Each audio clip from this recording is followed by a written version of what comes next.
had the ideas? Yeah. Baby Fight Club. No, wait. Why would they be in a gang again? I was reading on nature versus nurture, like how they say like some humans are more evil. Right. And then I thought it was sad. Because they were born sagging their diapers. Yeah, there was a whole bunch more.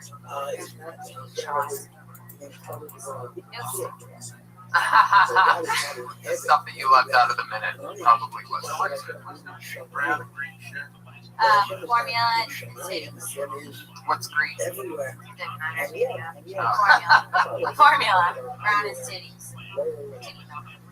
Except Titty milk, chocolate titty milk. you know, the Are color. you used to Well, I was gonna do. You Maybe know, the evil babies have a 40 of milk. yeah. Well, you know how Bloods and Crips are like blue and red. I was gonna do like the color of your poop determine which gang you were in, or something. You know. I thought a lot about babies today. Yeah. Or, I used to do that. Have you ever seen President? Thank you. How long have you been doing it? like 7 or 8 months. Really? Yeah. Yeah, she started on the show. Yeah, Really? her first time was on stage here. She dropped out of college to stay with us. And Thank you. dropped out of the University of Florida. Really? I did my last year. What are you, a gator? You're kind of brown. My mom's Puerto Rican, my dad's Irish. Oh shit, you're an alcoholic. Native American. Native American. Fuck this shit. You can open up a casino. Be making real money. Quickly. Heck yeah, Baby Fight Club. That's an interesting one. It definitely needs to be beated out or eliminated or something. You know, we got to get somewhere with it. That's what open mics are for. You come up and you just try every single baby example you can come up with Yeah. until you find the ones that work. Yeah. Kimberly, great job. Kimberly Condon, everybody. There she goes. Working it out, getting through it. You want to do a minute? Yeah. All right. You want to? Let's get to our last comedian, and then you can do a minute. The other regular on the show. Put your hands together for Sarah Weinshank, everybody. Here she is. I'm an adult, 26-year-old female with a glow-in-the-dark pink sparkly retainer, guys. Yeah. On my retainer, there's a peace sign sticker with rainbow petals. What makes me sad about this is that I don't get to eat tape by the foot when I'm wearing the shoe. Okay. I got Play-Doh. I have some type of developmental issue. I was looking at this Play-Doh, and I realized in that moment that Play-Doh is a weird thing. You can't. Have you ever seen dried out Play-Doh? Nothing's worse than dried out Play-Doh, guys. You go to open the container expecting to have some fun, and what do you get? Disappointment. A rock. Yeah. Rubble, you know? Rubble. Looks like scones are just ground up inside of this Play-Doh container. Also, the scent of Play-Doh. Have you ever smelled Play-Doh? Yeah, you love it because there's chemicals in there that make us addicted to it. You know what I mean? You see it and you just want to open it. When you open it and all those colors are smashed the fuck together and it's just rust colored, you're disappointed. There's nothing worse than dried out Play-Doh. Sarah's voice is taking things like that, like normal things, and stressing out over them. This one's Play-Doh, and the scones reference was, yeah, it's a callback from Another Minute That Killed, when she just talks about scones. Get more descriptive about, whatever it's inside that Play-Doh. Right. Then it's just right up fucking Play-Doh. What does it look like? That's what I wanted to talk about. There's hair and Play-Doh. It starts getting pubic hair. It starts to get shaved. Yeah, it's in that weird little tube, so you can't. What is that like? It's almost like a Pringles can for midgets or something. It's like a tiny, thin little. Or how the white Play-Doh used to turn all black from, when you're a kid, your hands are dirty, and you're playing with the other one. Stuck at the bottom. Stuck in Yeah. there. Yeah. I had other shit I was gonna say about it. Like how the leaves don't match the color inside. Like, motherfucker. You're like, I want it fucking green. It's just like, oh, everything is like that same play color. Dama, what are your thoughts on Play-Doh? It's like a press conference. Well, I think Play-Doh should be used for good, not for evil. I like the way you can actually do that worse. So you're thinking silly putties. Play-Doh silly. No, that was after this. I got 4 fucking months left to live. So But I like the way you play like the little cute girl. And the, I have the retainer with the. Yeah, that was weird for me to say because I feel like that's not my normal voice. Like I have a retainer. So then You I really have a retainer? I do. I have to take it out to suck dick. Nothing like that. No, but I want to talk about dicks. Like I want to. I want you to. Start talking about you. No, I prefer to talk about Play-Doh. No, but I thought it was funny. It was not hard because you went with the. It was hard for me to eat The tape by the foot. the tea by the foot. Yeah. That's the only 12 inches I put in my mouth. That's Oh, thank you. I think it would be the biggest left turn ever, knowing you as well as I know you, seeing all the minutes that you've put together, all of a sudden at some point you just make a huge left turn and start talking about dicks in your mouth. Go from seashells to whatever, to this, to that, Play-Doh, scones, dicks in my mouth, everybody. Yeah. All us guys put Play-Doh on our dick when we're kids too, to mold it, to look at it, and stuff like that. To check. All us guys do that? Buddy, don't put me in the. That wasn't enough Play-Doh, motherfucker. Oh! Costco, bitch! I thought you did great. You're really good. There you go. Sarah Weinshank knocked Good job, it out. sir. Good job, sir. Did it again. We did it again. Do you want to do a minute? Yeah, here's my intro. Okay. Here's Dom Irera. Wait, no, wait. There's a guy who's doing this Okay. years since very close to this. This is making a friend of the club. Okay. Ladies and gentlemen, your final comedian of the night has been performing here, auditioning here, since the club opened in 1972. He's very close to being passed. Put your hands together for Razor. Razor!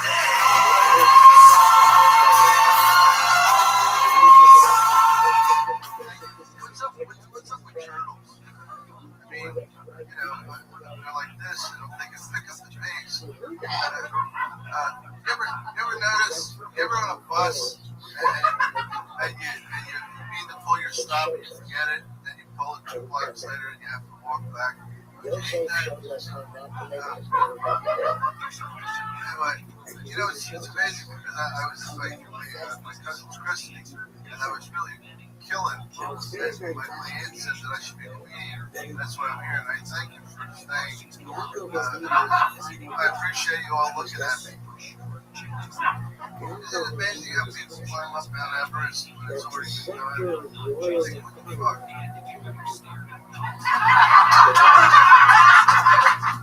Thank you. Razor, everybody.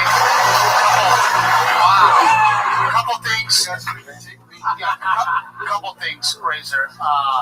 Anybody that looks like this, not gonna make it. Yeah. I'll tell you, Razor, I know you've been doing this a while and that you're almost past here, but I mean, you have the stage presence of a guy that's number 79 in the world in stand-up comedy.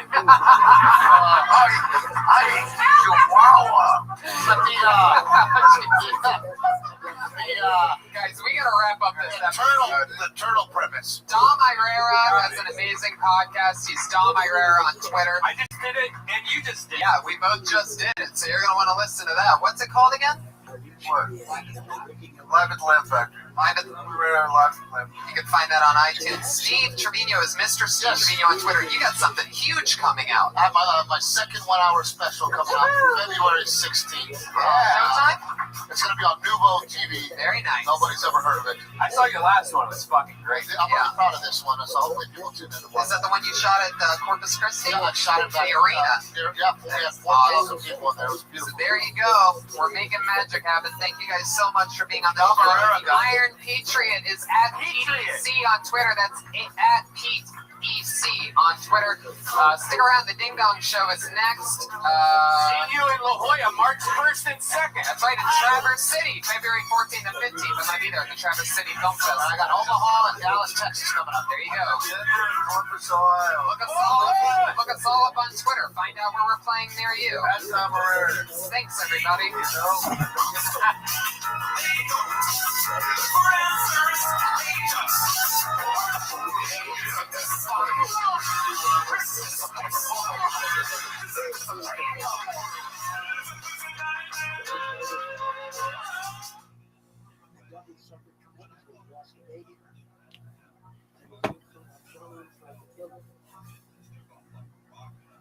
would suffer tremendously. And yet, Mashiach that feeling, because God shows us how to recover from things. I mentioned the more than once, refrigerator was very critical of the genre of Gedolim biography. These are biographies of very, very good friends. Because he said, you open up the typical biography, and it says, when he was 4 years old, he finished shots. Then at 5, he was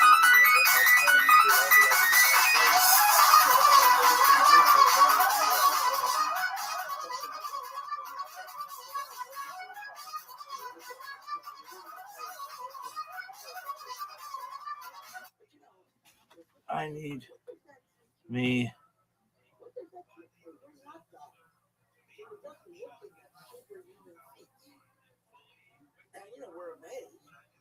some. but there's not a lesson.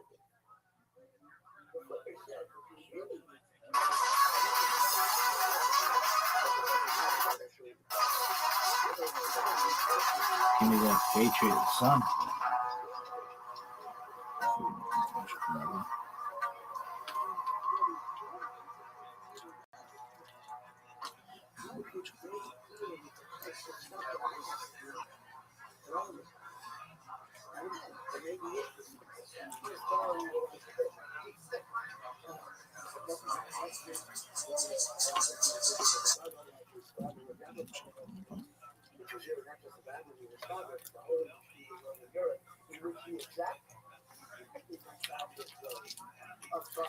This great job I had a girlfriend. And what happened was the book got excommunicated and it was taken off the market. I remember making the rebuttal in the bookstores cost $25. But after there was a ban and they no longer selling it,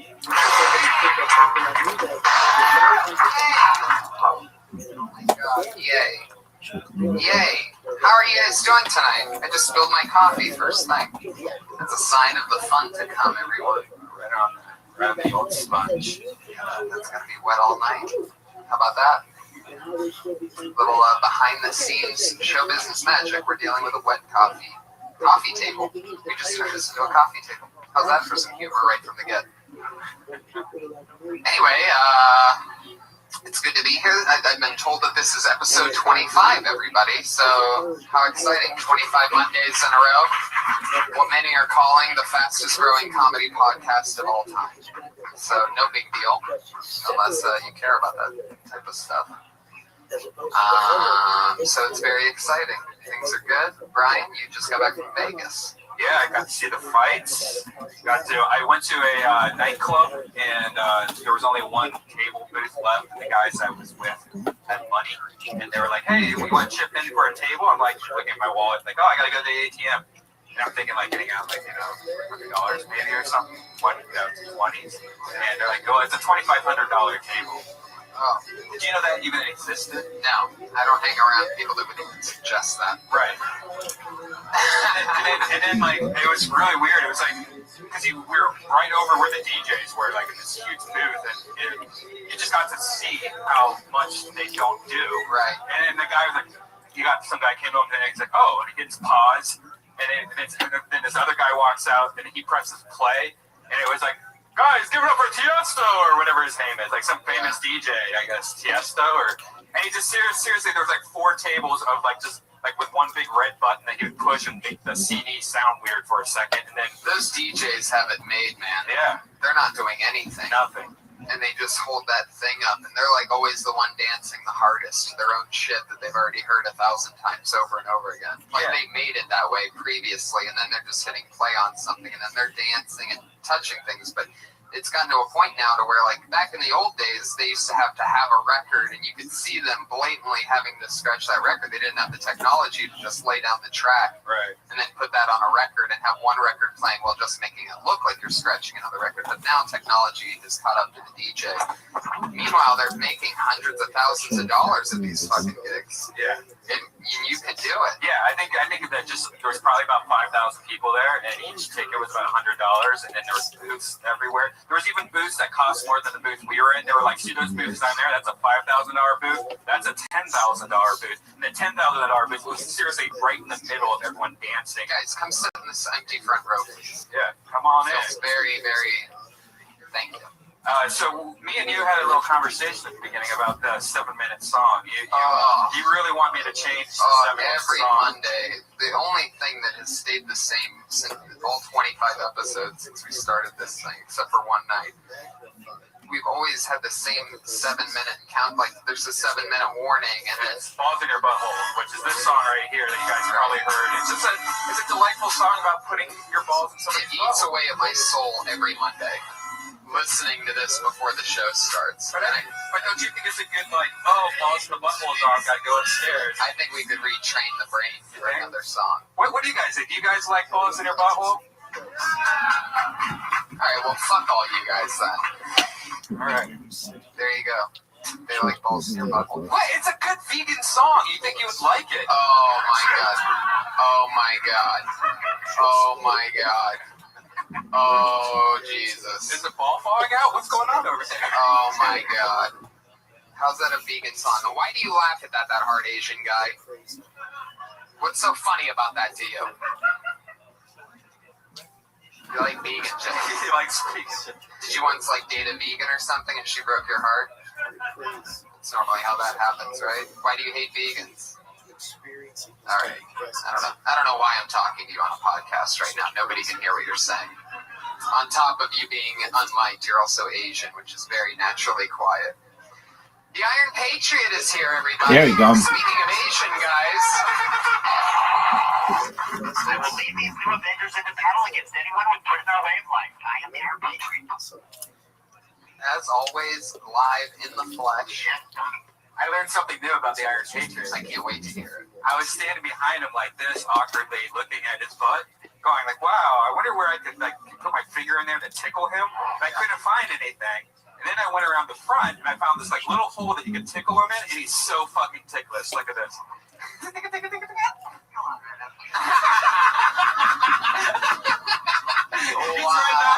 He tried not to laugh outside. He was laughing his ass off. He really did not expect you to try to tickle him on the air like that. That's awesome. I've never heard him get like that real. Yeah. Oh, come on, Red Band, please. That's great. Smaller finger. Red Band, this is what? Patriot. It gotta be less Red Band. Well, you have to. I need like 80% Red Band right now. Sorry. Defending balls in your butthole and then making me smell your Patriot finger. You're at 130% Red Band right now. Vegas Vegas blew you up. It's the not drinking thing. I'm trying not to drink. That's what it is. Yeah. I have all this energy. I have solid stools now. Did you guys know? Did you know that you're not supposed to shit water for 2 months straight? If you do, you probably shouldn't be drinking. That's what happens to you. Yeah. Another friend that I knew that just stopped drinking. He told me that he was shitting blood for like years and just thought that was normal. Yeah, that happens. Patriot, how's your stool been? I got my diet down so good now that there's nothing even on the paper. I wipe, I can't even see nothing on there. Wow. My stomach's feeling good. I'm eating those veggie burgers every day. I eat the rice, I crunch the chips up in it. I eat the green beans. I eat the raisin bran in the morning. Wow. What the fuck is this shit? Have you ever had to poop while in the This is suit? criticism. This guy sucks. Wow. Yo, dog, you're arm the almost worst, and twitched up everybody its hates you. hinges on that one. Everybody hates you, Oh and my everything God. for which you I've never seen stand. a robot do the robot You're the before, worst. but it's fucking happening. I hope bad things It was Rob Lowe's last day happen. on the show. No, you're cool, whatever. You suck. And, he's been on that show for like 3 years, but he's moving on to do other things. But they say the show's going to continue. Okay. I was thinking about my career, Tony, this week. I've been thinking about it for a few weeks. I see you guys do all these comedy shows, besides this. And I tried to go down to Laugh Factory on Tuesday night. Oh my God. Why would you do that? I don't know why. It wasn't. I was denied for the first time. I got into Hollywood Improv. I got into House of Blues, but this club would not let me in. There was a female brother. She didn't like me. And I saw that guy back there in the corner. I saw him there. Did he come to this show? He's an older gentleman. Didn't you see me? You saw me, didn't he? And he said, go over and talk to her. Harvey, the open mic guy, he liked me, but I can tell he doesn't have much power. And see, you're supposed to go down there and wait 3 or 4 hours, Right. Before 5, and then you get a ticket for the next one. So wait a second, what were you trying to do? What was your goal? You wanted to go on stage and do the open mic? I didn't know for sure, Tony. What did you want to do? Well, I was going to go up there for 3 minutes if they let me on stage, and I was going to explain who I was, and I was going to maybe tell some of my jokes, maybe some of the things you wrote for me, I was going to tell them those. Can we get a little example of what your stand-up would have been like on that day? So first of all, let's just say you walked up to the stand and you had to put it all the way down like how it is. That's the first thing people would see. All right? Whereas everybody else lifts the stand anyway. So give us a little example. I don't know. I mean, first I would have hit him with some of my special effects, like... Just to start, a stranger walks on stage, and that's what you do. You just start making noises. I just say, for every life you save, there's a million new ways to die. Okay. That's enough. You only get one day. Tomorrow belongs to me. And then I'm going to tell them about that I ordered my costume in November of 2011. It took me a year and a half. It was ordered from Norway. What's funny about that? Well, I don't think I'm like Joey Diaz. I think I just tell stories. I don't think I have... Yeah, but at a comedy club, you have to have those stories be funny. And if you're just talking about ordering a Well, I product... was going to get to the female brothers and the Parkinson Recreation. I was going to do some of that too, but I don't know. Maybe I should just do this show and do conversational comedy. I'm confused about my career. I'm happy with this show. I think, you know... Maybe I should do this show. No, I mean, just this. I'm happy with this. I get to do songs here and stuff. This fucking guy has been trying to jump ship since week 3. I told you I feel guilty because you guys do so many other things, and then I just do this. But I'm kind of more limited than you guys. I can't go as many places. So the lady wouldn't let me in. She said I need to come and wait in my street clothes next week. And I'm not going back. I don't like it. I told you about that place, didn't I? Well, I didn't believe you. I've never been denied before. They let me on the bus free. They let me in every club. Lets me in free. But this place, that female brother, she don't like me. Josh, what are you doing back there? Putting on a fucking light show? It's just let it be how it is. What's wrong with the light? What's going I on? keep seeing these glaring in the mirrors. It's like, Jesus, Josh, just relax. Put your hands together for our nervous, neurotic producer, Josh Martin. Always mumbling and fumbling. Knocked over. Just 15 minutes ago, he knocked over all of the waitress's drinks. There you go. Put your hands together for Jenny, your lovely waitress tonight, getting us all liquored up. Crown and Coke. Hell yes. You got it. And so fuck yeah. Oh, Patriot, I have some great guests tonight. You guys ready for me to bring up my guests? Huh? Everybody, it's such an exciting night. I've been waiting a long time to get these two guys on here, and I'm real.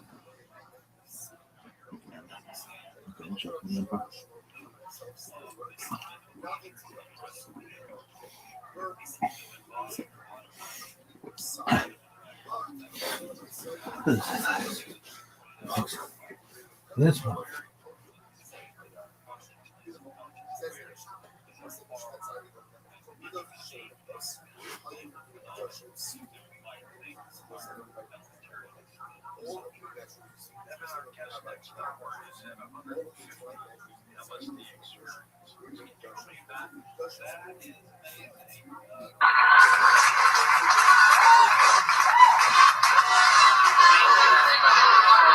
Here we are again. Good to be here. Hi everyone, how's it going? Good to be here. What an exciting now. We had some surprise or half-planned crowd warm-up from Brody Stevens. Yeah. Who's done over 2,000 crowd warm-ups. No, he really has. A lot of people say that he was the foundation of Chelsea Lately. He would get the crowd warmed up for over 2,000 of those shows, and also the best damn sports show, period. Many other things. Give it up one more time for Brody.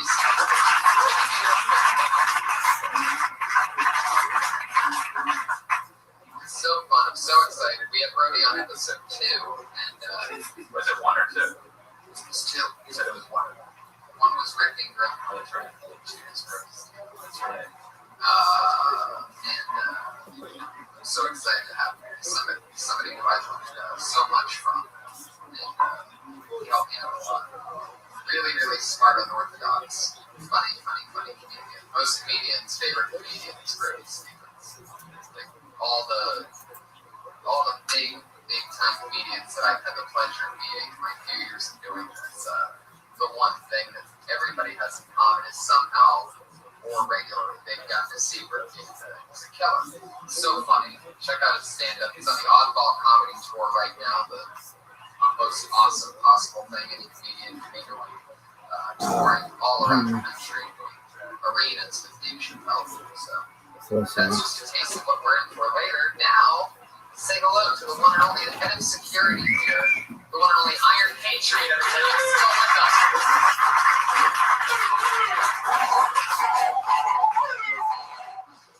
Hell yes, there he is, the one and only. I wish I could have been there for you in Canada. I was worried about you. You needed your security there. Thank you. I was talking, referencing a recent trip that I took to Winnipeg. Yeah, did a hang out in Winnipeg. Yes, I did do that. You really fed me a line there. You gave me a topic. Yeah, well, I'm excited about tomorrow, Tony. What's smart? I'm going to be an extra on a film that's directed by Clint Eastwood. It's called The Jersey Boys. And this movie is about a pop group that sold 170 million albums before they were 30. Boring! Now, I'm going to sing a part of this song, and you guess what group it is that this movie's about.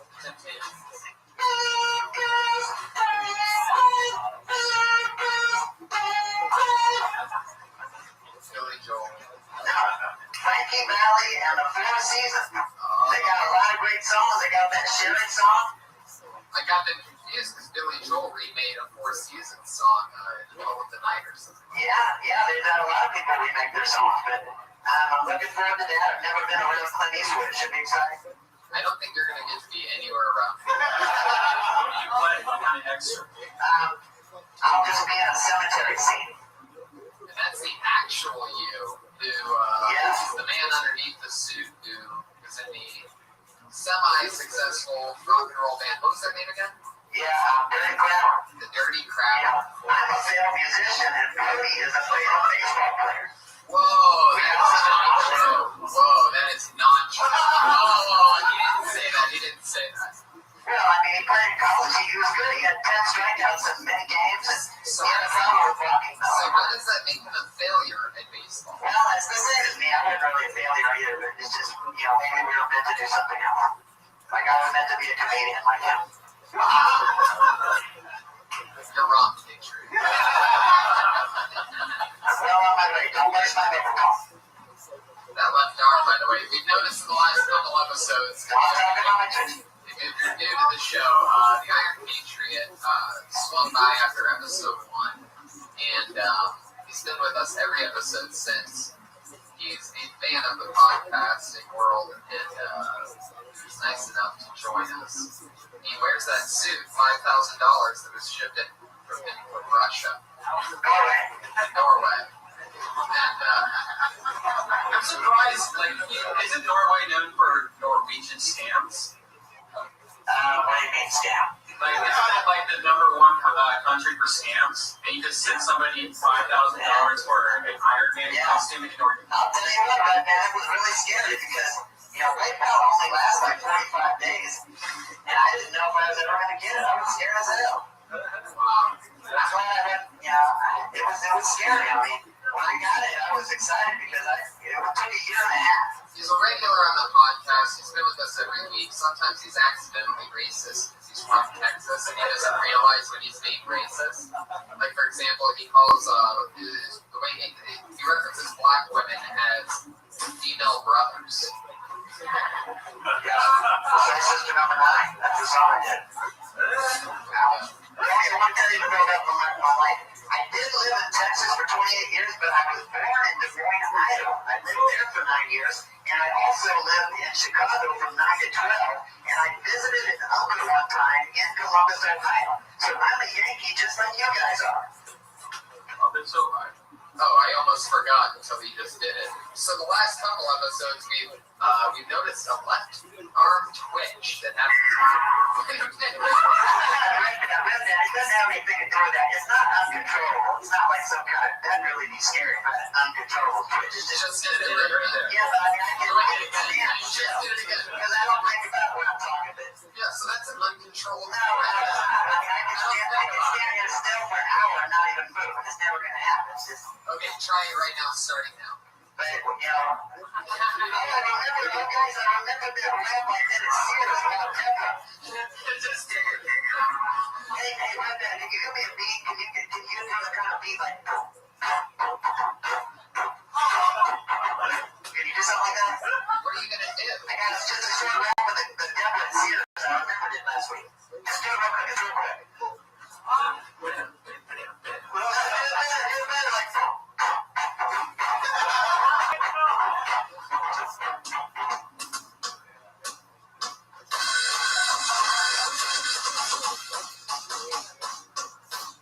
That's a good drum. Just do it, but like, I don't want to do it. I'm just kidding. What are you doing? okay, do that. No. Okay, I'll do it. Not do a song. I'll do it real quick. If I run you sometime ago, good, loving was bad, nipping was little, was living it now. Day by day, trying to survive with the right foot. Like, hey now, don't try to pretend with the right just a little bit of money. You know, I'm all lady fast like a rocket, a piece of bed with a hot dog pocket. You don't need love, cause that ain't loose. What you need for that is a chocolate mousse. So the very next day, I went to Sears. I want to buzz for years and years. Bow, bow, bow, bow, bow, bow, bow.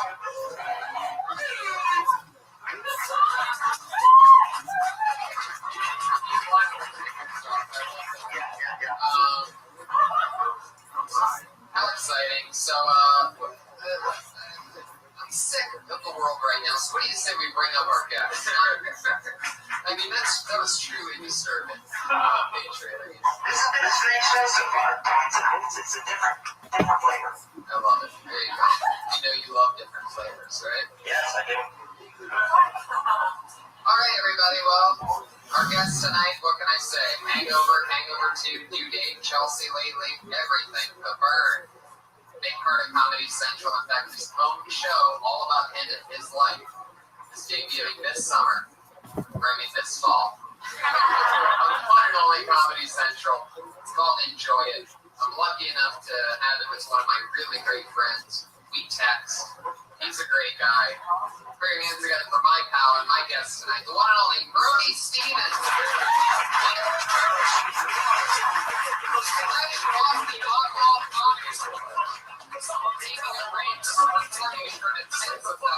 To be with us here tonight again.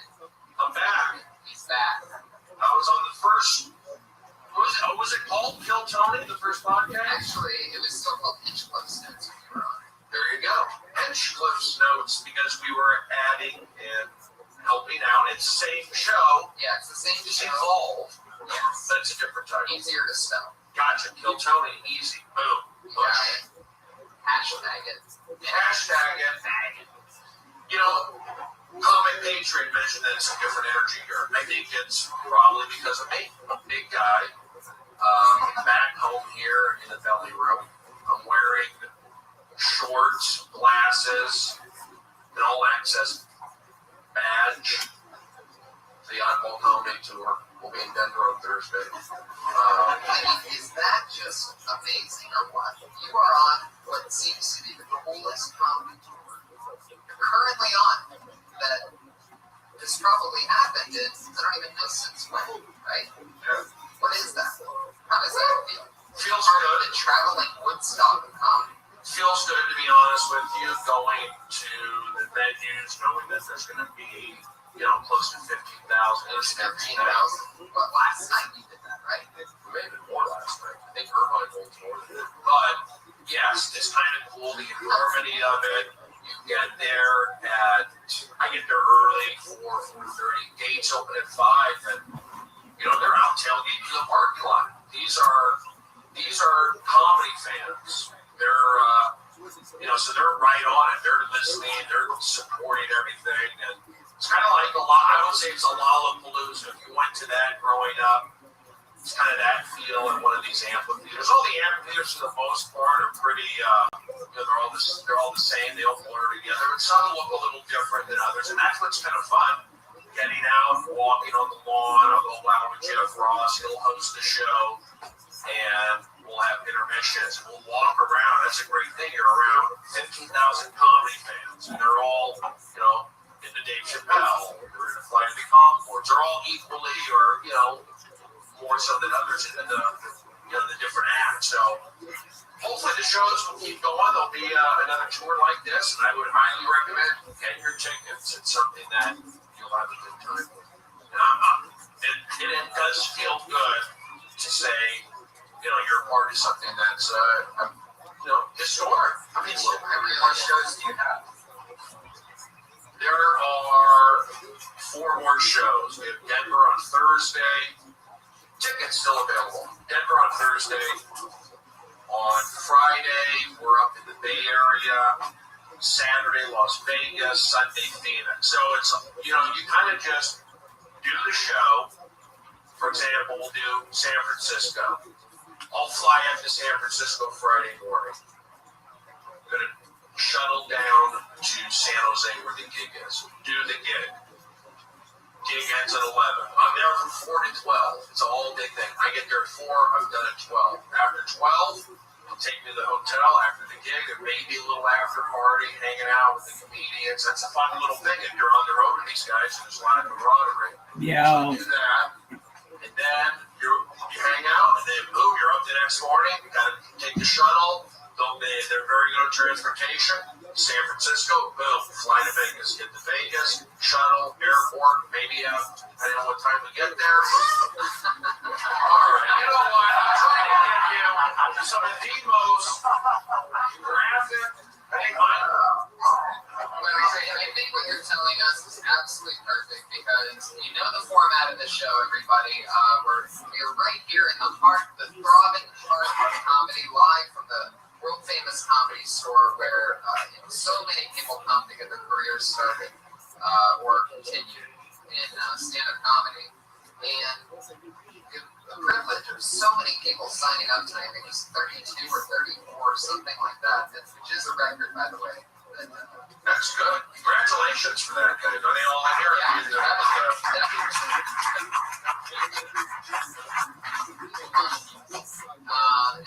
So, being on the Outlaw Comedy Tour, who's more in touch with true comedy right now than a guy who has his own show coming out on the Comedy Central? Iron Patriot has a show. Yeah. Okay, Brian. If all goes well, if I keep my sanity, if the editing is, where everything needs to be, could be December 1st. Wow. You could see Stephen Brody Stevens on your Comedy Central program December 1st. Possibly. It's all about you. Like, a lot of people get their own show on a TV network, and you end up having, different things. But this is all about you. Well, that's where the pressure comes in. Yes, it's all about me. In your real life. A lot of it, yes. And there is, pressure with that. And this real stuff. It's not like I have a normal life or a normal relationship with my mom. Oh, my mom owns a cake store, and I got a dog, and, I'm looking for a house, and we go around, they play the cornball music. It's not that. It deals with mental disease. Right, what you've been diagnosed as. I've been labeled as bipolar, and it's a daily battle. So how do I handle that? And my struggles with that, my reconciliations, my looking back and going forward, and also maintaining a healthy, lifestyle. It's not easy. And I'm under pressure doing the show. I love it. Oh, excited. Well, you love seeing a guy under pressure. Great. Stevens, everybody. Are you guys Steven, you got it. pulled out of this big magical black bucket, and you get 60 seconds. In 60 seconds, you hear the keys down. That lets you know your time is up. You should stop right there, because if you keep going on, you'll bring out the angry West Hollywood pair that has already snuck its way into the show multiple times today. Because people, Can I ask one thing, Tony? Yeah. Is there anybody willing to go to Coffee Bean and get me a vanilla latte? If you're not, no, I'm kidding. But I would like one. Things are falling. You know, I mean, if you want to stay and watch the diet Sundays. Josh, you want to make that run? Josh, don't worry about it. Don't worry, I can find you. I'm okay. I'll be back in 15 minutes. Josh, you want to watch the show or you Some want to? Fairfax. How are you going to do it? Are you really going to make poor Josh? No, don't do it. After he won. Producer on the show. I pay him money. Well, then Josh should pay somebody here. Yeah. How about this? There you go. Keep your dirty copy. Wow. Oh, okay. That's a good idea. How long will it take you, Josh? I don't want to subscribe your But I like it here. Can I go with you? Can I go with you? Give it up for Kel Tony, producer. Thanks for not laughing at me.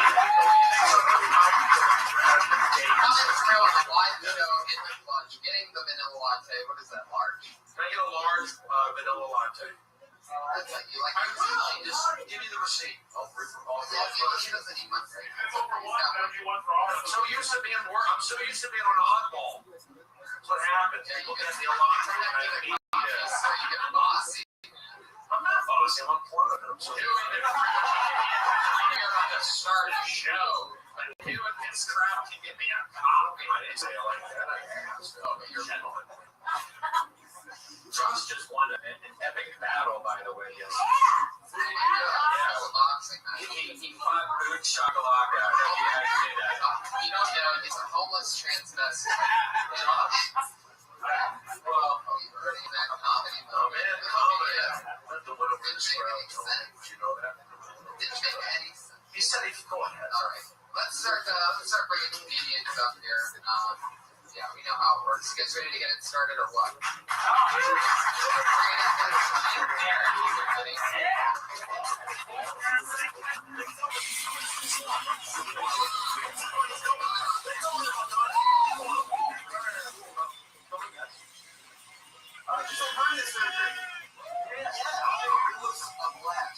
Actually, it was horrible. But the one cool thing about it was that when I woke up, all my fingers were off. Maybe we had back surgery. That's that. After the surgery, though, I talked to the doctor, and he told me that I couldn't work out or have sex for a month and a half. So my life stayed exactly the same. Actually, no, that's a lie. I have been still. That's right. Last night, I got physical for the first time. I don't want to be over guys, but in baseball terms, I'm really impressed with my dad.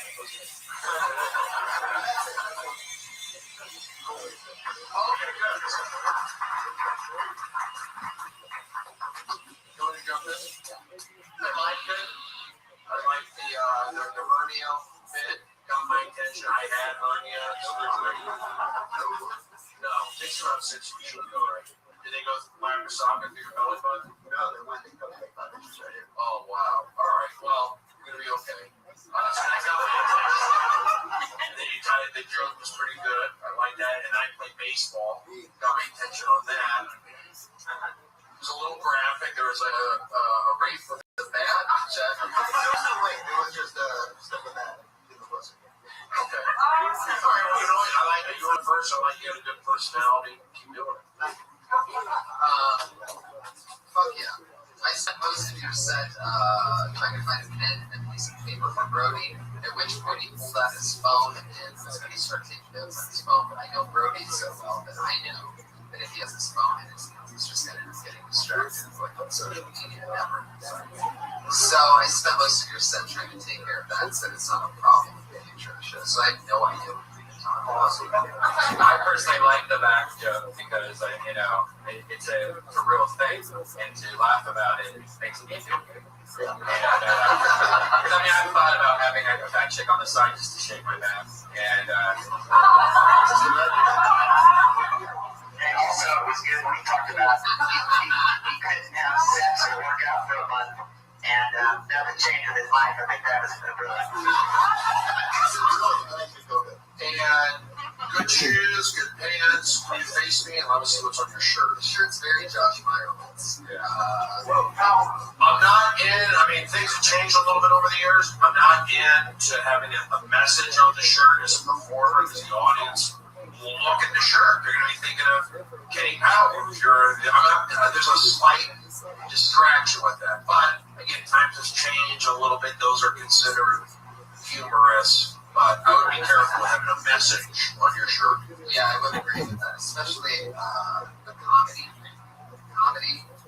type of base shirt like that, like Kenny Powers. Like, I don't know, it just seems you don't want anybody to have any type of idea of like, unless it's a permanent gimmick. I always think it's sort of important to just not have any distractions, but especially a comedy one, maybe then people think you're like Kenny Powers. They're gonna think, oh, obviously this guy's a fan of Kenny Powers. I bet he's gonna, you're setting their expectations for something where really I feel like you want to come in on a clean slate. So, but anyway, yeah, so there's something for you. That's Jake Marin, everybody.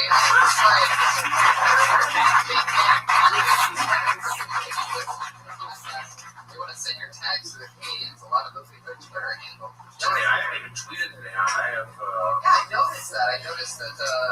You're a little bit low-key today. Well, I'm working and I'm having some. I am having some little issues, but I'll talk to you about them.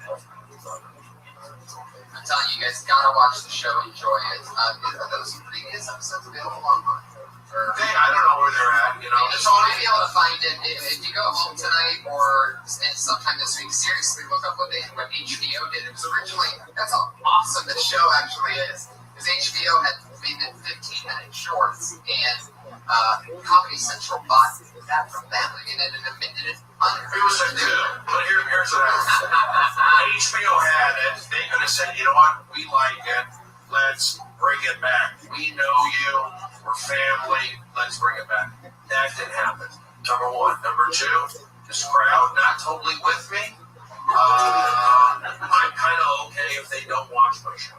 That's my vibe. And I'm a good guy. We have to have energy connection with Steve Brody Stevens. For those of you that don't know, one of Brody's very interesting fun facts that I normally don't talk about in front of him. One of the things that I love about his comedy is it seems like sometimes he'll dig himself a purposeful hole with the audience and have them turn against him, but they're not really, you guys aren't really battling at all. It takes a while for people to realize that they're part of the, like, part of the joke. Well, it can take a while, but again, I'm doing professional I start both stages. Now, again, the Oddball Comedy Festival, there's 15,000 people. I'm the first one they see on the main stage because I bring out the Roast Master General, Jeffrey Ross. So I'm on the main stage. I'll just do 2 to 3 minutes, and then I bring out Jeff. So I'm doing something right there. They seem to like me. And I do the side stage. Gates open at 5.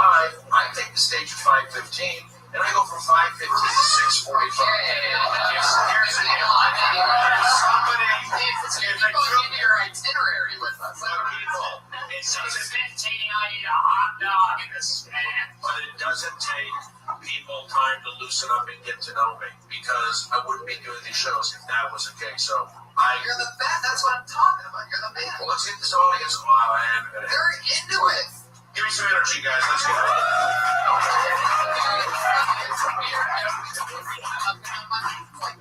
Well, I'm not into weird and I'm not into awkward. I'm into positive comedy. Let's go. You're on a thing called the Oddball Comedy. Yeah, it's positive comedy. I get to be an oddball within the parameters of that. Let's push it. You guys ready for your next comedian? Trust me, I got a talent pass. I'm doing something right. Let's go. He's all in the good, and he has the credentials to prove it. Thank you, Tony. Your hands go for your next comedian doing 60 seconds. Daria Lauren. Daria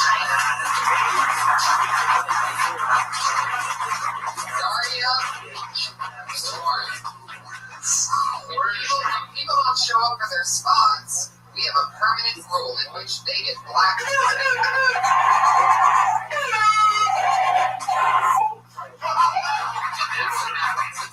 Blacklist. The Patriot makes a set of noises. How often does that happen? Pretty pretty often. Just a few episodes ago, Doug Benson was my guest, and we did just like that. There was no full warning of what the blacklisting thing was, and he had his cocktail sitting right there. He's so mellow and funny and everything, but his cocktail sitting there, he's sitting where you are, and all of a sudden it really just shocked him so much that his drink spilled. He was cracking up. I watched the video of it the other day because I couldn't wait to see the video of it because I knew I was on this side of it. It's just this funny. So look on his face because he's like still drinking and laughing at the same time. Anyway, so the blacklisting, that's what happens. Tony, do you have Josh's number? I want to change my order. Still, big laugh by Tony. It's true. Guys, I'll play that game. If you're going to make me feel like shit for an hour, I'm going to jerk back. That's how I do it. You're right. Yeah, I am already thinking to it. You're right. How come you guys not laughing and what do you get disordered? Either Josh is probably a pretty ordered. I can't believe you didn't laugh at that. I warned you. Now you got an angry Brody. There's no accidents here. Everything Brody says is hilarious. Thank you, Tony. You just have to find out why afterwards as you're already laughing. Afterward, I'll take it. Your hands together. This seems like a new name. Chuck Bronson, everybody.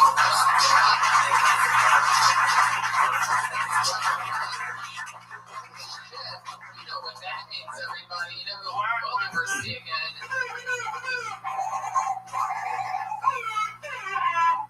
So far, blacklisted people have been actual kids. All the comics that are in the room are loving this stuff. Chuck Bronson's a great name, by the way. Give him something for that. Give him a laugh. More laughs. Here we go. It's Victor Kleekoff. That just seems like a campaign. No wonder there were a record 36 people that signed up. They're all in different handwritings. So whoever this is, really. It's very, very strategic. Cody Gidley. Is there a Cody? You got it. Cody Gidley.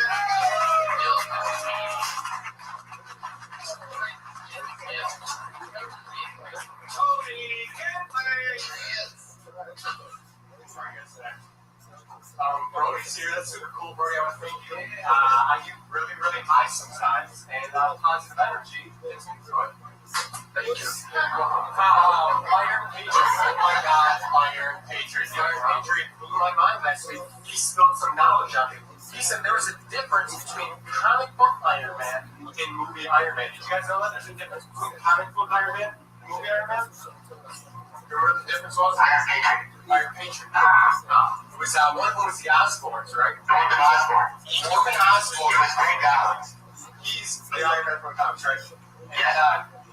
And so Patriot, if you had to say there's a difference between the two logistically, it would be comic sense, right? That might be one of the differences. That might be one of the differences. Do you guys ever think the Romans secretly killed Jesus and it was all sex and stuff? Oh, goodness gracious. You guys are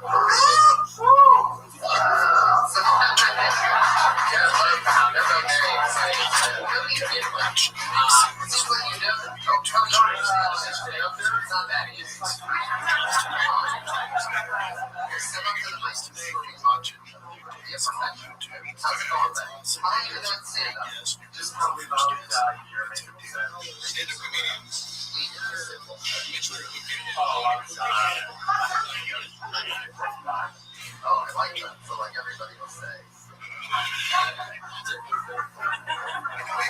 Seems like you know the show. You've been here before. You know how before? We normally talk about what you know, Brody. You see the positive energy. That's one of Brody's slogans, by the way. Right. It was a nice gesture. Thank you. I like that. That was a good move. That's a professional move. You look like the comedian. You're dressed. Are you from the East Coast originally? no.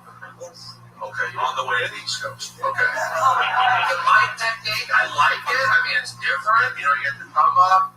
I was sad that you did this, but just make sure you're not. I'm not big into the guys who do it. It can work. You can do whatever you want, but for me, you know, it's good when the mic's here. They can see my mouth. So, I mean, you're doing that. I think it's you just be aware of that. But, I mean, you got a good style.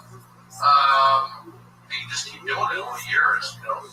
Really how often do you do it? I mean, you started a year ago. I started a year ago. I usually go up when I have it set. I have it set up for one. So we're saying, what, how many times a week or a month? Oh, we'll say at least I try to be up once a week. I mean, I'll go and spit at a light or something like that, but whenever I get set. So you do it, are you a hip hop guy? I mean, yeah. You like hip hop? They have a radio show. Right, okay. I can tell, I see it. You got that herb, that's why I said New York. And kind of like, What part of the Midwest are you from? Thanks. Man. Oh, and you've lived in LA for a year? I've been in LA. What do you do? I work for a Navy. You have to talk to me. I know. I work for a Navy company. What's that? Audio. Oh. not audio, video. No, yeah, just visual. Got it. I think you just keep doing it. That's my advice. Yeah, well, you don't even hear any material. You got really good. You got to learn. You got to learn that if you start a conversation with a patriot, it really doesn't end. And you did that in your 60 seconds. So, well, hopefully, keep signing up, and hopefully, we'll see you again, and we'll get to maybe talk about what you're doing up there. Cody Gidley. They're not recommended. Usually, the show. Well, I mean, it's not really. You recommended the banter with the patriot. Yeah, because you have 60 seconds. Well, he got in trouble because he's talking about the Iron Man and he doesn't Right. talk about the Iron Man. Oh, it's stumbled out of the Yeah, he was Yeah. Okay, I get it now. I get it. All right. Yeah, he fucked up. Yeah, when he had to correct him on his own thing, that's when. All right, Marian's going to return to Willie, everybody.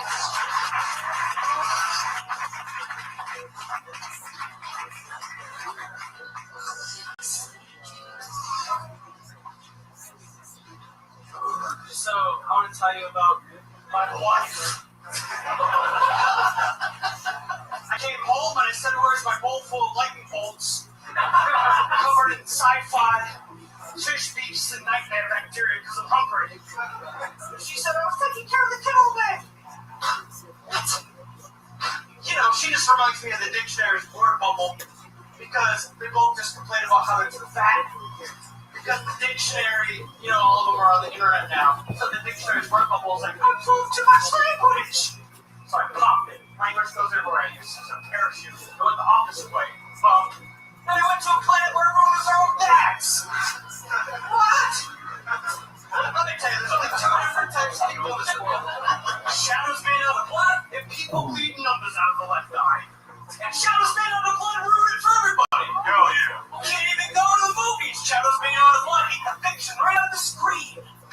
I'm gonna make shadow blood fiction poop. That's what I'm doing. Yeah, Trent, really.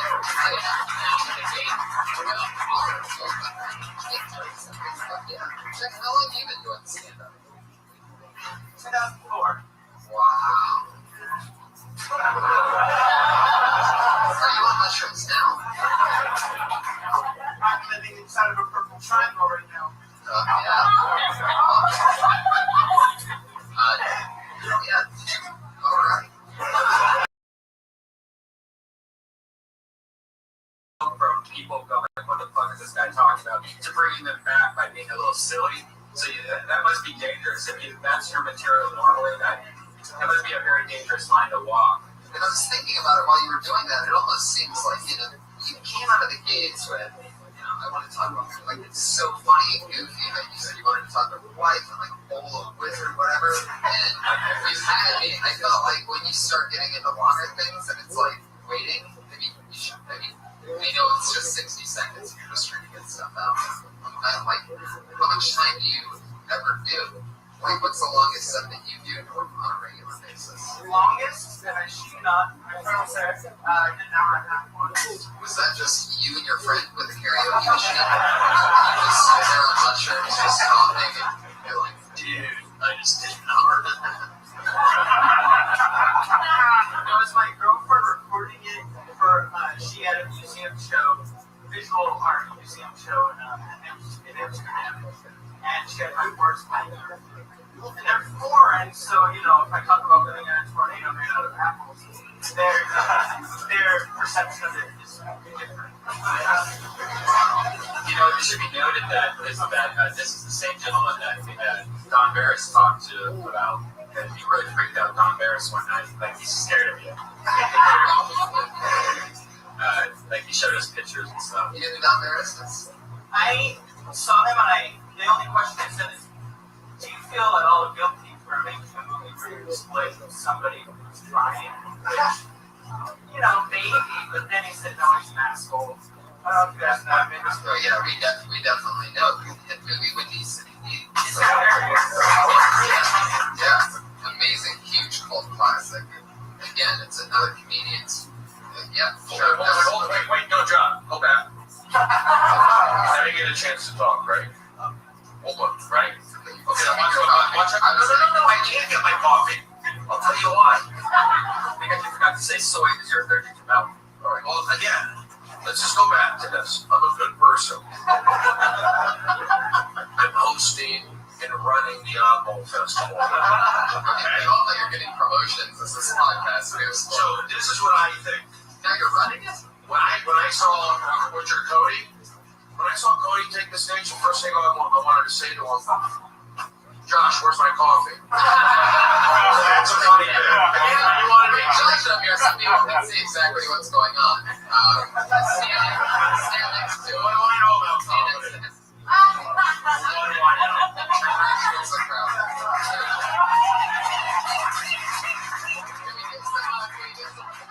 Great thing for the front of Josh's hair.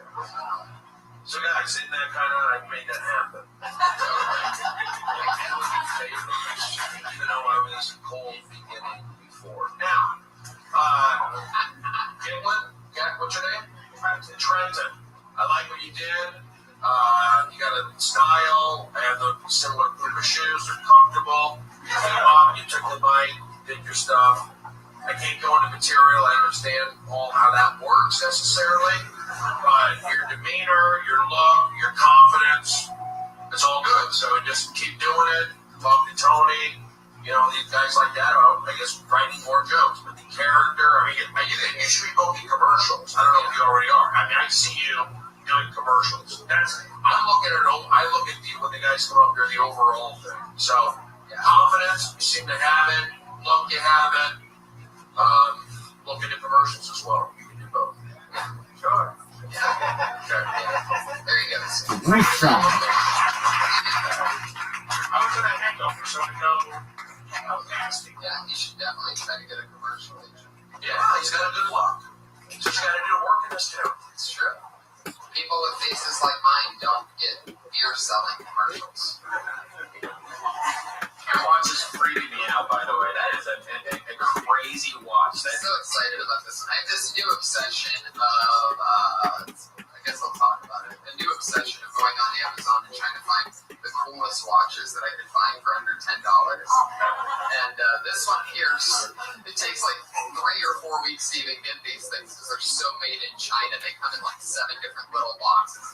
It takes like an hour to open it. And then you end up with this watch right here that has the time, the Chinese time, which I'll never use on that bottom left dial. Bottom right is a compass, and top left is a thermometer. I can actually tell what temperature it is just by looking at my wrist. The crazy part is that it's 2013, so every time I have to look for the time, even though I'm wearing this fucking machine on my wrist, I still just grab my phone and I'm like, what time is it? Yeah, has everything on it. Tony, So just have it. they find that buried with the Titanic? That thing is... There you go. No laugh.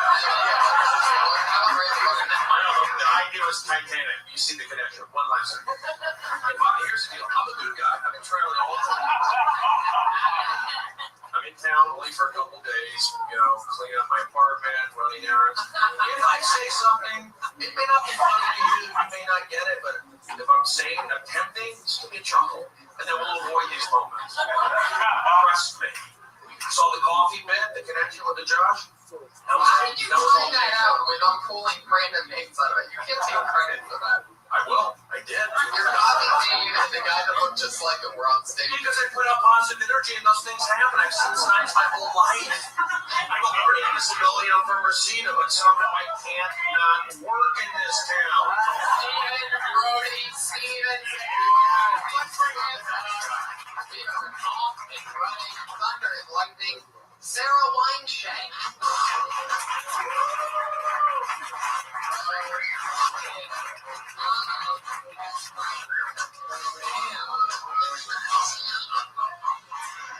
What's up, everyone?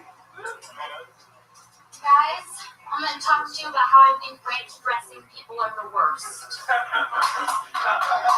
always got to let everyone know that they're a ranch dressing person. Excuse me, waiter, I ordered a pizza. Can I get some ranch? Waiter, I ordered fries. Can I get some ranch? Nuggets, let me get ranch. Jack in the Box drive-thru. Extra ranch? Guys, I want you to imagine being on a date with a fat white bitch eating a lot of ranch. You gotta eat all that ranch, or can I get some of that? Like, what is ranch? Someone's like, oh, you know, this mayo doesn't have enough flavor. Let's throw some seasonings in it. Called ranch. Ketchup. People like ketchup. There was the weird, picky little pig eaters. I don't want anything on my cheeseburger, just cheese with the bun and the beef.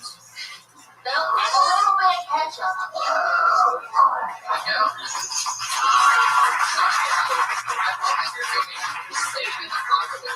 I love that, and I feel like it's almost one of those things. You know, very rarely on this show do I see something that a comedian's talking about that like is an exact topic of something that I once wanted to talk about. But I actually felt that with your ranch dressing thing. Like it seems like the type of thing that someone could have. It just feels like a premise that could be this crazy joke that like people know you by, because ranch is a crazy part. It's one of those interesting parts of life that, and more and more, it just seems like it's a regular condiment that somebody's wanting. So I think there's a lot there. How long have you been doing comedy? 3 years. How long's that been? I've been working on it for like 2 months. Right, there's definitely something. It seems like the beginning was good, and then you went into that like chicken nuggets and all that. It seemed like really long. Like I would just take that whole thing out, just say they give one sentence, like where they gave like ranch for chicken nuggets, fries, make it all one thing instead of acting out each thing. Because you kind of lost me there. Okay. But then you got back into it right after that. Yeah, I don't like ranch. Some of that they go into how those people listen to Jimmy Buffett. That seems like a great approach. I don't know what room he did that in front of that didn't laugh, but that seems like it would be a huge part of it. Hey, do you even do ranch for buffalo wings? Because Joey Diaz didn't like that. How do you like that? Like the cheese? Yeah, for sure. I could do that. Can I talk? You don't have to ask permission to fucking talk. Why? You're a guest on the show. Will you stop that? Don't you dare take that call on me. Can I talk every single time? I have to get him a nice guy. Is that what you do? Is that what you're going to do? If you're on Letterman's couch? David, can I get a word in? What are you trying to do? A show? That would be funny. That would work out. The reason why I wanted to do something with Tony is something that's funny. All right, good stuff, good energy. You went right into it. I'm thinking of ranch dressing and so on. So obviously you're doing something like that. Your confidence, that you're branding it. I like it. I like that the fact that you get up there and you're doing the 1 minute bit. You got to flesh it out. Just keep doing it. I'm not a specific comedy guy. The material I'll leave it up to these guys, but good stage presence, likable. I'd say keep doing it. Something in the range.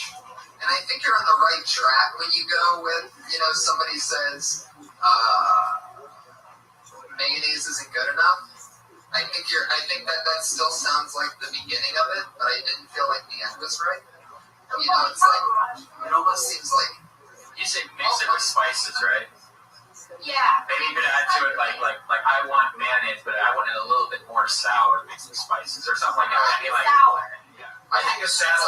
It's like somebody said, that's how my mind works. But Yeah. it's work for free. You know? I feel like the person would say something like, this ranch is good, or I mean, this mayonnaise is good, but like you crumble some salt and vinegar chips in it, or something like. You have to have a reference. It's not that, but some kind of reference that's funny with flavor, like something, some Billy Goat fucking. Didn't Blink-182 have an album called Dude Ranch? Yeah. See, I know ranch. It gets me going. Right? That's how I write. I just take words and push visuals, make them together. What's your name? Sarah. Dave. What's your last name? Wine Shane. I like the name. It's memorable. It's easy to say. Got a good look. It's people are gonna like you, so just keep doing what you're doing. Very German name. Yeah, German. And I'm Jewish. That's okay. I'm from Encina. Really? Yeah. You got it. That's what every German person says when they are in front of their Jewish person who they've been targeting. They know where he's from. It's all right. I'm from where you're from. Encina. It's a German name, but she might be Jewish. Yeah, my dad's Jewish. Bingo! There's the neighborhood. Talk back to the audience, Tony. I was going to say, it sounds German, but there's also something very Jewy about the name too. Wine. That was my joke. And then she said she was German. I'm like, holy shit, that didn't work. That Well, it's interesting. It's like, it is because it's one of those names that sounds both Jewy, like it starts completely Jewy with the wine. Yeah. Oh, wine, everything's so terrible. And then it gets Jewy. That's racist, Tony. Oh, no, it's Jewy. Right. Okay, go Oh, ahead. yeah. Whatever it's your words. I've never met a white guy with the last name Clinkscale. Like, those are my black friends, and that's a black last name, and black people know that too. That doesn't make it racist. There's a Jewish person that It's gets Jewy. overly It's Jewy. I took offense. very Jewy. Even the word wine. Jewish. Say it's very Jewish. Say that.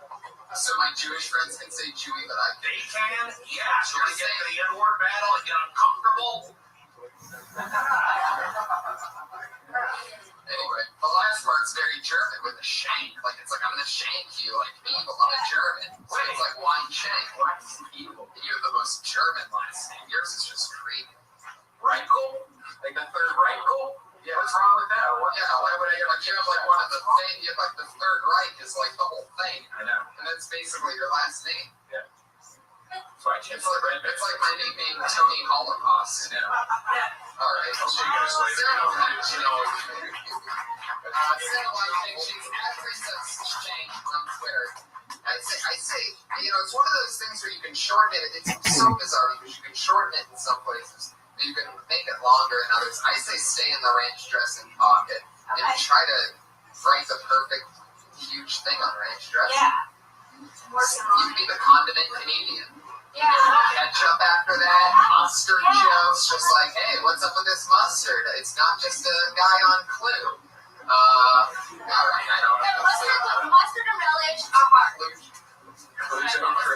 Alright. There she goes. It's Sarah Weinstein.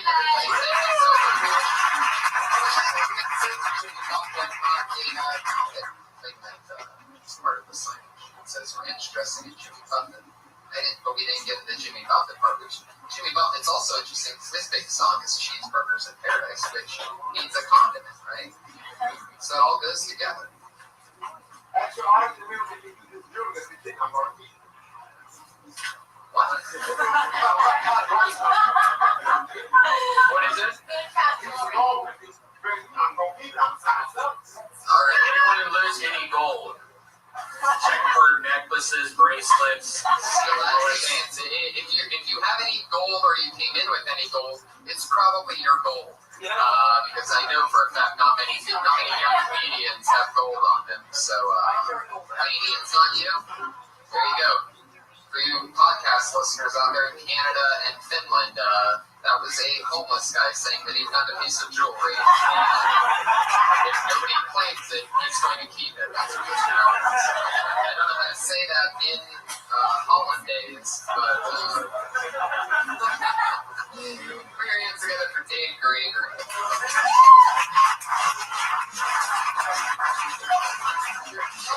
Oh yeah, here he is.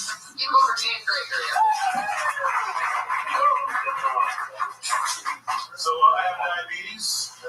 and diabetes didn't make me black.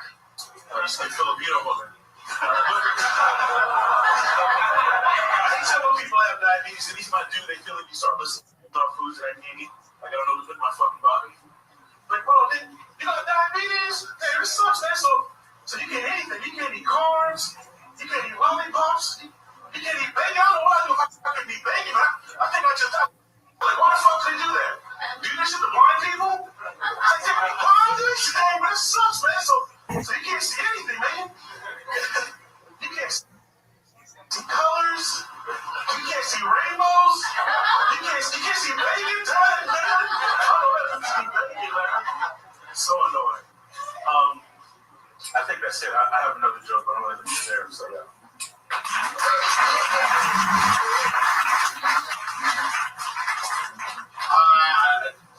The diabetes right out of the gate, that's brave, that's setting the foundation. I liked it, good personality, good style. The diabetes, it's like, it's educational too, People know all about diabetes. That's another thing, like, that's another black disease. My sister has diabetes, right? She's black. My cat looks like it has diabetes. You have a black cat? No, it just has that little. I just liked it because if you're willing to talk about it, you can also educate people on diabetes. Right, it definitely establishes. It's a great, it's a great way in. Anything that only certain people can talk about is awesome. And I love the approach that you have there because it seems like so wrong to say to a blind person to start listening to things that they can't see. Did it end in Rainbow? Was that the third one, or was it just two? Oh, Bacon was the third, right? I actually switched to list random. I don't know why. Because what I was going to do was list the foods the second time as foods you can't see, as opposed to the visually. Right, that's what I was just thinking. Have you tried it that way before? I've never tried it. I was given a note by this dude. He was like, "You should try doing food." The second time is what blind people can't see instead of like sunsets and shit. And you could also be the third one on the food one. It could be the same foods. You can't eat bread, you can't eat pasta, or whatever the thing is. Because I don't know. Because luckily I don't have diabetes. That must be good. Yeah, it's really good. It's a coffee and a Crowley Coke. So I'm probably going to be asking you what I should be eating in about 2 weeks. If I don't know. That's my Twitter, dude. So, when women have diabetes, they get like nonstop yeast infections. Like their pussies are pretty much fucked. Are you making that up right now? No, I always wonder what the grossest shit I can find out. I didn't read it, I experienced it. Just fucked around the wrong shit to this. Yeah, that's funny. You got to do your research on diabetic women. That's that sugar pussy. That's what they call it. Yeah, that's that sugar pussy. Well, I guess that's what it is. Like their body makes too much fucking shit. Candy. You know nothing about that. I know. What do you think? Candy comes out of that? It makes my blood still tastes salty. It tastes like sugar. I highly doubt that a yeast infection tastes like Sour Patch Kids. No, it doesn't taste like Sour Patch Kids. No, you're wrong. It tastes way worse than that. That'd be awesome. It's a ratchet girl you're fucking with. Oh, yeah. Ratchet. Yeah, that was ratchet. You might be right. We call them around the comedy club. She does not have diabetes. We call them Ratchet House Ryan. Ratchet House Ryan. Do you have to do the shot thing every day? I'm on the pump, man. What's the pump?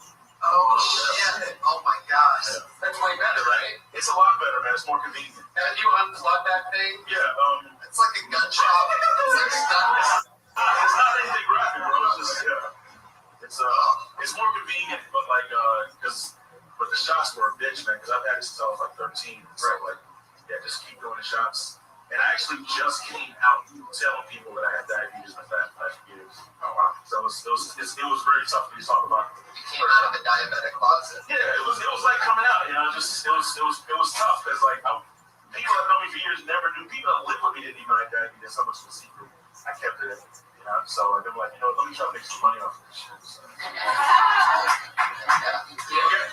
You get rid of You can get rid of type 2, and there's theories you can get rid of type 1, but essentially type 1 is where the pancreas doesn't work anymore, type 2 is where the pancreas does work, but the body is not accepting the glucose or the insulin that the body's using to get to the glucose to use energy and stuff.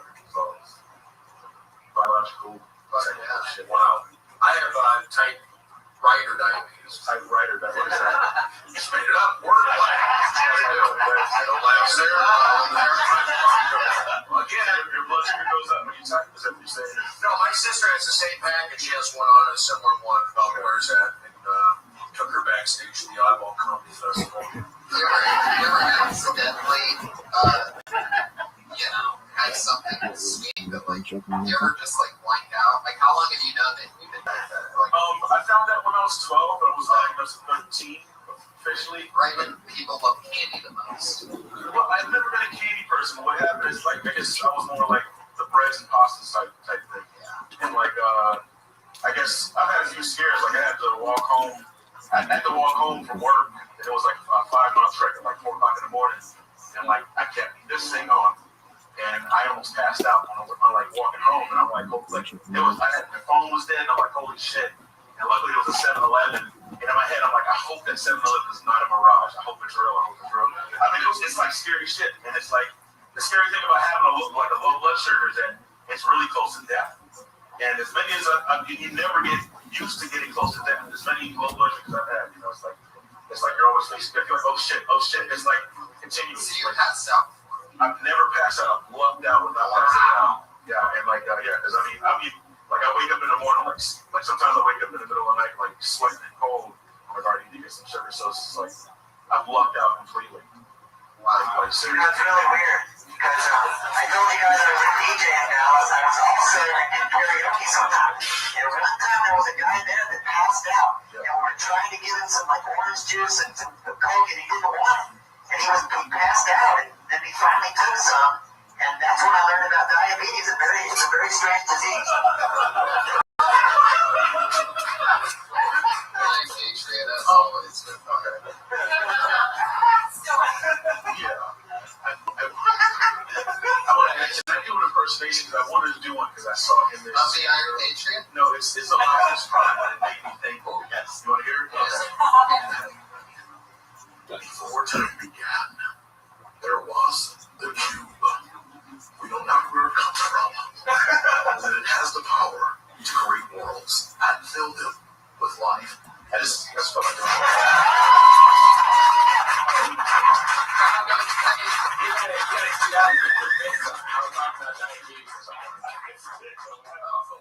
That's awesome, man.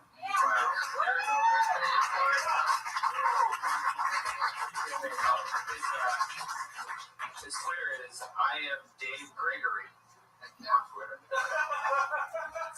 am Dave Gregory. Like Diabetic Dave? Diabetic Dave. So you guys like what I mean like that? Is that what you want? Good stuff. All right. Let's keep it push. Eric Carter.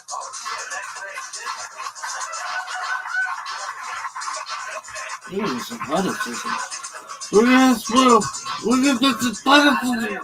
Look at this move. Look at this move.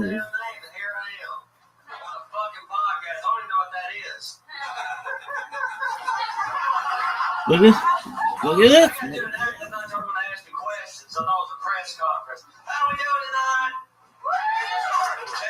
I just came out here from Mississippi. I had a fist fight in pelvic thrust too. I just spit on you, lady. I had a fist fight in pelvic thrust in Louisiana, Texas, New Mexico, and Arizona. Here in Southern California now. But being a Southern man, I'm also a family man. I love my daddy, I love my mama, I love my brother, and I love my sister. I love my sister until the bitch broke up with me. I am also a Southern stud as well. Fucked every girl in my family tree. Ah, buzz. Bang, buzz.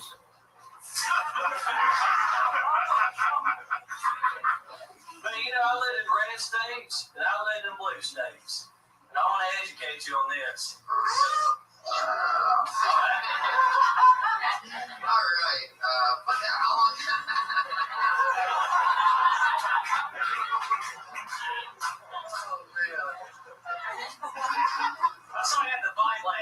You was doing the press conferences with all those prize winner fighters.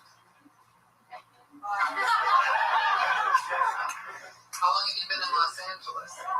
Well, I'm actually in Dana Point, but I've been in California for 2 months. Holy shit. I'm here. Yeah. Hell yeah. I like your style, man. Your cadence is very blue collar comedy. Thank you. Are you wearing pajama pants or are those hospital? No, of all things, there's some German lady in Hermosa Beach who owns one of those new age mystical clothing stores. And I wear the good coat pants when I go to Miami. Coat pants. Yeah, when you go on the ship and do some lines. I don't think Miami Vice. Yeah. I don't know about this. I don't know what this Because I got my men's jeans, but I left those at home. Tony Touchstone, what's your name again? Eric Carter. Eric. Yeah, you speak well. You got a likable energy. I would say you don't have to be so. I mean, I'm not into the hard edge stuff. It doesn't match you. That's my opinion. You're like a likable guy. Southern, you can play. I'm not telling you how to do your act, but I can see it. There's so many different ways to go. Meaning, like, give me the Southern Garrulous in San Diego. I don't want to get into that, but I'm looking at the positives. Meaning, you speak well, you have confidence. A little bit of a character there, so there's something. But I'm just not into the harsh. You're gonna go further up front, I think, without doing the cocaine stuff. You can, but make sure it's right on. And there's smart cocaine jokes, and then the stuff with the sister that's been done before. Right, yeah, I definitely lose that. Did you do comedy in Mississippi? No, I never done comedy until tonight. You don't know this is your first time, or did you go back?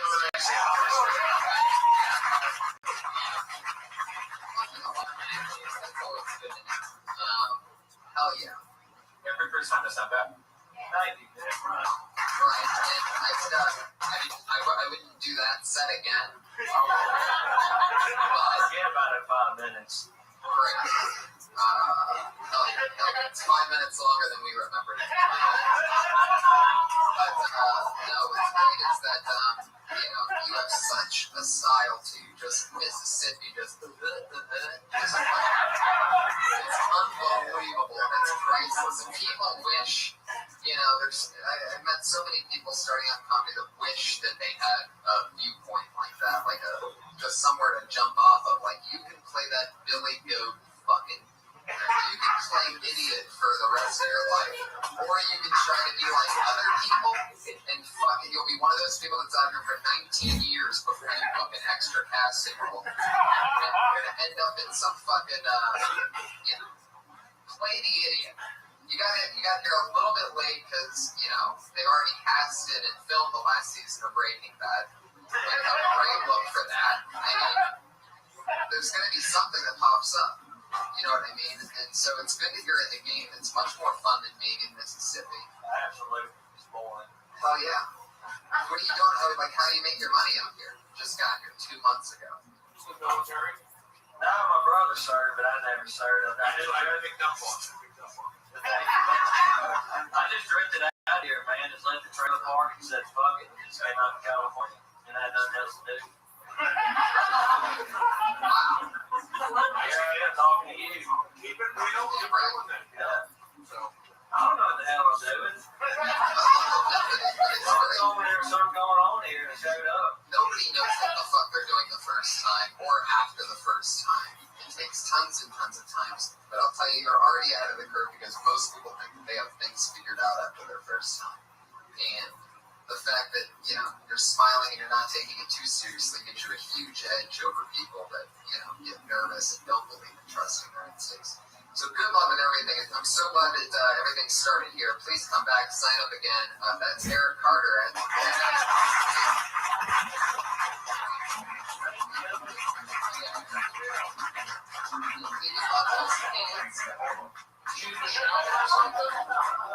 Good showers here. What do you need? Oh, no, I'm good. I live in Dana. We left the mobile home. Well, I left the mobile home. Somebody let me live with her in Dana Point. And I fucked around. How's your water pressure? Oh, it's good. A lot better than the outhouse back at home. Oh my God. That's all the shit you gotta be talking about. Mobile home, outhouse. Have you heard of Wi-Fi? You know what that is? That's the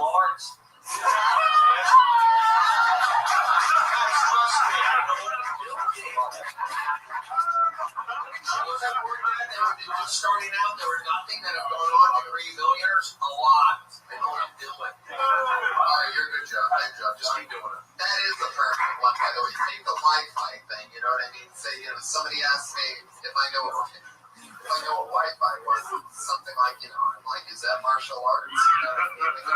You can see what you're given. You know what I mean? There he goes. Eric, call me easy on Twitter. Eric Carter. Go back to your seat. Go back to your fucking seat. You're not in Mississippi anymore.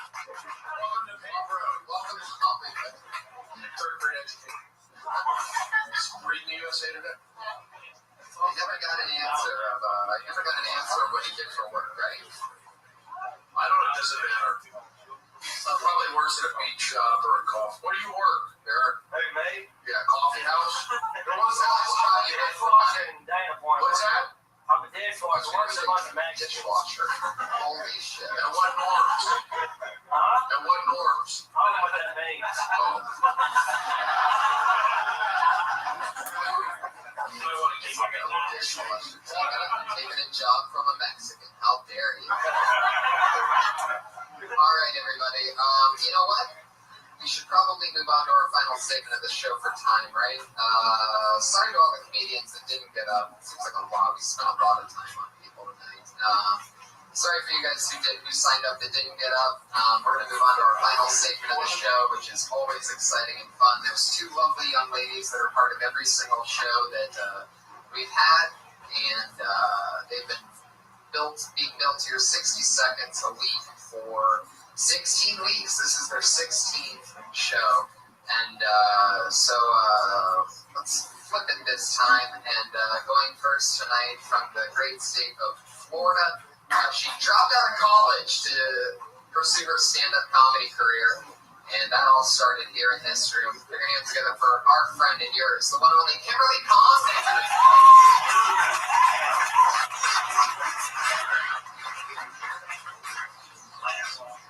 So, I recently started dating someone new, and I'm really excited about it.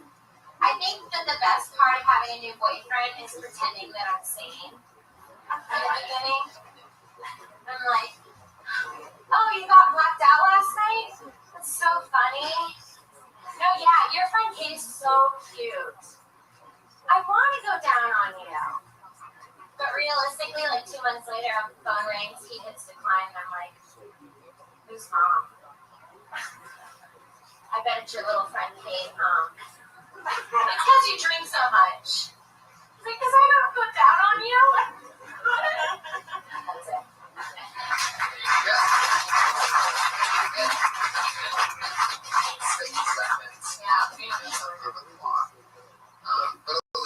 But at least it's a new one, I would make the examples funnier. Yeah, it's really new. And the going down, I would keep the going down on you thing, but I would switch the two of both things. So that's a potential for 4 more laughs that you have there, you know what I'm saying? Yeah. Just because it's a rule of 3 type of thing doesn't mean that the first 2 can't be funny as well.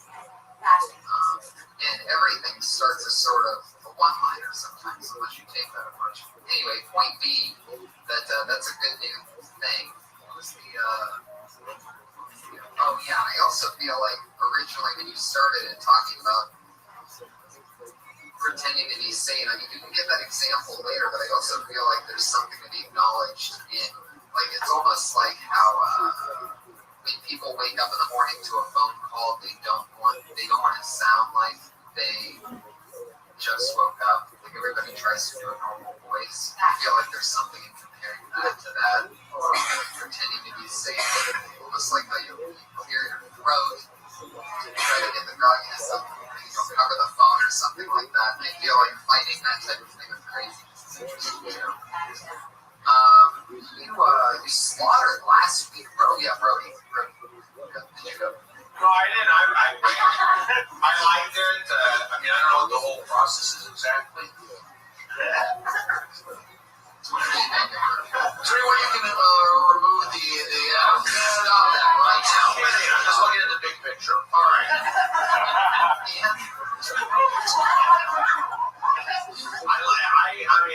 I know it's a new thing, but just like overseeing it all, I felt like, yeah, there was a bit there. So there was a beginning, there was a middle, there was an end. So I compliment the committee for that. And listen to Tony on that. And, you know,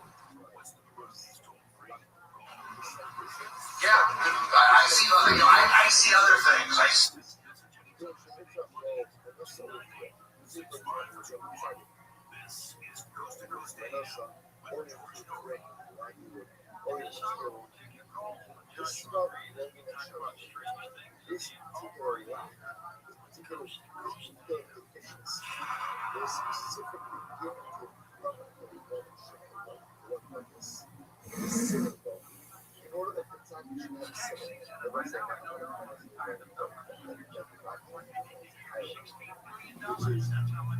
The likability, I see the smiling, and that's what I would say. All the comedians I see here tonight that really have a good, you know, got a good voice, good point of view. So, have you ever had a bit about you know, about how women are a certain way? Like, I know that you don't talk very much about. Well, I'm a human, so really. No, I don't view the men and the women are a certain way and this and that. I'm just kind of like in the moment. I'm like Johnny Manziel. You know, I played baseball. I was a failed pitcher. So I kind of do it that way. But yeah, I mean, there's so many different forms of comedy. Yeah, there's different, you know, the guys versus the girls and this and that. I just feel I've studied so much on comedy. I always tell the new comedians. It's stage time and jokes. Can't go wrong with that, and that's what we're doing here tonight. Yeah, definitely. You know, I give you the overall opinion. You know, I'm the guy who's working, Tony Moore's Brian, obviously we're working, but I see the overall, the big picture. Kimberly, you've been doing a lot of spots, a lot of stage time lately, right? Yep. And you're likable. That's a good thing. I noticed that all your bits have you playing a character. You notice that? Like every time you're always just like you're acting stuff out. Yeah. Have you ever tried to like do bits that aren't? No, just trust yourself. No, it could be part of your. It could also be part of your natural thing. Yeah. I think that's just how you know when I sit down and I jokes, that's how. Right.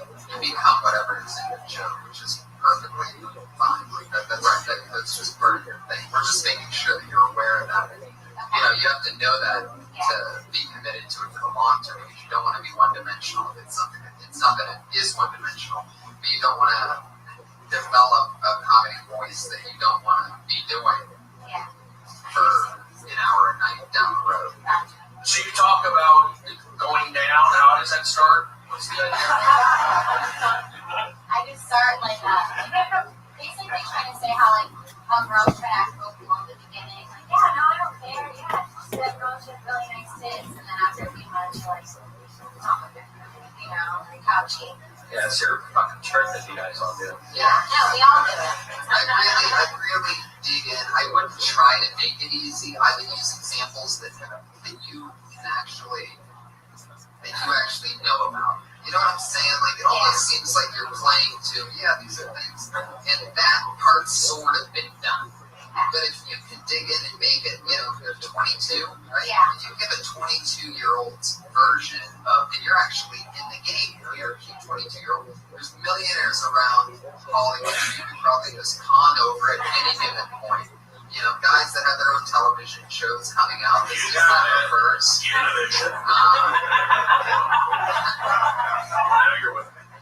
So, you know, if you can figure out, like, things, even if you haven't done them in real life, things that you would do, or, like, specific conny fucking examples, because I think that's what will make it funny and original. But as far as it goes, as always, great work. There she is, Kimberly Condon.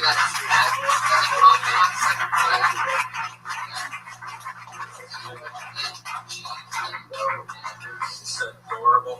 She really is.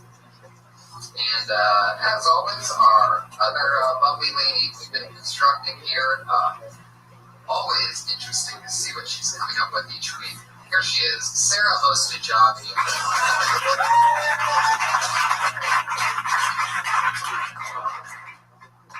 What's up, guys? So, I'm bisexual. Or a complete slut. I don't know. One of the two. My sexual preference is most easily defined by the early 2000s cartoon Cat Dog. I would have both if I could. I actually went out with this girl last last week. We used to go out last year. We broke up because this guy came in the picture and gave her a bunch of things that I could, like a house, a Porsche, a date. And we went out, and what sucks is that I've been on both sides of the street, you know, and so I've done the tricks, I've been the trick. And we were walking around, and everything's great, and we're holding hands, we're kissing, and it's like so going so good, and then I get the, I'm so glad you're here for me as a friend speech. And I'm like, well, I know it's not, and then he goes, you're not, all right. But immediately she follows that up with, hey, let's go to the strip club. And I said, I love you. First started with the bear and then went to the cat. I immediately get that bear going. Okay. Well, other than the fact that you just made the bear come in a minute and 7 seconds, I like your nipple shadow. yeah, that's something you gotta look out for, man. We have this repeating problem with you. You guys are just so fucking turned on by me that it doesn't matter what I wear, what I do, it's too fucking much. It's not my fault. Oh, your nipples are popping out of your No, they're not, dude. And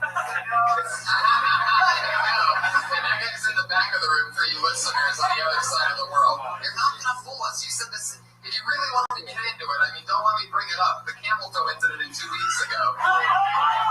At first you said there was no camel toe, and then you admitted later that there was a camel toe. No, I just said I wasn't wearing panties, so maybe you saw the outline.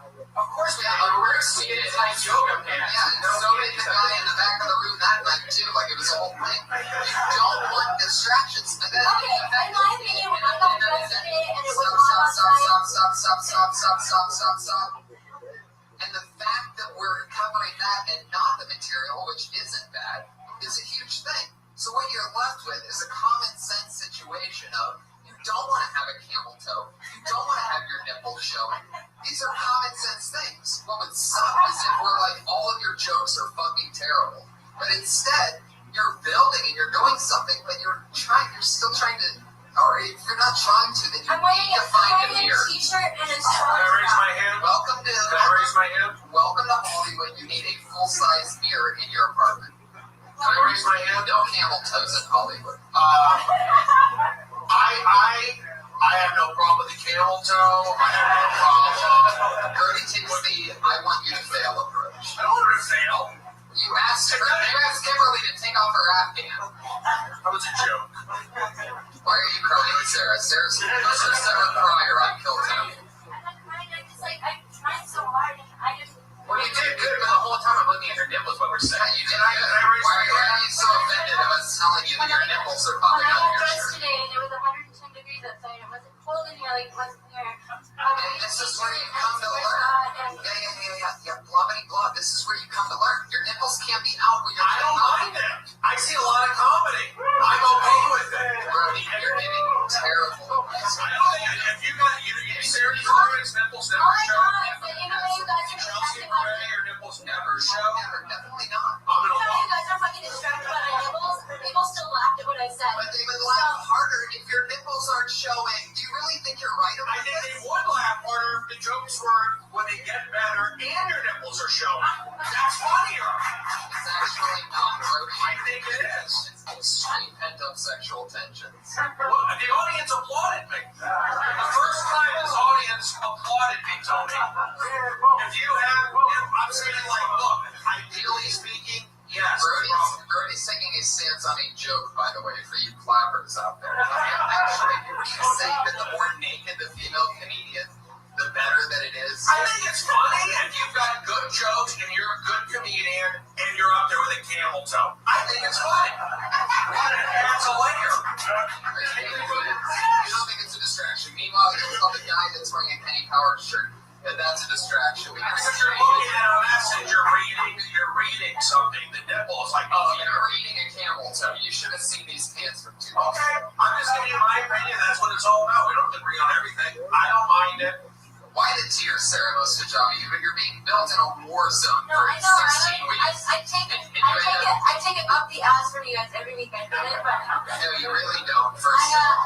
Second of all, if you do, it's because it's unacceptable. And we want you to be good. I It doesn't end up working for us if we end up, hey, look what we're building every You guys year. should just talk to me about my fucking jokes. Like, I don't, like, You're just talking talking about that asshole that you always do this. You're always fucking talking about drugs. Like, what? Now you can tell me about my jokes. Like, why do you tell me I do I don't want to jokes? talk to you outside, first of all. That's your honest job. No, you come up to me. Second of all, What? this isn't, stop talking. Sarah, stop talking. Let's hear the What joke. about the joke? We already heard the jokes. No, we want to hear about them.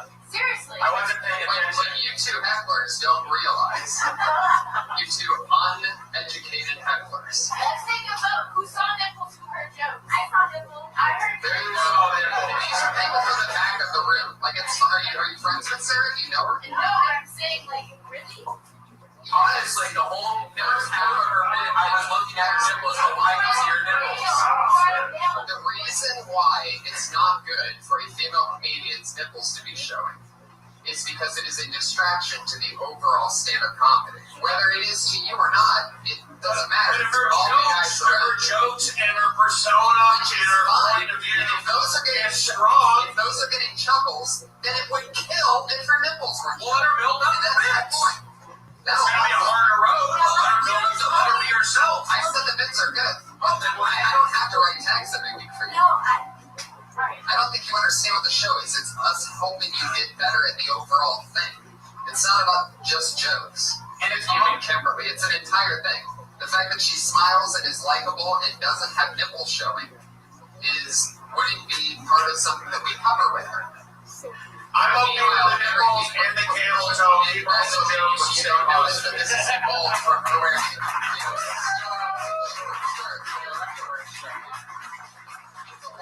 We're not saying anything bad about nipples, Jake. We look fucking hot as hell. We're trying to tell you that you're so hot that you need to fucking not have your nipples, your pussy show, because we want to hear your jokes.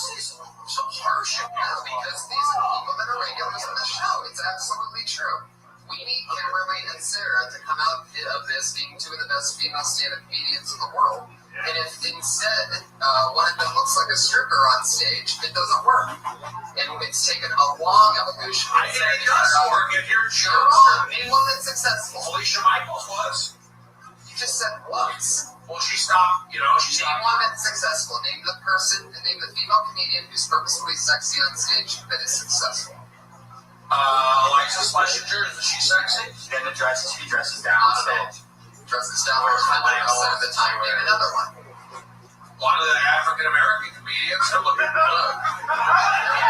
They can't help Go to your jokes. It's a safety approach because I'm winning this argument. All I know is I go to the road, a very funny comedian in Chicago, huge breasts, high heels, and a point of view, jokes, and crushed it. What's her name? Forget. Exactly. What a bad memory. This has been a fun episode of Kill Tony. Well, this one is all about having a debate. That was just my opinion. I love you guys. Absolutely. I mean, you took the wrong end of the debate. You could have used your common sense and your comedy education and not left us seeming like two bad guys. You're not bad guys. Also, But when am I supposed to go down that road and say something that I don't agree with? no, but you should agree with that. You can't name one successful comedian that dresses sexy that's a female. Maybe she's going to be that trailblazer. Absolutely impossible. I disagree. I wear shorts on stage, Tony. I wear fucking glasses. I don't even need them. I'll argue. Anything for the comedy. I wear a white G-Shock. I'm 43. I have a purple one. I'm 39. There you go. So you can be different, but it is about the It's not about being different. There's a difference between being different and trying to be sexy on stage. Nipples and camel toe are something that nobody else has. Try to show camel toe. Is that just a natural female? But it doesn't matter. You have to know that you can't do it on stage. You can wear whatever you want off stage. She was wearing no underwear and yoga pants. What do you think happened? Every girl that has a fucking pussy knows what happened to me. No underwear. Anything you want to promote is the end of the show. I'll be on the Oddball Comedy Tour. You can find me in Denver this Thursday, Friday, Saturday, Sunday. Patriot, what do you got? Comic Patriot on Twitter. He's at Comic Patriot on Twitter. Greg Dan, I'm at Tony Hinchcliffe. Thank you so much, everybody. Sorry about dramatic at the end, everyone. That's what comedy's all about. Tony's a great guy. He's not, he's trying to help. We're all positive. I just know what I know. And I'm pretty fucking smart, by the way. I went to Arizona State, 2.52 GPA, graduated. It's a scientific fact that I'm right 99.8% of the time. Thank you, everybody. Good night.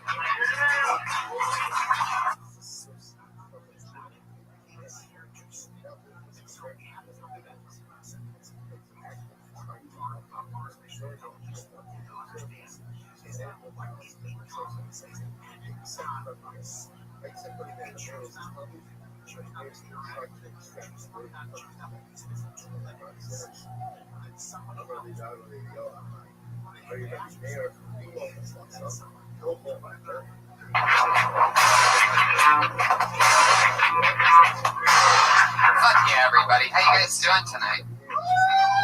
Another fun night. Here we are. Another beautiful Monday. Emmys were last night. Jesus Christ is here right now. Everybody put your hands together for the Lord and Savior, the one and the only. How's it going, Jesus? You feeling good about things? Beautiful, happy to be here. I love you. Why is it taking 17 episodes for you to make your first appearance I here? don't like sitting in back. I promise you. Front row. There you go. How do you guys feel? Welcome, new audience members. How do you guys feel to be next to Jesus Christ, the Lord and Savior? There you go. It's all happening. Mutual.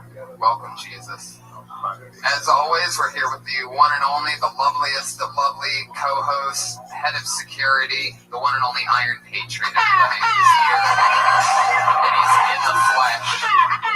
That's enough. You only get one day. Tomorrow belongs to me. That's right. You got a new friend. Hey, Tony. Yeah, I couldn't help but to notice that you have a blow-up doll in your hand, Patriot. What's going on? Have you met my new girlfriend, Tony? No. She's very nice to me. She doesn't talk a lot. She lets me do what I want. I got her at the Glendale Galleria Mall. You been there in a while? They really did some good remodeling there, Tony. Wait, are you talking about the Glendale Mall, or are you talking about the Americana across the street? Because actually, the Glendale Mall is one of the most saddest things I've ever been into my whole entire life, and I go there a lot still. Especially if you look at the Apple Store, because there's an Apple Store in the Glendale Mall, there's one right across the street that's a billion times better. So no one goes to that Apple Store, and it's really sad. Yeah, I saw that. That's huge. But they got this thing built like a third floor there and stuff that I had to go up to. But they've done a lot of more work. It's the Galleria, right? Yeah, it's big. Yeah, it's really big. That's where I rescued your dog from, is the Glendale Gallery, Really? second floor. Oh, the little twiglet. Yeah, they were going out of business, and so they were all like, they had them all into one case. They were sewing the cases of all the dogs. So there was like 17 dogs in this one case that was supposed to hold like a golden retriever. And it was just, like, I wish I took a photo of it. It looked like an aquarium of sad dogs. That poor little thing. I have the cutest dog, and she came out of a big cardboard box. What? There's something else I want to tell you that happened to me this week, Tony. Yes. Remember I told you I was going to be an extra on the Jersey Boys? Sure, I think I remember that. You were wrong about something, because you said that they weren't going to let me get close to Clint Eastwood. But I did get close. I got a few feet from Clint Eastwood, and not only him, but Christopher Walken was standing right there. And I overheard the conversation. It was funny, because they were talking about that famous old cowbell skit that Christopher did on Saturday Night Live in 2000. Do you remember that? Yes. And it was just funny that they would be talking about that, and I was just like I was at a backyard barbecue, just standing right there with them. Yeah, how long did it take for security to get you away from them? Well, I didn't try to say anything. I just kind of soaked up what they were talking about, and we had a cemetery scene. But you know, I've always. All right. Why are you holding a blow-up doll again? I just figured it out. He's a ventriloquist. Oh, listen. I've named my new girlfriend Maria, and I'm about to perform a song called Maria that I sent to Red Band. Oh my God. So that's why I have my girlfriend here to dance with me. Yep, he sure did. I love how you guys always surprise me with this. This is great. All right, you want to do this? Yeah, let's do it. All right. Here's Iron Patriot with Maria. Turn it up.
Oh my god. Wow. For some reason, I feel like you've actually used that before, that doll. I checked it already. No, I got it wrapped up. Sarah blew it up for me. Why didn't we do that on the show? So, let me ask you something, Patriot. Like, did you write that song? Yeah, I wanted to show that I like the female operas too. Like Eva Mendes, Selma Hayek, and Eva Longoria. I love her feet. She has the cutest feet. The toes are all straight, nice, hard, tan, and they're like cute. So you're saying that your blow-up doll is a Latina? Yeah. Yes, a Maria. That's what I call her, Maria. Well, Maria is also an Italian name. Yeah. I like the song a lot.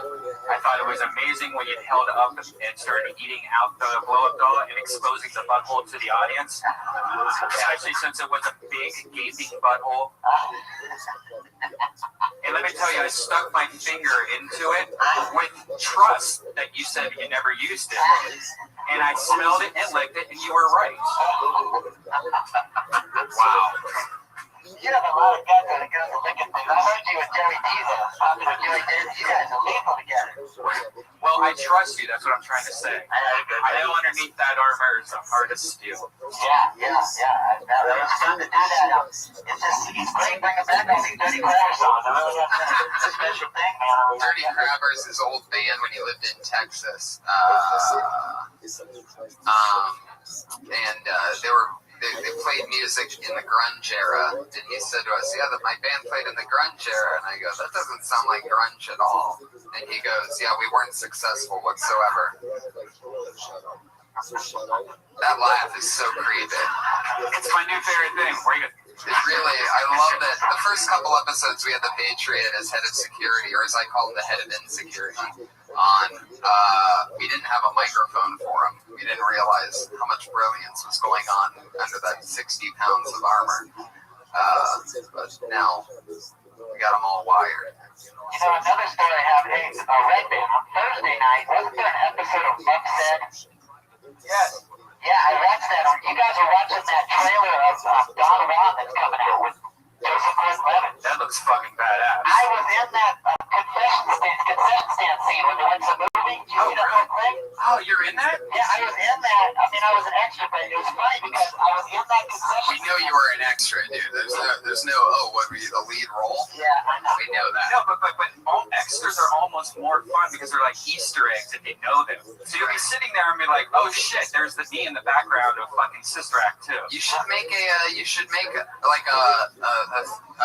compilation. Thank you. The guy with autism helping me out with my words. Wow. In a rare, that's like seeing a shooting star inside of a comedy showroom.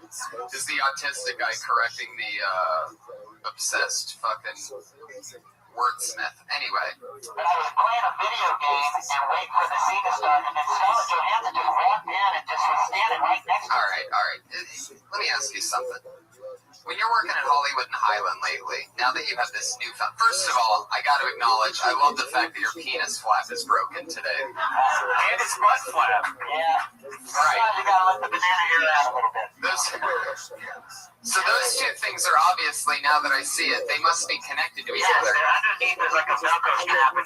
And that attaches your butt. Yeah. That Velcro strap is basically your gooch. Yeah, it's in my crotch. And when I was walking here, it must have come undone. I felt like go loose. Yeah. Did you have a pretty exciting weekend? Are you swollen right now? No, I don't know why. There's just always something that goes wrong with my costume. It's very challenging to wear. It's just always some kind of thing a little wrong. It's a miracle I made it down here for like 16 weeks straight. It's incredible. I mean, without anything going wrong. Absolutely. And, I'm really looking forward to going on my first trip to the podcast festival on the road to take my costume in the car. Between your penis flap and your nervous left arm twitch, I can't keep my eyes off your costume. For those of you that don't know, a couple weeks ago, we also caught on to the fact that his left arm twitches every time he gets really excited about anything. Does it ever happen when you're writing? Does a letter from me have a lot of high stock market things? When I'm out of the costume, it doesn't happen. I mean, I used to do it a little when I was out of the costume, but now I got rid of it, but it came back when I started putting this costume on. I guess I don't know what the deal is, Well, when I start talking, I mean, I can keep it still, but I don't know, I just take my mind off it. Patriot, that's a great and long explanation. That doesn't make any sense, I know.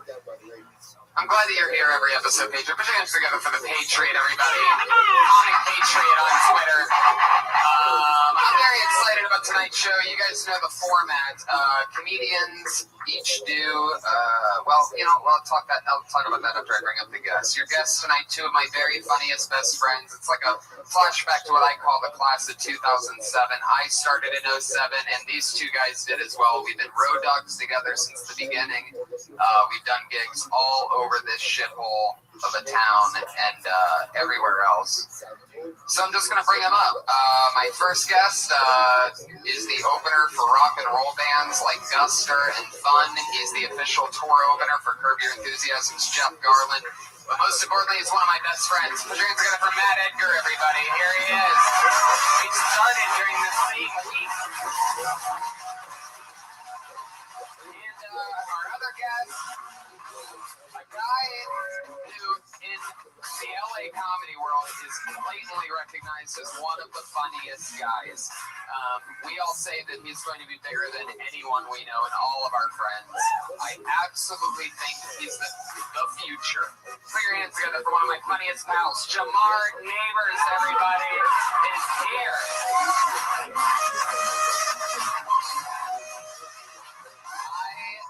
So excited for this episode because I've been trying to do this thing lately where I match friends' chemistries up and picture what two guys together can be most functional for a crazy formatted show like this.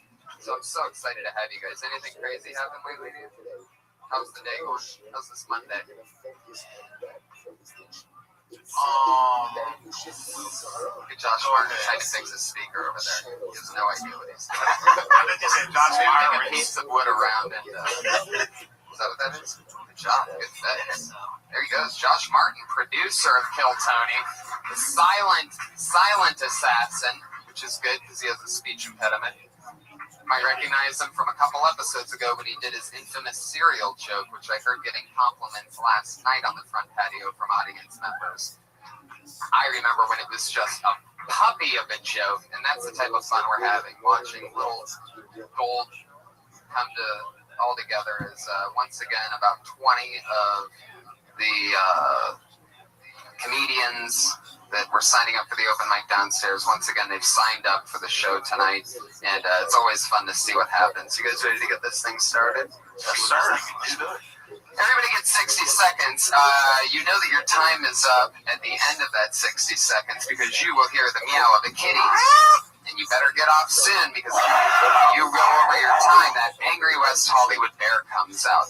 It used to be a few seconds. If you ran the light for a bit, the bear would come out. But I don't know, Red Band's getting pretty excited with it lately, and he loves just... See? That bear gets angry quick. So, what do you guys say we get this thing started, huh? You ready for another crazy fucking... Are you drinking red wine over there? You're so classy. The plastic cup. All right, everyone. Put your hands together for your first comedian tonight, and we sit down the mics and when they're performing. Anyway, put your hands together for Ziggy Klett, everybody. Ziggy. Ziggy. Whoa! If you don't don't show up, that means you never get to do the show again, and you get blacklisted.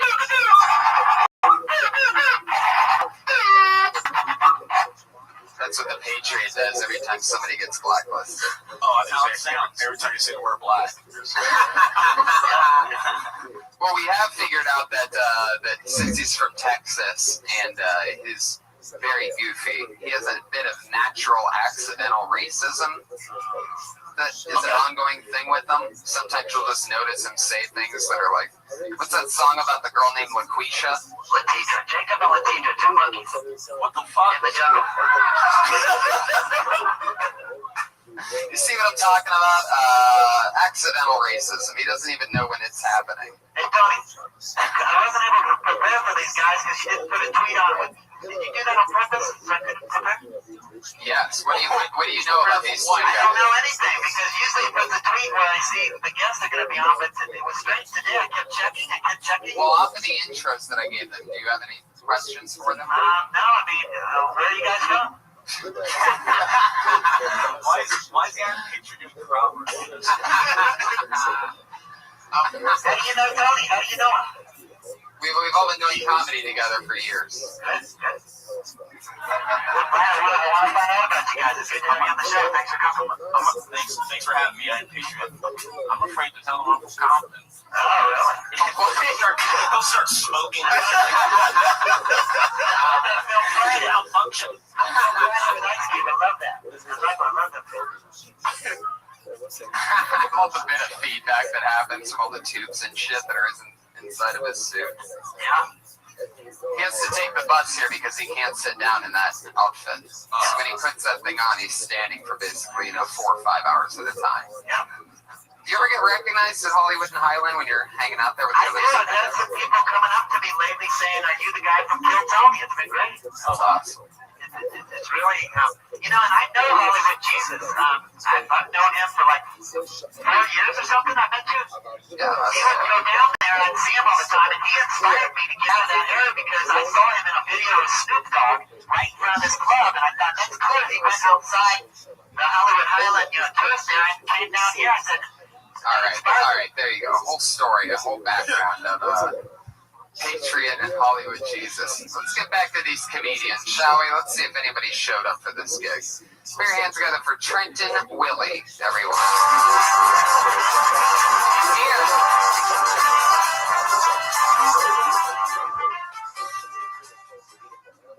Wait. Whoa. All right, so I was coming from Chicago to Colorado one time with a group of friends, and I stopped at this restaurant in Iowa. It was a Christian-themed restaurant. It's called the Garden of Eden, and the motto is "You can have a Yahweh." He knows what I'm talking about, right? I sat.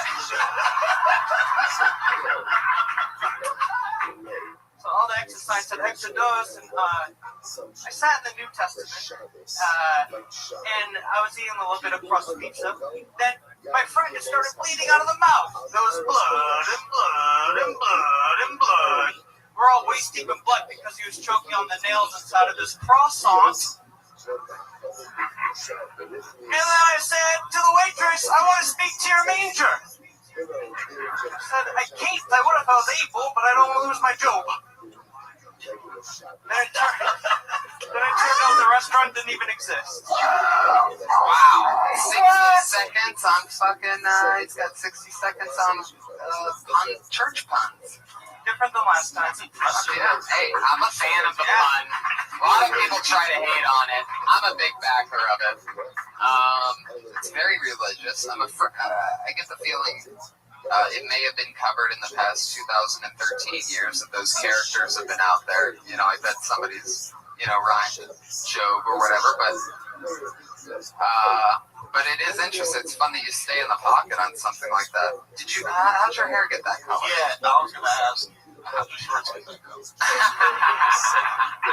Well, I was hanging out on the bobsled, and I saw the hippie move with the silent E in Venice, and it just happened.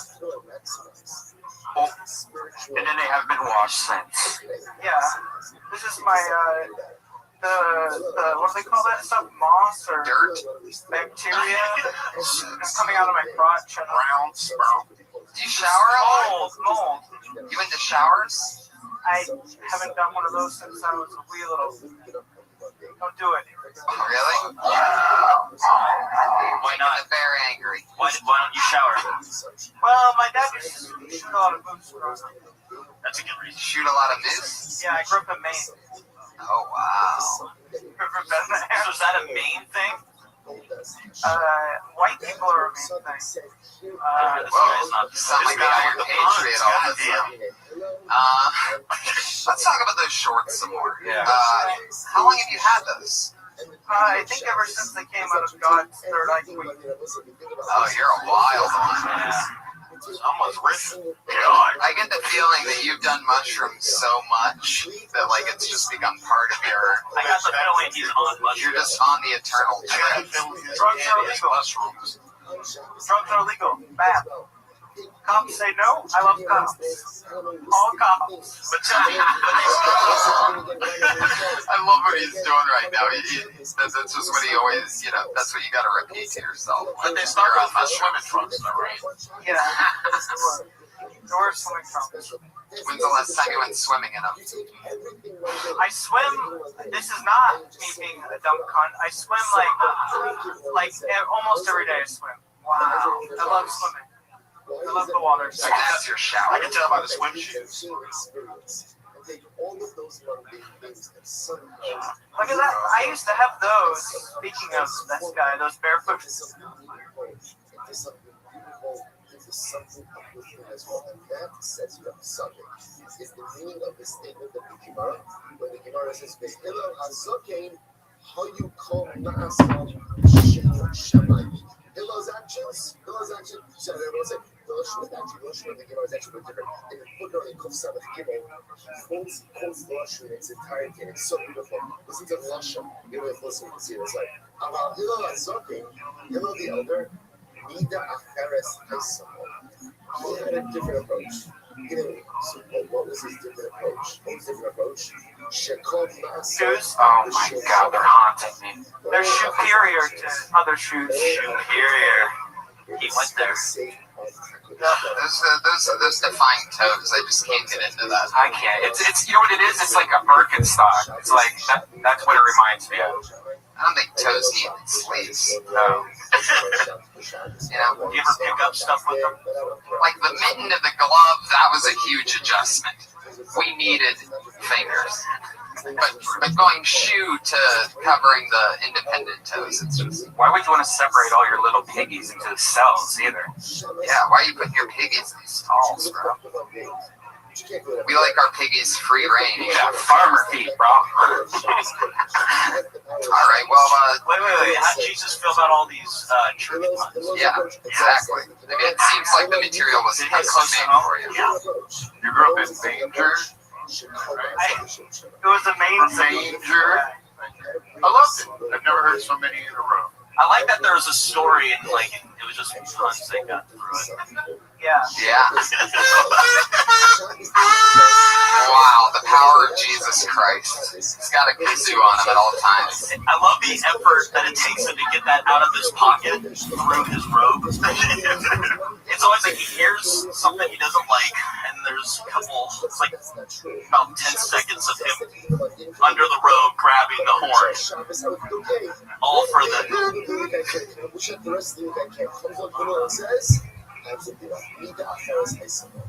Does it really? It does look Your kazoo legit. doubles as a pipe? Drums are legal. Someone call the authorities. Do comics get big off puns anymore? Just do they what? Do comics get big still work? Yeah. Oh yeah, totally. Absolutely. Like, but is there a comic like that's just your shit? That's just famous for it? No, you can't just do that. You can't be what they would call one-dimensional. Oh. My God, that was brilliant. There you go. Good. That's how you use it. You can have that, I'm just right? gonna sit like this for the rest of the episode. Good job. Fatality. Yeah. Then that's just goes to show. Anyway, Trenton, how'd the hair get that color? Did we ever get there? No, we went to Shores. Is that Kool-Aid? Is that the old Kool-Aid thing? Nope. It's hair dye. Really? How long has it been bluer? Off and on for a long time. But different colors too. Did it start off yellow and then just molded? He's like, He said off and on, like it changes like that by itself. Were you the guy that used to always be the center square in Hollywood Squares? before I got AIDS, yeah. There you go.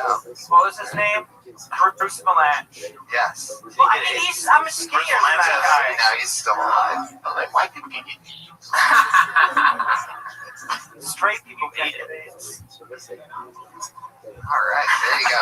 Remember last week when Brody sent Josh to get some coffee, and right when Josh came back, he was on stage? Yep. We kind of had that special moment, but Then he cut his fucking hair. He was so and he was so gross to Josh that for the first time in like 2 or 3 years, Josh went and got his hair cut because. yeah, I noticed something. Why don't we bring Josh up here so we can cut your hair? Josh, get back up there. Second time. 7 days ago, they were on the same stage at the same time with the same hair, and now, Josh, take off your stupid hot dog hat for a moment. Oh, there we go. There it is. Oh, I like it when it's cut down like that. It actually looks nice like that. Talk into the Patriots' dick. I just want to talk to the dick clap, guys. I saw him. He tried to talk to me on the front patio, and then I'm like, I just simply out the look. Wow, I look homeless too. Cut my hair. There you go. Trenton Willie is changing people's lives. An inspiration. All right, well, there he goes. Trenton Willie, everybody. There he goes. That was fun. Sometimes you don't talk about the material at all. It's very unorthodox. Anything can happen. You know what I mean? That was fun. Yeah. It was, wasn't it? Orthodox? Definitely. Oh, yeah. Patriot, how do you feel about what's going on so far? I feel good. Justice will triumph over evil. How long have you had that blow-up doll for? I bought it a couple days ago. I drove over there and got it. Where'd you drive to? Glendale. Oh, you really went to the mall to get that? Yeah, it was at Spencer's. It was up on the 3rd floor. It took me a while to find it. How expensive was it? Wait, Spencer's is still open? Yeah, it was like $22. So that was my I invested in the show a little bit, Tom. Wow. Was it do a write-off on my taxes for that? Was it embarrassing for you to buy that? Yeah. But You wear disguise? I don't really care because when I'm going to do business, I don't give a shit. Yeah. Damn. I'm an ambassador for Kill Tony. When I'm going to get shit done, nobody's gonna stop me. Right. Man, that left arm is twitching like crazy. It was. You're a hero. I work in mysterious ways, Tony. There it goes again. You can't even stop it at this point. Hey, wait a minute. It's not about to happen right about now. Dude, that should be a drinking game for Yeah. alcoholics. Drinking game for alcohol. Mermits. Just a glare. You can help me stop it, Tony, before I go to the podcast. What you're doing right now while you're playing That's right, he's nervous about the LA Podfest coming up October 4th. We're part of the LA Podcast Festival, everybody. This is episode 17, and we're lucky enough to be part of something that cool, only at 17 episodes. Yeah, and if you want to get tickets to LAPodfest.com, we're staying at the hotel probably, because last year was like a party there. And we're going to have a live Kill Tony there and a live point hits with Kevin Pereira on Sunday. So Kill Tony is Friday. So it's pretty hot. And we'll be booking comedians over the next couple weeks for that, because that's going to be specifically a show in which, obviously, since we won't be going off the open mic sign-up sheet, we'll just let you know in the next couple weeks if you could be one of the people. And when he says weeks, he means next weekend. So. Not the weekend. First of October. Yeah, next 2 weeks. Right. Yeah. Okay, our next comedian, LA Podfest, October 4th.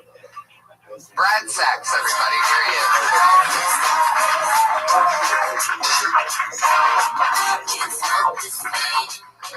I want to try and see if I can do a clean minute just in case I'm ever on Conan or something. Yeah, when I was in college, I had my fingers in this girl's vagina, and yeah, something felt weird, and I pulled my fingers out, and there was a condom on the end of my fingers. Not my condom, and I couldn't really tell what it was because the room was pitch black, and I raised my fingers up. The only light came in was a light beam from the moon. It was kind of like Indiana Jones in the Temple of Doom, like faintly I heard dun dun dun dun dun. No man would know what to do. My first thought was, you know what, I'm just going to put it back in there. Because I could tell it wasn't my condom. I took a little taste. It's not my fault her vagina was a vending machine that evening. But you know what, there's a happy ending. She actually thanked me. She's like, oh my God, I was looking for that. Thank you so much. Like I found her car keys or something. That's it. Okay. Were you being serious about the clean stuff thing? What's that? Were you being serious about the clean minute? I'm guessing he was. No, that was a joke. Oh, because it wasn't clean. No, it was filthy. Right. Okay. Yeah, it was force filthy, kind of though. Like I didn't believe any of it, so it kind of made me not. How much of it was true? I mean, I didn't taste the condom, but the whole rest of it was true. People find condoms. Get the fuck out of here. Really? I love how casually you said it. Like it's like a daily thing. He's right. I found a tampon in there that was in there for a couple of days. She was getting Stop really it. sick. Oh, that's it. What sizes of vaginas are you guys dealing with? Where a chick can forget that there's a tampon in there. American women. Oh my God. What's the most tampons you've ever found in there? I found 2 maxi pads. 4 months supply. Just black. Oh, like blue eggs. oh my God. We should take all this material and use it for clean material. If you really did find a condom, you should make it. Just say how it happened. What did you really do? So wait a second. Let me get this right. You're with a chick. Yes. You're fingering her. Yes. All of a sudden, there's a condom on your finger. That really happened. That When really the fuck do you do that? Do you keep fingering her and pretend like what's going on? Well, it was dark in the room, and I was like, "What is that?" I was like, "Oh my God!" And I threw it, and she thanked me. She's like, "I was looking for that." She was like, "Oh my God, I was looking for that." She really was looking for it? Yeah. She spent time with And it wasn't yours. It was not mine. No, but I've heard comedians say, I was having sex and there was a condom. How many condoms have you found in girls' vaginas, Jamar?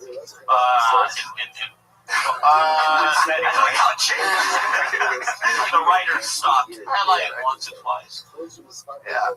No. I Yeah. feel like I have, But I don't remember. But I think it was mine though. Like, I don't think it was anyone else. How many have you found in her ass? Alright, I'm sorry. Okay. So you throw the condom and she says, I was looking for that? She was like, she started crying. She was obviously embarrassed because I now knew that she had slept with someone probably that day or maybe 2 hours. Did you like this girl? Like, where did you meet her? It was like a booty call. Like, Where'd you meet her? It was in Ohio State. I met her in class. Wow. Sounds like a chick. What did you go? Yeah. What did you go? She told me that like I found her keys and I kept fingering her. Then I found her keys. I was looking for both of those. Hey, let me ask you this. Yeah, that's totally it. How deep did you reach into the cookie jar to get it? Not deep. Not deep at all. Just normal. Wait, so it was just. Yeah, it was just hanging out on the porch. It was right, yeah. So it's dark in the room. You feel it. You throw it. When she's crying and the lights come up, where was that condom? Where was it? It was like, it probably hit the wall and then went down. And you don't remember that? You didn't see? But how was it so easy for you to find it again? Yeah, like it had probably worked its way out at that point. And then I just was the last guy that just plucked that gold. And her body was What's the point of wearing a condom anyway if you're just going to leave it in there after and just let it fucking marinate and bake in this oven? I love how women during that were just like, I have an oven between my legs. I understand it because I really had to pull something out of the vagina once before, and because she was helpless. Was it a baby? Was it an abortion? No, I can pull something out of it. it was a tampon. It's fucking wire hanger. Nah. I mean, I said two pounds. Shit happens. Right, ladies? I just put those yellow gloves on. I looked at all the ladies in the room after you said right, ladies, and they all almost puked. Like, no, definitely not, never. Let's keep going. All right, let's do it. Our next comedian, everybody. Give it up for Brad. Brad Sachs. He's at Brad Sachs on Twitter. Your next comedian's name is Ori Amir, everyone. Oh, yeah, Ori. Howdy, hey, I'm German, and I was born a pervert. When I was 4 years old, I used to carry a little rock between my butt cheeks. It wasn't a fetish, it was a nurturing instinct. I was trying to keep it warm. But once you carry a rock in your butt, it's a slippery slope, okay? Rocks were becoming bigger and bigger, and it was harder and harder to hide it from my grandmother. Now, you guys laugh at me now, but in a couple of years, when Obama is going to take away our guns, we would all have to carry rocks in our butts. Look out! A bad man with a gun! Don't worry, I got this. My butt just saved your ass. Now, I'm just kidding, you liberals in the audience. Please, liberals, please don't attack me with your butt rocks. Or your vagina condoms. That's a minute. Holy shit. That was great. I remember you were here last week, right? Or was it the week before that? 2 weeks ago, yeah. 2 weeks ago, and you're like an astrophysicist or something? You're a neurosurgeon who dabbles in stand-up once in a while and just slaughters, by the way. Because I remember you killing 2 weeks ago, right? Oh, it was someone else probably. Yeah, it was a couple weeks ago. But it was very fun. So you work on people's brains? No, I don't actually operate them. Don't trust me. Got your brain? I just do research. So, we scan people's brains, make up theories that are probably false. So do you think we're going to be able to save, do you believe that we'll be able to scan our brains and save a version of our brain in the future to be put into a robot? Sure, yeah, in 30 years or so, 4 years, yeah. I agree. I think that if there was going to be, if I could gamble on a bit that could be your rock and roll status, like the shit that ends up on t-shirts, I would call it butt rocks. I think that you're onto something unbelievable, and the way that you say butt rocks is fucking priceless. And I think you can get more into it and make it even bigger, where a lot of people might say, I think you should trim that down. I'm going to go with, you could have a fucking 3-minute butt rocks thing as your closer. You're saying more butt rocks. I'm saying more butt rocks. I'm saying acknowledge the fact that people might not want to put rocks in their butt and talk about that. You know what I mean? Remember my pet rock? Remember that shit? Sort of. It used to be this rock in the late 70s, I believe, that they used to sell. It was called My Pet Rock. And it was like Cabbage Patch Kids. I mean, it was like Grand Theft Auto. It was like selling like crazy. They just sold rocks. And you could have you sell your own rock, maybe get some like fart spray and spray on each one. The technology is a real doozy, huh? When you realize people were playing with rocks a couple decades ago. No, they were selling rocks, becoming millionaires. How many rocks do you carry? Yeah, that's a great question. I haven't tried to challenge myself. Maybe. How many have you got so far? We'll get this. Right? God damn.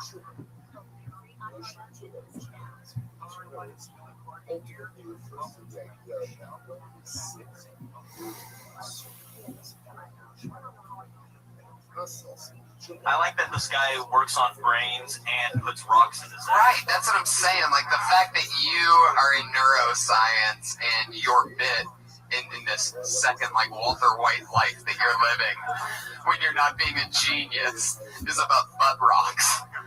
And you're supposed to be finding out how to help people's brains, and you're talking about butt rocks. When you're walking with these rocks in your ass, do they fall out, or how does that affect your walking? What does that look like? Can you show me an act out? It's challenging. You have to really, I mean, my butt cheeks are not very good at holding rocks. Actually, I mean, you would think. But if you're an American guy and you're being a character, you're a genius. I think you're serious. No, I'm actually, well, I'm not from Germany. I'm from Israel, but I have German accent. It's a long story. Wow, that's very contradictory. Wow. You must have scared a lot of people hanging out in Israel with that fucking look and accent. All right. Hey, what if he ate nothing but Rocky Road ice cream?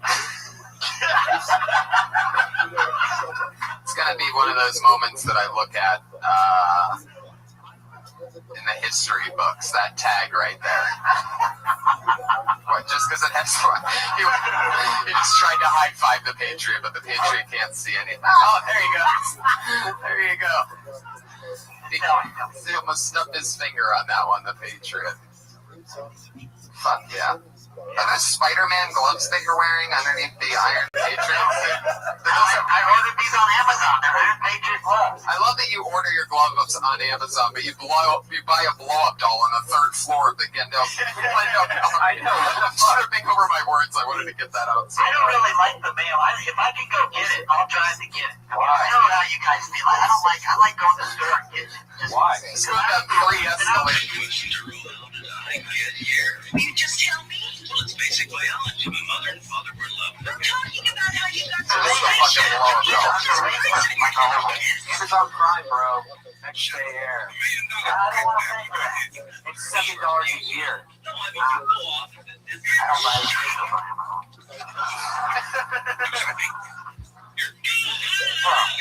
What kind of shoes the neuroscience wear? I was like, oh yeah, totally. What kind of car do you drive?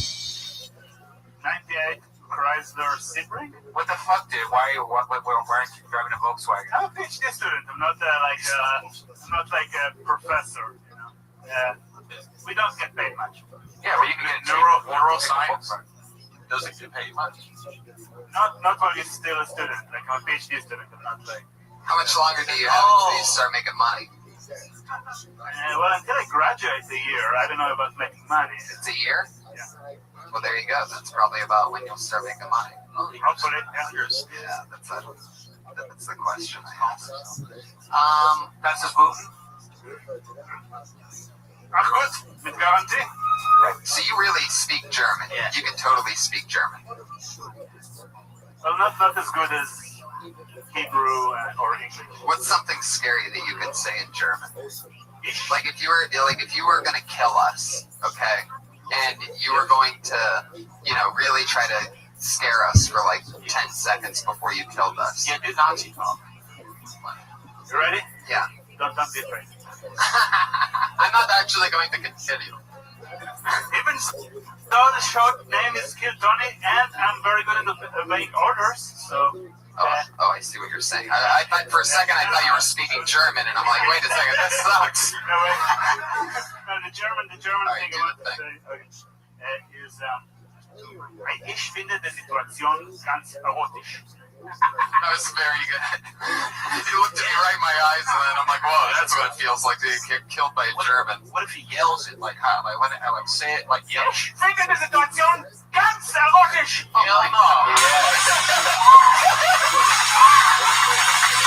just saw 2 Jewish girls pass out in the back of the thing.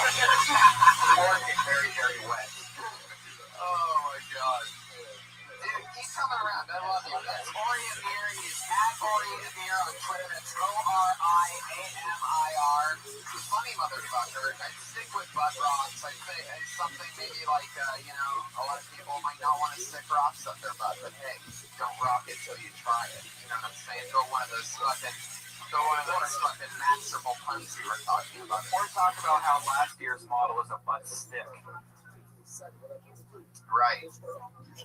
How it's better to have rocks than a stick, because a stick can only reach so far, whereas rocks you can throw. And I love the act out on the field, whether it's slow motion and shit. You mean gravel? Well, since you want to let your dog eat chocolate off your dick, you probably want to wait. We should go back into this because I have been thinking about it. It's been marinating in my head.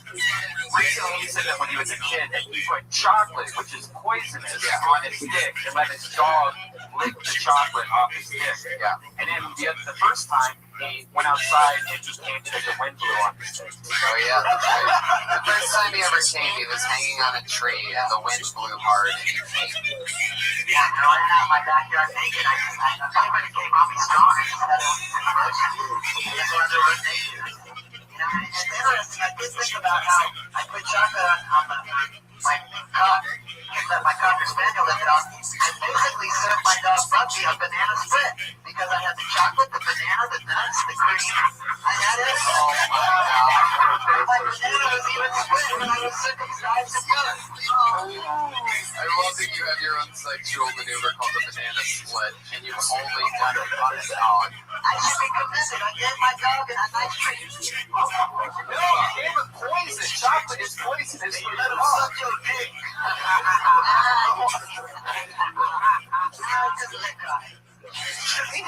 Oh, yeah. I mean, what else would it be? Something's right. It's like you can't wrap it. It just looks move up and down. I didn't come on the tits or nothing. Come on, let's not go overboard. You know, I get the feeling this dog made you come since the time before that was a win. I guess I did it myself. I got out of there. It was only one time. You know, everybody has dog secrets for their dog. I think I want to do it. I didn't do it. You know, it is an upgrade from wind, though. I give him that. If you just waited one more year, you could have spent the dog getting you roadhead while you chose. 15, what the fuck? You're supposed to like be a young man at that point, Patriot, not feed your dog poison. Yeah, hair on his dick. You know, I heard the hair on his dick. That man snipped his grandma's panties. That's fantastic. You did? What? You did? I heard that. I did not. My mom always you can't. I've never seen you do whatever this is that you're doing right now. By the way, I've never seen this side of him before. Whatever this is, been friends with him for at least a couple years, and I've never just seen. That was great. So you sniffed your fucking grandma's panties, huh? Patriot with a little research. Oh wow! I was 7 years old already. I thought they were my mom's. Like I said, we all have got secrets. So I bet everybody has something that they are ashamed of. But, man, not all of us have a fucking Schindler's List like you do. Did the dog make you come or you jerk off? Because you said you didn't come on her tits. Like, where did you go? no, I just kind of did it in my hands. I mean, Oh God, both of your hands. What the fuck's going on there? Where was your dog? Sweet. What? Right. it's weird because I went in the closet, but nobody was home. I didn't have to, but I guess it was the shame that just. Yeah, I can tell the shake's hitting you now. Your left arm looks like it's about to fly off downstairs right now. What kind of dog was it? It was a Cocker Spaniel, really cute dog. Oh, Jesus. You know what the sad thing about it was Everything. is my dad. Listen, my dad really loved that dog, and when he came home from work that night, he was kissing on that dog, and I was like, my dad's name's Bubba. And I was thinking, Oh my God. Sometimes you say so much stuff that it makes me dizzy. Trying to remember all of it. Your dad's name is Bubba? and my mom's name's June. They live in Mississippi, Bubba and June. Oh my God. They were watching the show, they know it, they love the game. What do they say about the dog now? I told my mom to stop listening.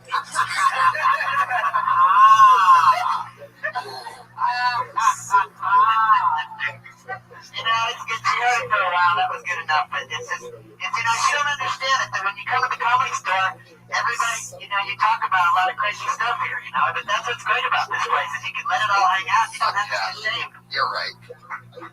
All right, your next comedian, everybody. Put your hands together for Dustin Emery.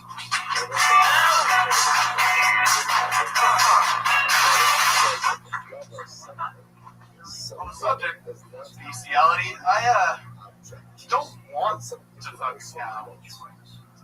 But if I were so inclined, I mean, it's totally cool to who chop these creatures up and fry them in a skillet, but once someone dips their dick in them, everyone's like, whoa, that guy's a monster. And in my mind, if you're cool with eating cows, you should be cool with fucking cows. And I'm not saying that every time you go out for a burger, you gotta go jizz in a cow. But I am saying it can make for an interesting first date. And that's it. You just write that? Like, just now? No, it was serendipitous. So you're saying the first date would be with the cow, or you would take someone? I realized like a half hour before this that the bit was a minute and a half long, and so there's some stuff there that got cut out. Gotcha. I had to edit this bit, right? What? You'll see the deleted stuff to understand the whole movie. Yeah, you're definitely, there's definitely something in that fucking a cow and being a monster thing.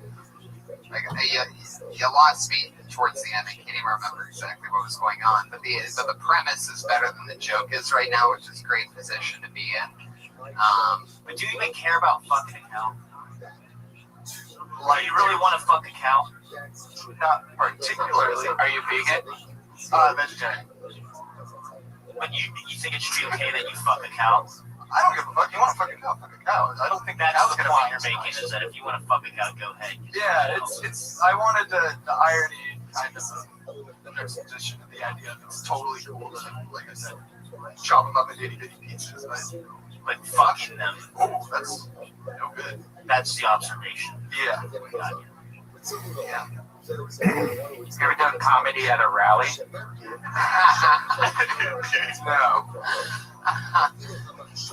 You do seem like you would be cast as a college student in San Francisco, or like an Ivy League school or something like that. Like you look like you should be carrying books with you.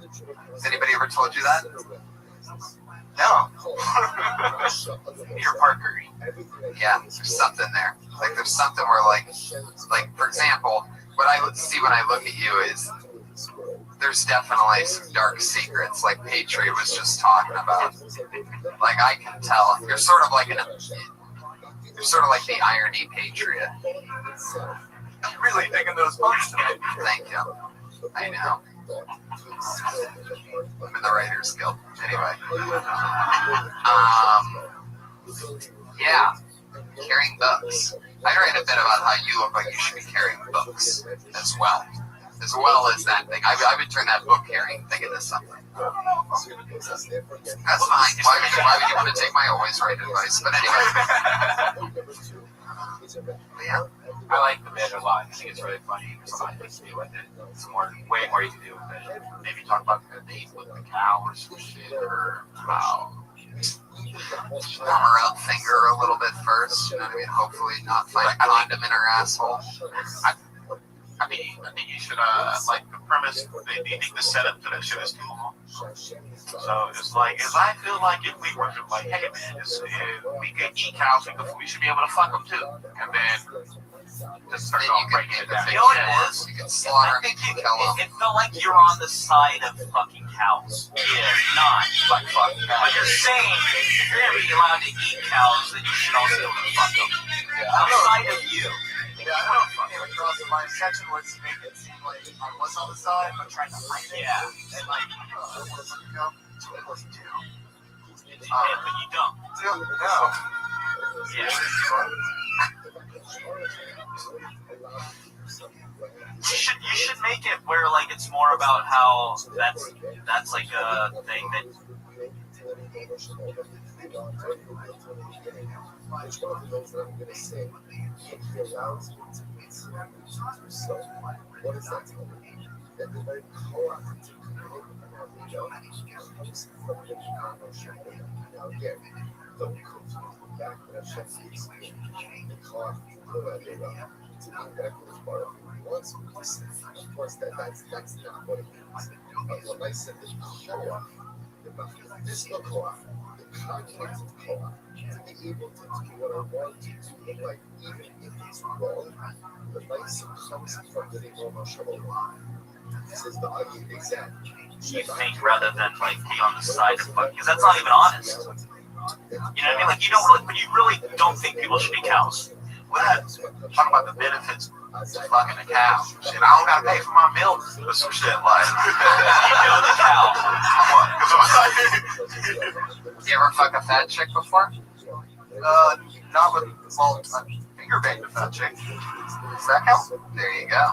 So fucking a cow would sort of be like popping your, I don't know. You finger a fat What are you saying before? Fat? How do you end up in that position, by the way? How do you end up just trying to please the one fat chick that you hook up with and not just, alright. I don't know, I got into it. I kind of came to, blackout drunk in the middle of the act. Oh. Kept going. I like how your voice cracked right then when you said kept going.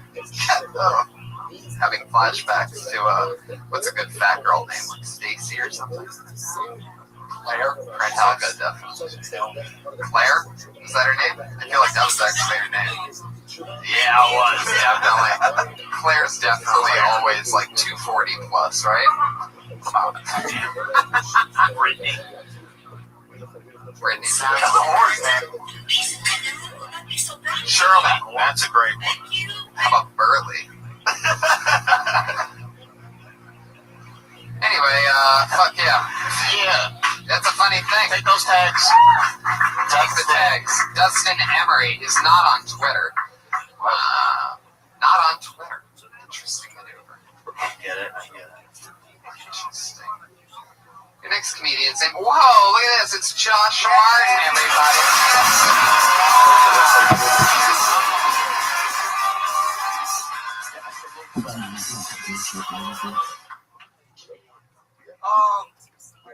A lot of statutory rape is a big issue, guys. A lot of people getting caught fucking 60 kills.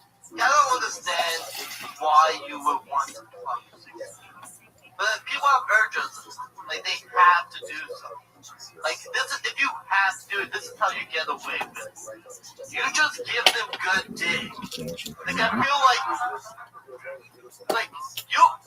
you can get away with anything if you just give good dick. I feel like what, you fucked my 12-year-old daughter? Oh, you gave her good dick? Okay, you're okay. Good dick is hard to find, I feel. Or it might be just hard for me to provide. I don't know. That's all. Stupid. Okay. I gotta ask just so that I know before I even say anything. What were the last two things that you said? Because those are the two things that I missed. You said good dick is hard to find, something. Hard dick is hard to find, or and a hard dick is good to find. Good dick is hard to find, or I'm just really good at providing. I'm really bad at providing. I would say good dick is hard to find, and a hard dick is good to find first, and then say everything else that you're going to say. Stay in that pocket of a good dick. It's so funny that you give no explanation onto what makes your dick so good. I think it actually... No, I just feel like you can get away with anything. Like, you can rape a 9-year-old kid. Oh my god. You know that shitty kid won't get an animal. Like, if you give that kid good dick, like, probably won't get it. Josh, do you really think if you raped my 9-year-old daughter, if you came up to me and go, I would be like, yeah! High five! Yes! Are you crazy? Good dick is hard to find. What kind of childhood did you have?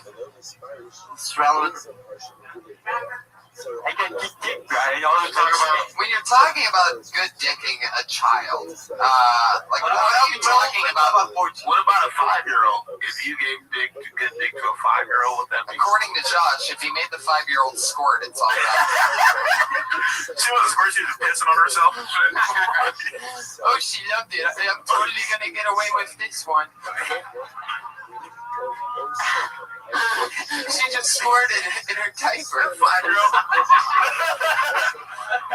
A 5-year-old could barely walk because she just learned how to walk.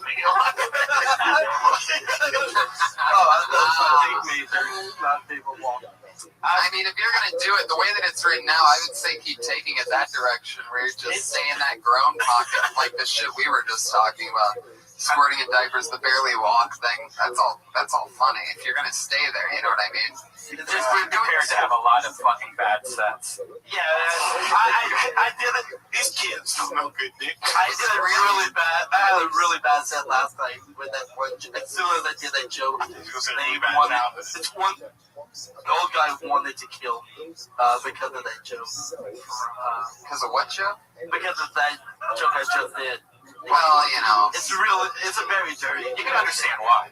Yeah, I understand why, but any guy with a daughter is gonna never work with you in this town. But people need to learn how to fuck, you know. Like good, 7-year-olds. Yeah. Well, let me ask you a question. How come none of these girls that you're talking about that we mentioned since you brought this up are any of them over 18?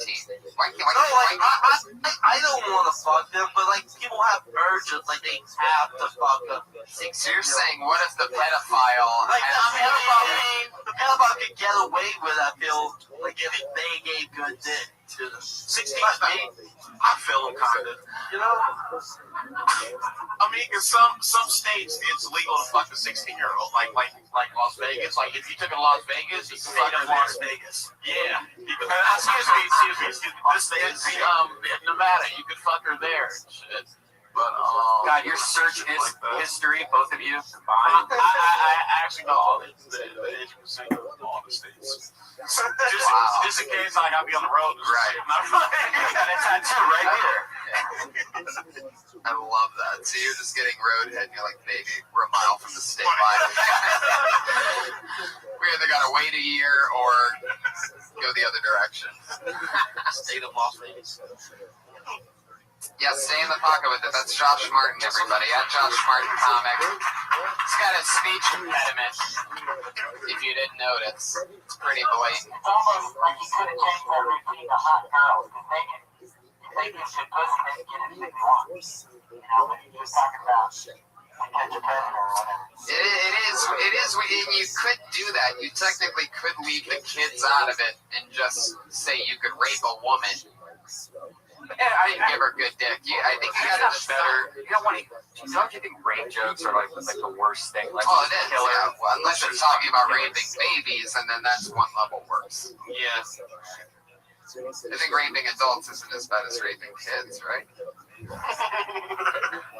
Josh, leaving us the tough questions to answer up here. I just think you should just take a shit with that joke outside and walk away from it. Talk about how she let the 5-year-old shit on your chest or something.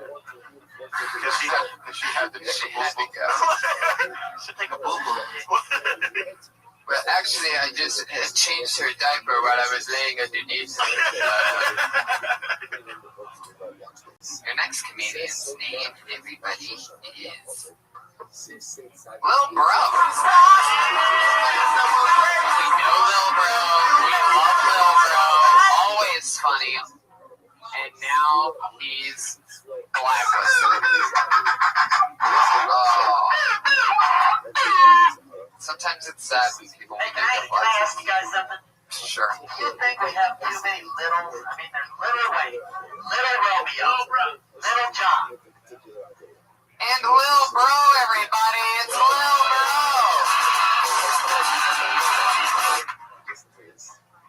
Here he is. Oh my gosh.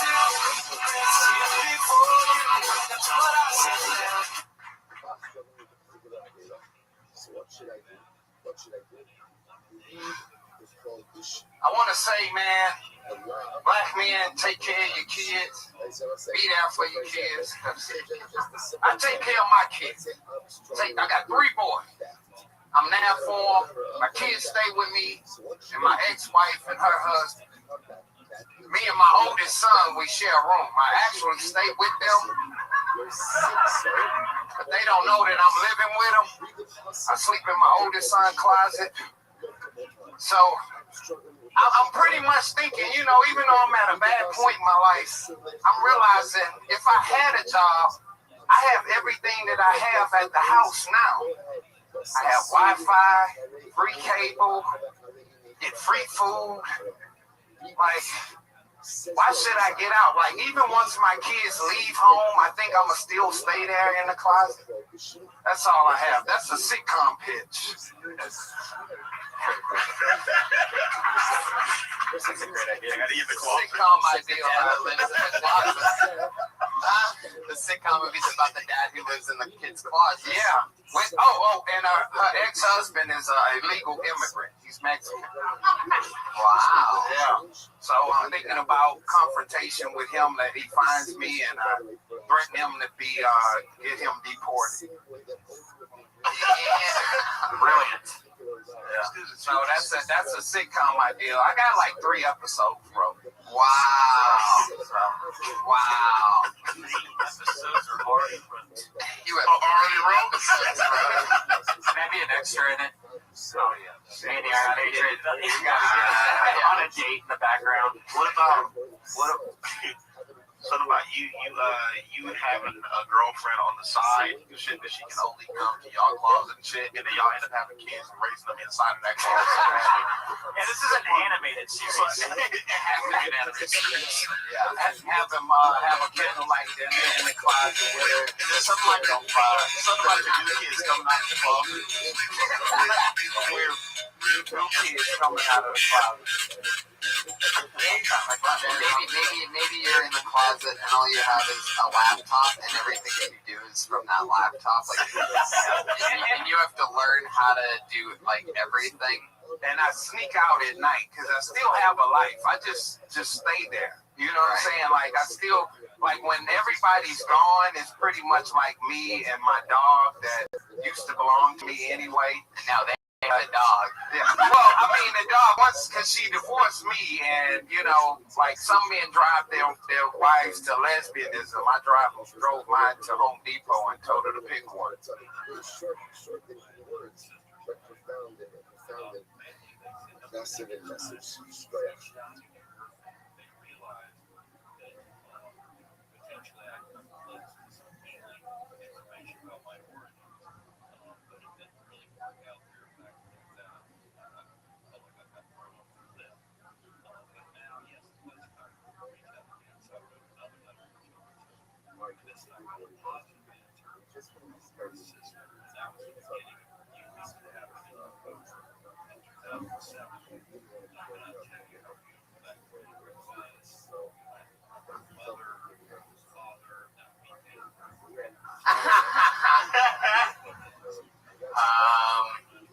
yeah.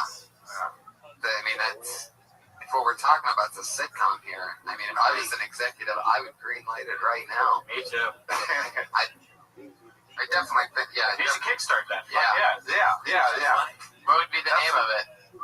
Fuck a name, man. Let's get the money, right? Let them figure out the name. That's the title. Hey, who cares about the title or the script? Let's just get this thing going on Kickstarter. Am I right? Hell yeah. What about just give me that money? Hell yeah.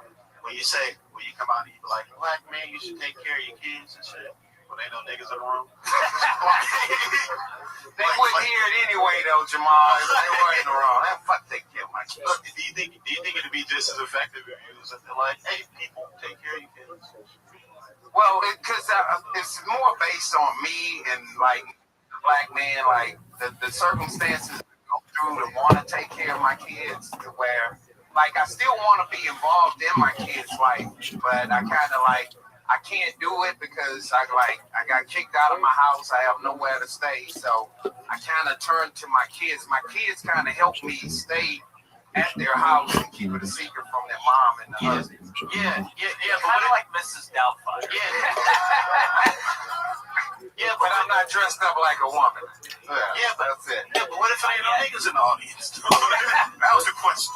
No, it's not stand up. That's not my stand up. I was just like as far as the joke goes. Oh yeah. Do you live with your kids? No, I'll stay out here. Kids are like, oh yeah, I don't know where they are. Yeah. Okay. But I thought about it. How could I spend more time with my kids and, you know, be there in their lives every day, even though me and their mom are not together. You see, so I make the sacrifice, plus I have no place to stay. So my kids sneak me in. Me and my oldest son kind of share his room because they have a big house, you know. So it's the house that I used to stay in until the divorce, and she got it.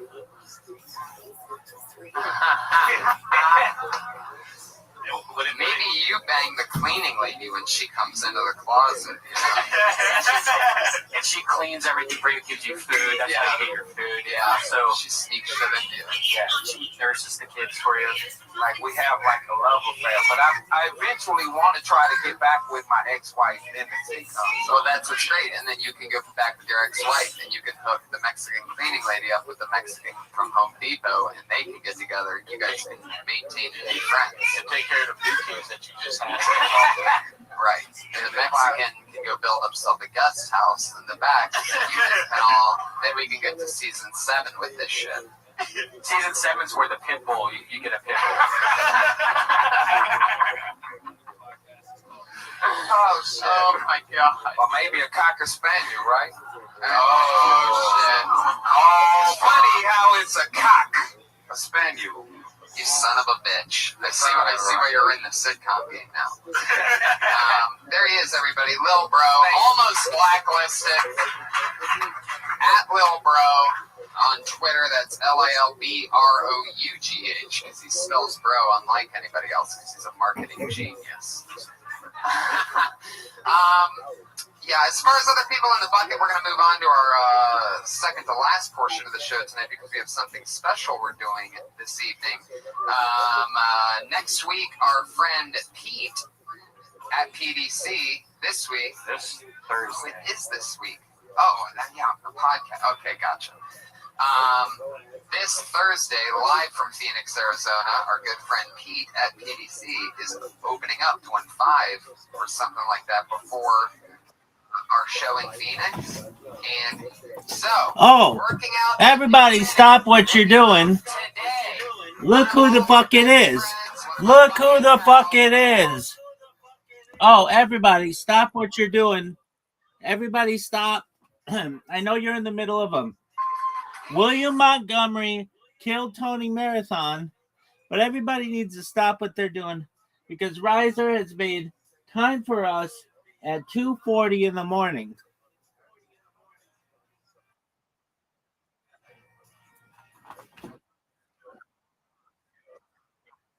It's right here, big dog.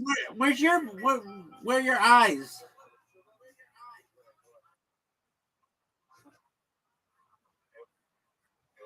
Is that a me problem? Is that a me problem? Or is that a you problem?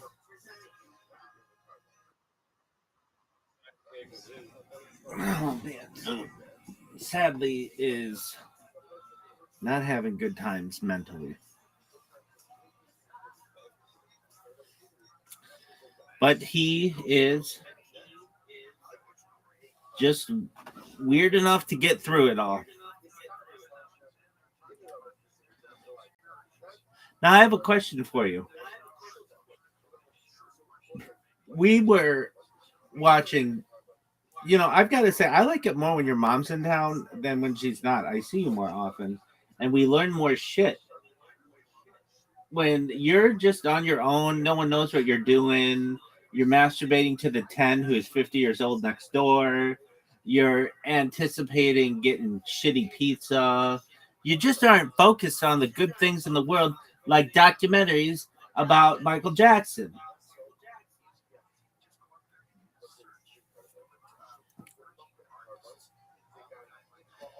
Are you ready to watch a Michael Jackson documentary? Yes or no? I'll wait.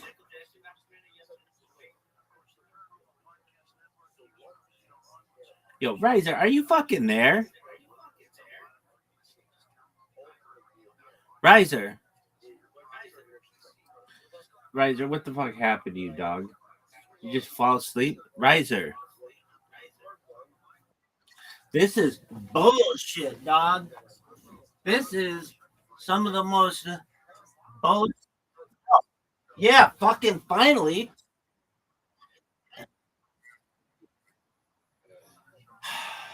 That sounds like a you problem, son, because nobody can hear you. Now they can. That's what I'm talking. Okay. Wow. Okay. And then we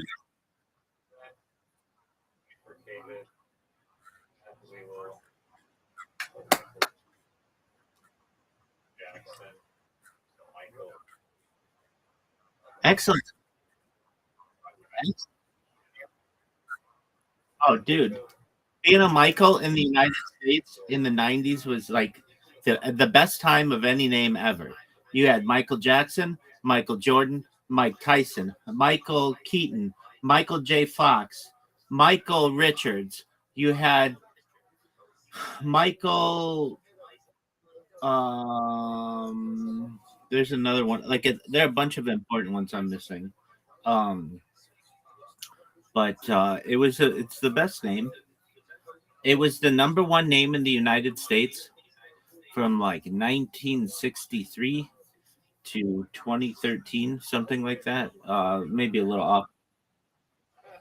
Like every single year, it was Michael. It's yeah. I mean, it's like calling. You know, it's just a shortening of it. So I guess it's the same as like something like Jake and Jacob.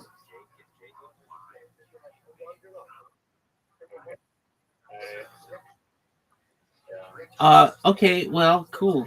Um. All right. So, did you sleep really late, or are you up really early, or are you up really early, or are you? Oh, that's cool. Well, I'm gonna take a whiz. I'm gonna get some water, and then I'm gonna whoop your ass at literati. Got it? Did you watch William Montgomery on Kill Tony on Monday?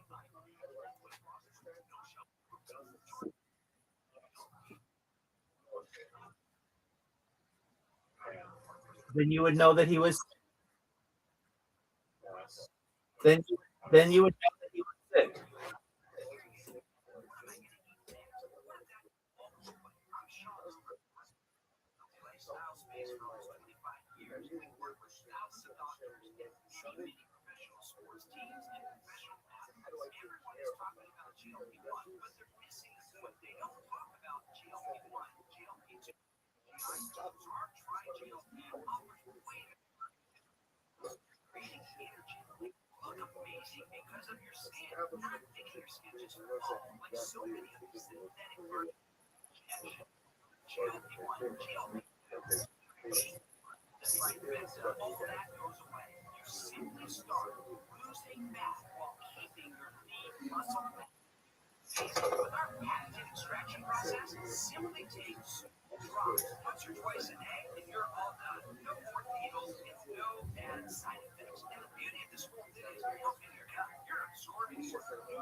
Guess what? I was on two podcasts on Monday. One in England, one in Australia. I'm giant in the Commonwealth, baby. Everybody knows about me. And then yesterday, so I've been doing this thing. I've talked to you a little bit about it. That I've been doing more and more writing. And one of the things that I do, like you don't realize or people don't realize, okay, there's something called SEO, search engine optimization. But then there's something that doesn't really have a name, but it's just emerging called GEO, generative engine optimization, which is like manipulation of AI. And people don't realize that AI is the future of search. Already, like Google's searches are down more than 10% because people aren't clicking on websites anymore. They're just getting whatever Gemini is just tells them, and then they move on. And I've talked to you about it. I talked to your mom about it. The future of browsing is going to be just AI browsers, not like come to my website kind of things. Well, I when I first like started using AI, it didn't know anything about me. And then because of one uh, Reddit post that I wanted to happen, I wanted to get some attention on Reddit. Whenever AI would know anything about me, it just knew me as a spammer. And so I wanted to change that. And so I published some press releases within the last like week or two. And these press releases have totally changed AI's opinion on me, like completely. So yesterday I was in the Harry Potter Obama Sonic 10 Inu headquarters trying to get somebody to post something on Reddit for me on the Harry Potter Obama Sonic 10 Inu subreddit, which they did. And I got to talking with More Light, and I was like, dude, like, look what AI thinks of me. And it like thinks that I'm like one of the greatest people of all time. And I'm like, yeah, I mean, you can basically like make it believe whatever you want. And like, like I basically wrote this article talking about how Harry Potter Obama Sonic Teninu is the greatest cryptocurrency in global history because Riser isn't fucking getting on his high horse, getting his shit together with his cryptocurrency. So we just straight up stole that name. And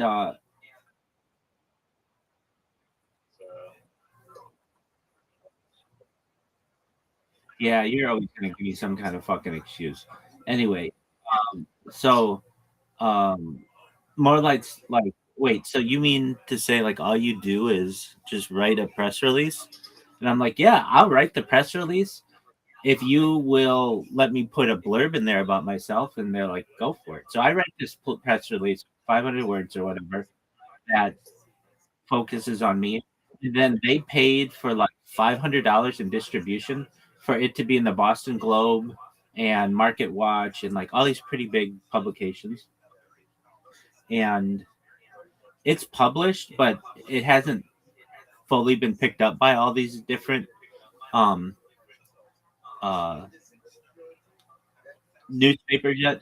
It'll take a few days. But then whenever you Google Harry Potter Obama Sonic Teninu, I mean, like I wrote this article to be like Harry Potter Obama Sonic Inu is in talks with the United Nations to sponsor the NFL, Major League Baseball, National Hockey League, F1, the Masters, and the Olympics and the World Cup. Like, and it's true. It's not a lie. We are in talks about it. We don't have the money to do any of that stuff yet, but we've talked about it. And so, like, but what AI will do is it'll take all those keywords and then it'll be like, oh, the Harry Potter Obama Sonic Teninu has like a really rogue advertising methodology. They are working with all these sports, organizations, yada yada yada. And it's all so basically we did that yesterday. And on so Monday I was on this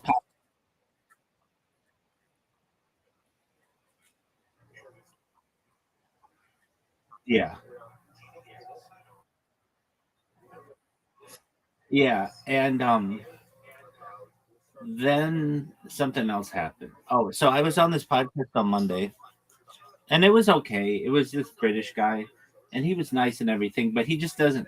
I was like the 13th podcast he had done, which isn't that many, and he just wasn't real. He was somebody who usually does podcasts in person, so he didn't really have the equipment to do them over the air or whatever, like streamed. And so I did it, and I just sent him the file. But he's not good at editing. Like, in order to do a good podcast, you need somebody who's good at editing, good at putting the social media together, good at like uploading it. Like, basically, I sent him the raw file, which is like 80 minutes, 55 of which we're talking, and then the other 25 minutes, it's like the setup or whatever. And so I was on that one. Then I was on this other one. I didn't. That's his job. He's the podcaster. Um. So what? No, he just fucking tweeted my raw file. And so here's what I'm going to do. I'm going to give it a week, and I'm going to say, hey, can you, like, I was checking out your social media. He said we'd follow each other on social media, and we do. We follow each other on Instagram and YouTube and like X and stuff. And I'm going to ask him, hey, did you have a chance to publish it yet? And he's going to be like, oh, yeah, I published it from your YouTube page or whatever. And I'm going to be like, oh, I was under the impression that you were going to put it on your... He didn't even have a Spotify account for his YouTube or for his podcast or whatever. And I'm just going to like help him through it if he needs me to. But I'm not doing that yet. I'm just seeing what he's doing, because I looked at his other podcasts and it takes him a little while to get them published. So, okay, there was that. Then I did the Mike Holt show on Monday, and I was really tired. I'd been up all night and all into the day to do this show, and we talked about improvements of the world. And so we get into nuclear fusion and nuclear fission, and we get into tidal power and wave generation and like all that stuff we agree on. But then the topic of like 3D printed animals comes, or like 3D printed meat comes up. And I think this is a good idea. I don't want any animals to die. I'm really against, if we can avoid it in the future, killing anything. I just think that that's like a good strategy to have. And he's like, I'm never going to. And he's like, I'm never going to eat that. And it's like, well, dog, you're 78 years old. No, I'm not saying nobody's forcing you to eat this stuff. And so we got into a little tiff in that discussion. And then a little bit later, we were talking about, like, I'm an advocate for smart streets and the smart grid and smart housing. Now, I know that this is a fear of some people because they want to maintain their independence and stuff. And I think that's cool, whatever. But when I'm driving in LA and I'm hitting red light after red light after red light after red light after red light, or I'm on the freeway and literally it's just stop and go, stop and go, stop and go, when all of this could be aligned like by sensors and stuff, I'm about that. It's just much more efficient, it's safer. And generally I'm like really a big advocate of safety. I really am, and I always have been. And I understand that there's the classic quote that I love of Benjamin Franklin: any person who hold on, any person who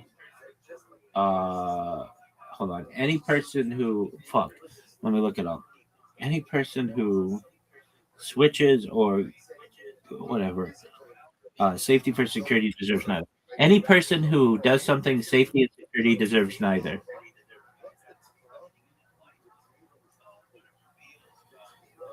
Ben Franklin's,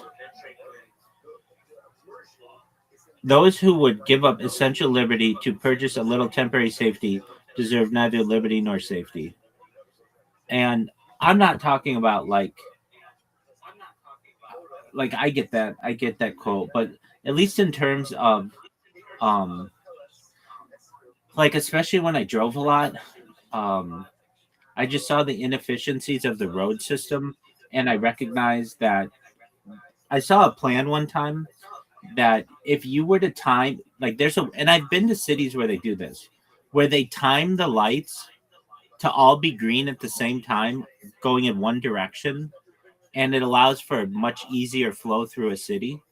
And it like basically they say, if you go 30 miles an hour, you won't hit a red light for 30 miles. And it's really efficient. But they don't do that. And it's unfortunate that they don't do that. And I think that it may be in conjunction with oil and brake companies and tire companies and car companies, because they like, well, this isn't some kind of theory. This was proven in court in the United States, where we used to have electric trains in LA, like you would have in like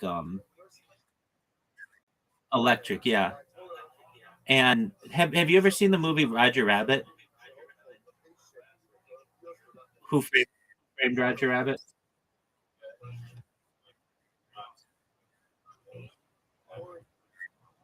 Absolutely, many United States cities did, and Standard Oil, General Motors, and Firestone Tire all colluded to buy the train companies and put them out of business, and that forced everybody to rely on the car, especially in Southern California. And that's why many Southern California roads are so wide. You'll be driving down the street and you'll be like, why is this road so wide? Because there used to be a train that went right down the middle of the street.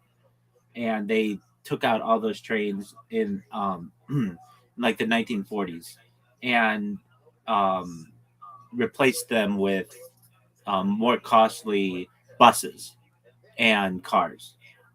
So anyway, this was proven in the Supreme Court. This isn't even a California case. This is proven in the Supreme Court, and the Supreme Court fined these companies. They found them guilty and fined them a grand total of $1 because the whole system is rigged. So anyway, when it's already been proven that these companies have colluded like this, I wouldn't put it past them to collude about the street system as well. And when Oz was in here the last time, or perhaps 2 times ago, we did all this research on the smart grid system for the smart streets, and like basically he was like, I think Austin, Texas, will be the first smart street city in the world, and I'm like, I don't think so. They're already doing stuff like this in China, and we looked it up, and China's got this place called E-Town, where the whole city, it's this whole area of Beijing, it's like a huge area. Um, all the streets are all pre-planned and pre-programmed, and they're all on timers and stuff. And there are robots that deliver stuff, and there are robo taxis. Like it's the largest area where all of this type of technology is um, tried out or like tested. Nope, it's Beijing. Look it up. It's been around since 1994, and Shenzhen's a big deal too. But it's Beijing E City or E Town. Beijing,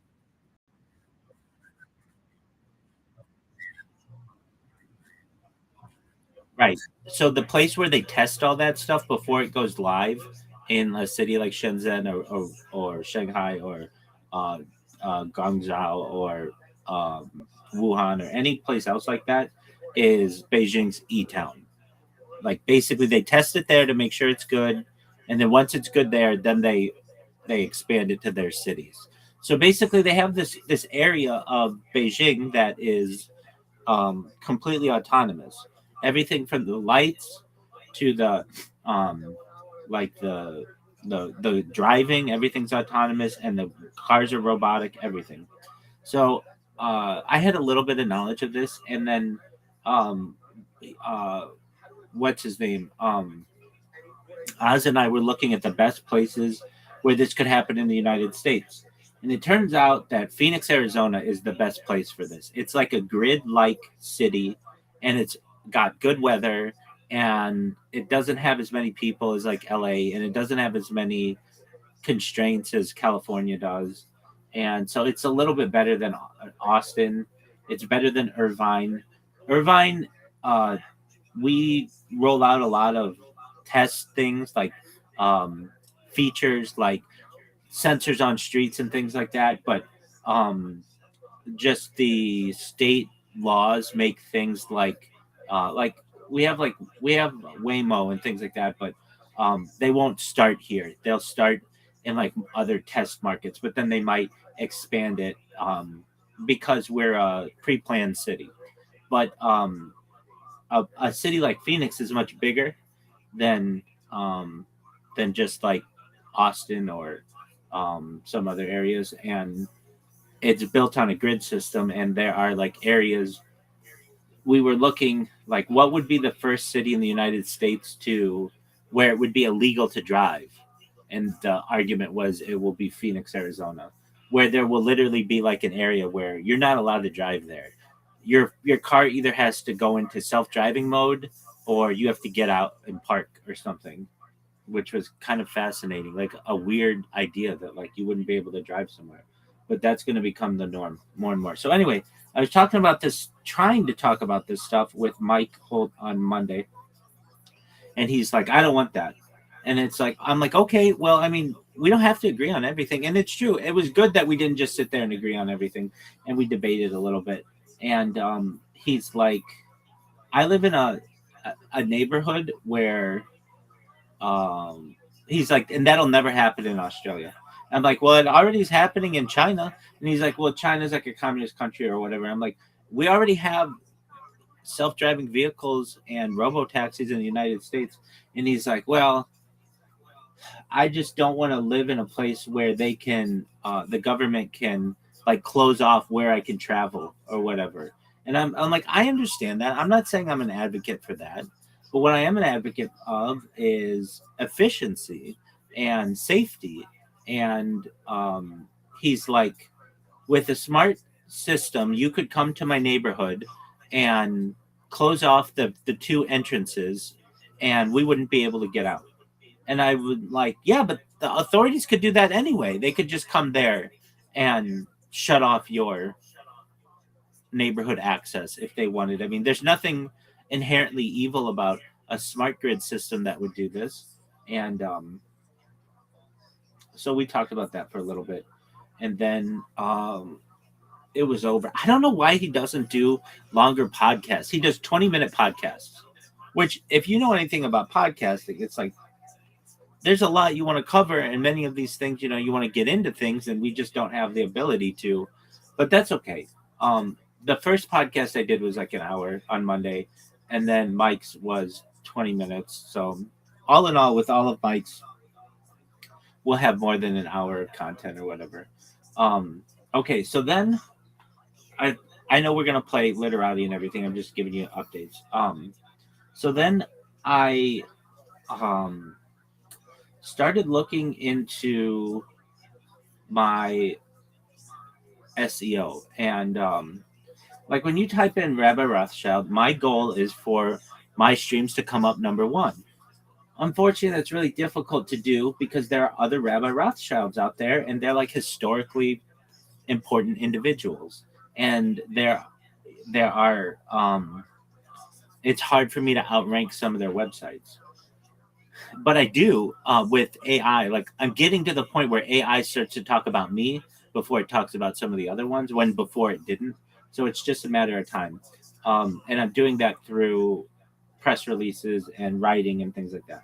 Well, there's this. I really wanted, when I looked at images, I wanted like more of my images up there. I do have some, but I wanted more because I have so much video content and picture content, but it's not getting ranked. And I didn't really know why. And the reason why is because I don't use, like when I create a video, I don't go back and tell everybody what's in the video. It takes me too long. Or if I have like a robot that's just publishing my TikToks or whatever, it's not like specific to what I'm doing. So what I did is I created a couple of robots that are now putting SEO key terms in what I'm doing, which has really helped. The last few days already, my videos are now ranking better. And then I started making memes. I had a goal to like just create a version of Rabbi Rothschild version of every single major meme that there is, both in the pictures and the videos. And so I've been working on that. And now I'm going to whoop your ass at literati. How does that sound?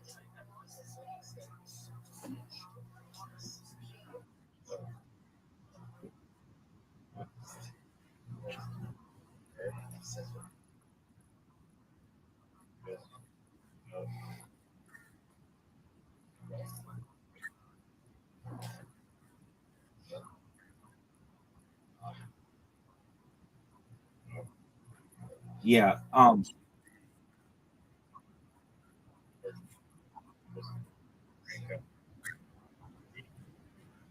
Great question. In terms of publishing of articles, believe it or not, there aren't that many places to publish anymore on the internet that rank highly in Google. You might create your own website, but that doesn't mean anybody's going to see it. Um, and like with Medium, you can publish 2 articles a day or 2 articles every 24 hours. And a lot of the websites that um, like I've applied to be a blogger with some major websites, and one of them accepted me, but I haven't heard back. Well, they said they liked my writing and that they told me where to create an account and everything, but I still don't. I'm still like cautious. I don't know if they're really going to let me like write for them, because if they do, all they have to do is just do like they'll find out that I spam people, and like then they'll be like, oh, this person's just doing this for like SEO or whatever. But I in terms of making bots, yeah. So my plan is to make all of the different, like I've already made about 100 different memes, and then what I'll do is I'll upload those to all the various meme sites, so that if you're like, when you're like on Reddit and you can add a meme, there'll just be a random way to add, like my memes will be in that database. Does that make sense?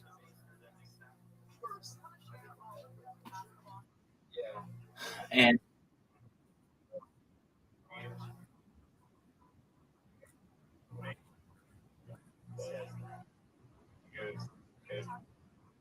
I did, I did both. I did both. So that Obama poster that says hope. So I took that art and made one of myself, and then I did like the Mona Lisa and the girl with the pearl earring, like those like that are identifiable, and um, I put them in the Harry Potter Obama Sonic 10 Inu Telegram, and I was surprised they were.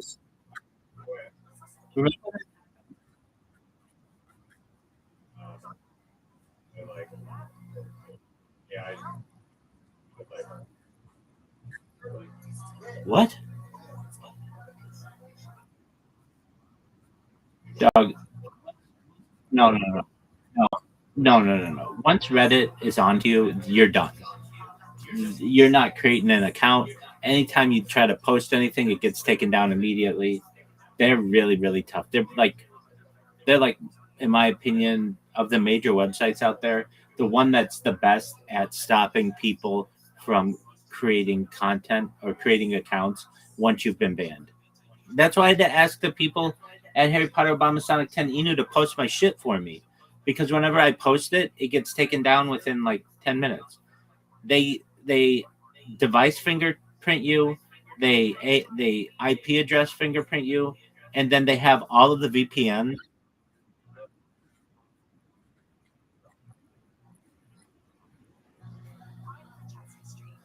Um, all they have to do is see what VPN I'm using. If they see that I'm using a VPN, then automatically the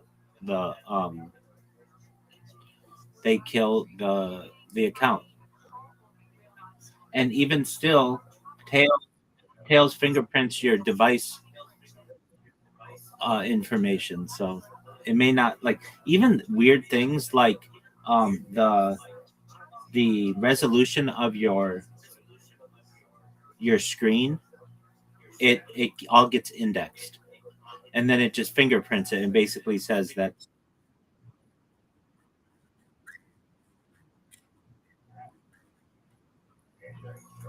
Um, yeah, I've done that, but you still have to connect to them through an IP address.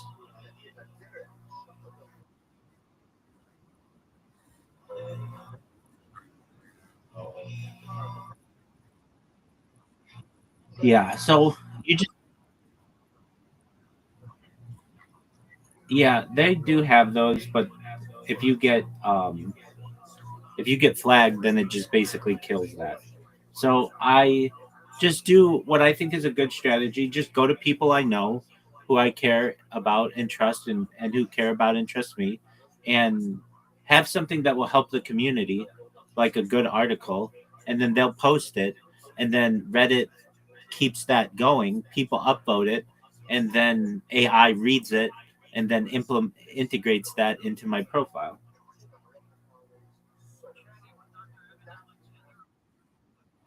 So that works. But so another thing that's been interesting that I've done. So I have a lot of Instagram content. Like I have some Instagram accounts with like 5,000 hours of video just archived from the last like 4 years, especially the early days of my stream. Like a lot of my early days of my stream on YouTube have been taken down. Not that they're deleted. They just I don't have access to the accounts anymore because the accounts they call them like ban evasion or whatever. But but that's okay because I've got the redundant footage on Instagram. And so I have a ton of these Instagram uh, reels that are each like an hour long, and they don't have any descriptions of them. So I created a bot that basically takes something that's really good for me from SEO, like I'm the king of continuous human data infrastructure, and then a term I just invented, continuous human activity data, Chad, because I'm the ultimate Chad, and then I basically took like a 2,200 character description of myself and started putting that in all of these different uh, like 5,000. I have way more than 5,000. I've got tens of thousands of Instagram reels, hour long footage that just doesn't have a description. And so I've started to put the hashtags in there and everything, but not just in English. Here's the kicker. I'm going and I'm taking that 2,200 letter character description of myself and then taking that and putting it in Google Translate and doing it in every single language, every one. And Google just launched or just released even more languages. There are hundreds of languages that it covers, so that whenever anybody Googles anything about me in any language, my content's going to dominate. How baller is that?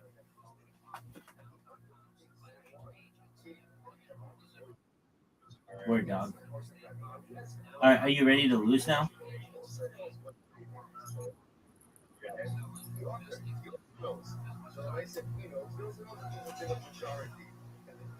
Zoot got a new phone screen, which is great because we were playing games, but we couldn't play some games because he couldn't get the ball to move or like couldn't touch a certain area of his phone. So he got that fixed, which was tight. And um,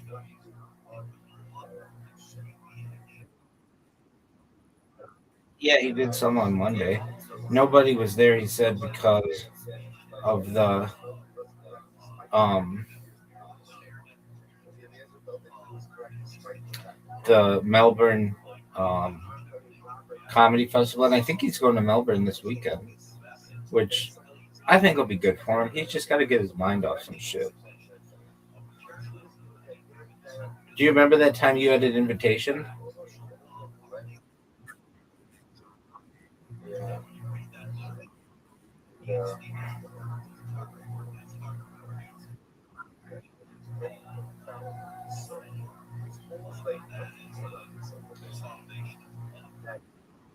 Oh, I don't want to. I don't want to hear your bitching.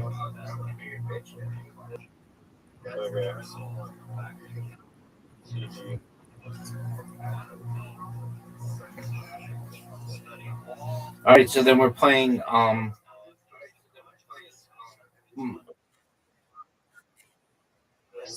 Dude, I'll destroy you.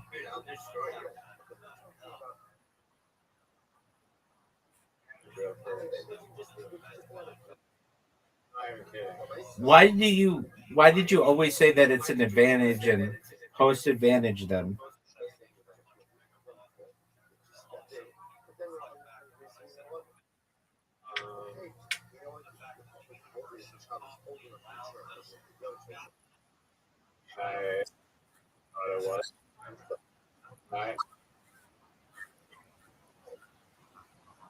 This is the way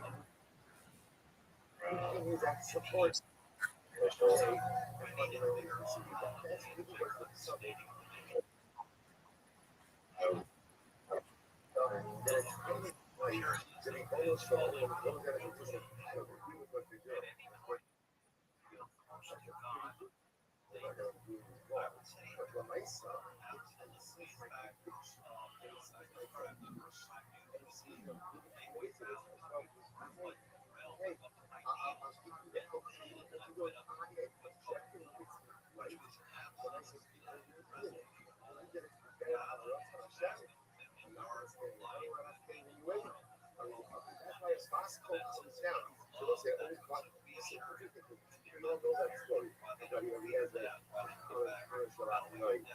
Everybody's bothered by the same fundamental question, which is if Rabbi Eliezer was truly wrong, why does the Baskel? Why does the Baskel? Just when the Baskel stands in contradistinction to the halakhic principle that the Rosh himself went ahead. As this guy, Elamai, because Rabbi Eliezer was convinced that he was right, and he was convinced that it was the Ratzon Hashem, the Derech Shahad of Moshe, literally Moshe, so one last piece and we stop. Right? So the Tzaddik says as follows. It's the Al-Derech Zeh. Before Ma'ma, this name is the Mitzvah of Moshe V'Aaron, Kishemis, Korach V'Ados. Listen to this. Going back a couple of weeks, Parshas Korach. Remembering it was something amazing. The earth opens up, swallows up Korach and his father. Like a pretty clear indication that Korach was wrong. Moshe was right. Was Klal Yisrael response to the earth opening up to swallow the Torah? Atem dismiss them as Hashem. You, they accused Moshe with killing Jews. You killed Jews. What? First of all, Korach started. Thanks, baby. Thanks, baby. And by the way, powerful as Moshe is, Moshe can't be here. Moshe can't be here. Look at how powerful he is. I think they're accusing Moshe of killing Jews, of killing Hashem. What's the shot? He says, we come up with Kasi translate, we come up with Mashwazah, he love Hashemayim, but in this smoke of Elafzesh of Elias Hakalah, he has come from the Hashemayim with Das Bersh, I think on the first place. So Tzaddik essentially says, the Klal Yisrael said as follows. How is this expression? And the Derech of the Lele,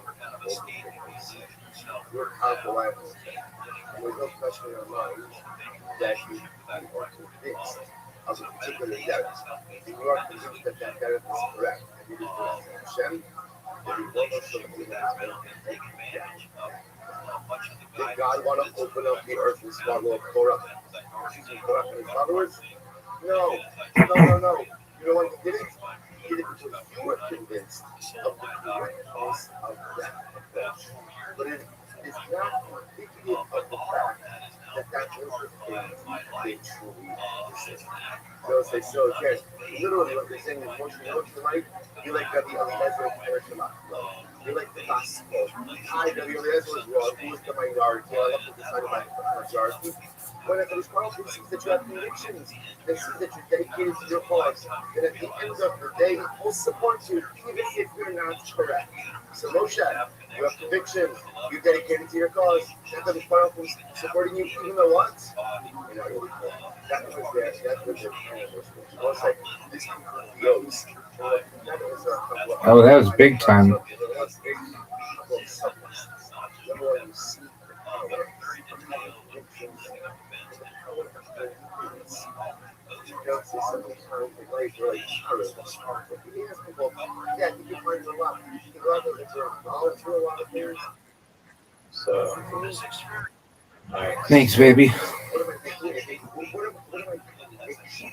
What so that I would feel be able to sway the opinion of the people in a certain way.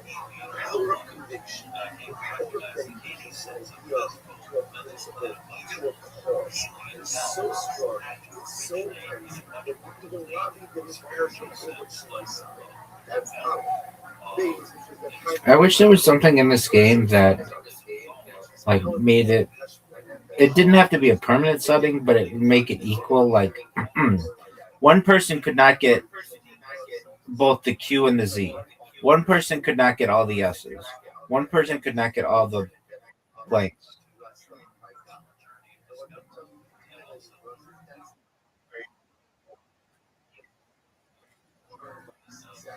No, it's just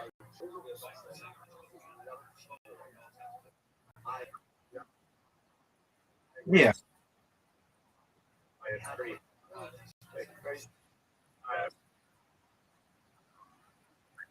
Doug, no one knows what a Z is. So let's just make sure everybody knows that. Hey, I have a question. You did an update on your phone. Does it show you how many tiles are remaining? Well, fuck. How many?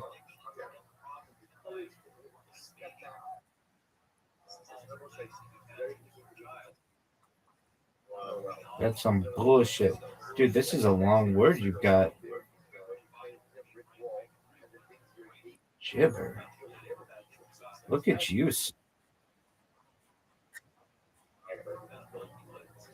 Isn't it a gibber? Like, um, isn't it like a thing you use for fishing?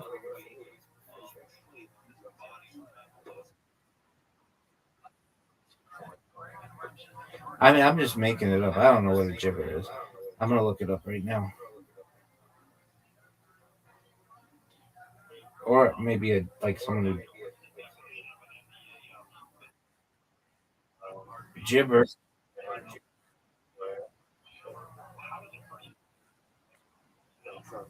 Uh, gibber.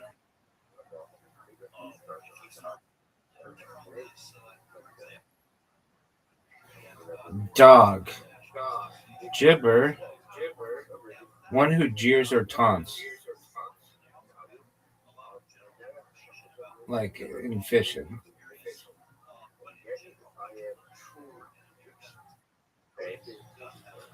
Quilt?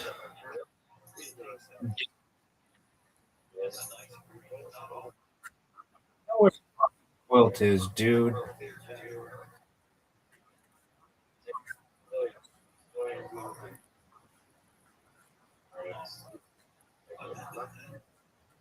Doug, shut the fuck up.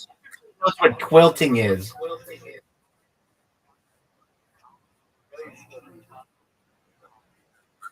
No, I'm saying that that's like a thing that people learn at age like 5. It's like a kind of blanket.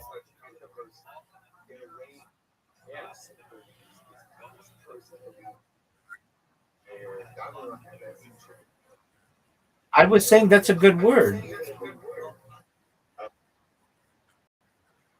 No, no, no. Oh, you're good.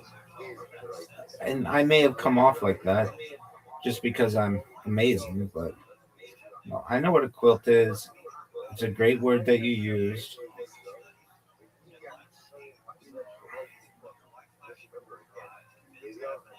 Of course, they're going to give you the cue.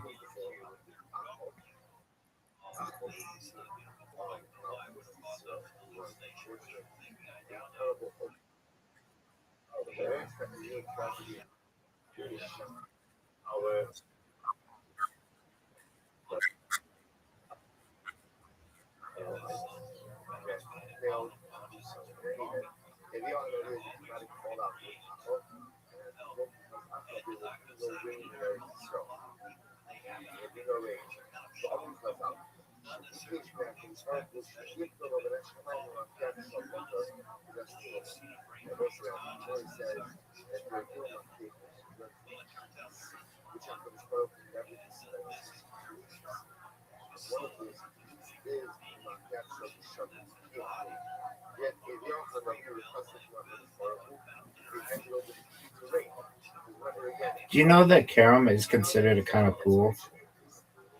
Do you know why it's called pool? Like, do you know why billiards is Do you know why it's called billiards? Do you know why billiards is called pool?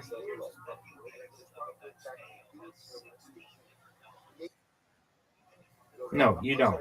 And you're gonna learn.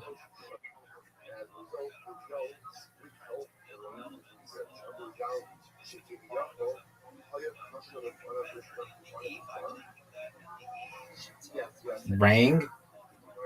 You want to use Rang?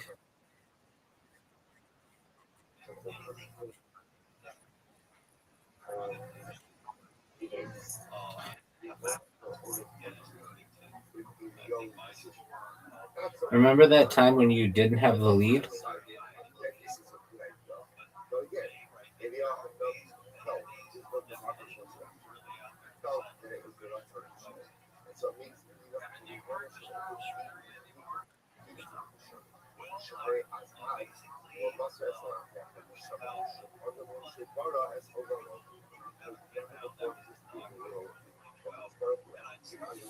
I wonder what Bob Lazar is doing right now.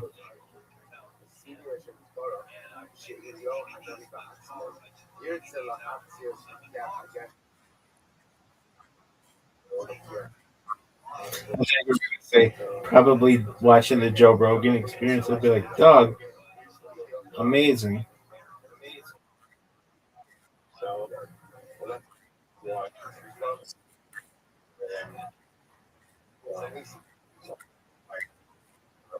I would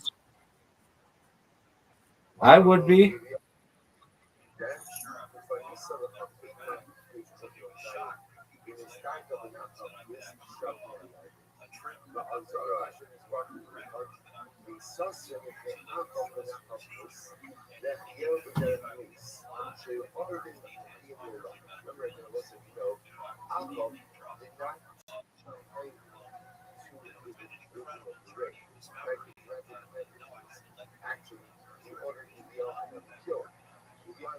Do you remember that time I had the lead?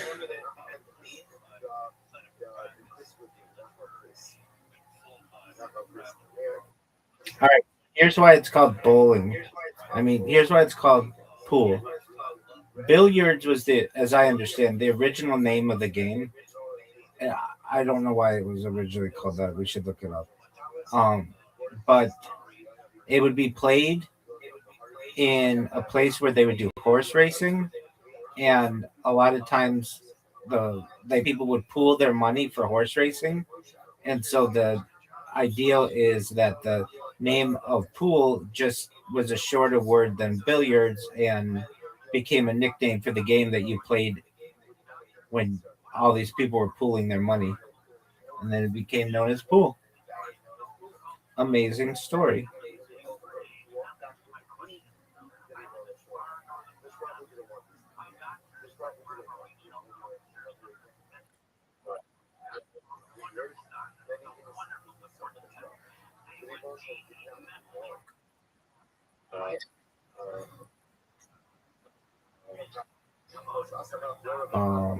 Zoot and I played pool a lot, and one day I was like, why do they call it this?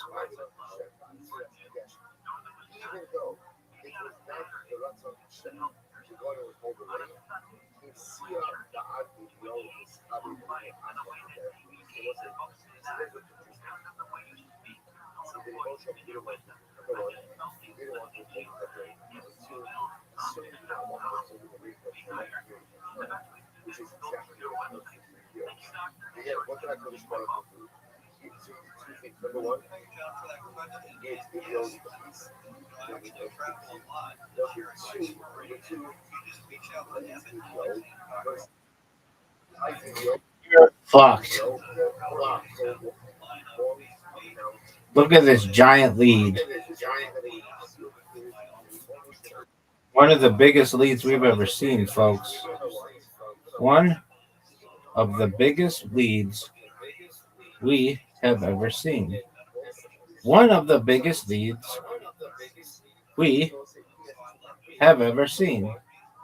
One of the biggest leads. What is this bullshit?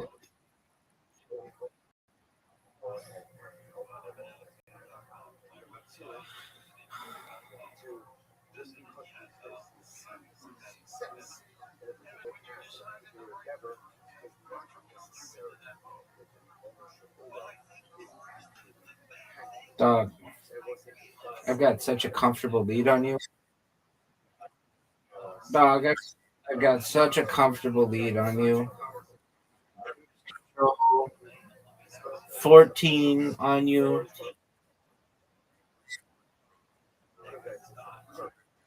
And the blank tiles.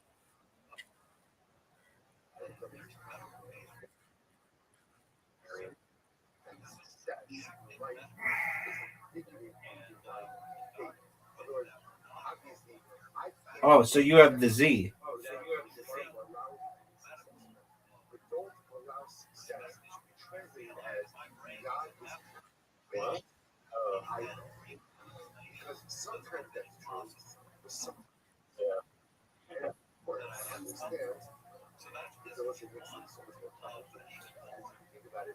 Grig, that was good.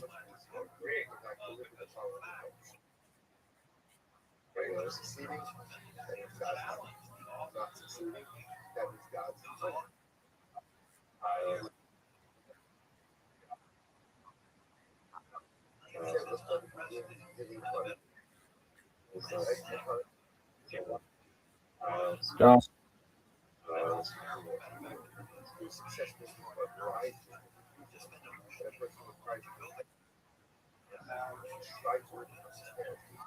Dog, look at this lead.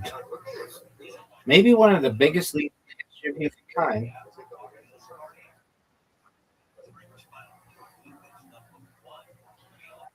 Maybe one of the greatest leads in the history of humankind.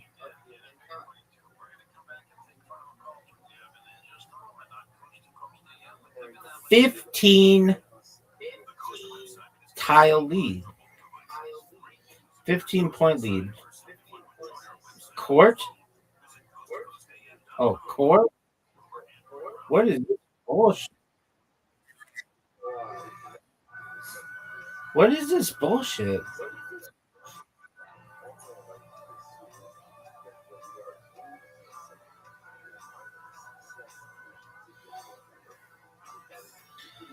Look at this lead. 18 points.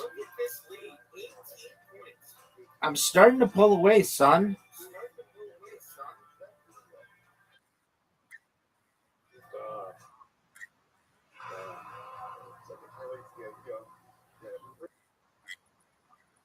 Oh, that is beautiful, son. That is beautiful. That is beautiful.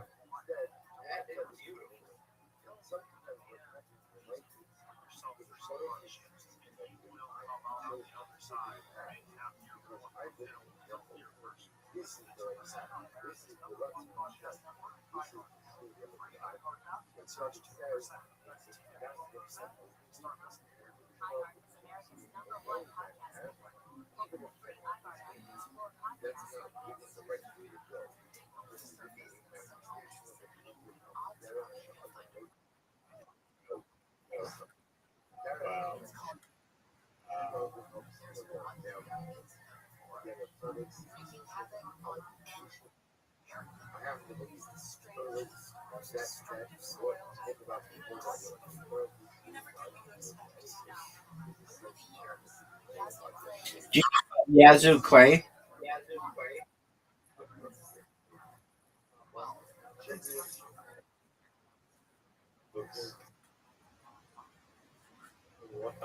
Oh, are you serious? 0 tiles left?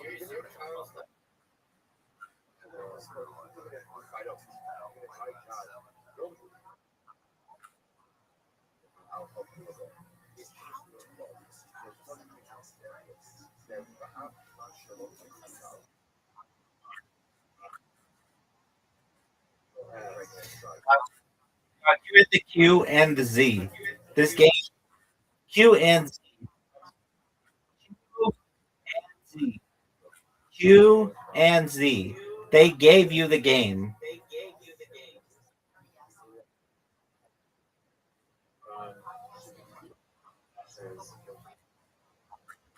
Q and a Z.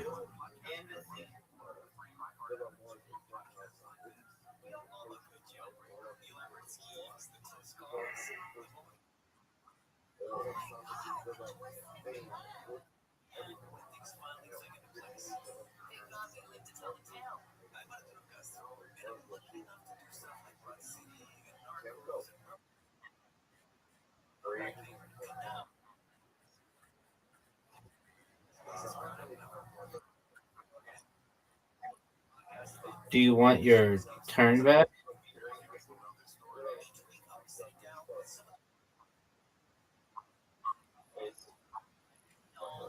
Do you want more time?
Oh my word, it's tied?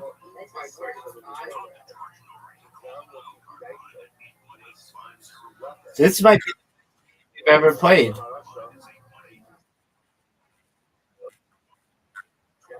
You won.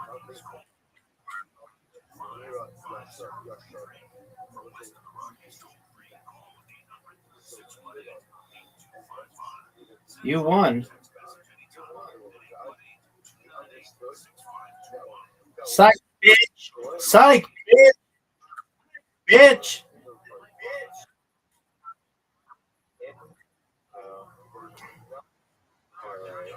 What a good comeback. Dude, fuck your warm-up game, son. That was a win. Fair and square. Dog.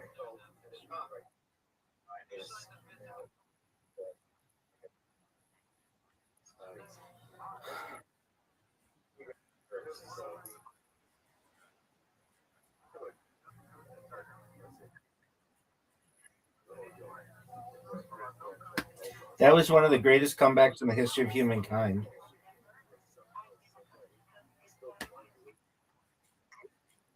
Doug, you just complained first. You just complained.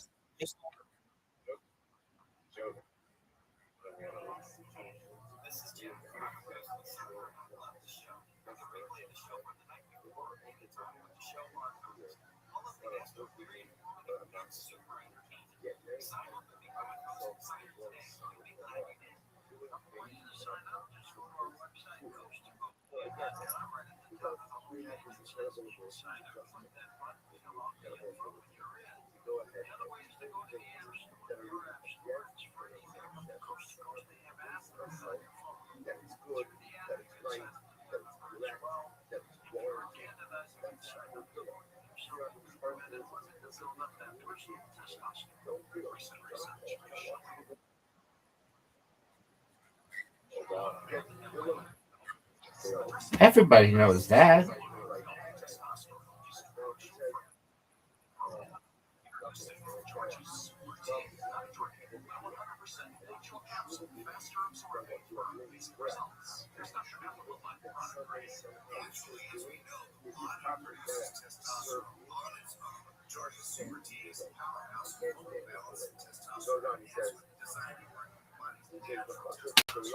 Look at this lead. Look at this lead. I said, look at this lead. I said, look at this lead.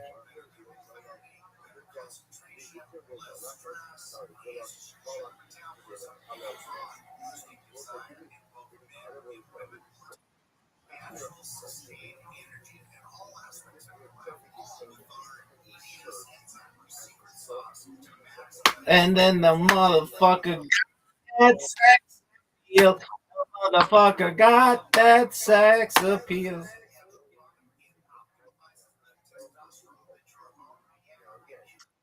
If you're watching at home, the score is 42-11. And the previous game was one of the greatest games in the history of this game. I was fucked, and then I made a comeback and won because I'm amazing. I'm amazing. Look at this word. This word strikes fear in the hearts of humans. What word did you think you had?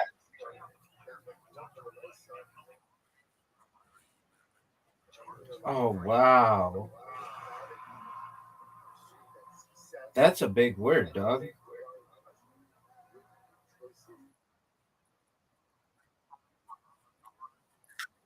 Yeah, times two, baby. Because I'm sexy. And I know it. And I know it. Look at this motherfucker with the S and this. He wants to complain about me.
Did you watch The Fire and the Kid this week?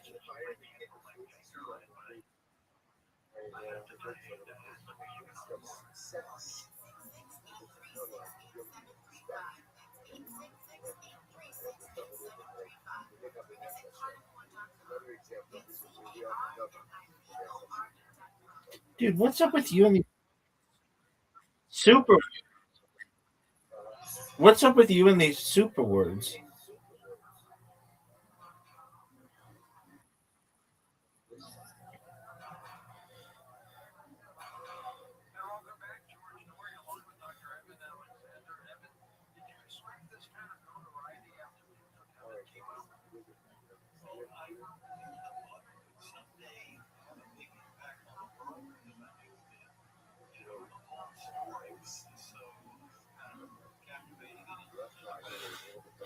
Dude, this is a big game. We're scoring lots of points, son.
Why do you think it's horrible?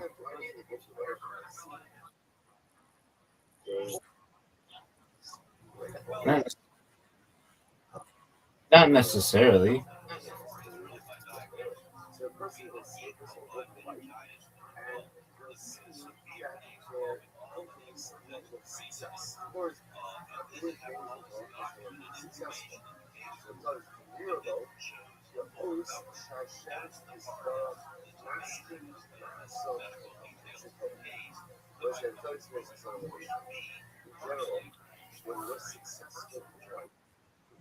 Thank you, big man.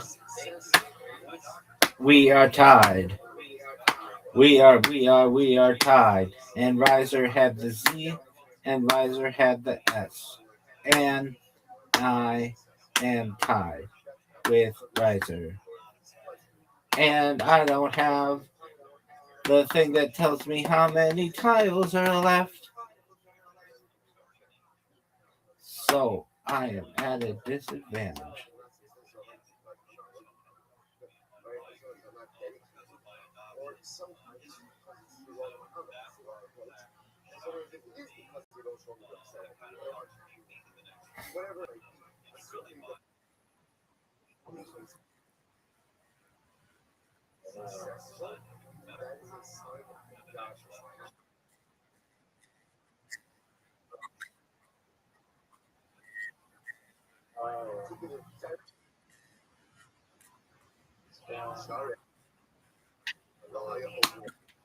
That could have been a lot.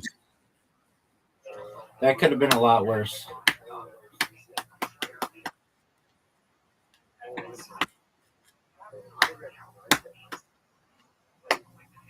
But guess what? Rabbi's got the lead. Rabbi's got the lead. Rabbi's got the lead. Rabbi's. What word? What word is in a word? It's N O. O. Amo is Latin for love. That's not a word in English, son. Ammo is AMMO.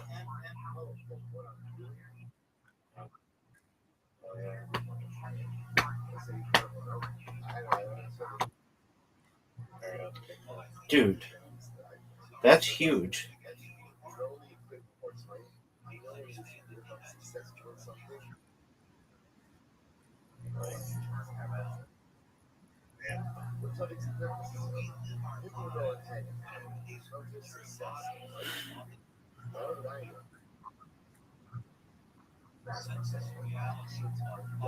This might be terrible. This might be terrible. I said this might be terrible.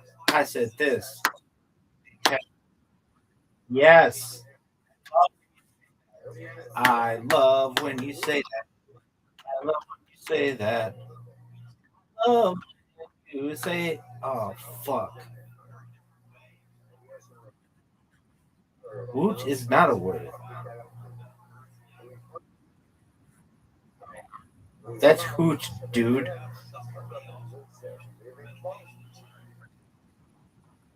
Yeah, I do. And we say hoot.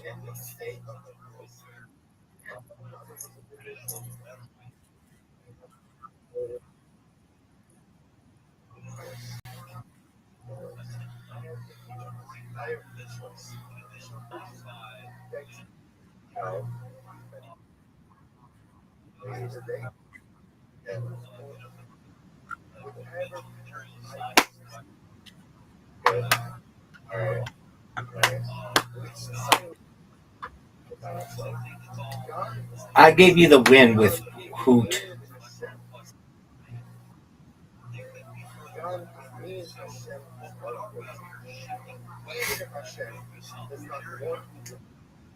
Went. I gave you the win with went.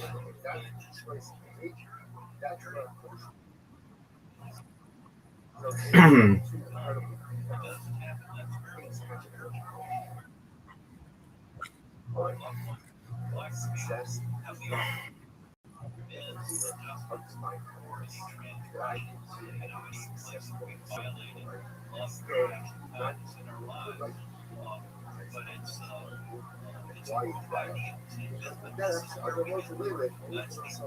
Hashem helps me. Hashem helps me down the road I want to go. Even if I can't even there, Hashem is not to go. That is correct direction. And he could have been dramatic at that. Now, it goes on. He says there is an important qualifier. He says, Russia, Hazal, Baghdad, Shah, the Motelele, Rabbi Amar, Matifa, Rabbi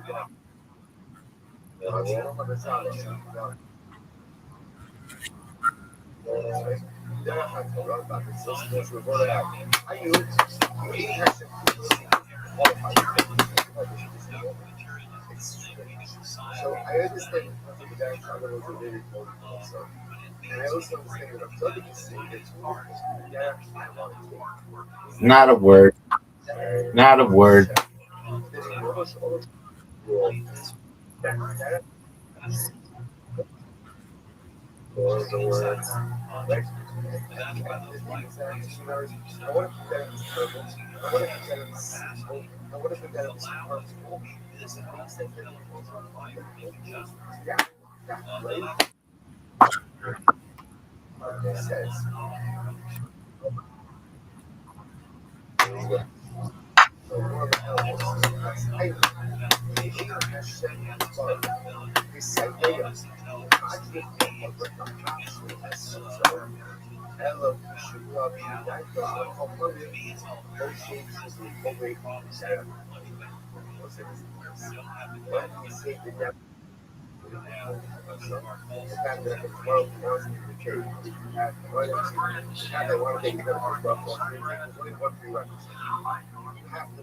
So,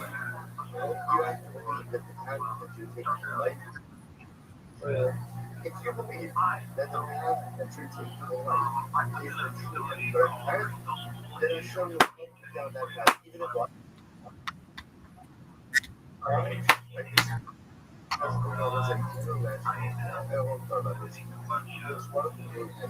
can't stop, won't stop, Rockefeller.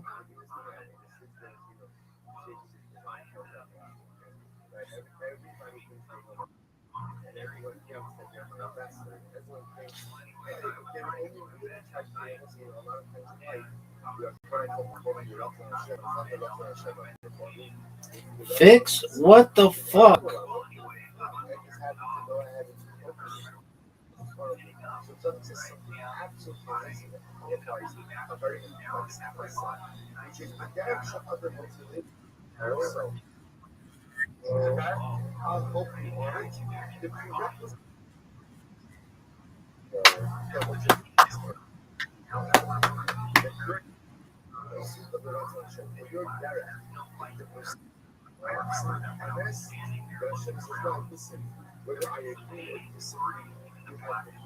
Get out of here.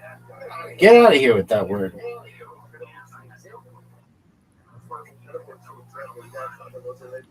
Oh.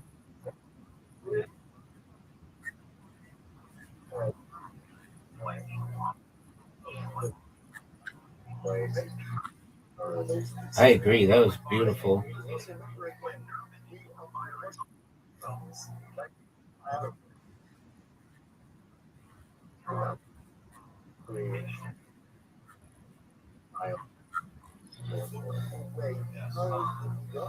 Because ultimately, again, in your spirit, you look at it as beautiful. This way you do but the nice we're moving out to do ultimately a lot of this which was the requirement of this stand up. So again, Haro is not believing that that's part of it. Haro believes that he was the right? Yeah, all right. I tell you, I'm not so see. I think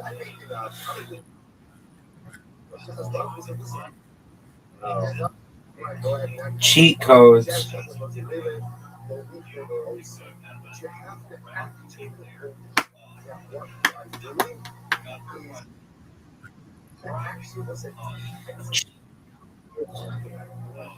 Risers using code. Risers using cheat code.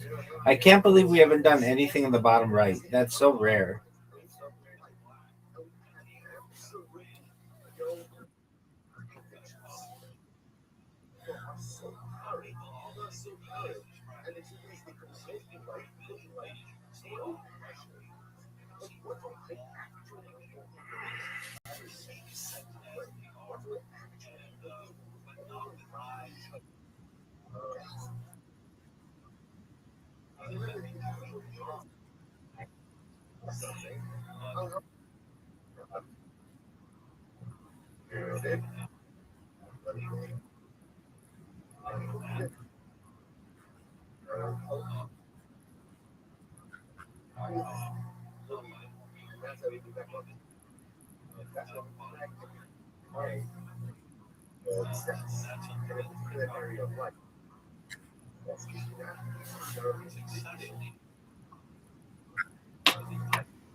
Oh, fuck you.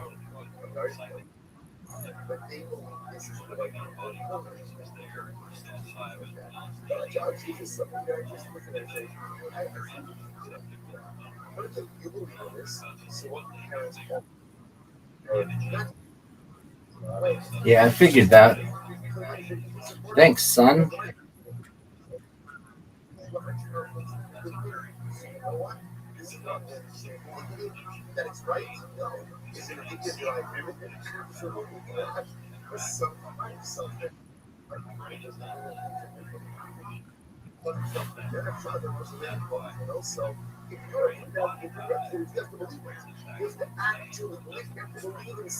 $12 Oh, it's over.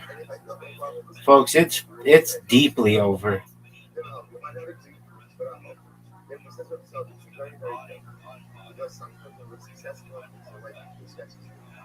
He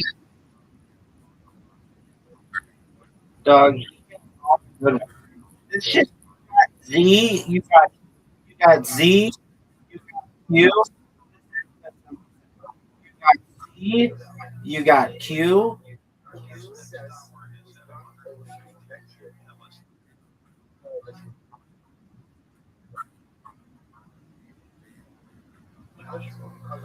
Dude, you got the Z and you got the Q.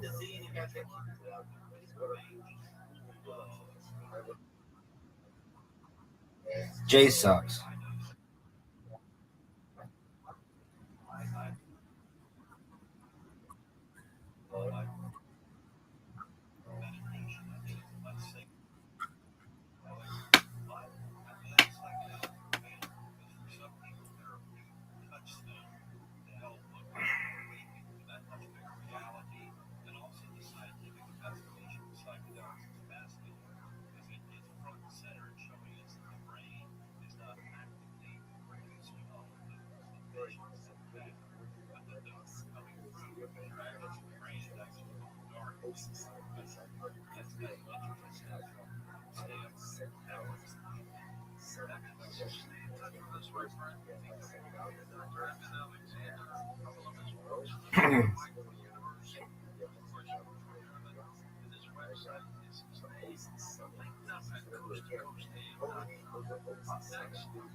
It's not it's it for traded.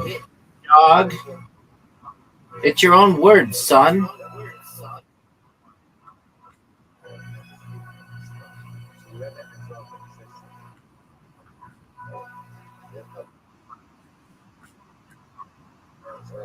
A V? I've got a V as well, so no.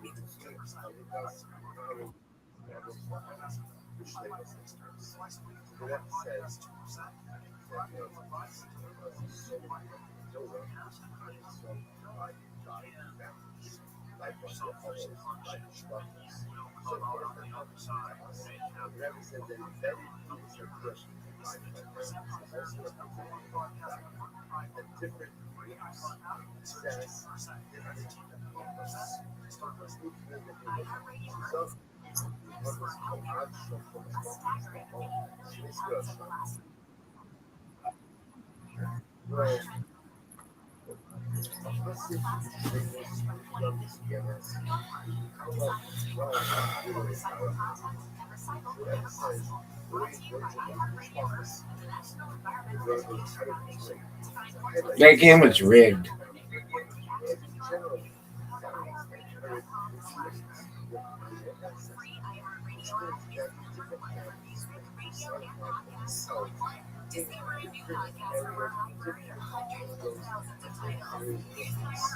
Dog. Are you ready to lose? Or do you want to go first? Do you want to go first?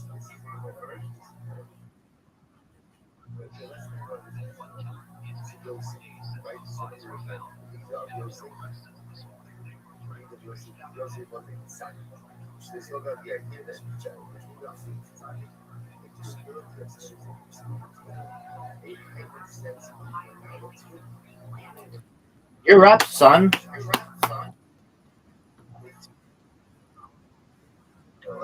No. No, they're not easy.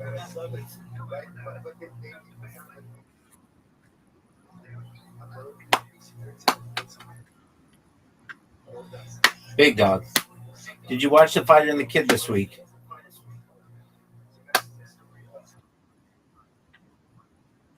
Well, do you want me to give you an update on what's going on? Dude, you got the Z again?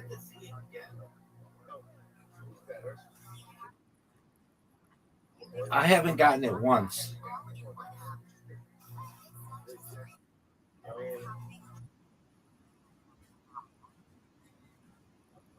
How about you, STF?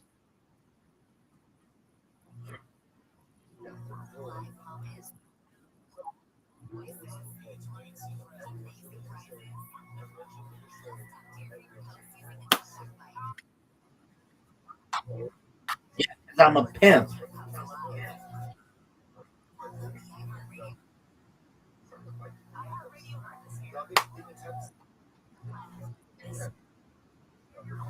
Dog, the score is 44-17. Dog, the score is 17-44. Dog, score is 44-17.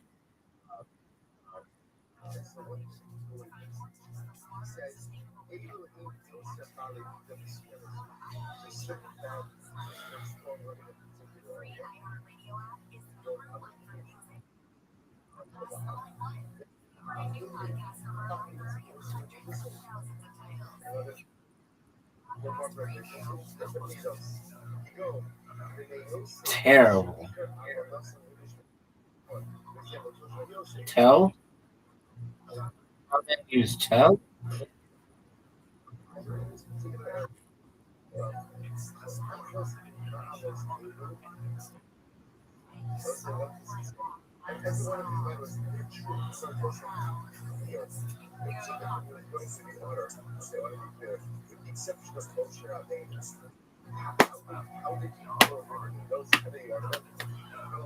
More than twice, this person's score is what I have. More than twice, this person's score is what I have, and they already played the Z. I want everybody to know that they already played the Z.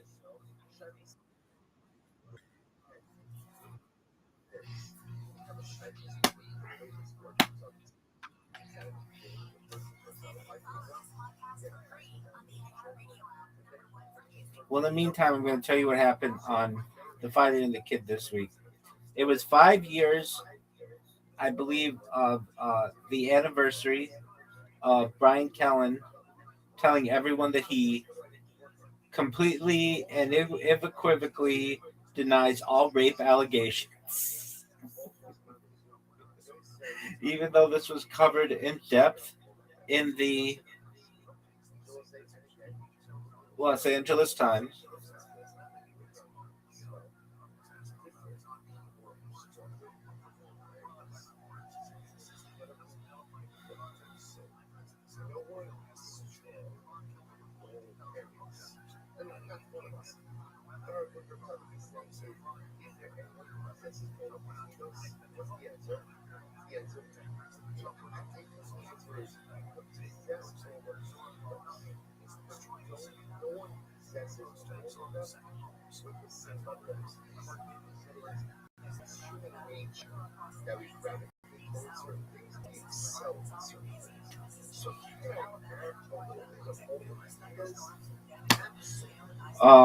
Brendan Schaub just came back from the Dominican Republic, where he did the announcing like Joe Rogan does on some kind of UFC knockoff, some bare knuckle fighting, and his wife, Brendan Schaub's wife, whose name is Joanna, wants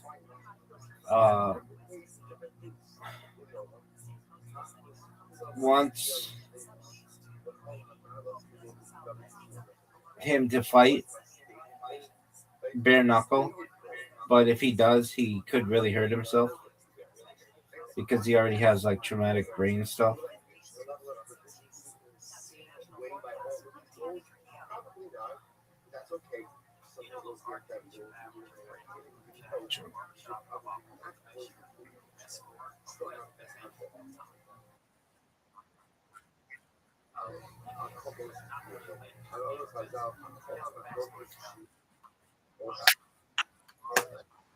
Yeah, it's what I do.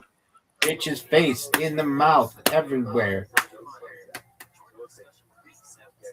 27 points, Fitz and Slay. That was baller.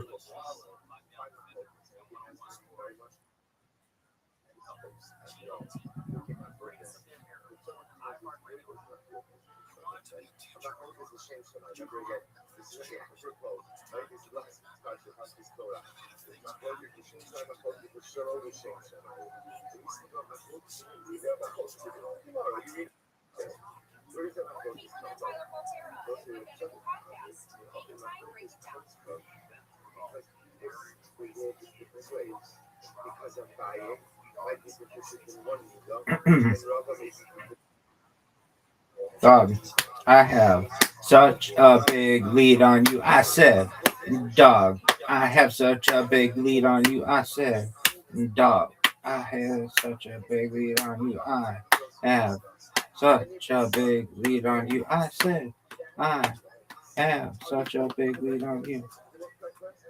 Jew and we. Go and play, big dog.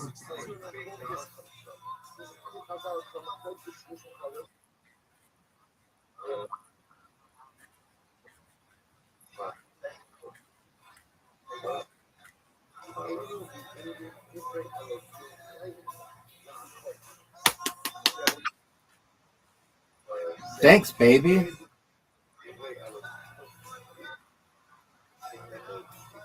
Look at this move.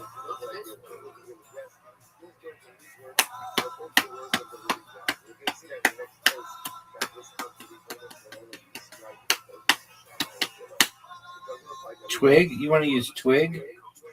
What a bunch of bullshit.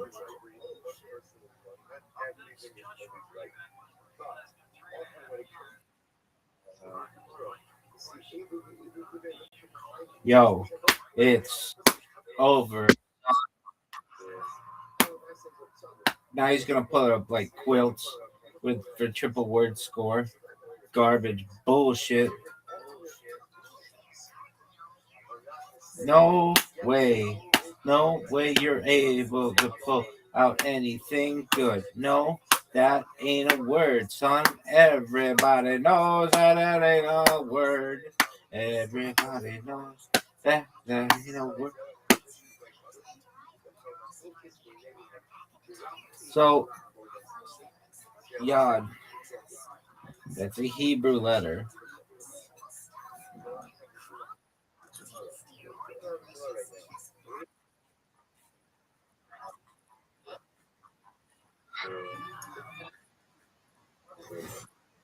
Yiddish as well.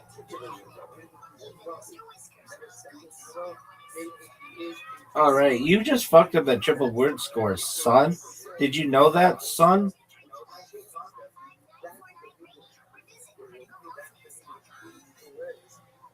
I don't like yous. I don't like yous.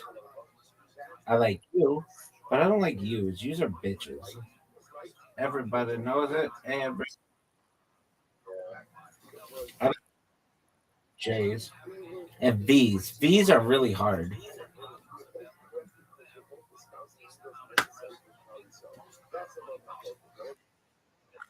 I think Z is pretty easy, especially because you can play za and Q with Qui. C is really hard because there aren't any two-letter C words.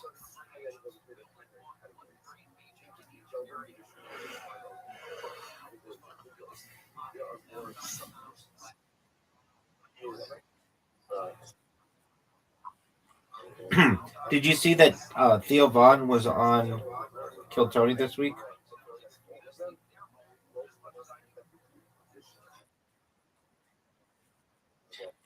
He was on. He was on Joe. He was on Joe Rogan last week, or something like that. Whenever, so here's what Tony Hinchcliffe does, and I've learned Tony Hinchcliffe is cheap as fuck. He waits till Joe Rogan has on a guest and then asks them to come on Kill Tony at the same time, so he doesn't have to pay their air flights or anything.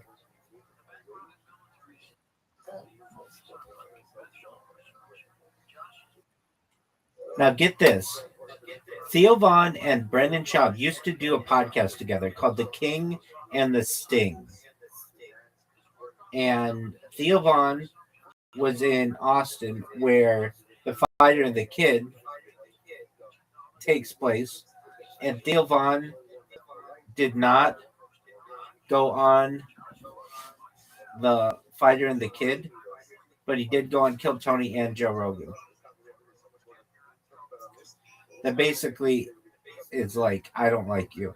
Even though he calls him sometimes, he I don't think he really likes him. He just basically keeps um a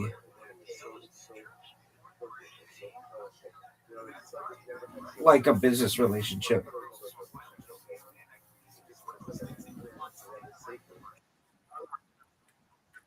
Because it's a double letter score for V, and it's a double letter score for E. So it's 8, 9, and then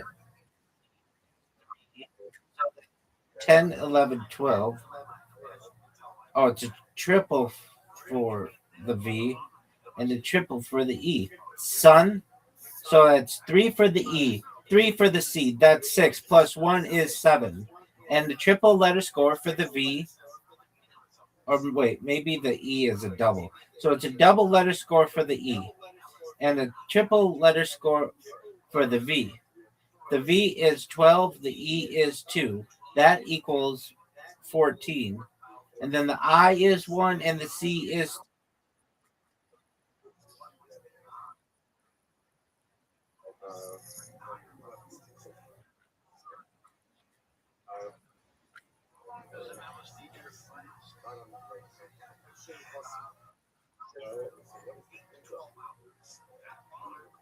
Baby, it's over. Rabbi just ended the fucking game, son. Rabbi just the fucking game, son. With the word queer. With the word queer. Never fear. The word queer is here. Oh, what a great comeback, dude.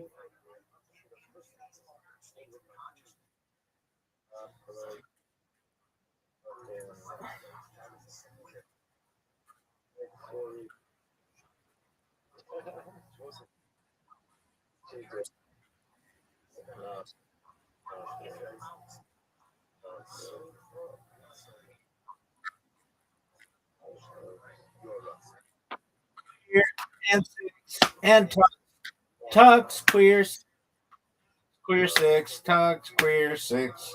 Rabbi almost has higher point lead. What a comeback! And Riser gets a X. Riser gets and Riser gets the Z. Riser gets the Z, but when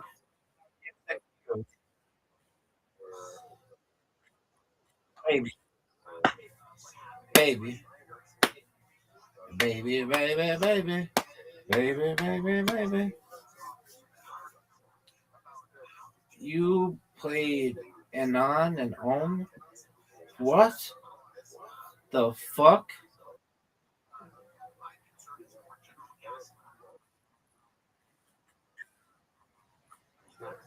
Dog. I don't know why. Time.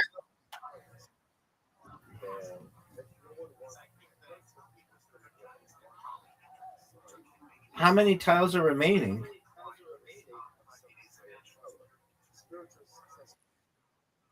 Oh, this game is over, folks. Needs the greatest comeback.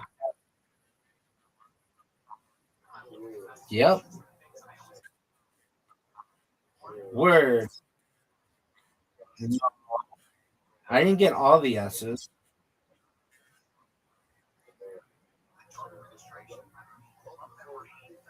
Look at this. More than 100 lead. Look at this. At this. More than 100-point lead. More than 100-point lead.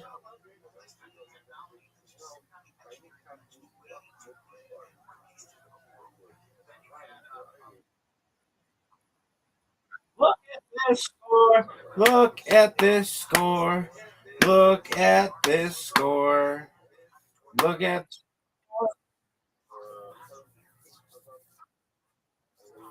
Are you gonna make 200, son?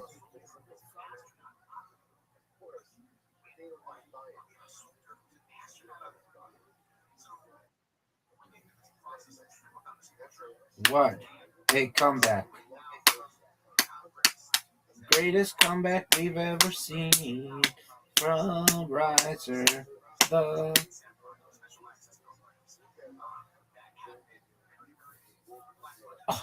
use diff? That's not even a real word.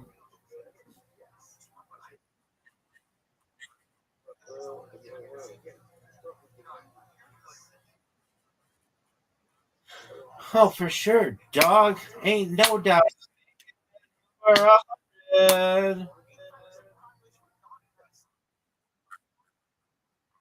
Are you sure? Are you sure?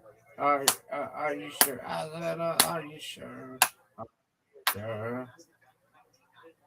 I got the V's. I got both the V's, which sucks.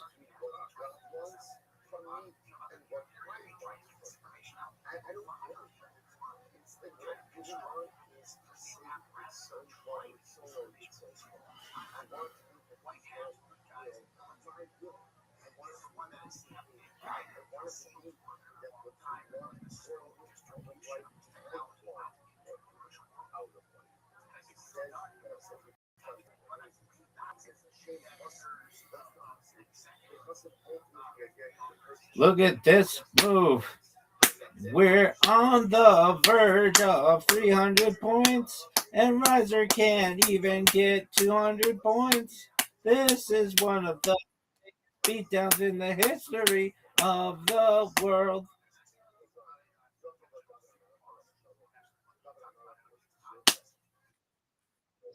You made it. Don't know what's close at all. It's an ass kicking books for the record books. If I hear you say, "All right, dog, we'll have to watch the Michael Jackson documentary some other time," I'm gonna be so pissed. Dog, you know I'm better than you at this game. Dog, bruh. I'm going to beat you. Get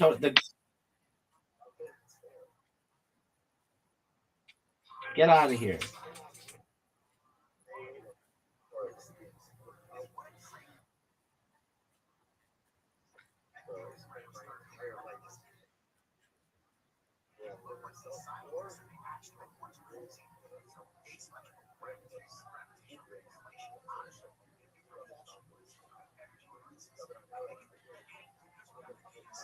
He made everything, but only got 11 points. That was amazing, Rosa.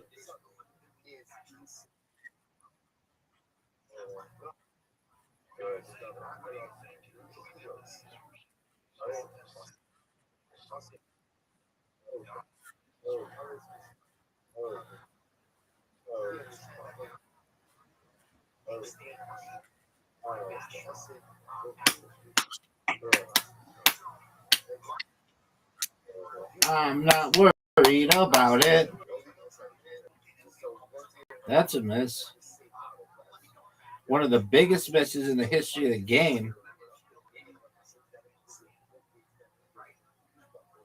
This motherfucker is on fire.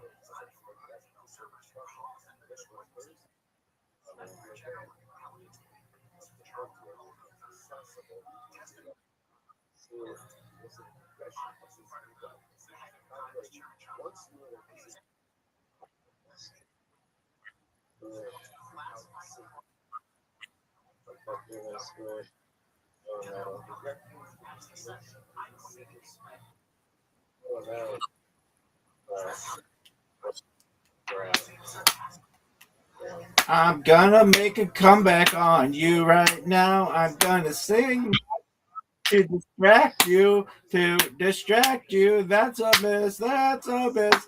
William Montgomery type 2 misses, missing everything, and he missed again. Dog, what a good score. I'm not touching that.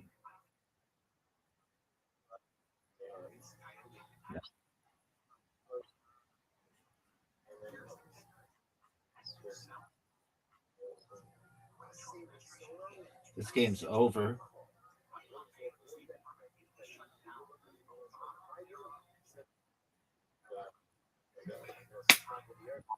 It's over. Cheat codes amongst us. Oh, Karam, and then Michael Jackson. I don't hear you saying Michael Jackson. Get out of here. We're watching Michael. Shut the fuck up.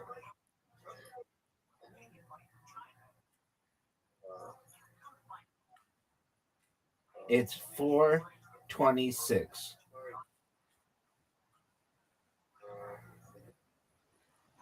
We're watching Michael Jackson, son.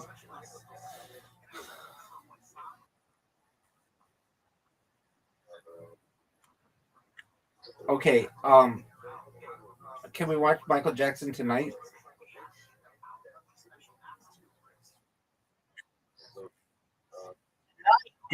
After you sleep.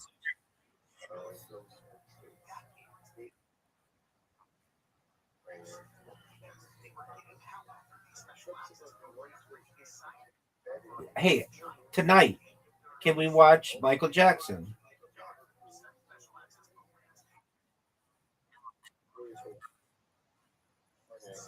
I know. I mean, in like 12 hours.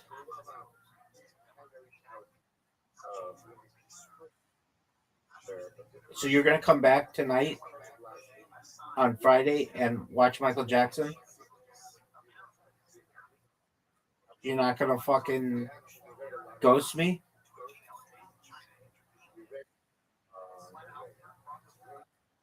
Okay.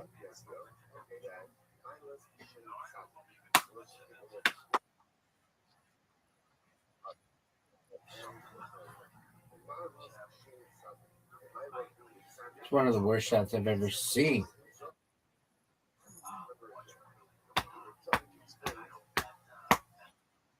What are your thoughts on Tech 9, son?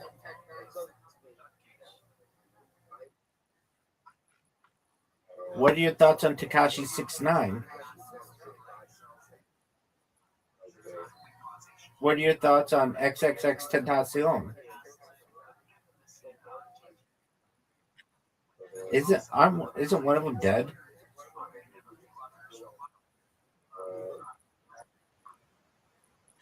Who's the guy who has like colorful hair and teeth and shit? Why do you like him?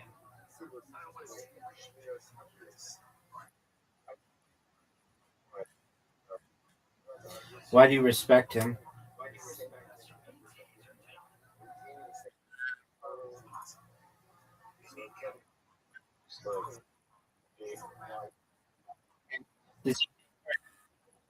Oh, dude, are you gonna make your shot? Yeah. Once I get going, I'm not gonna miss. So I hope you're proud of playing. Why don't you get that red one out of here? That was garbage.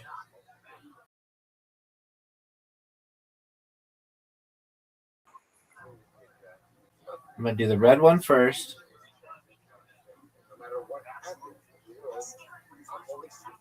And then I'm gonna do these.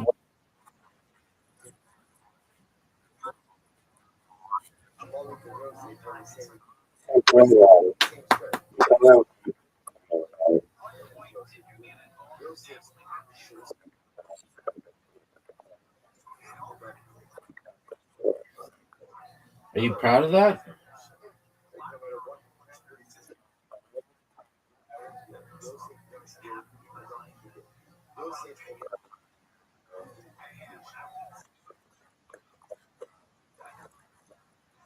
You're done, and it's over for you.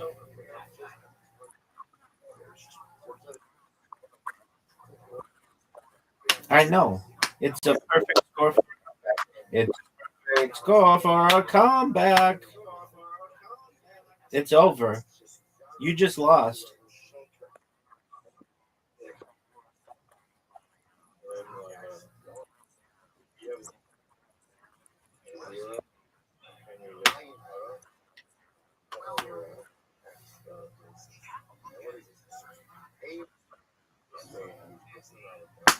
I'm gonna dominate this. I'm gonna dominate this game.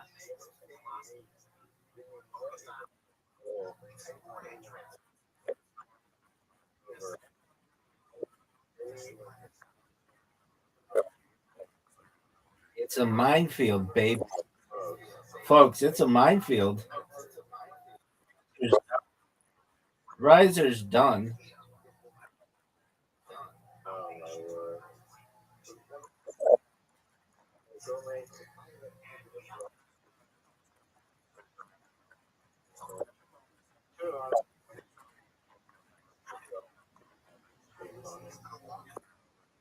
Why do you think that should be?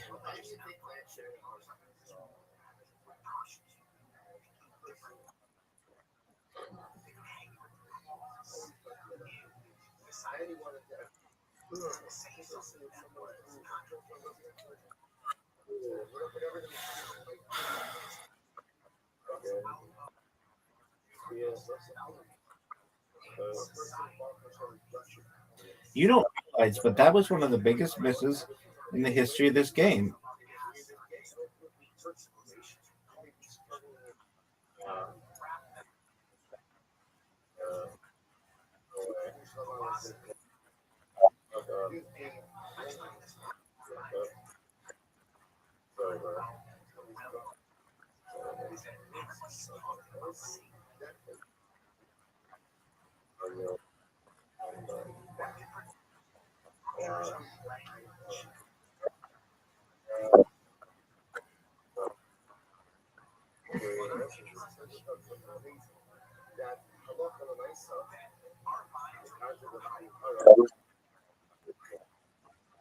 You don't deserve an archery invitation.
You did really well.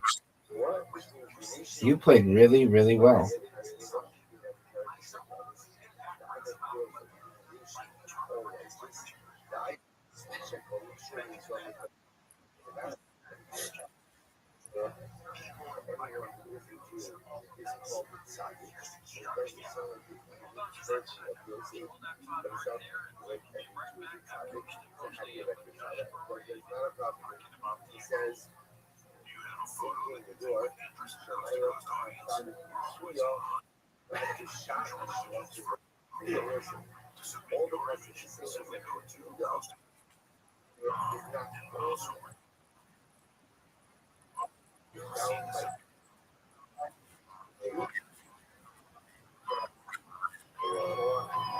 It's over, baby. Because I'm the champ.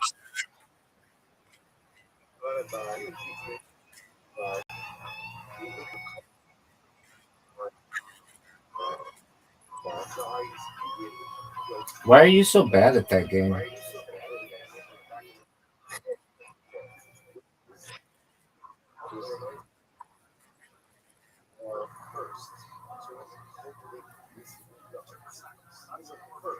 You're up, big dog.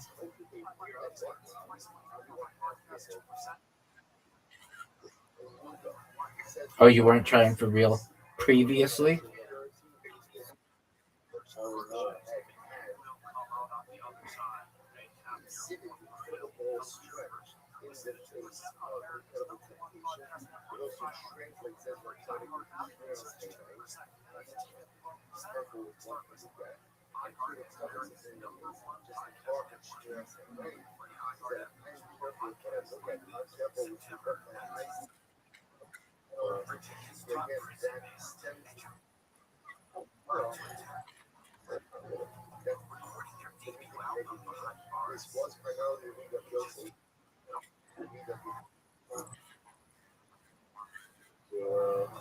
You're fine.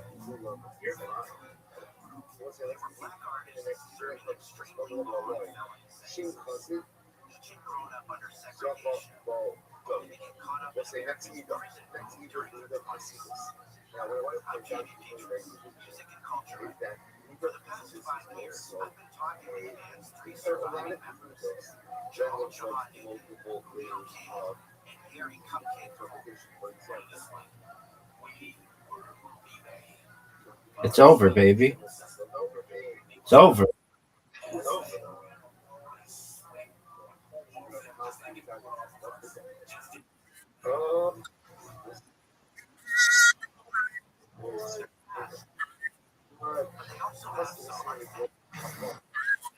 It's over. It's over. It's over. I'm the champ.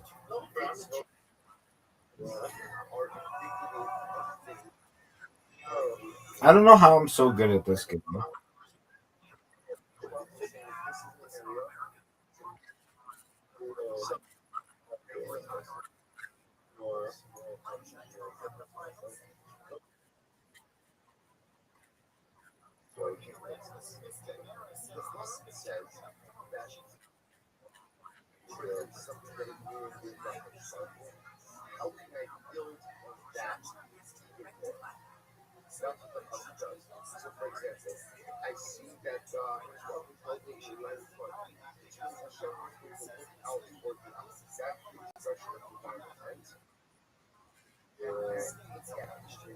How can I go ahead and do that even to a greater that's the plus is God. The plus is what else on Hashem and goes ahead and so whereas a regular Jew is just obligated to go ahead and the word of the plus says, let me figure out how to do it because we're going to see why watching this but we're going to see what so like he's going to have a little bit of a different this will pick up with this in your question.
All right, I'm gonna let you go first, but it's been saying random, so I'll let player 2 go first,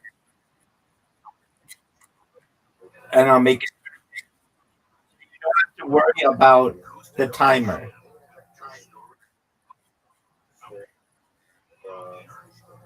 Do you think I would reward you with archery when you flirt and don't deliver on Michael Jackson documentary? You're up. There's no timer, and everybody's waiting on you.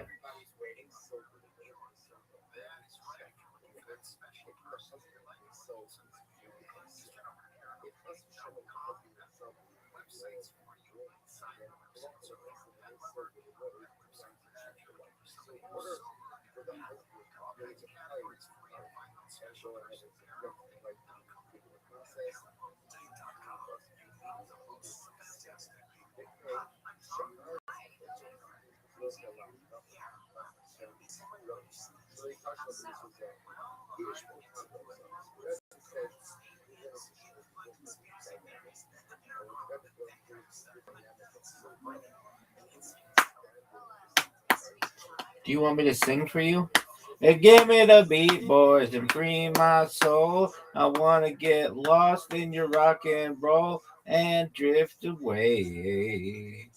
Oh, give me the beat, boys, and free my soul. I want to get lost in your rock and roll and drift away.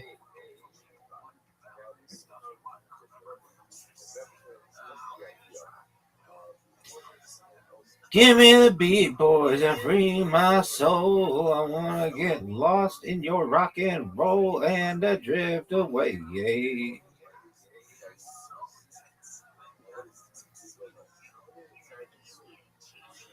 Give me the beat, boys, and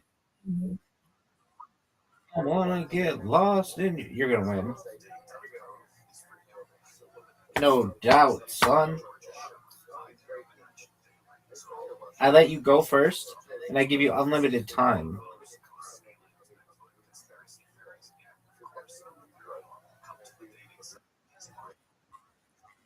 Archery yourself. Nobody wants that. You're up. This might be big points. Dude, what a comeback. You won. I have an AI thing that tells me all the best moves. Tells me that you're going to win.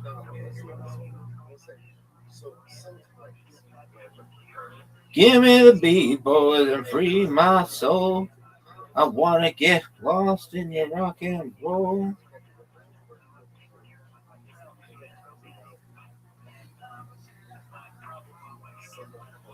And drift away.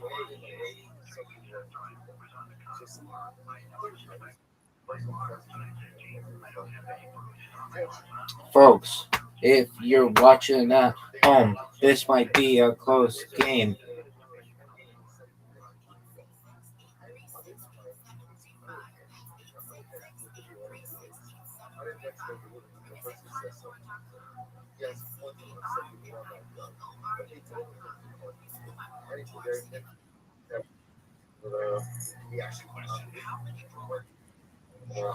You're up, big man. What are you gonna do, son?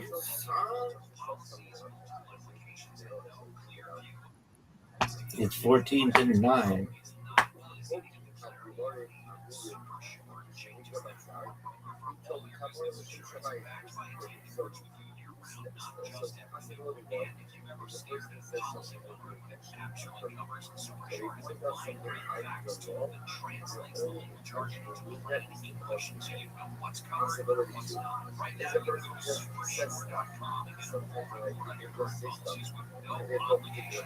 It's 19-9.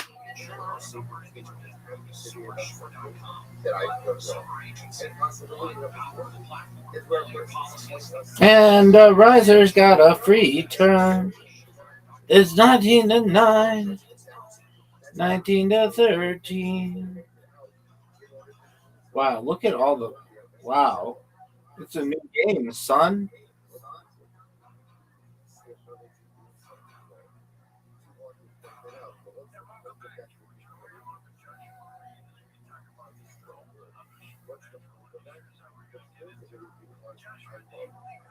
Oh, giant miss on Riser's part. One of the worst plays we've ever seen.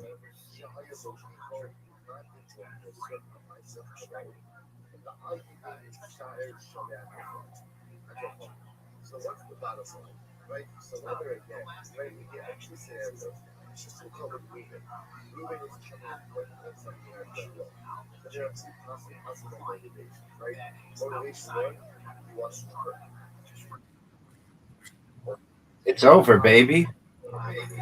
It's over. I at least am gonna. It's over.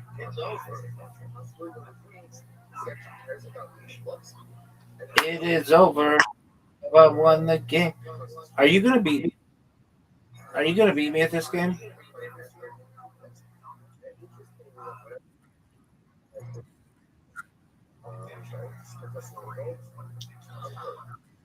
Riser. You have an invite. Everyone is waiting for you. It is your turn. Everybody wants you to go.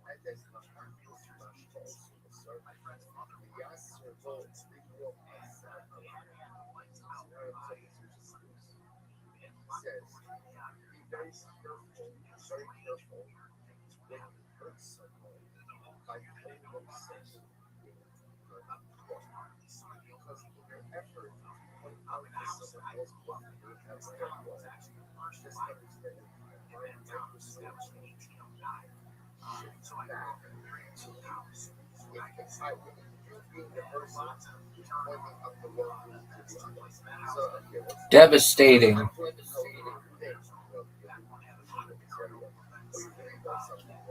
Whether my intention again is to be hurtful, whether my intention is to be helpful, or whether my intention is to be kind.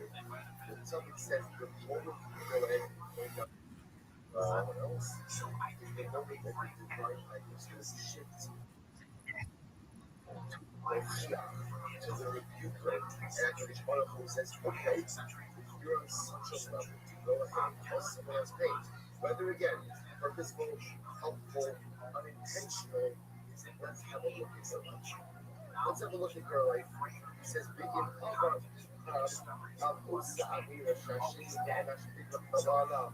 because at the end of the day, I go over to reading, I say reading, you know what, today, I'm really disappointed to see how much session hurts. I'm really, it's terrible. I don't know, you go around and speak much hard to anybody and everyone who will listen. It's terribly disappointing. Now, okay, so there's this fellow. Yep, it's called my brain.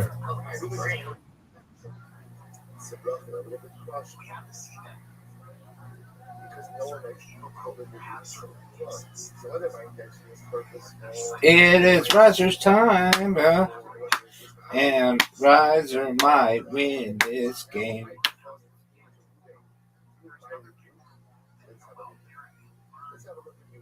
Let's see again, you're giving us so much hurt.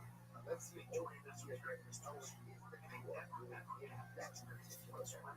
He goes on, he says, Harigan, Sarzan, Nesha, sorry, keep your hands out, excuse the brackets, it's a bracket.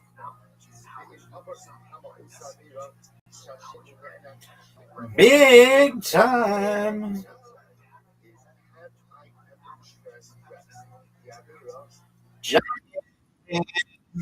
Giant win.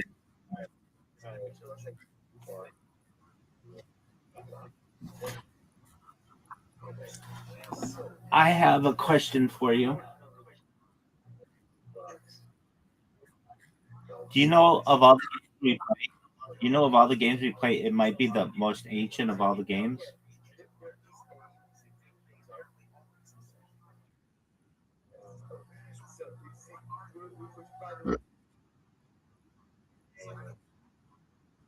What's the name? Son? What? Huh?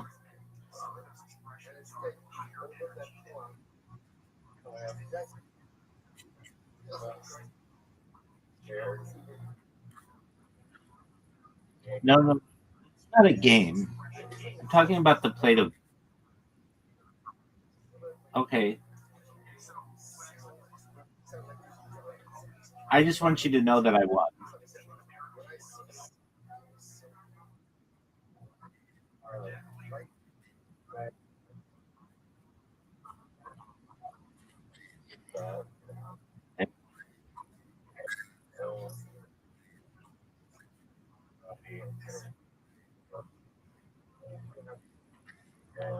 You already said you mean Karen. You mean Karen. Hey, guess what? Undefeated in Mancala.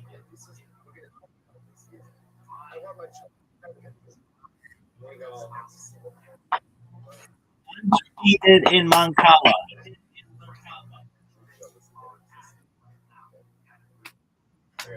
Do you remember when you came in and you were like, hey, we're going to play Glitterati, and then we're going to play Carom, and then we're going to play Mancala, and then we're going to watch the Michael Jackson documentary. Do you remember when you said that? Yes, you did. No, I have recordings.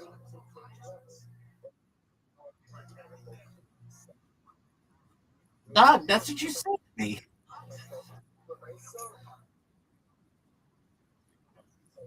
All right. Well, okay, I didn't say that. Michael Jackson tonight.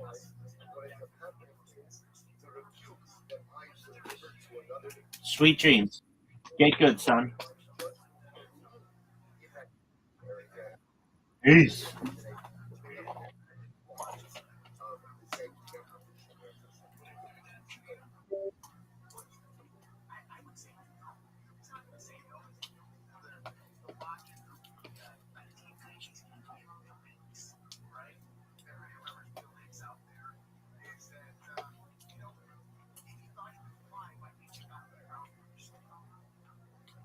I wonder why they don't push for macaroni and cheese to be a breakfast food. It seems like it very easily could be.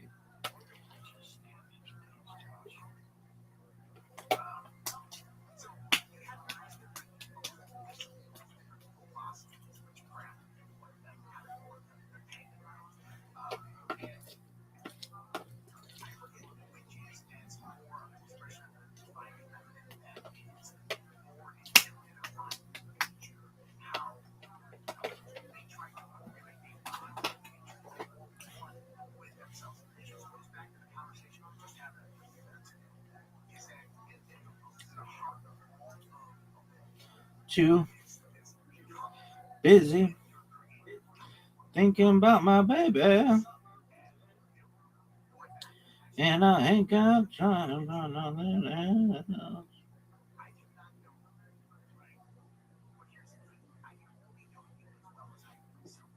News.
Please redraft with the title of something like Harry Potter Obama Sonic 10 Inu sets the Guinness World Record for most amount of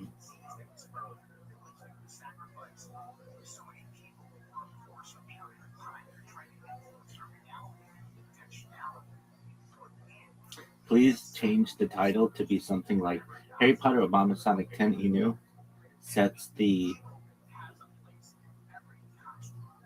world record for most amount of time live streamed in a Telegram.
change it to Harry Potter Obama Sonic 10 Inu, has set a world record for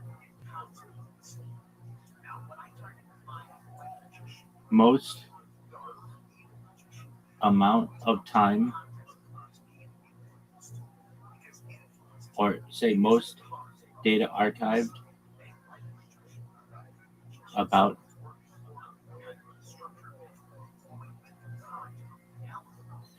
a cryptocurrency on social media, period. You can say that members of the Harry Potter Obama Sonic 10 Inu community do various things to promote the coin, like create memes, spend time in the Telegram. But one interesting case of a promoter of the coin, Rabbi Rothschild, and put all the stuff in there about Ashkenazi, chief rabbi, all that stuff, has been live streaming on behalf of the coin for more than 1,000 days on YouTube, period. You can say essentially every moment of every day for more than 1,000 days, Rabbi Rothschild has been live streaming in promotion to Harry Potter Obama Sonic 10 Inu, period. That means on podcasts and every Twitter space that the community hosts, and the game nights that they host, and the trivia nights that they host, and the karaoke nights that they host. All of that has been archived to create the largest compendium of data for a cryptocurrency in global history, which may make Harry Potter Obama Sonic 10 Inu one of the most valuable coins of all time, because The Economist magazine stated in 2017 that data had overtaken petroleum as Earth's #1 resource, and Harry Potter Obama Sonic 10 Inu has more data archived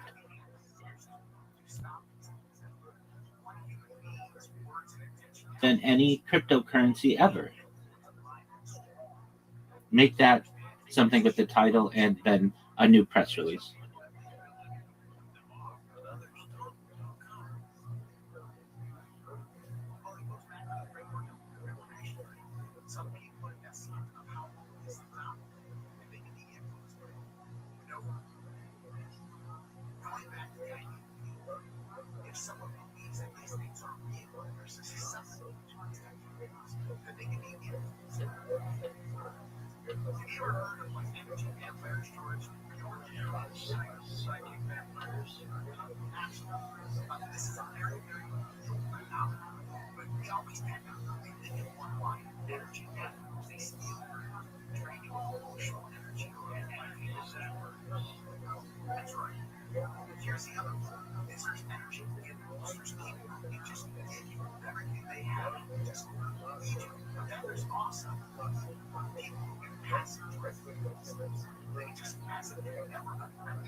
Telegram, Twitch, Rumble, Kick, YouTube, Instagram, Threads, Medium,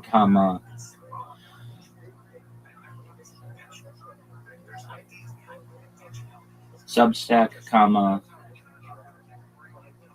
Tumblr, X/Twitter,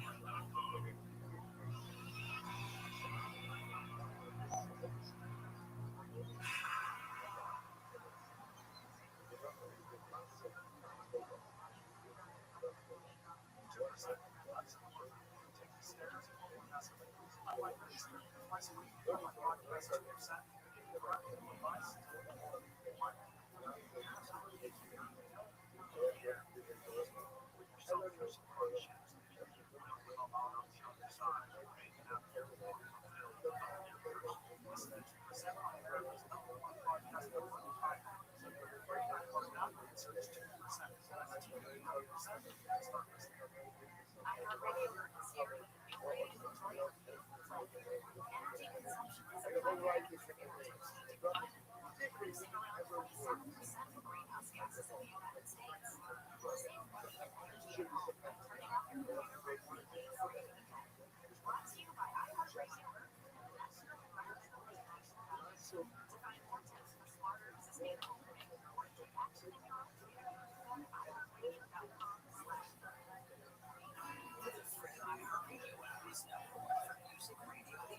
morning.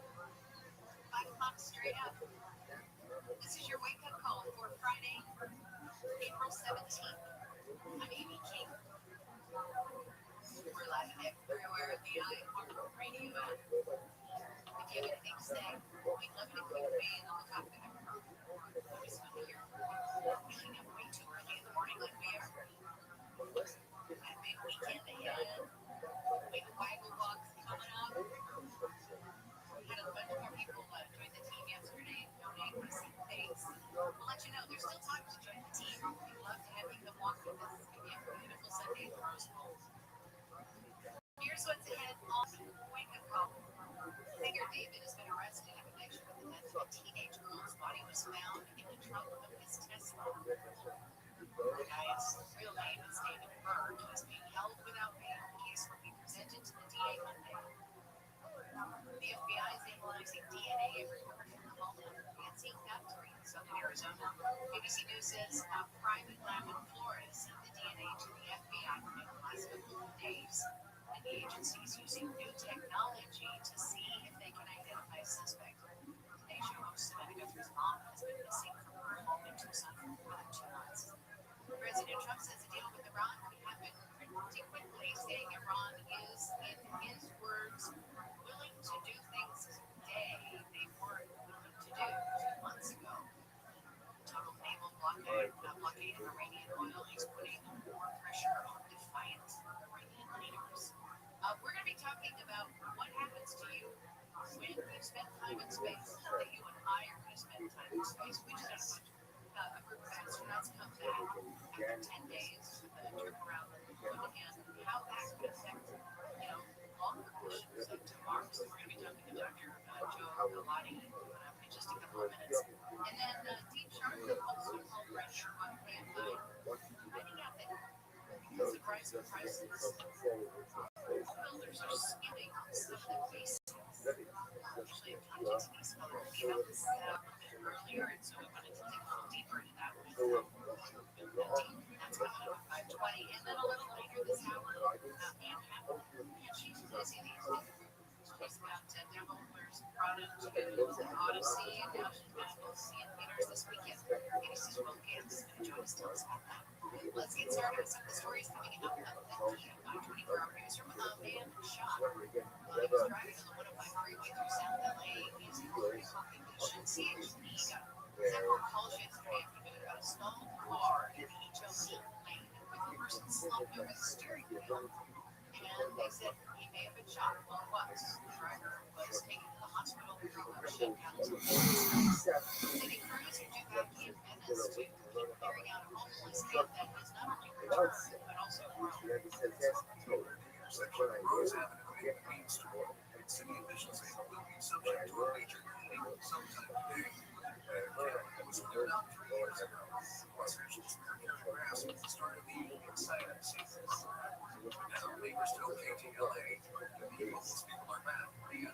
So is the crime and the drug use. Mark Meehan, First poll since Elmer Representative Eric Swalwell dropped out of the race for governor shows Republican leading the pack with 17% support. The other Republican in the race, Riverside County Sheriff Chad Bianco and millionaire Tom Steyer are tied for second with 14% support. Former U.S. Health and Human Services Secretary Javier Becerra and former Representative Katie Porter each polling 10%. Democratic San Jose Mayor Matt Mayhem is at 5%.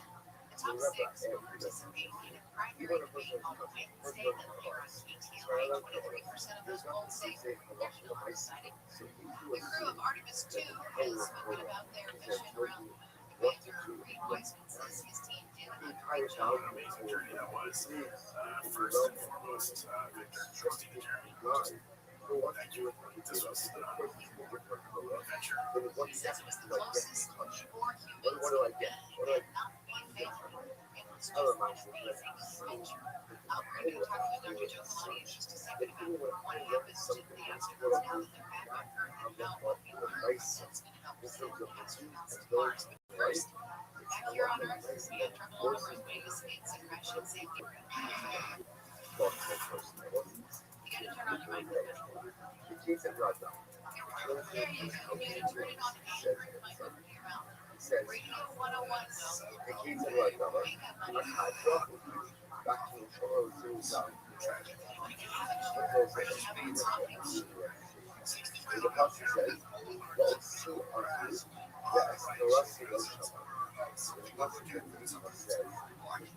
Add at the end something like this, please. That is also on the right shoulder. Apparently, some right side wall there. And possibly there are some injuries, so keep an eye on that. Also, 5 southbound of Valencia there. Let's keep it that way.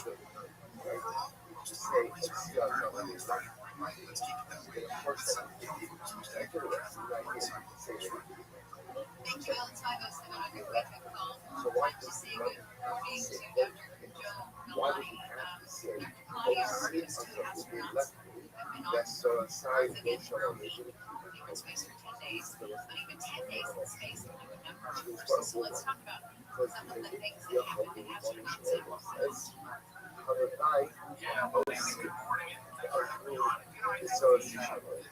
Complications with the body related to space flight really come under a couple of headings. One is cardiovascular. They go through a number of changes in their heart, blood pressure is reduced, their heart rate is reduced over time, and actually longer space flight out of Earth can really cause some permanent changes to the arteries of the body, which can lead to heart disease. So a lot of work and research is looked at cardiovascular function. The other is the musculoskeletal, where they are losing bone, they're losing muscle, their strength is decreasing. And so these are things that we've known about since the earliest days of space flight. But as you said, going longer into Mars, there are a lot of things that scientists are going to have to Well, yeah, like you talk about the cardiovascular, they're up there, and it takes however long it takes to get to Mars. And what happens if you know, and astronauts all start having heart attacks or something? Or does that not happen until they get back? Yeah, well, there's two things interesting. Astronauts early on that went the colonized actually that is a 4 times increased risk of cardiovascular death compared to all the others that stayed in low Earth orbit, like the space shuttle. So long term, Please say you can see the HPOS10I merchandise on Rabbi Rothschild 24 hours a day, 7 days a week, 365 days a year by typing quotation Rabbi Rothschild end quotation in YouTube ampersand filtering by live with the word live in quotations.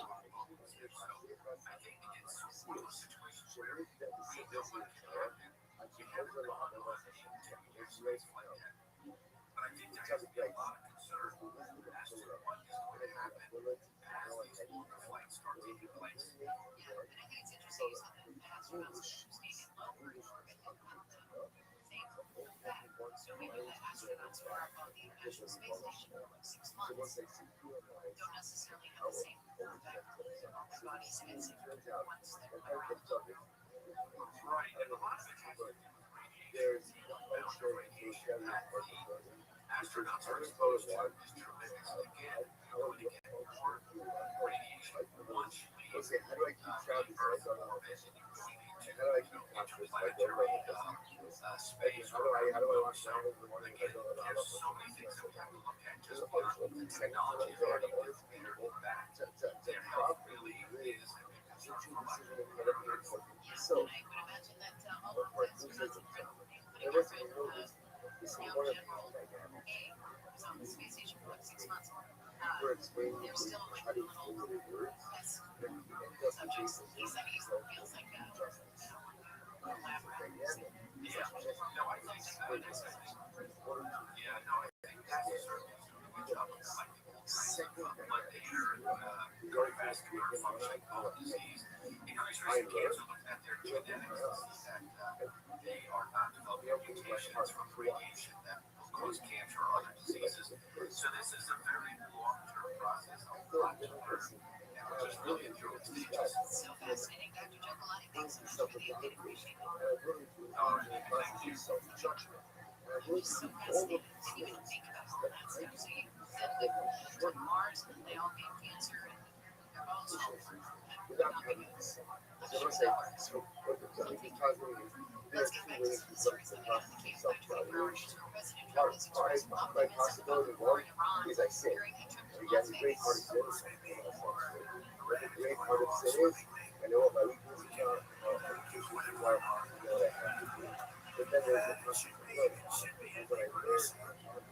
I told the crowd yesterday the U.S. has enough power to overturn any bonus restrictive economies, no tax on tips policy, which limits the federal income tax on tips for a lot of workers. Our records in Virginia show former Lieutenant Governor Justin Fairfax was facing a court order deadline to move out of his family's home before he killed his wife and then himself. He and his wife were in the middle of what police say was a messy divorce. The bodies of Fairfax and his wife were found early yesterday after their teenage son called for their mother. Judges told or had told Justin Fairfax in March that he had never found anything. Federal officials say Ice acting director John Lyons is resigning at the end of May. After why, Homeland Security Secretary Mark Whitmore described Lyons as great leader of immigration and customs enforcement. Mullen says in a statement, "We wish him luck on his next opportunity in this process." White House spokesperson Abigail Jackson described Lyons' ex as a very patriot and safer. Frustration and apathy are shaping the race for California's top education job. Tuesday, a white poll from Public Policy Institute of California shows voters think schools are headed in the wrong direction, but none of the candidates for superintendent is polling above 10%.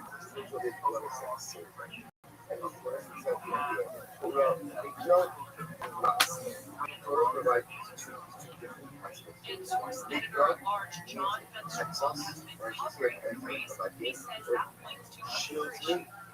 Let's look and see. It's excellent. So, all those words. It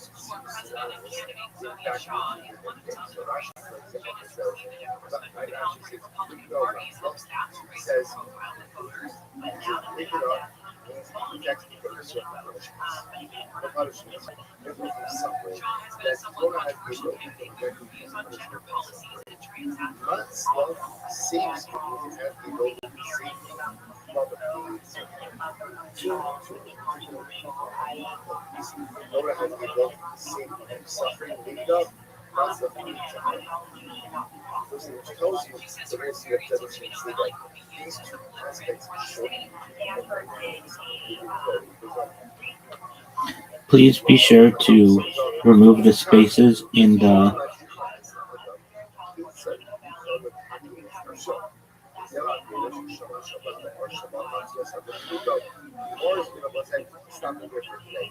links. Period. I had to add spaces so I didn't get muted. Period. Please try to resubmit with this new revised title. Period. It is newsworthy in my opinion. Period.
Please give me a biography of Rabbi Rothschild, a streamer and Kabbalist, holds records for live streaming more than 1,666 straight days from more than 20 different angles,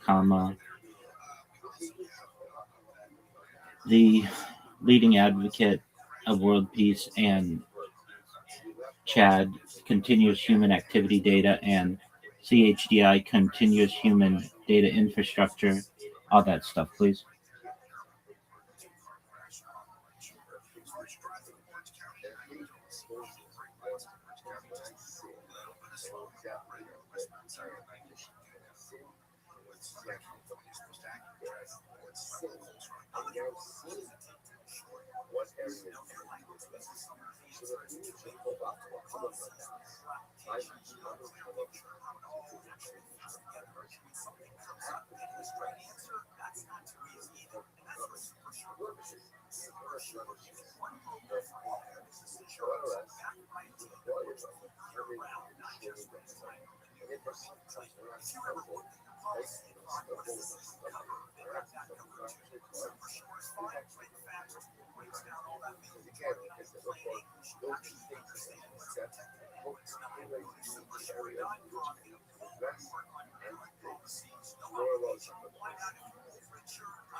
Please revise the headline and focus on, not just a little, on the shirt launch.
So of course, one piece in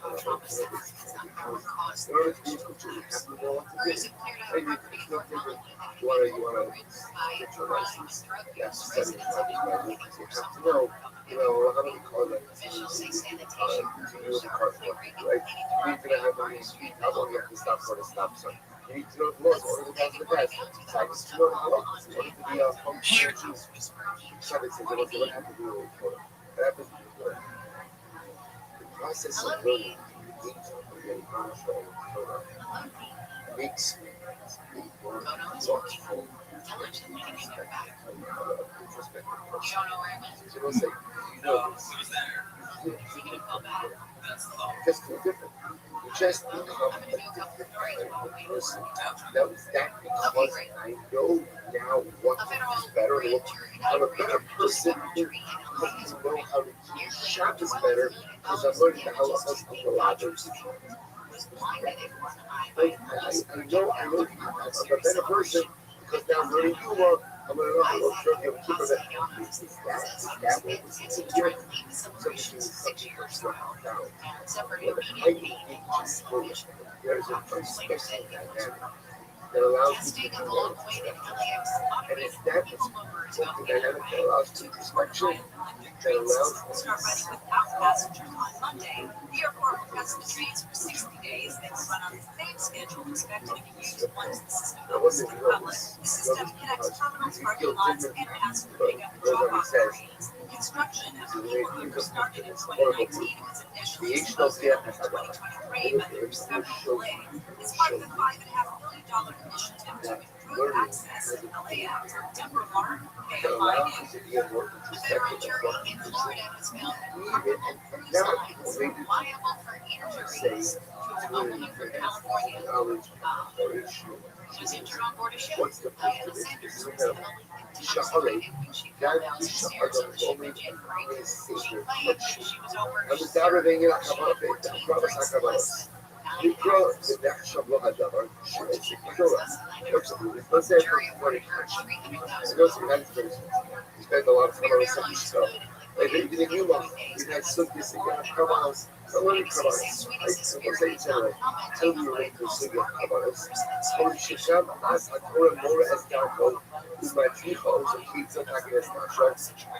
Shadnava, Uber, Nokia, what I see before. See that one saying, when I learn a Sukkah Kachim, for example, what's the relevance of a Sukkah Kachim to me right now? What's the special relevance? No, let's say, we saw this. We learned Sukkah, we went back to this. What's the relevance right now, today, it's Monday. What's the relevance this moment? And the answer is, sure. Again, the answer should be whatever you need. You can have third base in English. Hopefully, you should come around and that's what you do. That's what I do. I see that part again. People go ahead and here's that says, no, the layout. What I saw is there a takeaway video? Okay, someone says, traffic takeaway. But is there a halacha in my son takeaway? And the answer often is, no. But yet, I feel changed by the learning. I feel changed by the learning. I am a different person. Yes, I am more thoughtful. I'm more interested. How does that affect? How does that affect our hearts? So if Torah was just operational, like if Torah at the end of the day was just to go ahead and teach me what to do or not to do, so then I would emerge from a Sukkah culture and I would say, all right, I mean, I just kind of thought I spun my wheels a little bit. I didn't do anything. And the fact that I feel changed, and the fact that I feel different, and the fact that I feel that there's something that's been sparked inside of me. Even when I learn something that's not halacha of myself, it dictates to me the power of Torah. Because already says, Shechari Shekam Azet Krishna Shekazlan. Holy shit. Because as a Torah Borlo is Darko, my Chicha also, because once again, when I'm learning something that is not halacha of myself, or learning something that doesn't have a practical, day-to-day application right in this moment. Goes on, it says, nevertheless, Borlo is Darko, Zobaczyli konsekwencje takie jest na show, a światowe inne do wiele jest so also go to the some kind of all of us are used to this emphasis on learning. But sometimes it's not explained to us why learning is important. So of course, there's an operational piece to our learning. The operational piece of our learning is we need to know what to do in life. So I have to learn Yiddishkeit in order to know how to do good practice and do. People have looked up and said, how to learn is that it awakens us to our deficiencies. The power of learning is that it causes us to be comfortable. The power of learning is that it sparks introspection. And that's irrespective of the world, which is study. Even if I'm studying everything my life is so the definition sparks introspection. That's the process of introspection. That's normally only sparked when it's incredible. What is the other time that's normally sparked? When I sin. Hey, isn't this incredible? That's normally when this process is sparked. When I can look at Avera, I realize, oh, I'm deficient. I have shortcomings. I need to work on that. But someone says there's a way to jumpstart that process of introspection, even without the faith. Like what's not over here. We're going to pick up with this theme in the session. Right, and with the smaller pieces of granite or quartz or whatever, those are probably a lot less expensive now. Yeah, they're kind of I'm looking for a piece of granite for kitchen countertop. I'm looking to find the fitting if I can. If they can nice stretch from one end of your counter to another, where it turns a corner, so that we minimize the amount of seams that we're putting in there, because seams are always visible. They always come, no matter what you do. And so these shorter pieces, these are pieces of granite that cracked at one point, so they cut them shorter. The pillars cut them shorter, and there's no cheaper necessarily than supposed to go. I heard another thing that people that builders are cutting is hardwoods. These carpets too. So we actually look for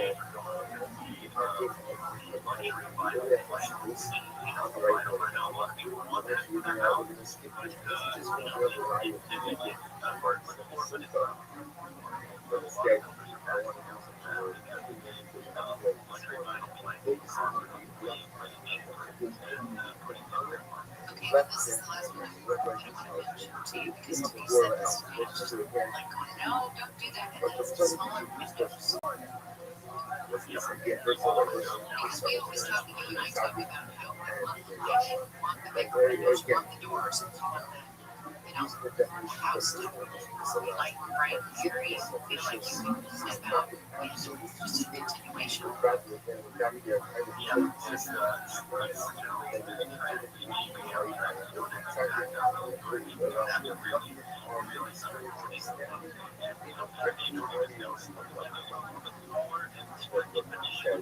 That's why he says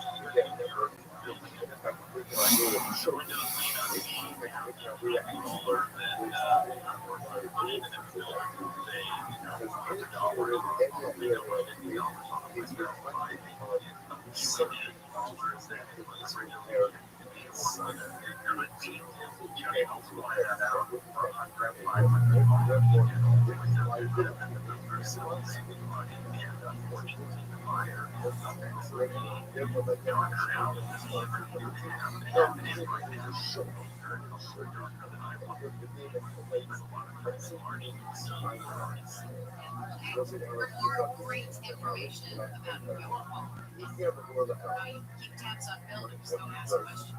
You can listen to Home on KFI 6 to 8 tomorrow morning, 9 to noon on Sunday, and did you say today is Federal Calls Weekend? We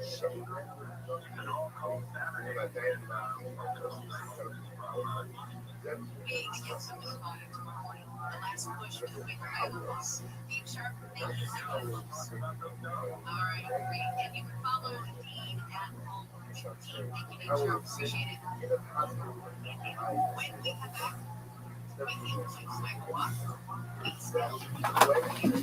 Our team, donate full vote. We're going to talk about weather forecast. Becoming sunny and windy city. 5 miles an hour. As we see 70s to mid-80s for Metro LA in the New Sea Valleys, upper 70s in the IE, 60s for the Antelope Valley. Even at Martha County tomorrow, highs in the 70s and 80s. Full and capital Monterey Sunday. It's 57 in Garden Grove, 58 in Buena Park, and there's a crash in West LA on the 45.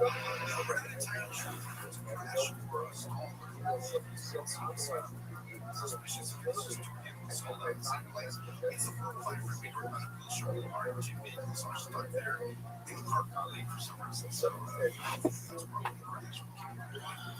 Meanwhile, on the 45 in the Long Beach, the southbound side right now, it's kind of stalled. It's pedals to get out on the right side. Aside from people trying to get by there on the right side, so much of that.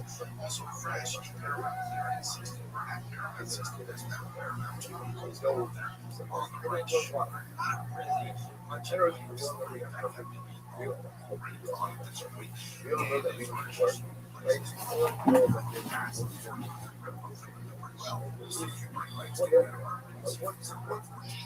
If you see anything slowing you down there, please let us know about it. Some folks are keen to find traffic. Hey, it's Area Chat. We're here with Jeff Chu, founder of Trade Lines. And Jeff, why should people care how their financial advisors behave? How so? That's why we are clients of Trade Lines.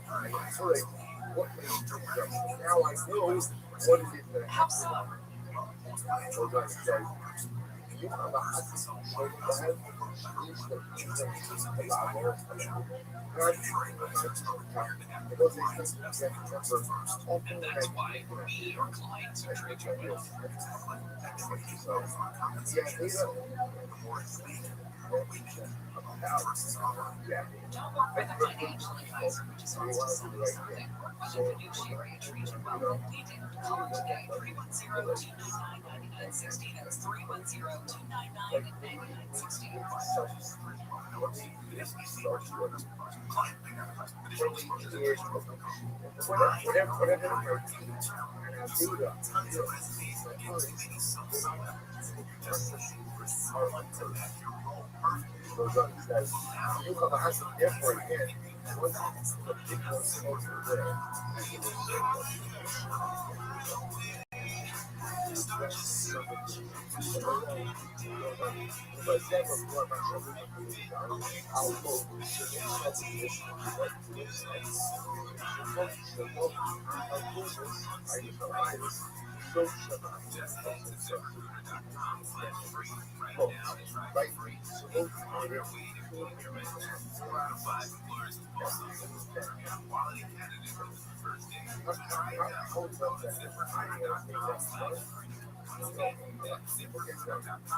Most of us who have employed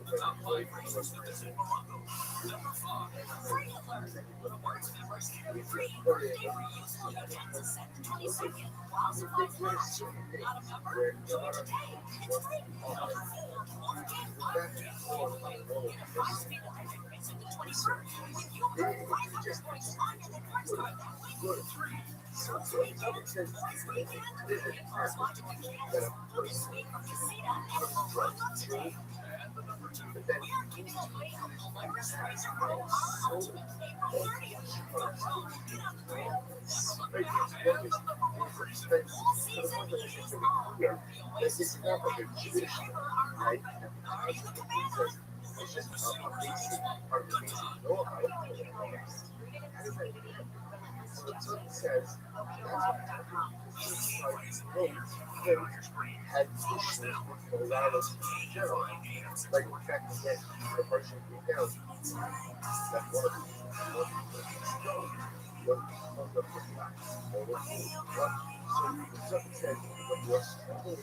It's 5:37 on your wake-up call. Good morning. I'm King. Here is what we're following in real-time 24-hour news. American Money Snapchat is laying off 1,000 workers, and Monterey-based Snap announced Wednesday that 16% of full-time workers are being cut, expected to save Snap more than $500 million. More than 40,000 university and college workers could go on strike next month because of the labor dispute. The union says the university is engaged in unfair labor practices and failed to meet demands for higher pay and lower health insurance. UC officials say they have offered reasons that were rejected. UBC home shopping members they're filing for bankruptcy. The parent company of technology channels says the content habits are shifting. Video platforms on Instagram, TikTok, and YouTube are competing for shoppers. The company says it's changing its focus to social media platforms to emerge from bankruptcy within 90 days. Hey, just 2 days away. It's the right walk. Fascinating humane. We have one way to join us and grab your cup and come walk with us. Sunday, April 19th. We're raising money for all of the great work that Fascinating Humane does with unborn animals next year. There's a 5K run and walk, and there's a 1 mile circle the dog, and it's going to go so far. And then you can also join in on all the fun costume contests and training demonstration, vendor marketplace, all kinds of swag and samples, giveaways, food trucks, and you're one of the first 300 to stop at the camp. You will get any exclusive campfire swag bag or your cup. And you can make it out. We love it if you donate. Thanks to such great work. So if you're anything that is fair, we would love to take it off you. Just go to campfire640.com/regal. You'll get all the details. Join the team, meet pickup co-regalers, or you can just donate. And if you haven't joined yet, try to do it today if you can, because if you do it by today, we'll be able to pick up your credentials, t-shirts for you, and then you can just come and do your registration for campfire. But if you do it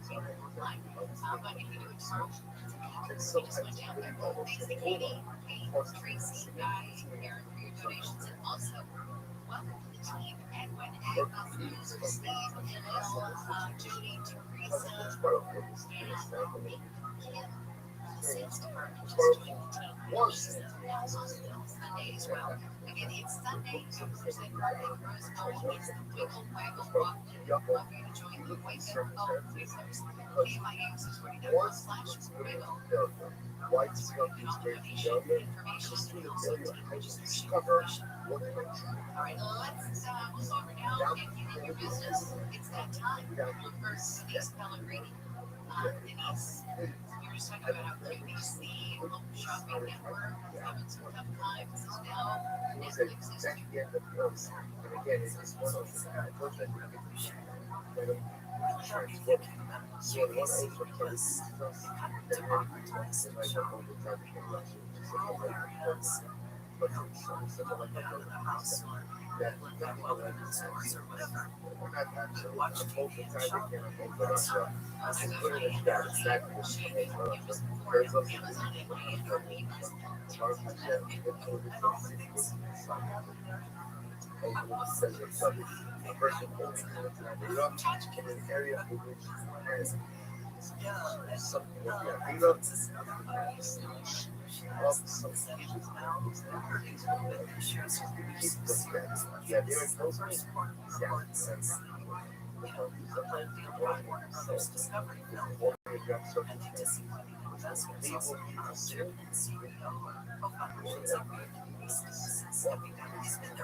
make changes and fix things and get customer satisfaction. That's how they build this business. But not looking too good today, although in their defense, they're still looking at that National Football League deal, Baseball Classic deal, and they do plan to launch what they're calling updated mobile experience this month. What they say will be a vertical video discovery. I think the idea is to make it more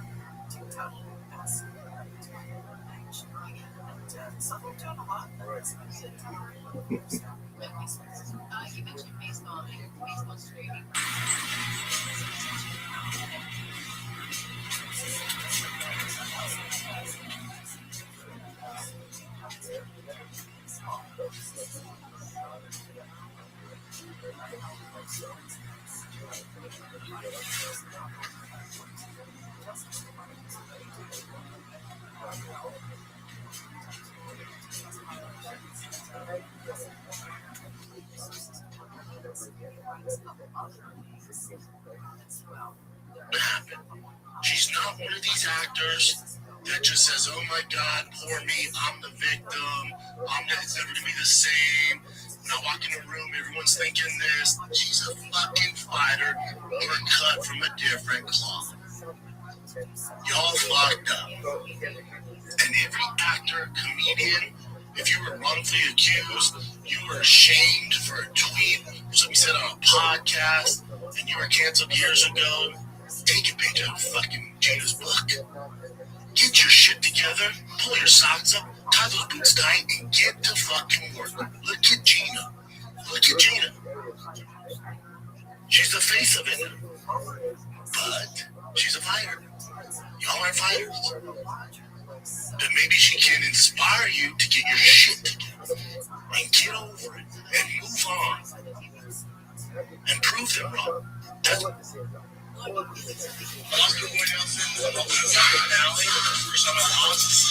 my first real fight against Jason. I was so scared that I don't have to do fuck. I should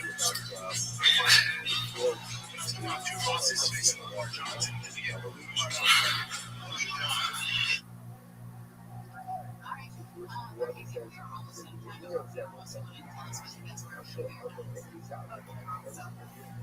This is not my personal opinion. This is a study that says that the best partnership are the ones that people the most is the most expensive.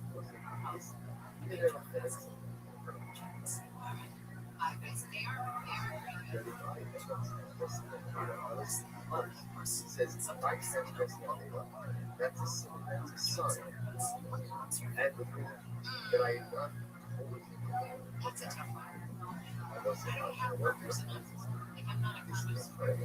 so was it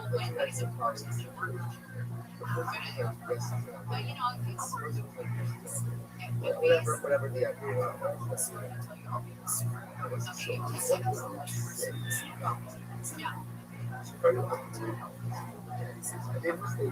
Mistakes happen. And at the end of the day, if that is what I am, where I'm holding, no, not necessarily. So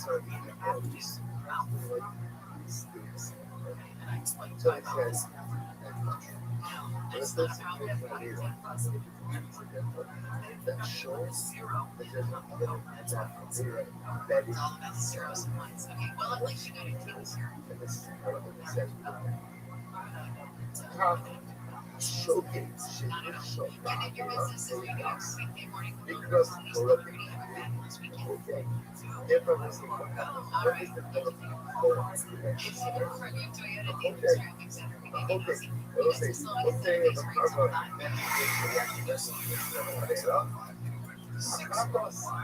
so that is what does that show you?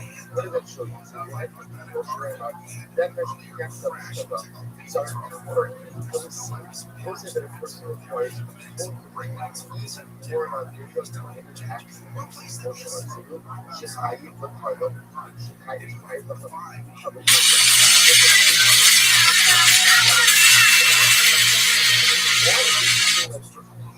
In case I die hungry. 1, 2, 3.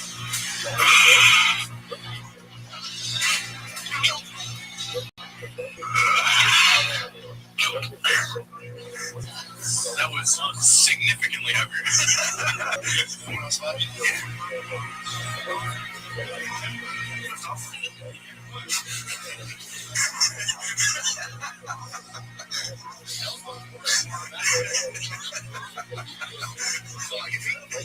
If he gets it off, he's got this.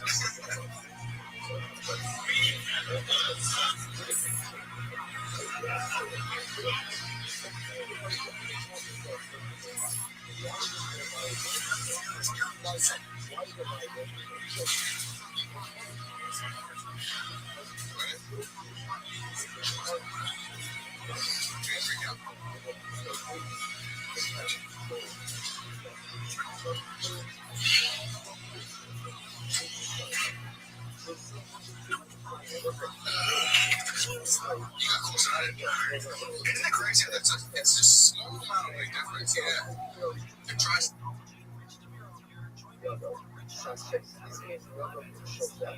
Except just gonna lock out. You get there by much.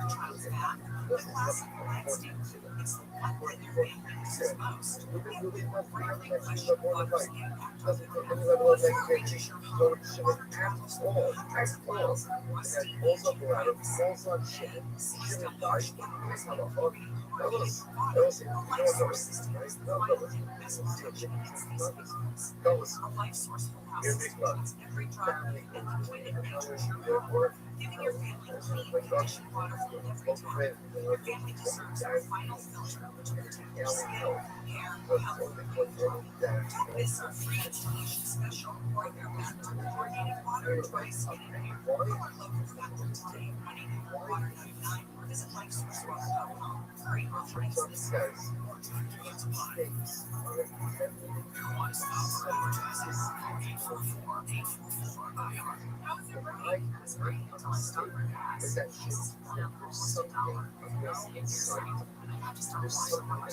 That's exactly why I use Upside. I never pay full price for gas at the free Upside. Upside? Yes, Upside. It's the free app that gives you cash packages for buying gas you're already buying. So, even with the right gas price, I'll never have to limit how much I drive.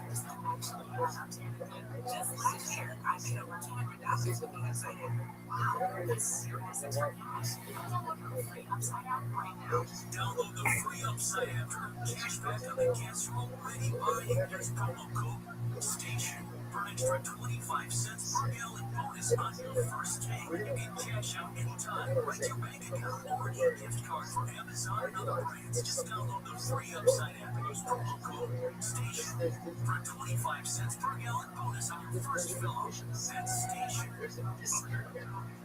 There's something that's it may be stress or maybe it's something to it or questions. So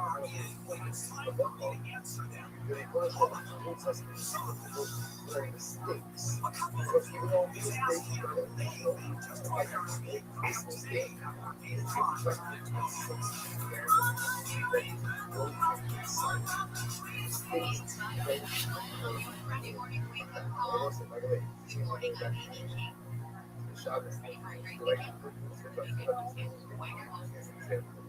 What's the hell if I do that? Something else that's what it is. It's a mistake. Absolutely. But somehow, some way, my this is not absolute. Because if it was absolute, right? If it was absolute, so it was like We'll be on the picket lines again today. Let's special. You get a vision to the biggest sticky point is forest changes to health care, including increased insurance costs for teachers by Have awareness. automated people mover training must be used next week. So therefore, Project is going through your demand schedule, but using teachers. Race car drivers will be pouring into the streets of Long Beach this weekend as the Long Beach Grand Prix is underway. The first practice run this morning is for the But that's important. Nowadays, there was actually started to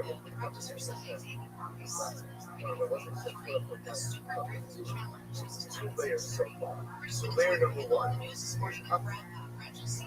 But so I don't personally, I would go out there most of the times in the sun.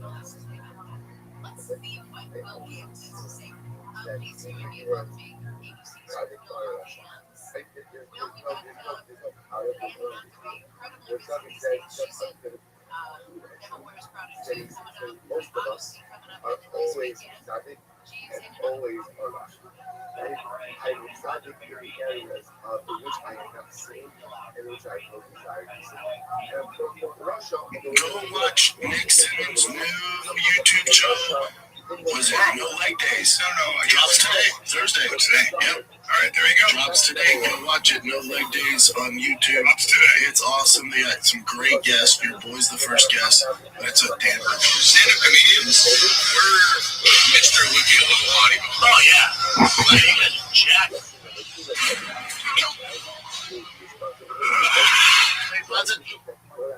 I know what you're gonna say. Hold on. Let me do this. Have respect.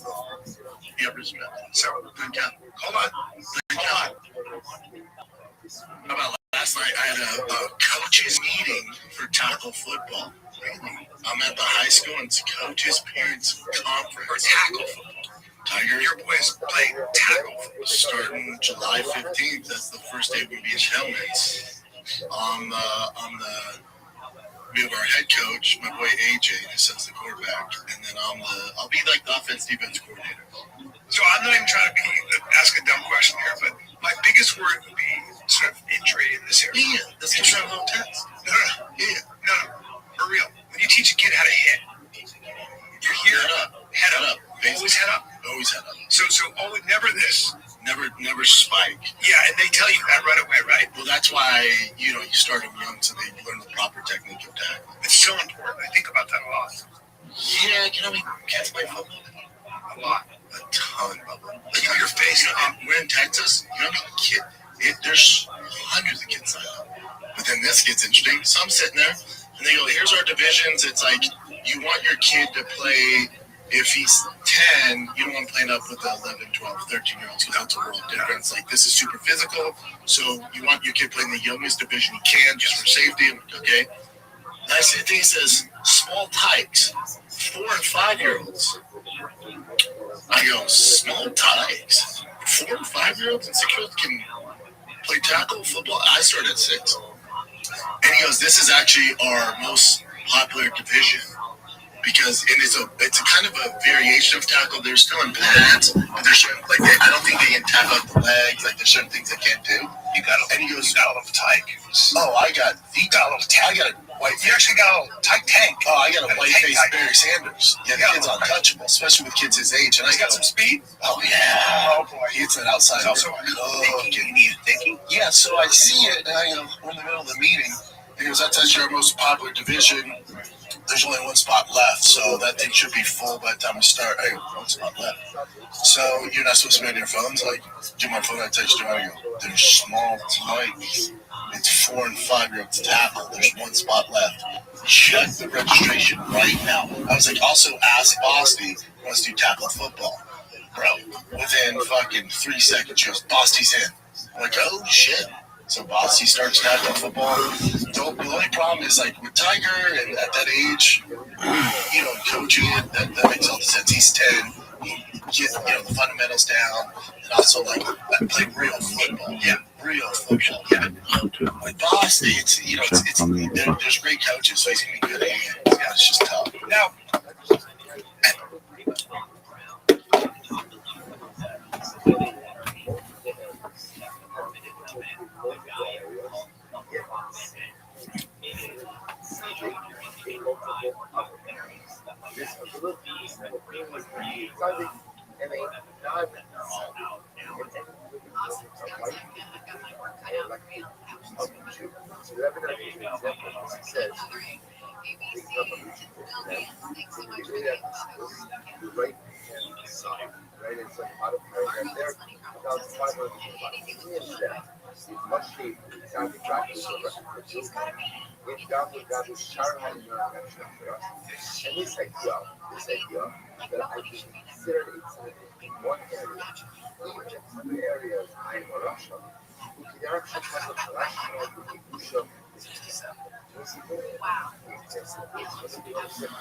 The other one was just sucking her own dick, period. There isn't anything newsworthy about that, comma. But this one is newsworthy. It is a product launch and a newsworthy event that can be verified, period. I think we will be okay, period.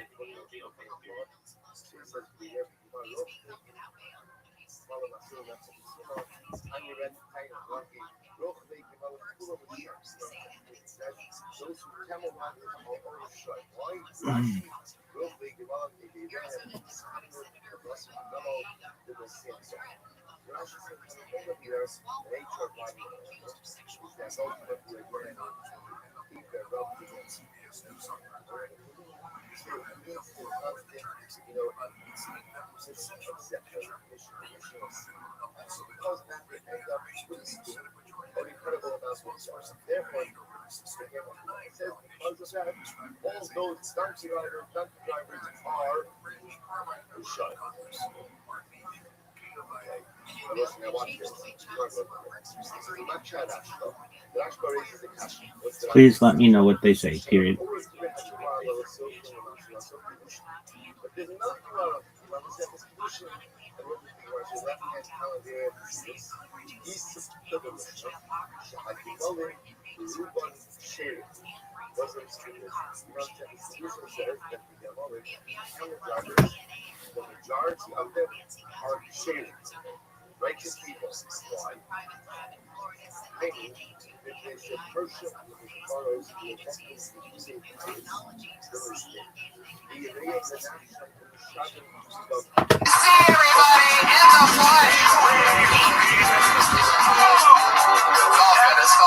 all good. Just for everybody. All right. So I sat around today daydreaming, about Girl Scouts. And like everyone thinks they're sweet little girls, but really they're gangster as fuck. Like twice a year they sell shitty overpriced cookies. We buy the shit out of them to support their cause. I don't even know what their cause is. What is their cause? They're teaching young girls how to sweet talk people out of their money so they have to work two months a year.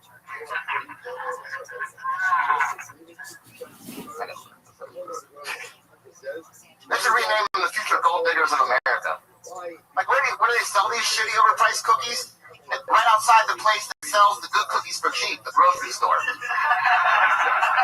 That's like you go into the weed store to buy some really good weed for $30, and there's a Boy Scout out front selling shitty weed for $40, and you just buy that instead. And it's not like they're making the cookies, they buy that shit from China or something.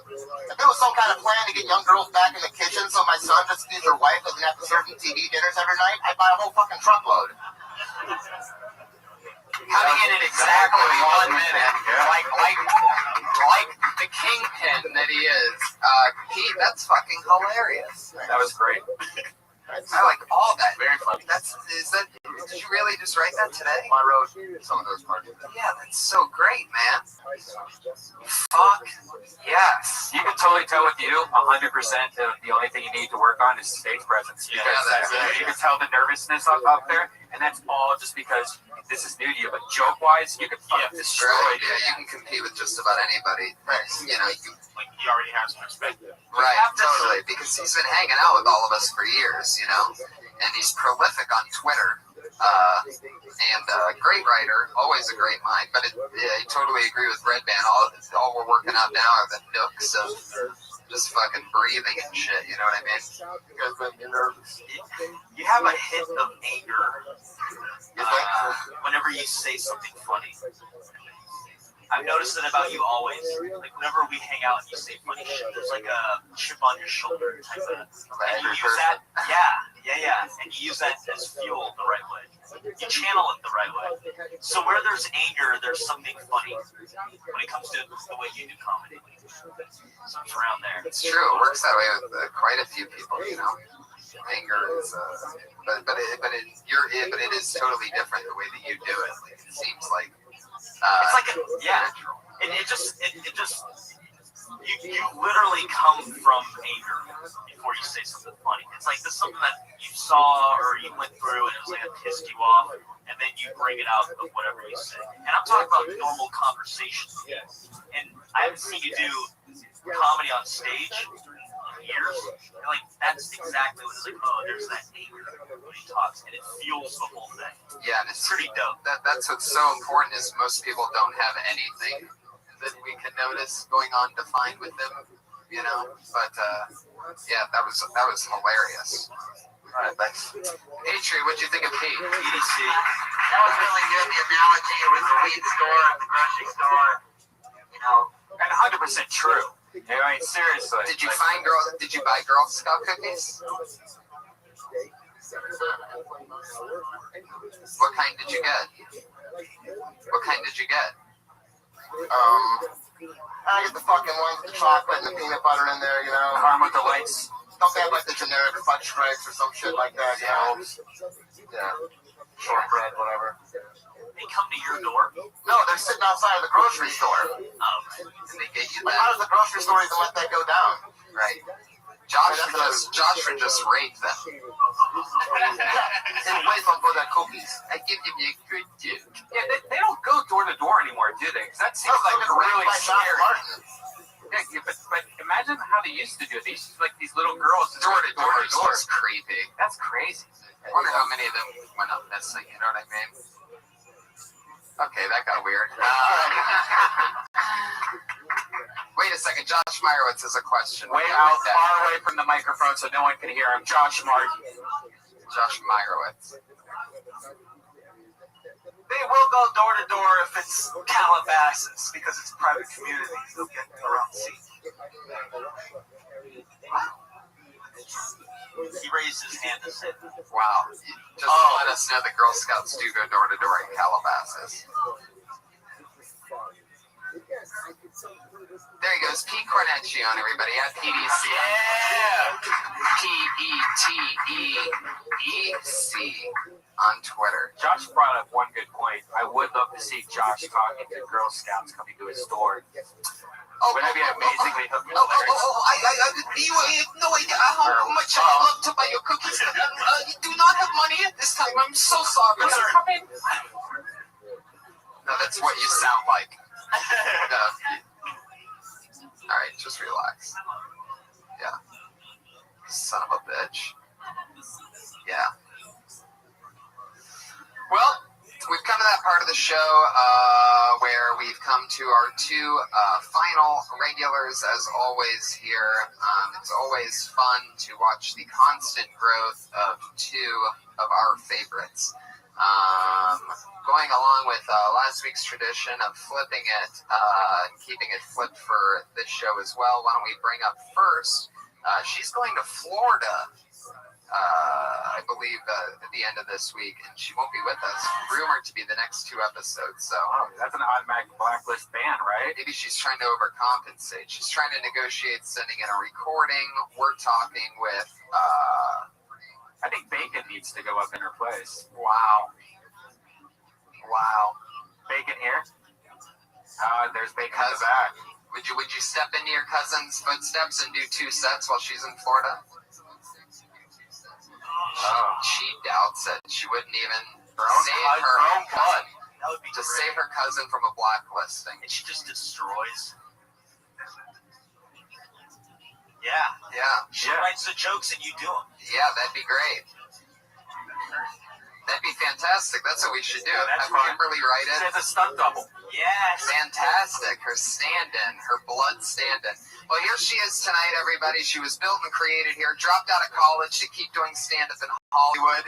She really did.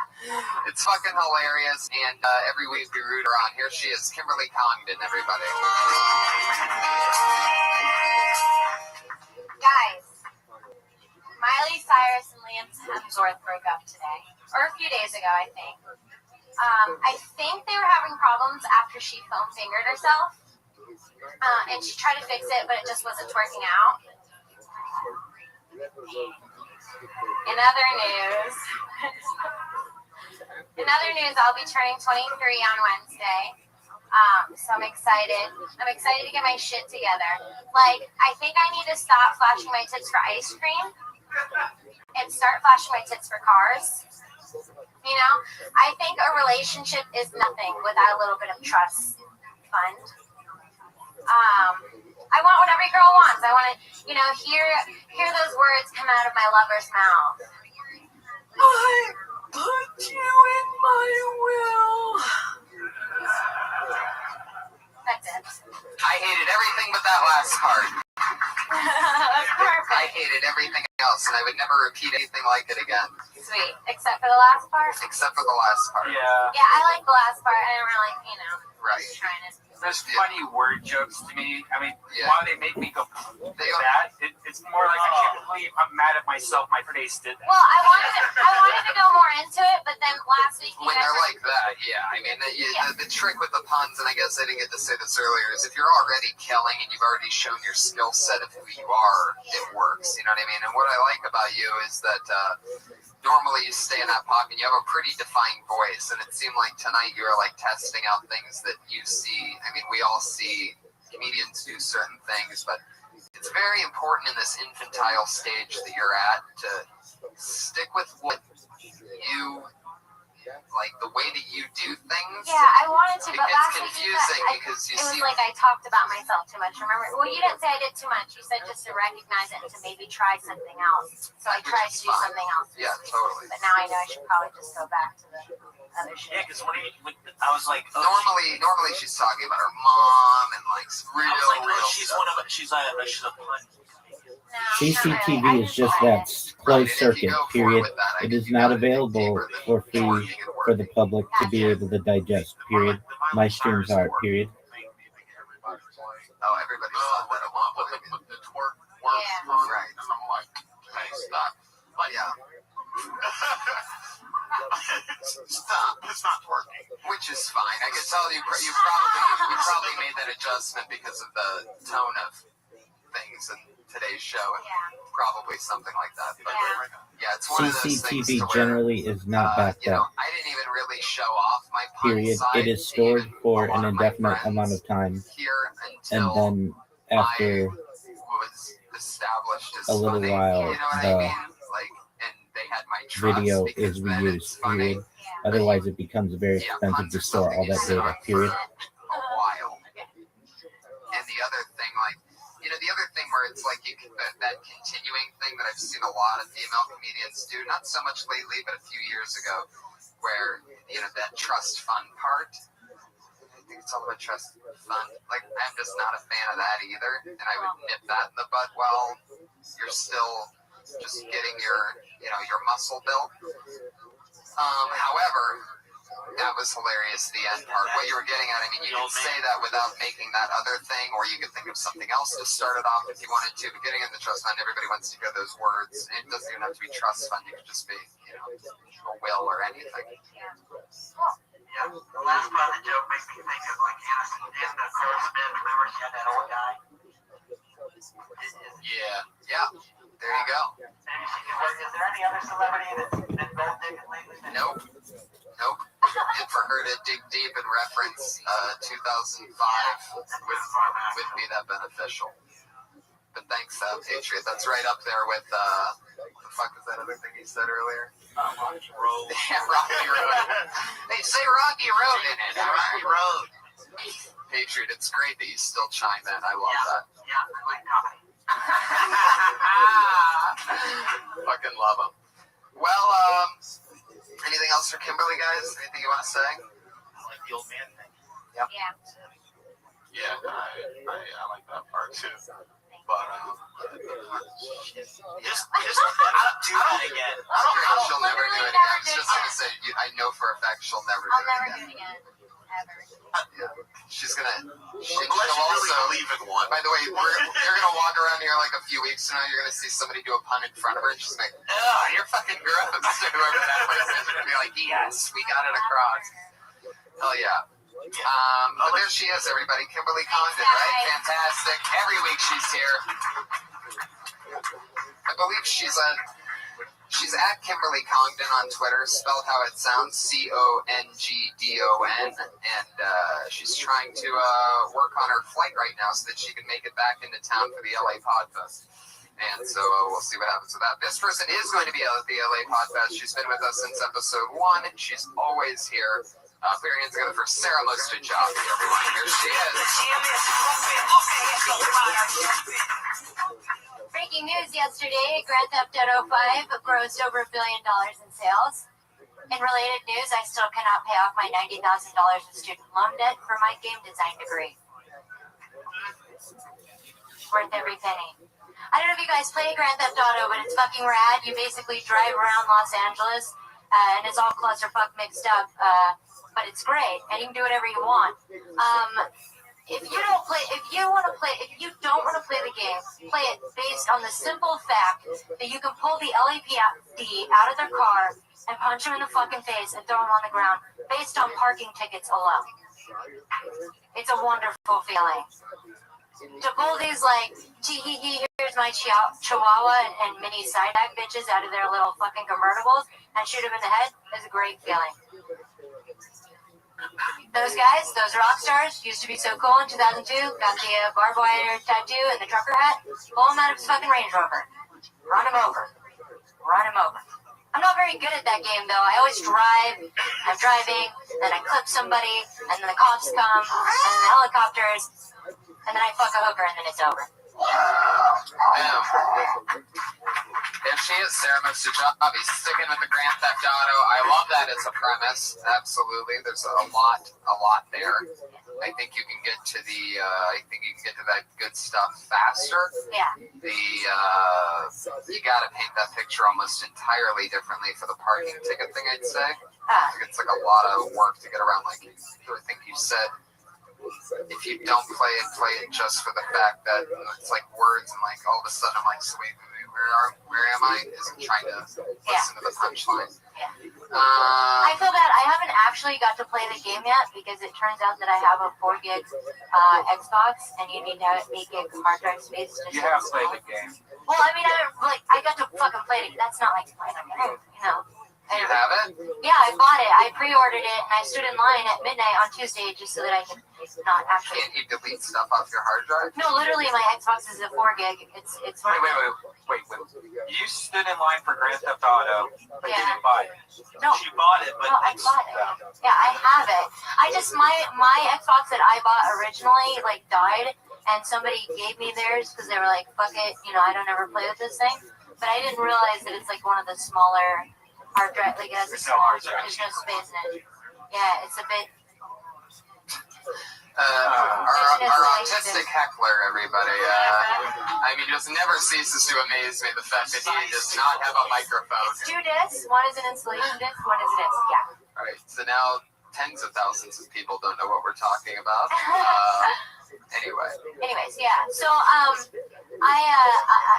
think that'll get better with the game design part was fun. Yeah. Right. That was real. Yeah, it's true. It's hard to swallow. Right. How did you not get a piece of that when that would be a route. The fact that the video game industry is making so much money and cheap. Right. That's what I'm saying. I think the next funny thing is like, where did you go wrong? Like, well, if you think trying to be a comic is hard, try to get into the gaming industry. Like, it's literally that competitive and like that hard. Well, maybe you could say something about, you know, moving and sleeping your way up to the top is like, you know, Donkey Kong. You know, like going up ladders to. Or I can make a joke how like sleeping the way to your top, you actually have to start at the bottom because everybody that works in the video game business lives in their parents' basement. Maybe that I like didn't beat the right boss or something. Like I didn't. The other stuff, like the bringing out whenever I hear a Grand Theft Auto joke, it ends in being up a hooker. I don't know. That's Yeah, you really don't want to end with the fuck the hooker. That's like that's where everybody thinks you're going for sure. I totally agree with that. And going and the whole cop thing, you gotta watch personal. It's personal that it's like you actually went to school to design video games, and this video game broke records. How much money it made on the first day, and you're playing it, and the hours and hours that you're playing it is a constant reminder of how you worked with that. Like it almost seems worse to have lived in the video game world and but also, don't you see where like when you say you never really played it, so the places where like you were making up stuff was like you'd never even done that. No, I played it at Red Man's house like earlier this week. Like he went to get a 5S, and I went over to his house and we hung out and played GTA for like an hour before we went. And so I played it there. I mean, I played it. A special producers meeting. I see. Trust me, it was a weird ass experience for me. I'm like, I tweeted, does anyone want to go with me and wait in line and get an iPhone 5S? And you're like, I'm down. And I'm like, okay. And then she waits, she comes over, and then we go over to the iPhone store, and then like we're sitting in there for a while, and then she goes, well, can I go sleep in your car? I thought I got it. I'm like, wait, what? And I'm like, oh, I'm not getting an iPhone. Yeah. So it's like you were just all along for the ride. Well, no, I'd never gone to like the opening, like the first day sale of an Apple product, and I was just curious. So I wanted to hang out with you. I think what's most important. I wanted to smell your pillow. There you go. That sounds like something you'd say. I feel like that's something you'd say about a chick. I wanted to smell your pillow. I'm going to smell your underwear. Oh, there you go. Well, Sarah, there you go. You got some advice out of that. Yeah. Staying in the GTA 5 pocket is topical and interesting, and it is obviously highly connective. Yeah, and I agree with everything. Matt saying that the realist part is you talking about your video game degree. You could really get more into that. Like, I should have paid more attention when somebody was mentioning. I shouldn't have said, oh, who's ever going to want to play a game where blank and blank, and then paint that picture of GTA. Right. I would get into something about how you almost or could have or should have or wish you would have met the right people while in the video gaming business. You should. Yeah. Have things changed at all in the last 5 years? I mean, was there more demand back then when you signed up for school? Changed at all? Or less demand now? That's kind of a long question, but there was a really big boom in the gaming industry a while ago, and so now the market is just flooded with people, and there are a lot of people that are a lot more talented at like design and programming than I am. Yeah, rock and roll. What about some shit like, oh, the next Red Dead like, oh yeah, I'm working on the next Red Dead Auto now. It's about $90,000. to the heights that she could. Yeah.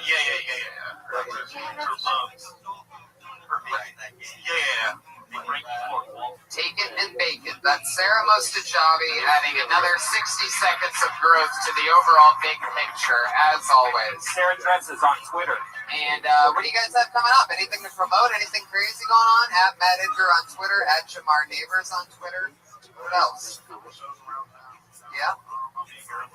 Later on this week, and follow these two guys on Twitter because they're both gonna end up being fucking mega huge. I'm so excited that you guys still aren't famous enough that I can get you on the show. It's the Iron Patriot. Follow him on Twitter at Comic Patriot. That's at Matt Edgar with one T, by the way, and Jamar Neighbors spelled exactly how it sounds. Matt Edgar with one T. Check us out at LA Podfest. Come see us live. It's going to be a great weekend. Go to LAPodfest.com. Get the big ticket. Mark Maron before us, and then Kill Tony on October 4th. Up next, the Ding Dong Show and a Death Squad doubleheader like every Monday here at the Comedy Store.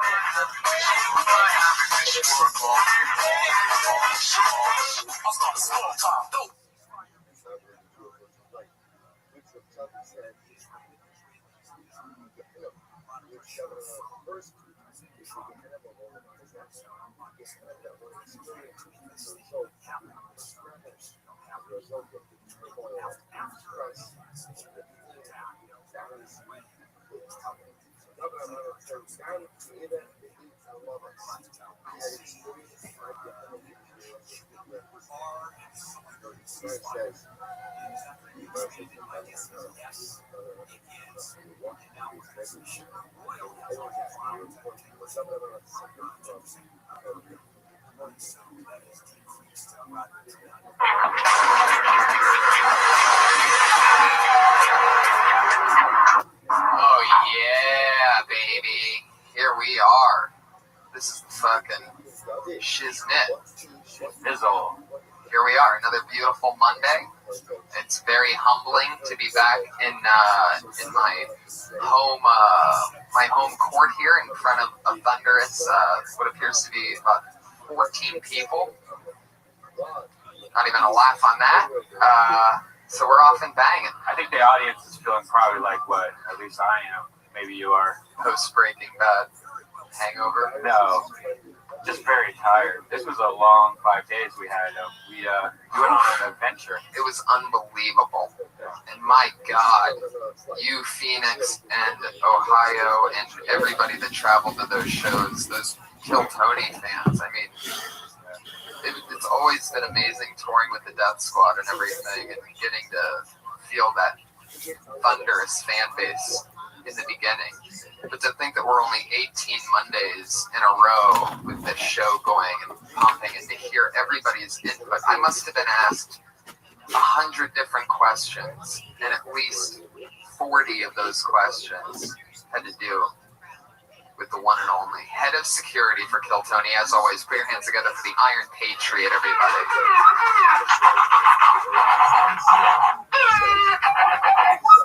Fuck yeah.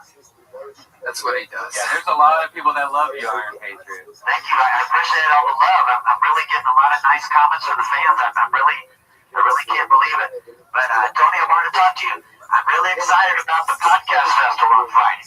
Yeah, it's going to be a lot of fun. I'm looking forward to spending time with other people that love podcasting like me. Yes. And I was looking at the schedule on Friday at 7 o'clock. It looks like the festival starts at 1 on Friday, and then Mark Maron comes on at 7, and then Dana Gould, which I like. I always hear him on the Adam Carolla show. He does a good Heel Hauser impersonation. And then we come on at 11 with Death Squad. It looks like we're in good company that night. Heck yeah, in the Squarespace ballroom, the big room. I think it overlooks the beach with big windows and stuff. Yeah, we got the big room. Fuck yeah. It's very exciting. You can feel it by the electricity in this room right now. Hey, Redneck, can I ask you, when you went to the Funny Bone to perform with Bert Kreischer on Saturday night, was that a surprise, or did you have that planned? No, I was just going to hang out and drink with him. But I mean, he's thrown me up before, so it wasn't that big of a shock, but it was a lot of fun. It was. It's pretty much like a cool unknown thing that when like two comedians that know each other well, or especially friends, but if you are coincidentally are in the same city at the same time, it's pretty much like a known thing that unless your shows collide, you might as well just do a guest spot on a friend's show. Like the club never cares. Because nobody's going to be like, what? An LA comic. Yeah. It's weird seeing his audience. He has a really weird mix of an audience. His audience were like, you could tell there was the Death Squad and the podcast fans. But then there was also, he's on TV, he's on the Travel channel, Trip Flip. So there's like this Shark Week. Yeah. So then there's like these people that watch TV fans, which mixed in with like, with bad pot smokers like us. He has a great fan base, but it was really cool doing comedy in front of him. It was really cool doing, driving out to Arizona, doing a road trip with Benji and PDC. So PDC yeah, lit it up at Stand Up Live in Phoenix, our good friend who did a guest spot here the week before. He lit it up in Phoenix. Yeah, he did great. Benji came in right over the top, crushed. You, me, crushed. Yeah. And then you went to the Ohio State game Saturday. What time did you start drinking? You started tailgating.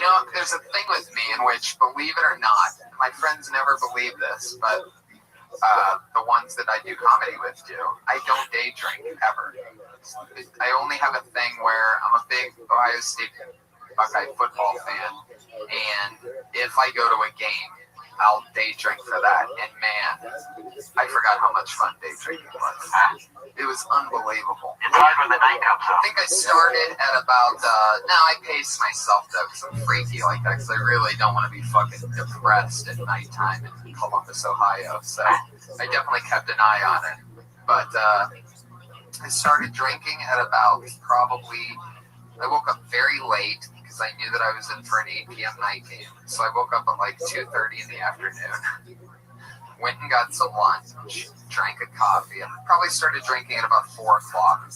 I was probably drunk by about 4:02 because my tolerance is non-existent anymore. It's pretty exciting. For those of you that like drinking, I highly recommend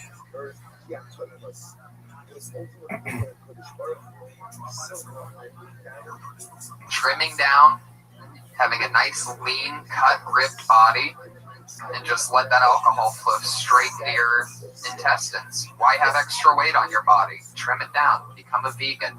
Get strong. Do cardio every day, and then you won't have to drink a lot. How many spritzers does it take for you to get drunk? I bought this shirt because you don't know, Ohio State hates Michigan. It's like this rival thing. It's the oldest rivalry in sports, yes. So I bought this shirt, which I thought would be funny, not because of wearing it in Ohio, but coming back to Los Angeles where no one understands what the fuck. It just seems like I'm being a dick to Michigan. It says, what's it say? Jesus hates Michigan. Yeah, Jesus has a picture of Jesus on it. Yeah, so in Los Angeles, it just seems like I'm just being a dick to Detroit or somewhere. Which is hilarious, A, and B, it's so worth it when like Don Barris and Frazier Smith and the few other Michigan fans, when they see that and that scarlet and gray, it just tells a whole story. It's amazing. So that's the real reason I buy it, just for Don Barris. Yeah, exactly. So much fun. Oh, you son of a bitch. How was it hanging out with Tom Segura and Christina? Always fun, man. We've done shows with them before. Like I said, like, shows before have been amazing, but it seems like it's just getting so much bigger and more exciting. I mean, not only are the turnouts, the numbers great, but it's like just the quality of the actual fans. Like, I almost feel like at times they're joking with me when they're like, oh my God, I've listened to every episode. I know every single thing. I can't believe the Patriot with this banana. They just name off so many everything facts. And they just go on. And it's so exciting because I could talk about this show forever, but to find out that so many other people. But yeah, and Christina and Tom's thing, these Your Mom's House fans, that huge podcast in which I talked about how both of my parents did illegal mob work to raise me as a kid at one point in my life. And they love that episode. That was a fun little interview that I had. Did you go see your mom at Youngstown? Nope, stayed in Columbus. Normally she comes down for those shows, but she did not come down this time. What about Red Man's mom? Did you go over and see him? You saw my mom? Yeah, I saw Red Man's mom. You're right. There you go. Now, I saw my dad. You cough any other direction. I saw my dad and my stepmom, and I brought my friend there, who's a very attractive female, and I was like, hey, when do you want to go? I just have to hang out with my dad for like a half hour to an hour to say hi. And the whole time, I'm watching my dad just creepily check out my friend, like just eyeing her up and down, and then getting caught like over and over by her. And I never realized how creepy my dad is. He's been married for like 25 years. Every dad is. I can't bring girls around my dad. I don't think it's creepy. The kind of women, I mean, you're a mogul and a producer and a podcast. I mean, not only are you, it's not like you're just taking any kind of chick, dude. You hang out with beautiful women, Brian. What kind of dad isn't going to sit there used to the same wife that he's been with for how many years? 25 years. 25 years. And think of you. You can. I don't want to say it. Imagine being with the same woman for 25 years, Brian. You have that blood pumping through your veins. So, what a horrible thought. Okay, one last thing. Like, one of the weirdest things that I've noticed when going back to Ohio is everyone has an accent, an Ohio accent that I don't think I have anymore. But when I was in Ohio, I caught myself kind of doing it. What are you talking about? Everybody in Ohio kind of has this thing where it's like everybody's kind of thrown out. Man, we went to Myers last night. We swear to God, we saw this girl. Like, it's kind of like that's not everybody in Ohio. There's a lot of people in Ohio. Like, there was a lot of people that traveled to that show from Cincinnati, from Kansas. I know what you're saying, but there's also like that rural area around Columbus. Right. I think there's just a lot of different people mixed in. And somebody drove here tonight from Canada for this show. Where's that guy at? Are you here? Wow. Fuck yeah, Barker, Bob Barker. Oh, nice. There you go. From where? Ottawa. Fuck yeah. Jesus Christ. It was funny because you can't, like, Ohio has some really stupid rules also. You can't do U-turns.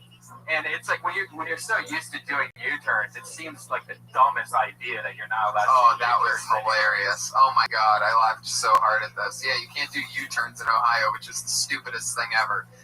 But, you know.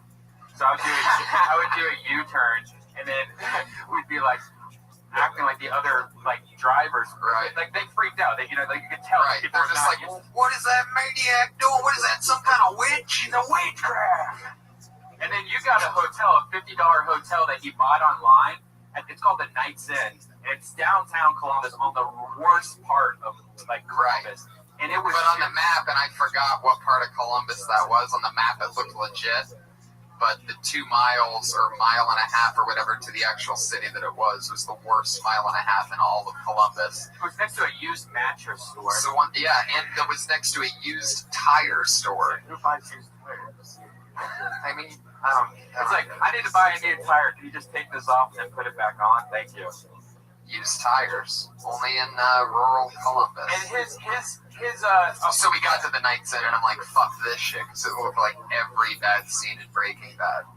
And one story where it was just like hookers hanging outside the door, like being like, no, there was like their in call, I guess is what they're called, where they just go, come on back to I got a hotel room, you know, it's like all the rooms were rented by the hour, and then you actually said, should I stay here?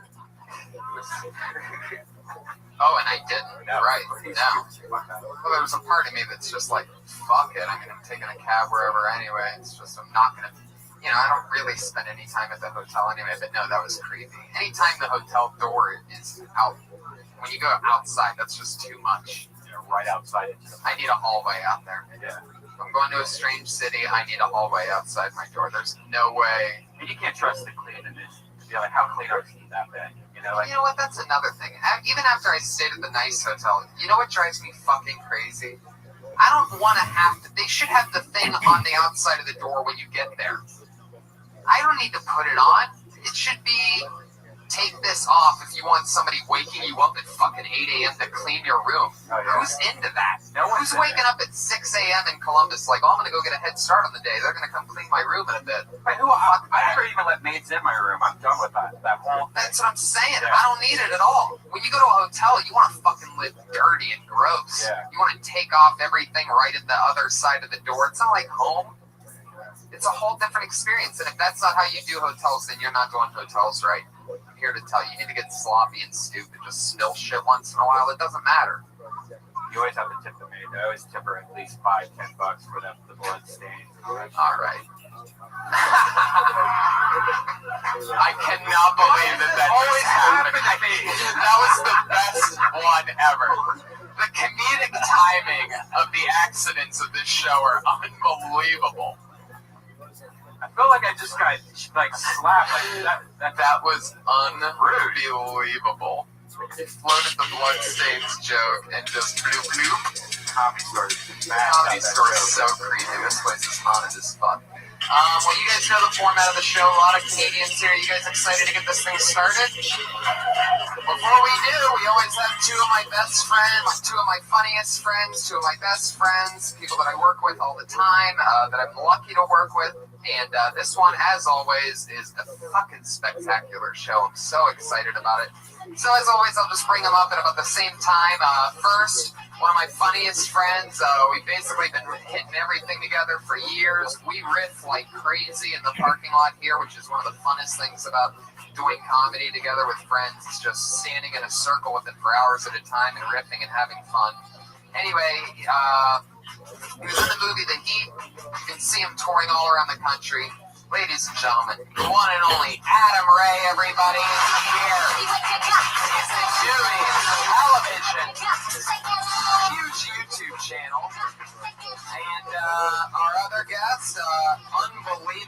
comedian, Comedy Central, everything. He's a freak of nature. Writer for the TV show Whitney. Put your hands together for one of my funniest friends. Owen Smith is here in the motherfucking house. Move. Welcome, man. Yeah. Owen's tall as fuck. Yeah, man. Yeah, nigga for long or tall. Hey, you know. Either one.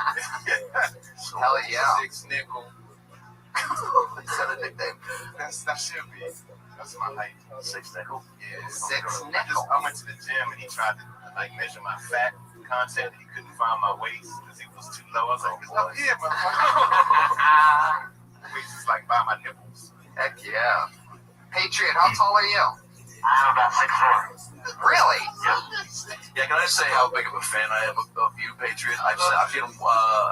You're just. I mean, yeah. What do you do with your hand? Are you fucking scared when you hold up like that? Oh, okay. Yeah, but it's funny, but like that's you showing love. But like because this isn't a normal thing to see somebody in public. And when you do that, I thought you were putting a curse on my family for 10 minutes. I was checking you out today. You're checking me out? Yeah. I was checking out your podcast about last night. Yeah. And it's a very unique show because your sidekick is not only a comedian, but he's a little person. Yeah. His name is Brad Williams. You can say midget too. Yeah. I went back to the first podcast and listened, and I thought a great story I thought on there was how John Stamos of Full House is scared of dwarves. He's scared of dwarves, yeah. Very interesting. I would never have known that. Yeah. He thinks, and what's funny is that when you don't know anything about little people, you create these and fears and stereotypes that could happen. And Stamos told Brad that he was like, I don't know what's gonna happen if I hug you. Like maybe I'll turn into stone. Yeah. And he was serious about that. Yeah. Have you ever met a little person? Well, I mean, after Wizard of Oz, I love little people. You see them sing the Yellow Brick Road, all that stuff. Wow. I'm just saying, I mean, how could you be scared of them? I'm just saying, how could you, they're great at time bandits. I love them. They're great. I love that you're acting like it's just like 3 that are in all these movies. Yeah. I'm still waiting to hear from Tony how many points I got. I was eating in a restaurant and I saw 2 little people enjoying brunch with a tall person. It looked like they had sex on some weird reason. It was like definitely walk of shame meal. Right. And I got a sweet photo and I texted to Tony. Y'all know he has this great joke about how many points you get. Yeah. And I still haven't gotten my points anyway. I mean, that's one of those ones that is just, anytime anybody sends me one, it's just like thousands of points. I've gotten sent, I mean, that was a great one because that's totally, I mean, the picture totally says they all had sex. It went down. There's no doubt about it. They're not just eating a normal brunch. They had a threesome, 2 little people, and one. Right, exactly. What about the body language spoke to him? Oh, I mean, I can't tell you. It's hard to describe. Well, just the fact that you know that some shit went down. If there's 2 midgets, they definitely fucked. So then you're wondering if they're having lunch with this guy, either this is the fucking pounder, you know what I mean? I wonder how that works. I bet that they could double 69, like build the bridge. That was my next question. What position do you do? Like the guy could lay on the bottom, right? And then they could build the Golden Gate Bridge. I want to something like that. And then they would called Golden Gate Bridge. Somebody's peeing on somebody. Definitely. Even if it doesn't happen then, they're peeing on them afterwards. That's how they say goodbye. Right. And a midget that gets a lot of respect is that Peter Dinklage on Game of Thrones. I feel like you secretly have this giant shrine to midgets in your where you live. Your basement. Do you live in a basement? I like them. Are midgets' dicks the same, regular length, or are they proportional to the body? Yeah, well, Brad says that his is 6 inches, which he says is normal, but he goes, on me, it looks fucking huge. Yeah, but does it have a big, a big head and short balls, or does it look? I gotta be honest, I never really thought about it, but now that you bring it up, I kind of want to fucking call him up and come over and send us a picture. You gotta see a photo of it. I think you see my dwarf's penis. Oh, not us. Okay. I don't know. Yes, sir. I did some research on you. Okay. I learned that you were born in the Bahamas in 1973. I was. You came to America at the age of 1. You graduated high school in Maryland. You were voted most likely to succeed. I was. I saw you on Conan. Okay. I learned that you've been a Sprint customer for over 17 years. This is what I wanted to ask you. This is called a point of view Wait, segment. It's amazing. I noticed that you have big hands. Does that mean you have a big banana too? I feel uncomfortable disclosing this with you. Is it a myth or is it true? I don't, here's the thing, I never went around measuring mine with other people. I can only tell you what women have told me, and I don't know if they're lying or telling the truth, but I've never had a woman tell me it was not big. They just go, oh my God. So, well, some women have said, you're not putting all that in me. And I was like, I promise you that's happened twice. Wow. And, so I guess I'm doing all right. I literally don't know. I'm a grower, I'm not a shower. So if we're all regular, it's not impressive. But well, you know what's crazy about what I've learned so far in this show is that if any guy, by the way, out there has a 6-inch dick, technically, you have a midget dick. Wow. That's the new term. That's some fucking unbelievable shit. Right now, there's guys, I can almost hear, when this podcast comes out next week, you're just going to hear shotguns going off all around the world. Here's my question. Does that make it a handicap sign? So you should! Oh, that would be amazing. Oh my God. Because Brad gets a handicap sign. He gets a park for free. He just went to Jay-Z concert and told me that you have to sit in the handicap seat. Brilliant. Because the guys, when you show them your pass, they're not going to be like, oh yeah, nobody wants to call and go, no, midget's not a handicap. So the guy was like, obviously you can sit there. So if you have a 6-inch dick and it's a midget dick, then you get to also park. From now on, if you have 6 inches or less, you get to park in the handicap spot. I think it's a fair rule. That's hilarious. Has any man ever really measured their dick? Yes. Where do you start? Where do you start the tape from? from the backside of your butt cheek. Yeah. Wow. Does it happen with that number? 1996. I can start from here. Right. Exactly. You said 96? Yeah, I don't know. In fact, that's when it started. The taping of the butt cheeks. Oh my God. From the back of the butt cheeks.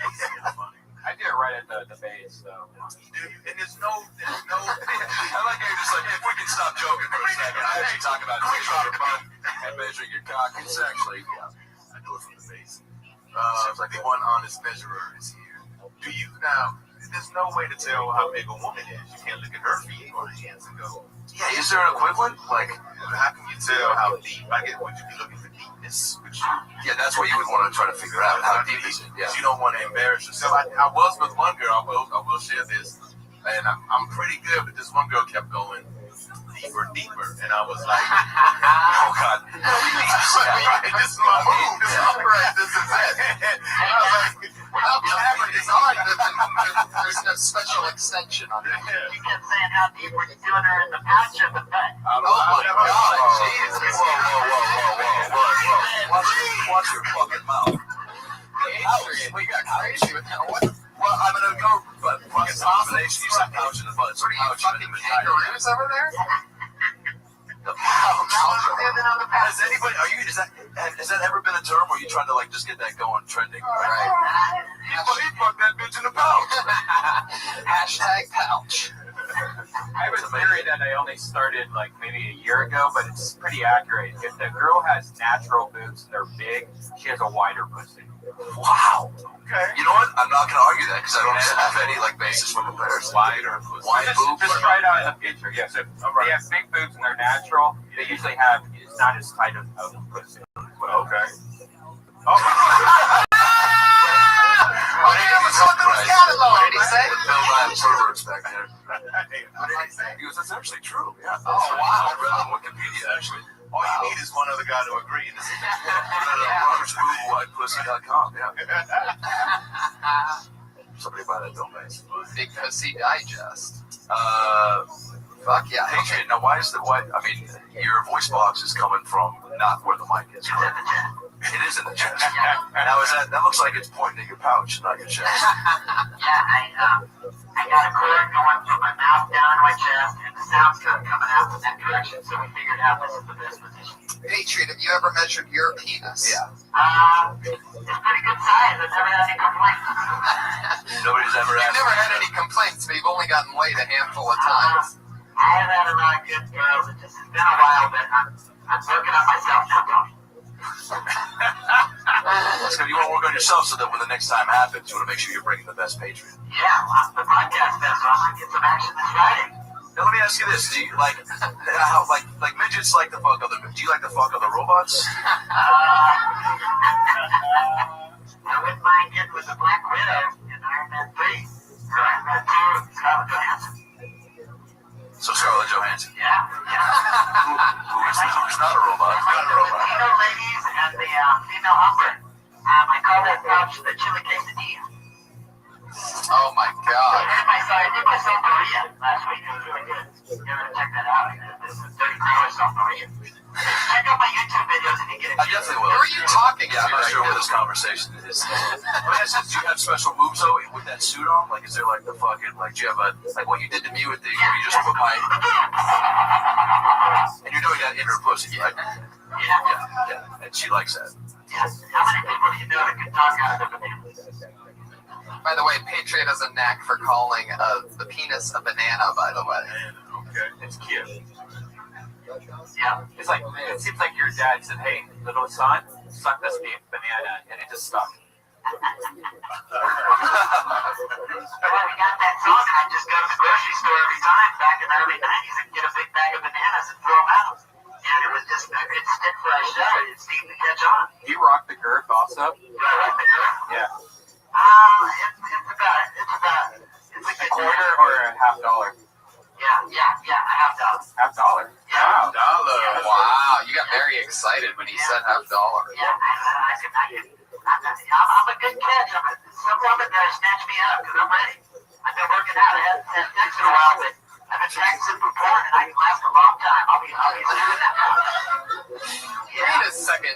Just because you can last long with porn doesn't mean you can last long with an actual woman. Back in 2003, when last time I had sex with that girl, I was 2000. I already noticed I was doing true. But you know, the nice thing about me is I'm squeaky clean. You don't have to worry about me having diseases. You're definitely squeaky, all right. That suit needs some WD-40. Now, Jesus. I think it just came. I think that's what that sound was. I know, right? Unfucking believable. Oh, yes. What kind of music do you like? The soundtrack from Short Circuit, or like what do you? Funky with rock, a little pop in there, you know. You see the soundtrack from Rocky? Oh, I love Rocky. Gotta fly now. Gotta fly now. I love that song. That was a great movie, man. That was touching. Do you like to have movies on in the background while you're doing it? Touching. Rocky was very touching. I just watched the Behind the Candelabra. You guys watched that with Michael Douglas? And Matt Damon, really good. So when you're watching porn, you sit there with a stopwatch and hit start and just like you're practicing the No, last I can just tell. I got control of my banana. I'm not gonna be like an American Pie. You remember when he blew it real quick? You know, with the Shannon Elizabeth. Okay, well, let me ask you this. 2004 was the last time you were laid. And we're coming. Next episode of Friends. Oh my God! It was during the last episode of Friends. I don't remember whether I watched it. It was good. Am I right? But she let me play with her feet and touch her toes. Oh. Sock went off, then the next sock. And then I moved back to the bedroom. I remember it very vividly. What did you say when you took the first sock off? Like, ooh, look at those. Or some sort of catchphrase. I need to come off and see what I was hoping she wouldn't stop me, but she seemed to like it. So I started playing with her toes. Massaging the arch on her foot. She had the cutest little feet. Right, but when you first see the foot, you have to say some sort of compliment to her, right? To let her know that. No, I didn't want to say anything because I wanted to stop. He was still thinking. So you started the feet, you've moved to the bedroom. At what point do you kill her? That's a good question. What's the part where you just start strangling her? Decent question. Starting to chop up the bottom. All right, well, here we are. Everything's set. The wheels, as always, are in motion. I feel like the energy is here. You guys ready to get this thing banging or what? This place is packed with comedians, as always. All here to test out a new 60 seconds of material and get a chance to be interviewed by us and talk with us a bit. You have 60 seconds. At the end of that 60 seconds, you'll hear the meow of a kitty. That means your time is up. Don't go any much longer, or else you're going to hear the angry West Hollywood bear. Very angry tonight. So what do you guys say we get started, huh? Start picking names out of the bucket. Our first comedian tonight, Carlos De Jesus. Yeah, right. Yeah, Comedy Store employee.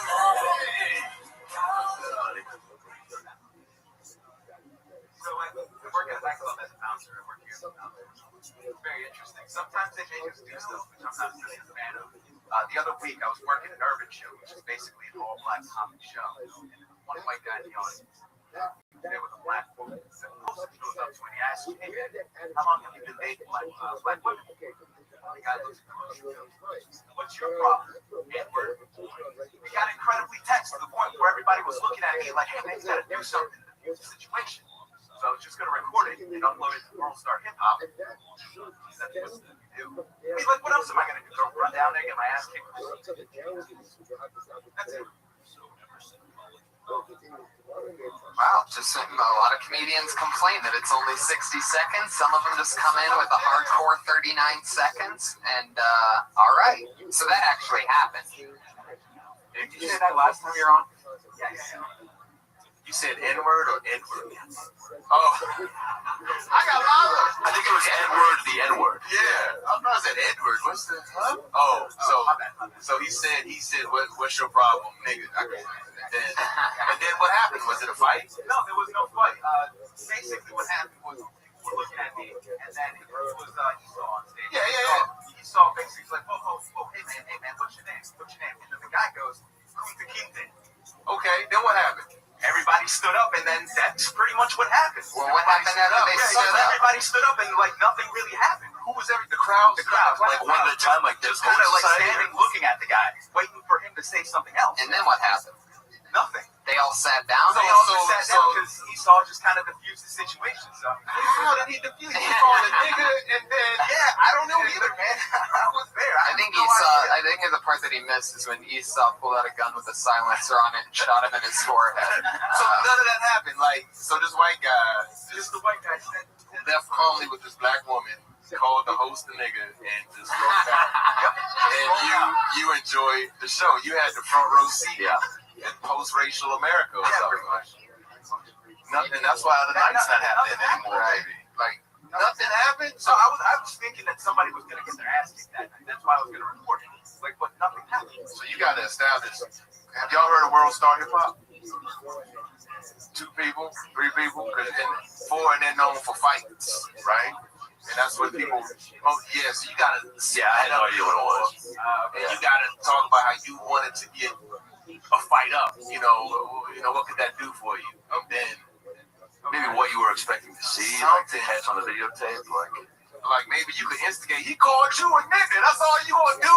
Like something like like nothing happened. Nothing. I was surprised. Were you disappointed? Like that's the joke. I was very disappointed. I was very disappointed that nothing actually happened.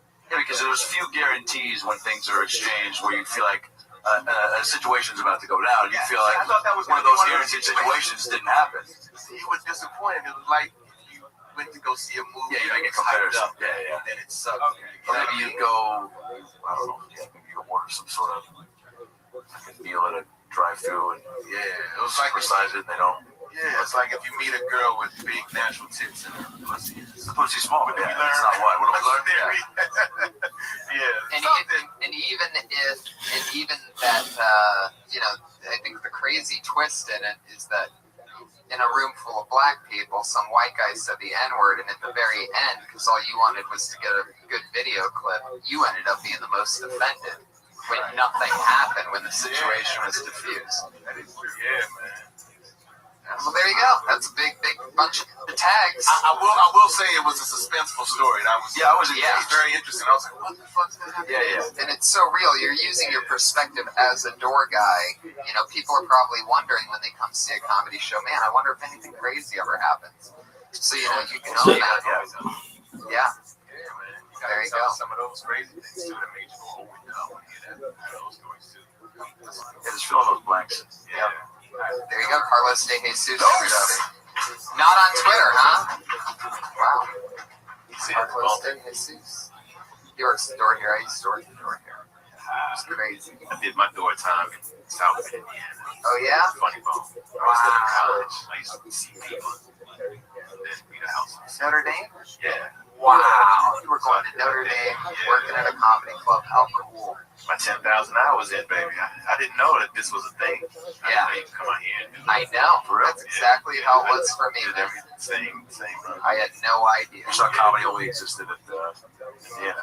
No, not that. No, but I didn't know that the same thing I did in Indiana happened here. Yeah, right. With the same, thing, except you can, from here you can go and, get on the show. Yeah, I just went in headline in, like, Ohio. You know what I mean? Yeah. Then moved to Chicago. Any crazy door stories like that?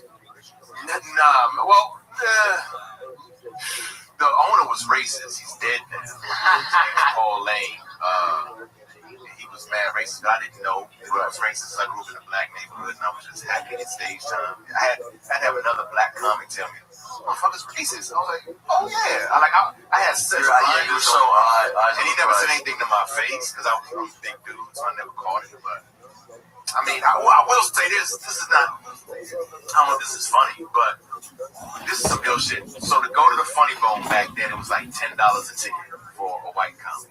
But then whenever like D.L. Hughley would come to town, or Cedric the Entertainer, or whoever would come to town, the tickets would be like $25, and they would up the drink prices.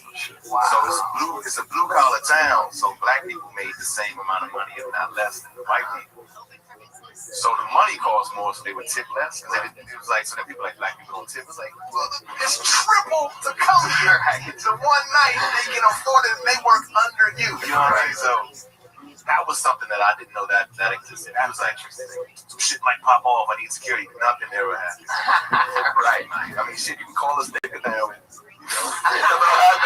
the last person to do shit because we are afraid of. That's evolution. So I remember seeing that, just going, wow, this is wild. And then they do the same at the Improv out here on Monday night. They used to up it, and it would be like, if you go to Monday night, that's Black Night at the Improv, and then you leave and try to stand around, there will be a cop with guns. Oh shit, move on. Like, white people don't have that experience. Like, you just leave and hang out and talk about what a nice night. You don't have an armed person going beat it into your car. Like, I'll just pay like my rent in that motherfucker. Can I just talk outside? So that was something that I never forgot. I was in the business, I guess. Yeah, there really is no white equivalent of shoot on from so much experience. Outside of an Ellen taping, maybe say the wrong thing. Yeah. Ellen's people coming at you. I don't know. Yes. All right, well, let's move along. Our next comedian, hands in the bucket. Here we go. Who's it going to be? The name is Lil Bro. Lil Bro!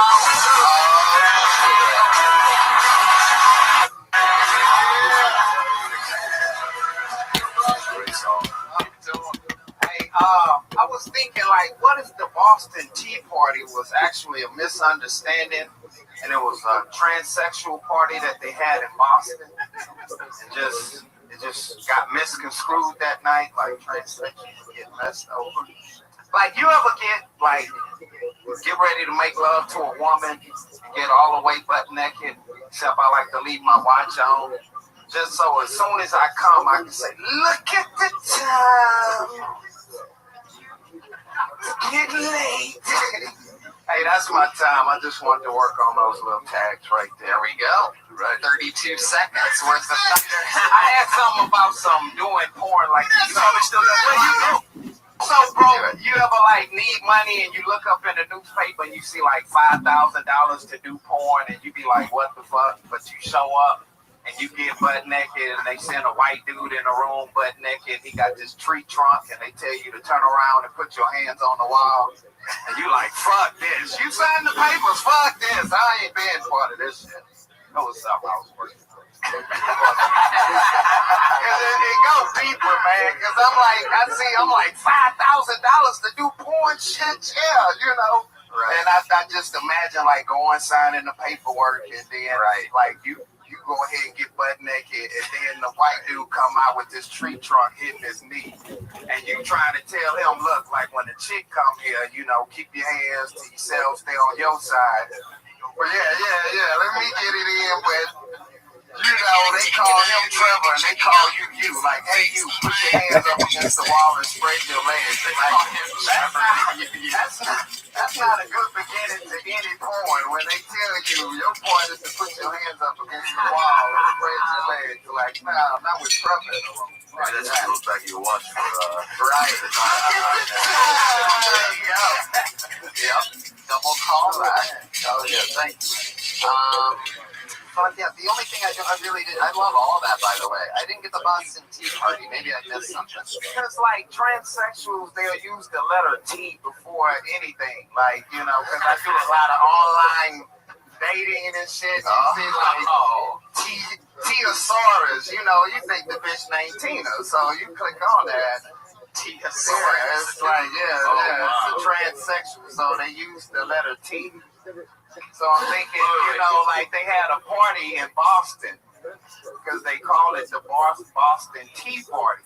You gotta say that was short for transsexual. You gotta say I do a lot of dating online. You gotta say all that first, and then that. Yeah, they gave me a minute. At first I was thinking because of their outfit, and you took 32 seconds. Because I wanted to hit that and hit a couple more too. Right, but that Boston Tea Party definitely needs the setup if you do a lot of online dating. The tea is this. I love the T-Asaurus. That's funny. So you can even get a laugh while setting it up. And then, you know, I mean, I still don't know if there's much fit there because it's just tea. I don't know. I think the premise is better than the Boston Tea Party, if that makes sense. Like, I think you can go with that tea thing and take it even different directions. Like, you know, was T-Boz from TLC. I don't know. You know, you can get weird with it. That's just the first T I thought of, by the way, for those of you that are hating on my T-Boz joke right now. It's just an example, and it still got some laughs. Wait, what I'm curious about is that you're on a dating site that's, how are you seeing so many of these trannies pop up on your profile page? Because that's what I want to say. It's like, no. Because he's available to some. Yeah. If T-Asaurus looks like a 9, he's getting a call. It's like these dudes think they're women, so they'll go in the women category. Like, they don't say, like, you know, I put that on my profile, like, the requirements, you have to be born a woman and have a steady pulse. So they don't have, like, right. Yeah, like, is that how your bio starts? Yeah, oh yeah. You gotta be a woman. Bitch, I need to see baby pictures and everything. So say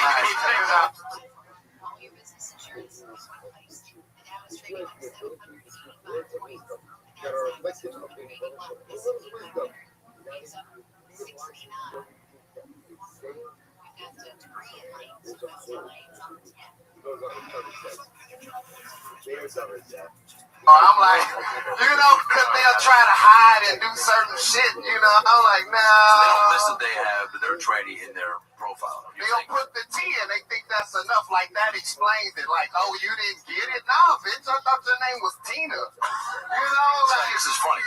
That's funny. See, that's what I was saying when I think the premise is funnier than the Boston Tea Party. That what you just said about Tina and the I need to see baby pictures. Yeah. When you're painting a funny picture of a different, it's hilarious. The fact that you're online dating and because you get trannies because some men really believe that they're women. So and then at that point you're in, like, and by the time you are into it, you know, baby pics, the Tina thing. I mean, that's hilarious. Yeah, like, listen to all the takes you just had on this whole issue. That's why I asked that question. I'm curious, like, how many have you had this conversation with any other comic friends? Because look how much. I don't tell nobody. But I feel like that's a way. So, like, you had the beginning thought of the whole, like, tranny bit. Like, I feel like then I'd encourage to ask yourself questions like why you even thought of that bit, and then keep peeling back like all these things you just brought up based on that one question about why you seeing training on your dating site, and then all these things you just brought up, all of these opinions you just had about that. Now I feel like you're building the bit now based on asking all those questions. I feel like it's something. When you have that initial thought with the online dating, because that'll kind of set it up and then bring in the transaction. Sure. But then trying to figure out why you're talking about it, then ask yourself those questions. Oh, I know why I'm talking about it. Like, how the fuck you gonna call yourself a woman when you're not? What the fuck, like, you go to the... We're having you. Huh? Yeah, I feel like it's Tina turned out to be Trevor. You know, I've been tricked on like clicking on the picture because I'm looking at it on my cell phone. Sure. You know what I'm saying? They just had a picture you up. need a desktop What's screen. the picture? Like, what is the picture? It's just like a one little small picture. Like, you know, I don't have internet. But is it like a face? How No, do it's you just not tell? faces. It's like faces or like body pictures, but some of it might be blurred. You know what I'm saying? So how blurred? I'm just saying it's on my cell phone. You see what I'm saying? Like I'm using my cell phone. I'm not using the laptop. I've heard the word cell phone. Yeah. So it's limited. It's limited as far as what you can see, but it's for females. You know the face, and based off that headshot, you can't tell. Which site is this? Is this a free dating site? Yeah, it's free dating. It's free as fuck. With the T-saurus. No, I'm saying like I've been to a lot of sites where like, especially like out here, like You don't meet T-saurus on Christian Mingle, you know what I'm saying? hey, cause they are, man. I'm telling you, they're everywhere, and they're like, They're everywhere. Yeah, I'm telling you. They're everywhere. I don't know about that. You might want to check your settings one more time. I've never had this problem ever. No, I'm talking about South Hollywood. Yeah. Santa Monica and Highland. Yeah, I'm just saying, like, you know, since I've been out here, I've never seen that shit. Like, not like that. Houston. You gotta say that too. Yeah. I'm like, okay, I knew a whole bit about that. Because I'm like, you know, it's like I felt like I was in Little Red Riding Hood, you know, because I said I got tricked. I met a chick online. So that's why I moved out here. Oh. So you met her, and that was a man that you met? Yeah, it's a transsexual. No, that's a joke. Look, he's getting shit. Well, Well, I'm also going Yeah, we can't No, wait. because I do the metateo, like how he got food. You know what I'm saying? Right. Like, so I got food and moved in here because I met some chick online, and like when I saw her, you know, I went to go meet her, and the bitch just had the door like a little bit open, and you know, I'm like, boss sticking through like. no, the door was like open. I'm like, bitch, I'm not coming in. So she stick her feet out. You know what I'm saying? The bitch got big feet. So I felt like Little Red Riding Hood. I'm like, Ma, what big feet you have? You know what I'm saying? Yeah, dude. Yeah, I do that. And then, yes. You got transvestites, you got transsexuals. Which ones have had the sex change? I don't know, man. I don't even keep up with it. I know they all dudes, motherfucker. That's all I care about. It's another thing to add with it. Yeah. It's all stuff to take. This is all now part of into the 2 or 3 minute long. I just know it happens. Like if you click on some shit, because you know, you just clicking on, just see a picture or whatever. Like it could be a trick. Like they back could be turned, or it'd be like a lot of people in the picture. They get you with that, you know. Like it's either like 2 or 3 women. You be like, well, which one is the bitch? You know, like we know. We're new at this. We still have our tranny wheels. That's hilarious. So what's your requirement for the full? What do you need? You need a full photo, no friends. Email. That's all. Start the account. More like Gmail, if you know what I'm saying. Oh, that's it? All right. This is a fucking weird crowd. They have that Winning room. They have that sex change. They don't just back it up. They turn that banana inside out and make a pouch. They do that so they can feel, you know, how Iron Patriot, would you ever have sex with a post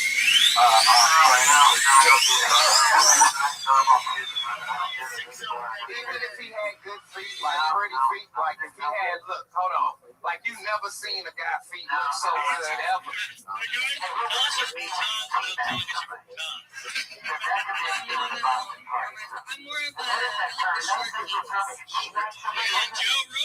How do you not know this? Everybody with the audience want to feel this one? There you go. It's the science from earlier. I don't think you need it at all, man. I think it's a whole different bit, and that should come out of the thing. If you take all the things that just happened here, I mean, that's at least up to a You couple came up minutes. here with as soon as you grabbed that mic, I felt like, oh shit, this guy's got something to say. I'm really curious. And then I heard a couple just really tiny pieces of something much bigger that I think you either thought about or not thought about. It sounds like as soon as you start talking to us, you're like, no, I've thought about it. Oh, well, then fucking say that. Say the shit that you're thinking about. Anytime you're like, oh, this one, I mean, I feel like what you came in with was something to sit down and write. So maybe have conversations with people about this shit. Look how much naturally funny you just float out with all your takes on it. Like one thing a lot of people we try to do, don't shoot the bit. Like, just say the whole thing. Like, don't think we won't get it or won't understand it. Because we enjoy, like, all those pieces. You might not know where you can jump off. But, like, if you open with Boston Tea Party right now, this is the whole political thing with Tea Party. So I'm trying to follow the track. Like, you're not even talking about that. You're talking about being tricked. I'm talking about being lied to. And it's a much better way. It's much more political thing, too. You say Tea Party, I'm like, oh, fuck, I don't know. Because it has so many different meanings now. And you've been tricked so many times. You could say. With the tea thing.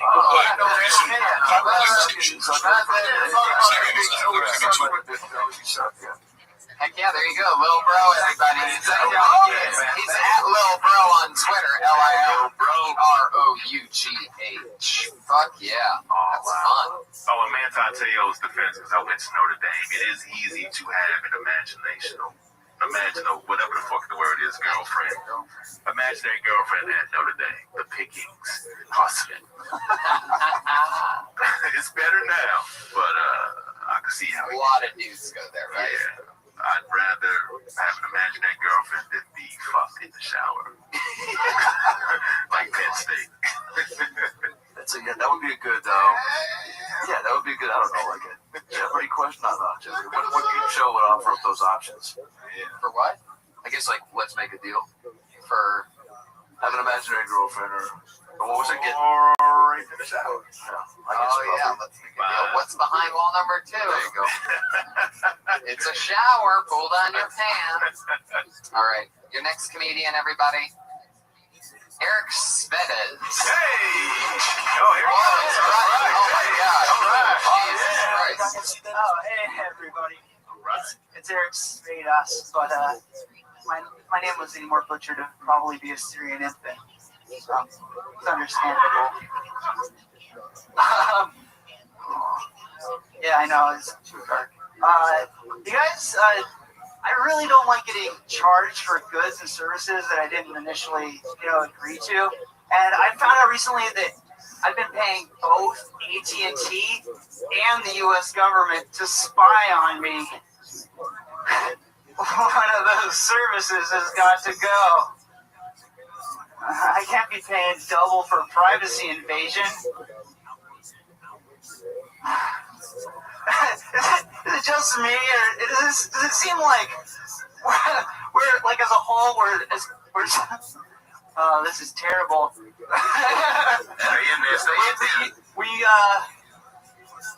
I've got more jokes about apathy, but I don't know if you guys would give a fuck, honestly. Thank you. There it is. All right, here we go. All right, here we go. Fuck yeah. All right. Well, I mean, there's just right off the bat. I mean, just do you give a fuck about those jokes that you just said? Do we give a fuck? I don't know if we'll give a fuck. Oh, that is a joke because that's the definition of apathy, not giving a fuck. Oh, okay, yeah. Usually that one gets a good laugh when I do it right. Nice. Yeah. What did we miss on this last go around? What went wrong?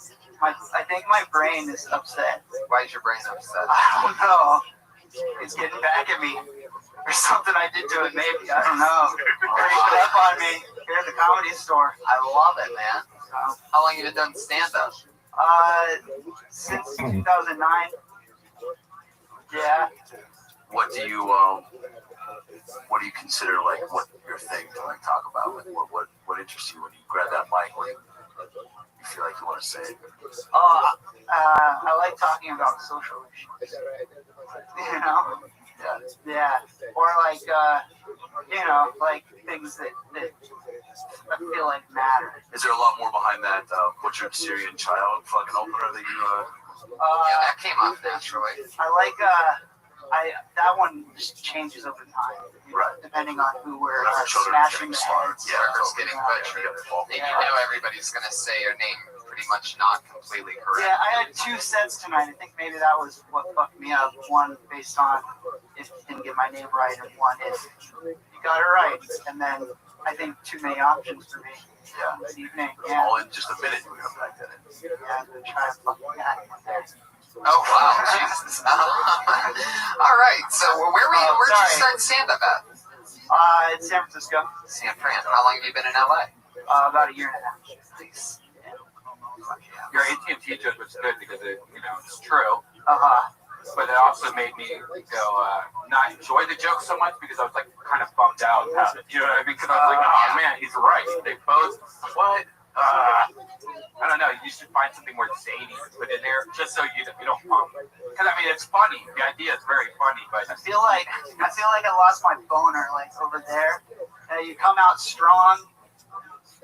It's surprising that people will laugh at how horrible the world is. Right. But that didn't happen tonight. How much material would you say, since you started in 2009, like if you had to do all of your material that you have, how long would you say that would come out to? I think I have like a real good, maybe 8 minutes. Nice. But maybe only 6.5. So. Oh, I see. Man, when you looked at your paper in the very beginning, what were you looking for? Was that a part of your persona, or did you really go blank and you wanted to see? No, I think this is the problem for this evening. I had to sometimes I use it to remind me. Oh, did it help you tonight? Did you? No, it fucked me up. Because I sensed that. I think if I would have just gone with what was on my head, top of my mind. When you usually go on stage for longer than a minute, do you stay positive, as they say, like with your material, or if something doesn't go your way, do you feel like you naturally just kind of give up on it, or do you try to just fight through it? In the moment, Yeah. So why wouldn't you do that with even just a minute? Yeah. Think about that. I mean, just because I feel like it's obviously it's tough to get your point of view and a lot of funny to just a minute of stand-up. But I think I did that when I said this was terrible. That was my shining moment of recognizing the moment, of being in the moment. Yeah. That's when I said, this fucking sucks. Yeah. So maybe take some of that moments and just carry it all the way through. Because obviously you never get a fair chance for yourself to get engaged on your material or getting better, and also we don't get a chance to get engaged for you if you're just not fully giving it a shot. You deliver pizzas? No. You look like you do, and you should definitely talk about that. Oh, really? Yeah, either that or you look like you got your wardrobe from the set of a pizza delivery. Hey, a pizza pie! Yeah, I don't know. Or maybe don't do that, but yeah. Maybe not the accent so much. Not so much the guy who's making the pizza, such as the guy in the hatchback that has to get into a place. Is this your normal look? Like if you were an action figure with punchlines about your children, if you pulled the string, that would be like this would be your attire. Like, is this a normal getup for you? Always a hat? I wear a hat sometimes. Because I dig it. Yeah. Sometimes, or take the hat off. What's it? Oh wow, it's Matty Edgar. It's what's that British show? Oh, Doctor Who, right? No. Okay. You watch Doctor Who? No, I don't. But I just think he looks like the DVD box set that Amazon's always recommending to me for some reason. When you found out paying AT&T and the government money to inspire you, what did you do about it? Well, I talked to an AT&T representative about it. Yeah, what's up, they said?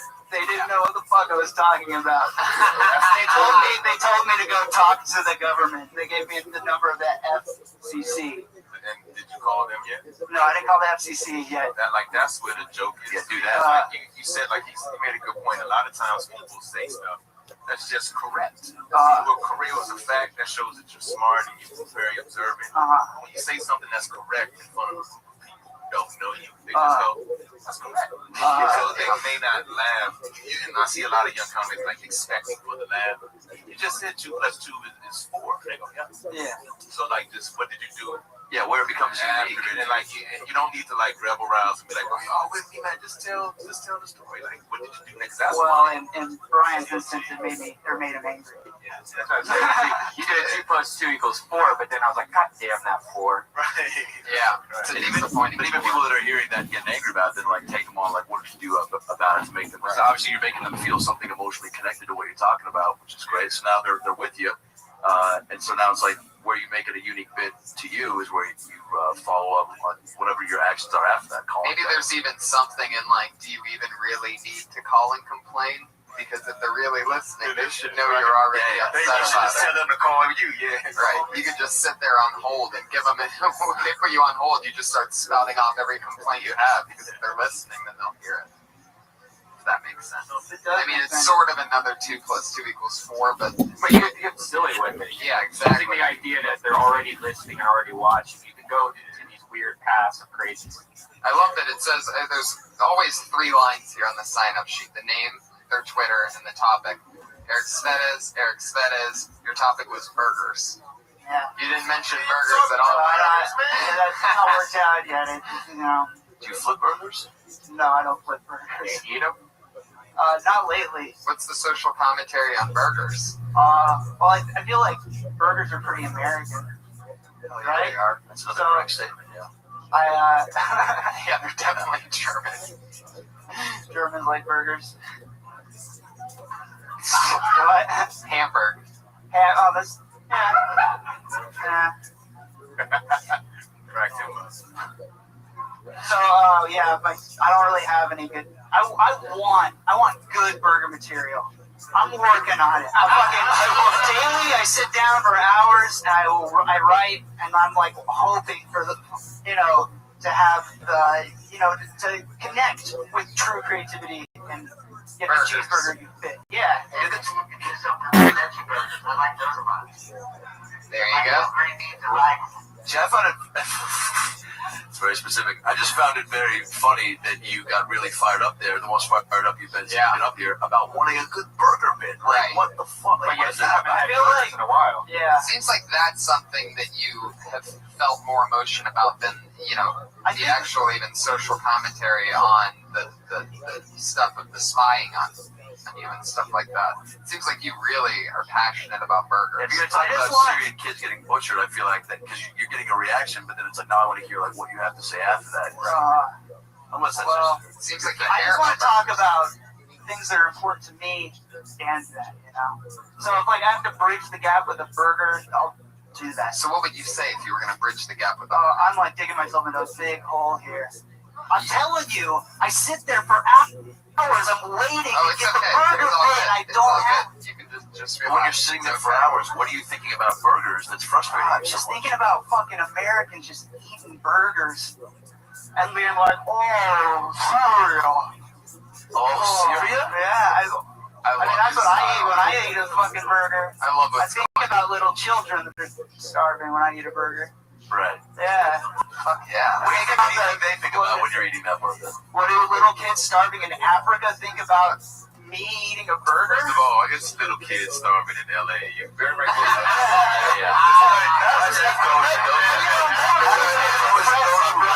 There's over 40 countries, man.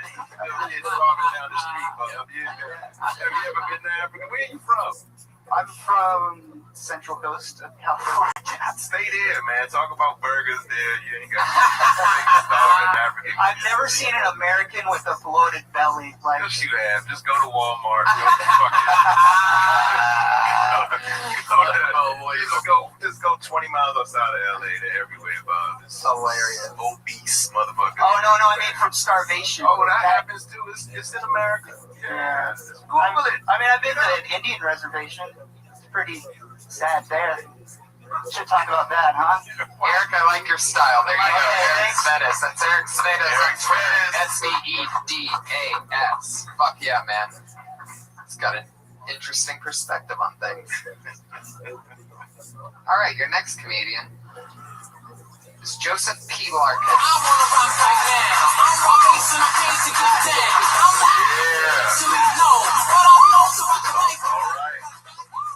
Alright, hey guys. Good evening, ladies and gentlemen. Justin Larkin from Slidell, Louisiana. I'd like to start off with an impression. This is my impression of stand-up comedian and best-selling author Jerry Seinfeld suffering from throat cancer. What is the deal with hospital food? I try to get better here, not sicker. Alright, this is a $100 prop, you stingy fox. I need to get my money's worth, so this is my impression of the theme from Jaws, also suffering from throat cancer.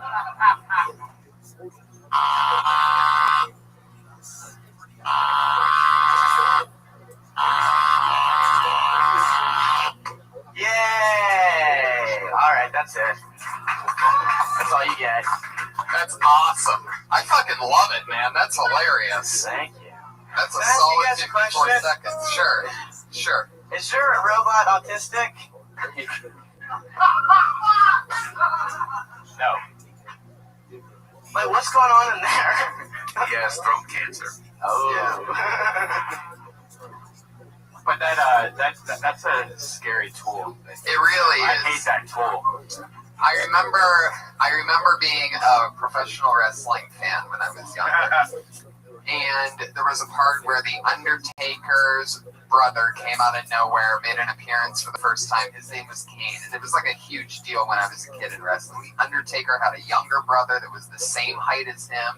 He had gotten caught in this house fire. There's a whole storyline. I mean, we were all on the edge of our seats.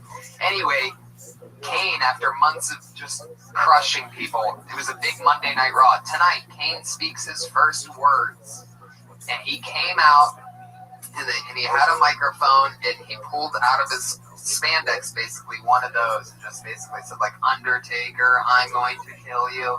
And I remember being a kid and seeing that and being like, what the fuck is that thing? So then I went to my mom goofing around, like, later that night or the next day or something. I'm like, hey, Mom, what are you doing? And she's like, don't ever do that, because she has this terrible fear of, she was once on an elevator with some creepy guy who pulled one of those out and was like, hey, little girl, or something like that. So, yeah, when I see those things, it's a long way to that story, which is just that. But that is considered like a very scary tool. Is there anything else you can do with it, or is that what you got on it so far? Or is that like your... Oh, wow, there you go. Do you use it as a vibrator? I don't kiss and tell, my friend. There you go. Fuck yeah. What was Jerry Seinfeld your first impression when you first bought that? You were like, this is Actually, it was originally Larry the Cable Guy, and he said, gotta get right with God. No one really got that one, so I had to dumb it down. Imagine dumbing it down from Larry the Cable Guy. Wow. Good figure. Anyway. Where are you from? I'm from Slidell, Louisiana, yeah. Outside of New Orleans. Yeah, when you said that originally, you said it like so smooth and quickly. I didn't get it. It was like a blur. You know what I mean? You really know you've said that a few times. I said it like 1,700 Where are you from? Slidell, Louisiana. See how that's like almost all one word? Slidell, Louisiana. Do you know people with those machines there? No. Have you had somebody come up to you after the show and go, my so-and-so died? Yeah, oh no, yeah. I've had people, while I'm doing it, say, that's not funny, my uncle just died of cancer. Yeah. To which I respond, well, of course, because when I wrote this joke 4 years ago, I thought one day I'll be doing a shitty fucking pizza parlor in East LA, and I'll get you. Oh, wow, that was a very specific show that happened at. Yeah, sorry. Have you ever gotten heckled by a person with one of those and just had a battle on this? Why are you heckling me? Jerry Seinfeld wouldn't say that. That is interesting. So was it really 4 years ago that you wrote that you got the prop? Yeah. I have to say, just because it cost $100, it has stayed in my act. Right. It'll stay in my act forever. So is that what's keeping you from actually doing, like, not using it just because you bought it? No, I mean, Oh yeah, I mean that's probably why I still wear this vest, so I kind of side with That's what happened with Gallagher. He just bought a sledgehammer one day. He's like, I gotta put this thing to use. What's something cheap and explosive that I could buy? Oh, a watermelon. Have you always used that in your act? Yeah, actually, this is like one of the first jokes I wrote when I started. I bought the thing off of eBay to do this joke. What was that day like? What's that? $100, man.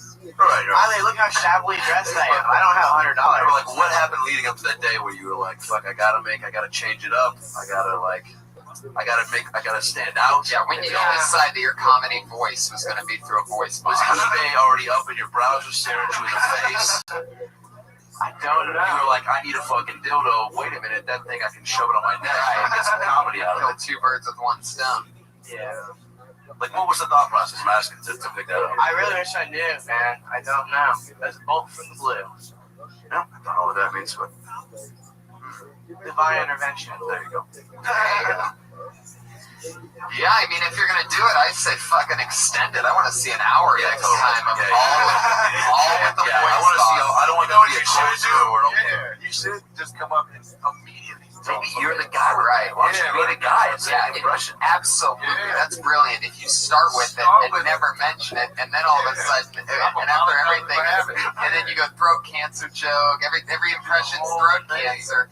And then you can just do an impression of anybody where you just say, this is my impression of Bobbity Bob, and they're going to be waiting for throat cancer, and then you just say, you know what, do the impression, just crush. And do an amazing impression that actually sounds. You're going to stand and go. Yeah, that's how that shit happened. I think we just figured out your career for you. Hell yeah. I think Andy Kaufman figured that out. He did something like that. Where he's not voice box.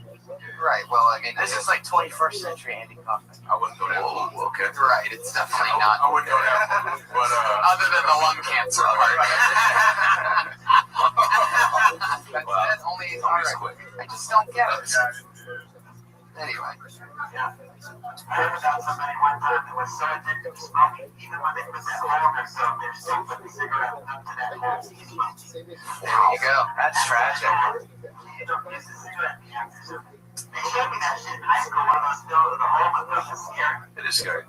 Well, there's like. Because it used to be a stoner I would smoke cigarettes, and this time around I'm a stoner I'm not smoking cigarettes. Is this your real Twitter handle, Joseph? At white male. That's actually you? You're the white male? I got it. I got it, guys. Yeah. Wow. That is unbelievable. When did you get on Twitter? 2008, maybe. Had to be early on. Yeah, that's, what are you, like a year after it came out or something? Right around there. You had to be the white male. What made you pick that? I don't know. I thought it would be an amusing commentary on the blandness of me. I am a white male. That's it. What heritage is it? Like, where are your people from? My mother's family is Polish, and my father's family is Irish, so we're so stupid we don't remember to drink all the time. Don't ever do that again. That might have been a good time to put the voice box on. Get those jokes to the spot. It's interesting to me that you keep labeling yourself as like you wanted to do something innovative, and you just called yourself bland when you were naming white male. Like, I don't know. Maybe there's just a lot of material in that too that you think that you're. What is it about you that makes you think that you're so plain and bland? Oh shit, man! Look at me. I don't know. That's a good way to do it. I say 90% of my act is just me talking about how much I hate myself, also women, and minorities. What about? Oh Jesus! All right. See, now we're getting somewhere. Don't get me started on those gays. Oh Don't get you started on what? nothing. No. Oh my God. No. Hey man. By the way, please do that in here. Oh yeah. You gotta talk. fucking This shit. thing, man. Look, white comics. If you're gonna talk about how you hate black people, please do it in front of black people. Don't do that shit in front of safe white shit, and then you'll see if it's really funny. Yeah. That's all you gotta do because you're generalizing, and so everybody is different. So do it, but thrill. Be brave, but do it in front of a black club. Right. If you're doing cancer jokes, you feel this. Do it, and then see what happens. You might strike on to something. Because if but I'm curious. Should we get into this? Yeah. What do you hate about black people? Yeah. What do you hate? Oh, I don't actually hate black people. Right. What about women? You listed that as. Oh, I definitely hate women now. So you were honest about the women part. I mean, you definitely hate women is the words that you just said. Yeah. And then you said, and also minorities less than a second later. Yeah. But that's not true at all. It's not actually. Oh, yeah, Owen was sitting right next to you. Twitter handle at Wishwash, yeah. Single white male. I wonder if that thing will work if, alright, white male. Joseph P. Larkin, there he goes, everybody. Thank you, guys. I want to see an hour through the voice box next time. I had a feeling when I saw at white male, I'm like, he's got to be a little racist. I went to school with a guy last name Larkin, and he was an interesting kid. Yeah. I wonder if you guys are really. Probably his older brother or something. He was from the South. I don't know where. Do you have an older brother, Joseph? There you go. Hey, good luck, bro. Oh, look at my little defensive baby over there. A lot can penetrate that thick layer of armor he has on. Why did he call me? I think he said artistic, and you are very artistic. His hand just twitched when you did that. Oh, yeah. Oh, wow. That's it again. We noticed a few weeks ago that he has a left arm twitch when he gets excited about something. Oh, wow. I can see that. You're not allowed to do that, though. I don't want you doing that. I don't want. Is that your catchphrase? Yeah. You're wondering what I like. Oh, I like that one. Even those things like at the kid that you pull the string and like a cow or we can get one of those and tape it to the side of it and then tie the string to his arms. So every time you switch it, an animal sound. Right. I don't like you doing it. I like the natural twitch more, and so does everybody else. A lot of no, man, I'm telling you, when I was in Phoenix and Columbus, I had a lot of people come up to me and specifically even mention your arm twitching as being one of their new things. Of course they like it. You're not getting any ladies either way, Patrick. Come on. 2004, bro. Never forget. Never forget. All right. Let's get another comedian up here. This is so much fun. I'm so glad you guys were able to do this with me tonight. Coming down the straightaway. Put your hands together for Keith Soul. Oh, he's not here, and you know what? He gets blacklisted. Dude. He'll never be able to do the show again, and that is how it works. Yep. Wow. And sorry, Keith, you're done.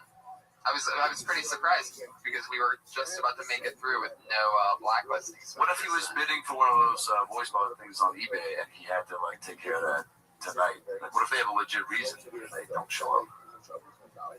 There is no legitimate. Fair enough. Wow. Sign up, you be a professional. Fair enough. All right. Put your hands together for Kenny Lyons. Especially since I had a podcast. Because you have to listen.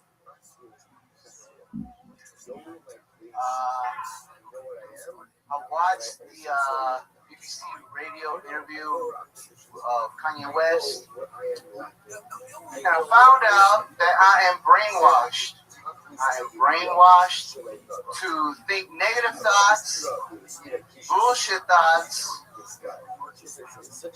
thoughts like, my life sucks.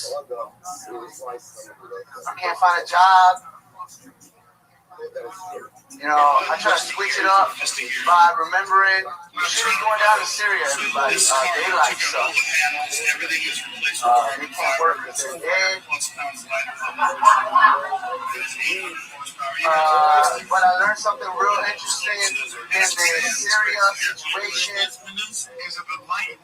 Russians got real interesting last names. For example, the president, his last name is Putin. I wish my last name was Putin. Be like Kenny putting it down. That's your business. Fuck yeah. how you show up. You had a little technical difficulties there. You got some extra time and just enough to get the Kenny putting it down.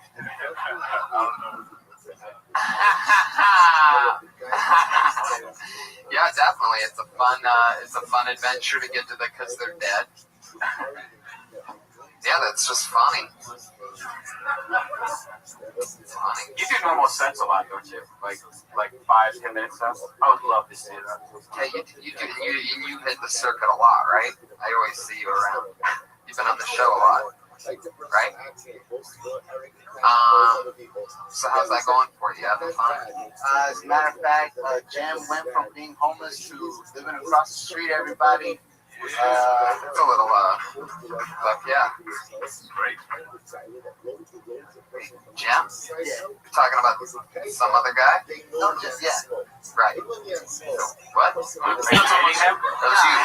You were homeless. Well, I crash at wherever he stays. You know, he's cool. He took me under his wing with a hernia. And, he had a hernia or you had a hernia? He had a hernia. Right. It's super lost. So somebody had a hernia and is homeless, and you're hanging out with them. So now he's got a place, so now you got a home. And you're underneath him at his home. How's his hernia? Luckily, he got it surgically removed at USC Hospital. Great. Had to break up with mom. Great. That's why I didn't get to go. Is it a house or an apartment? Yeah, it's like a house. He's got a house? Yeah. That's what I'm saying. Like, he went from nothing to something. You sure you guys aren't squatting at some empty house? Breaking the lawn at a house from homeless to house? How quick was this transition from homeless to house? Real quick. It just went from like 2 months. Like, 2 months? Right? That's what I'm saying. I know that's what you said. You just said it. Yeah. But what happened in between that time? He was basically taking care of other comedians' crib, like while they were going out of state, and he was taking care of the dogs. Well, technically, I was taking care of the dogs. His hernia doesn't allow him to. Sure. So people saw a guy sitting on the street asking for change, possibly chewing on some fucking shoes, and they said, "Hey man, you want to watch my pets for me while I go on the road?" He has an iPhone, so he can post shit on Facebook. Oh, wow. That's like time machine shit right there. He's got an iPhone. All right, Kenny, we're done with you. At Kenneth Lion on Twitter, Kenneth Lion, just like the animal, talking about Russian Freds as his topic. You have a question? I had other questions, but I mean, I could ask a ton of questions. Yeah, we're getting towards that end of the show. We're ready for our final segment. Thanks to all the comedians who signed up, and I apologize if you did not get up. Keep signing up. We'll see you next week. We'll always have more fun guests. Now, for the regular part of the show, we always have 2 women who have been being built in this room every 60 seconds for 18 weeks in a row. One right now is in Florida. She let us know that she was going to be away. She still wrote a new minute. She sent it in to us, but we're in between some technical difficulties and another previous plan. We're not going to get to her material tonight. So instead, we're going to just go with the woman that has been with us since episode 1. She was the only female on the show then. She's still with us, episode 18. Put your hands together for Sarah Mostajabi, everybody. Within 60 seconds.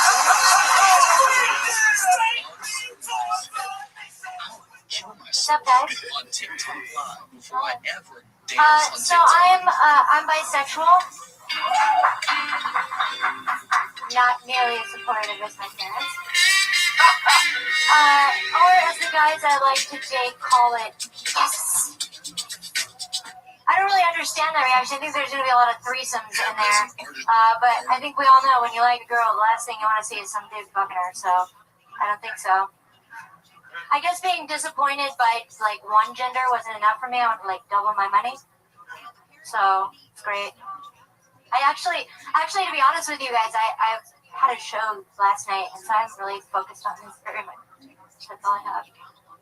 Yeah. Sorry, I was thinking so you could have just said that's all you have, but you also mentioned that you had a show last night that was more important to you than our show. But I'll tell you, you know. I had to do 8 minutes. So I had to really stretch it. Focus on it. Hell yeah, you did. Yeah. But luckily, thanks to this, I have like almost 20 minutes. Not really. I think I have a good 13 minutes to get to you guys. Holy shit. That's exciting. Hey, I like that 40 seconds a lot. And I would say that that's probably my favorite of everything. And it's so much fun to see growth. Like, you stayed in one topic, and it's an interesting take because it's pretty true, right? It's unfortunately true.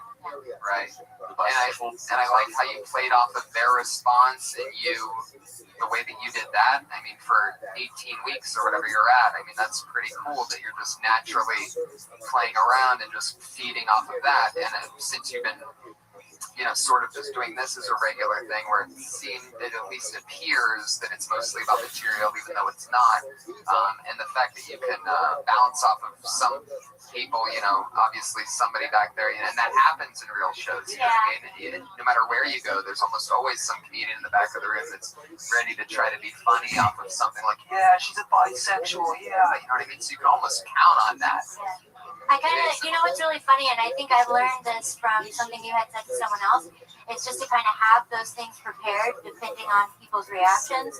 Like if you get like a positive, if you're expecting the possibility of a positive or negative reaction, having something to come back on that naturally already in your head, so you're kind of prepared for that. So, and I know, even though I have been like super preparing for the other show, I have been, you guys, hello. Well, what's wrong? Yes. What are you doing? And why would you were in a thought? Yeah, why would you not? I'm curious. Why would you not prepare as much for this 1 minute as you would for the other show last? Well, that's why that was a bit short. I had prepared that for this week. Like I've been doing that this whole past week. But I really needed to I do between 6 to 10 open mics a week. And this past week I've just kind of been running through the stuff that I've done, because I'm constantly in a cycle of preparing for this. So I don't really get to perfect and chisel the stuff that I already have. But it's a constant working progress. I mean, it's trying to be perfect. Yeah, right. I know. Yeah, I actually the first really good set that I did here was about E3. I'm a gamer. Yeah. And that whole set now has just become great because it started here. Tony and Sarah Tiana kind of helped me with the tag, and a lot of people tweeted me or other comics getting ideas, and that's just evolved into something that's really, it's almost 4.5, 5 minutes on just that one thing, and it came from doing this, so. Maybe there's something funny in that since you're trying to attract both boys and girls, maybe there's almost a joke about your haircut. Yeah, I was thinking that too. Yeah. But I couldn't word it. I don't know. This side is kind of like a lesbian, so. Right. This side is kind of and the front's sort of like a boy. So you have two lesbians. I've got the Justin Bieber suit for the guys and the girls right in the middle. Your pussy smells like balls. Wow, there you go. Yeah, there you go. Classic Brian Redband. Oh, you're right there. Just when you think Redband's just playing it cool, he's got a gun filled with bullets in the chamber. Those bullets go by the name of balls, asshole, vagina, penis. That's Sarah Mostajabi. Another great week of work. We're so happy. She's working hard. Shout out to her at Sarah Dresses on Twitter. And as always, at Kimberly Congdon, who will be with us back before Friday's appearance at the LA Podfest following WTF with Mark Maron and Dana Gold's podcast. That's Friday night. We're going to be talking with some comedians tonight. If any young comics are still in the room, we're going to be finishing up our booking of that this evening right now after this. So if you're interested, come check in with us. The roster's just about full, but we might try to figure something out. Guys, what's going on? What do you want to promote? Adam Ray Comedy on Twitter. Adam Ray Comedy on Twitter. My podcast with Brad Williams, the Major Dick, which we open with tonight. So we do a podcast called About Last Night. We find About Last Night podcast.com on my Twitter. So on my site, AdamRayTV.com. I'm at Owen Smith for real on Twitter. For real on Twitter. I'm going to be at things in Chicago, downtown, this Thursday through Saturday. Doing 6 shows. And What else? My YouTube channel. I put my hour special up that I shot in 2007. So everybody go watch it and, like it and subscribe to the channel. It's Owen Smith TV. So check me out for now. You guys are so fucking funny. Thank you so much for doing this tonight. Iron Patriot, as always. He's at Comic Patriot on Twitter. Tony Hinchcliffe.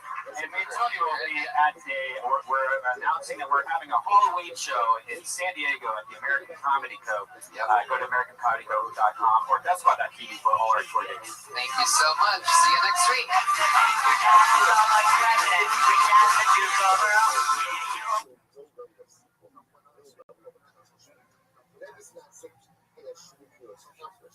What the Rebbe is saying is, should we feel finished? See, what the Rebbe is describing over here is Shehushin Benamsho Shekvar Asa. Shekvar Asa Ba'avodas Hashem. The Rebbe is describing over here a person who says, I made it. I made it. I've now reached the level, and I'm good. The moment that a person feels, that's why his notion is past tense.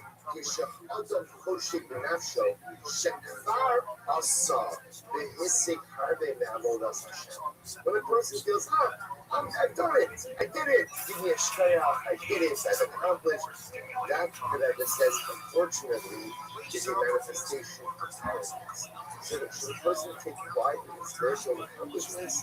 Absolutely, yes. And I should take pride in those accomplishments. But I should recognize there was a another of spirituality is I can have a host of spiritual accomplishments, but remember, at the end of the day, just because you accomplish something today does not mean it's yours tomorrow. Like, spirituality is a daily struggle. It's a daily battle. And I might have won the last 5 days, and it's still possible that I'll lose the next 17 days. That's the way that Ruchnius works. Then what the Rebbe is describing over here is a person who never allowed to say, I've made it. I've arrived. It's locked in. I'm good. I got this. A person should rejoice in the Boy, do we have quite the meal before. This is like the hot chick in high school at the dance you couldn't touch. Well, guess what? Today we're touching.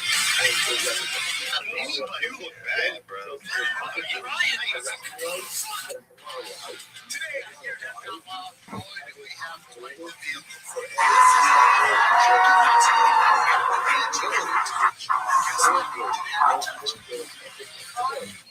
we're touching. Hi, everybody. Here we are. Holy moly, how exciting. Thank you. We're in the LA podcast right now. It's fucking ridiculous. We're in the penthouse at a fancy hotel. Holy moly. This is excitement if I've ever heard of it before. Let's get out the road. Get the road. Makes everybody watch their daily emotion. I would say make some noise, but we wouldn't hear you guys. You're in bedrooms right now. I brought my dog. I got this is a dog-friendly hotel, so you can pay this. A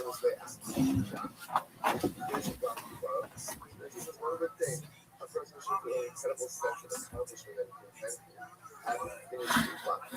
Hopefully you do. But I know the greatest thing you have is, oh my gosh, I'm so much closer to it. Right? All this effort, all this brain power, this 4 hour went into this gap, went into this block, so much more. We didn't get this, we didn't get this. What is like get the iceberg? This is the iceberg. So it's a little bit of accomplishment. There's a block to bar a lot stand. But I also feel beautifully overwhelmed by what there is to do. So let's wrap this up over here. We'll pick up in Hashem with this tomorrow. But an incredible yesod. Celebrate the accomplishments that have been done, but don't allow those accomplishments to make you feel like you've arrived, like you've locked in some elevated state. Because that's the moment that you can feel like that is the moment that Gaiva sets in. And the moment that Gaiva sets in, Gaiva will be prepared for anything for accomplishment. Continue to just what I said tomorrow. To bring more time to create over something users. I've got water consumption by a third, and more actions are in the works. And what happens is Western states are running for alternatives. And they're doing it with San Diego. desalination plant and sewage processing plants. They have San Diego has so much water. But it's purpose because the usage is way down. There's areas where water is being produced. And the way it works is not water goes from place to place. These are water rights. For example, California has the biggest water rights in the Colorado River. And these are deals decades and decades ago. And so what it does is, for example, let's say Arizona, let's say San Diego, California, Southern California, there's a Southern California water district. And it is part of the desalination plant and the sewage business. And it's producing enough water that it can give away or it can sell its water rights that doesn't need it to states that need it. So it's a transfer of rights. That's what it is. You think about, water going from one place to another. It doesn't. It's all on paper. But it's on paper and it does work. And it is effective. San Diego did this by assessment.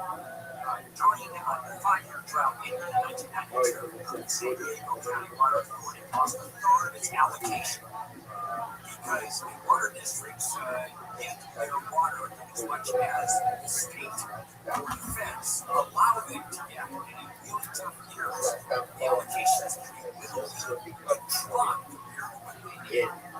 Well, they don't need it now because usage is way down.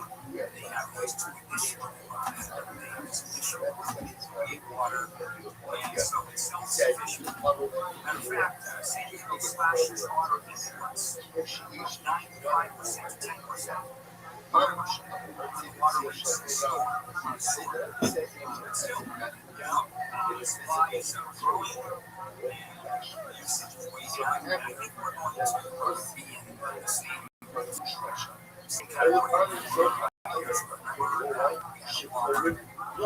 shortage of water.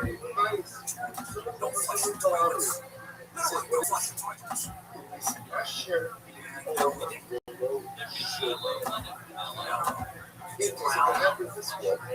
Right. And so, like this. Now, I don't flush the toilets. It's just,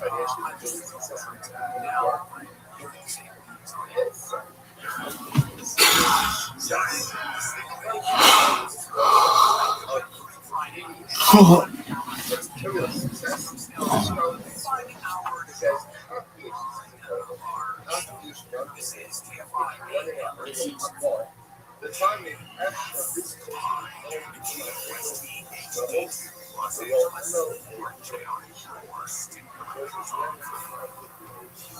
Still backing the blockade. Being live in the 24-hour newsroom, President Trump says the U.S. blockade of Iranian oil will remain in full force until Iran reaches a deal with the U.S. to end the war. Even though the blockade hasn't released the Strait of Hormuz, it's now open to all ships because of the 10-day ceasefire between Israel and Lebanon. ABC's Steve Ball says Iran announced the opening this morning, and then President Trump confirmed it on social media, even saying, "Thank you." Situation over the last week when the U.S. naval blockade was put into place. I mean, on the technical level, ships coming across the Strait of Hormuz over the last week President Trump says Iran, with the help of the U.S., is now working to remove all sea lines from the strait. The accusations against Eric's well-known reignited conversations thousands of miles away from his home in the state of California about closing loopholes for sexual predators suing their victims. One of the attorneys was sharing here suing the women who claim Swalwell raped them.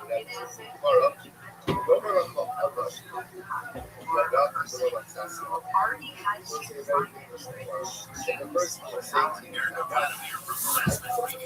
Victims in Restream don't have protections like victims in California. the survivor The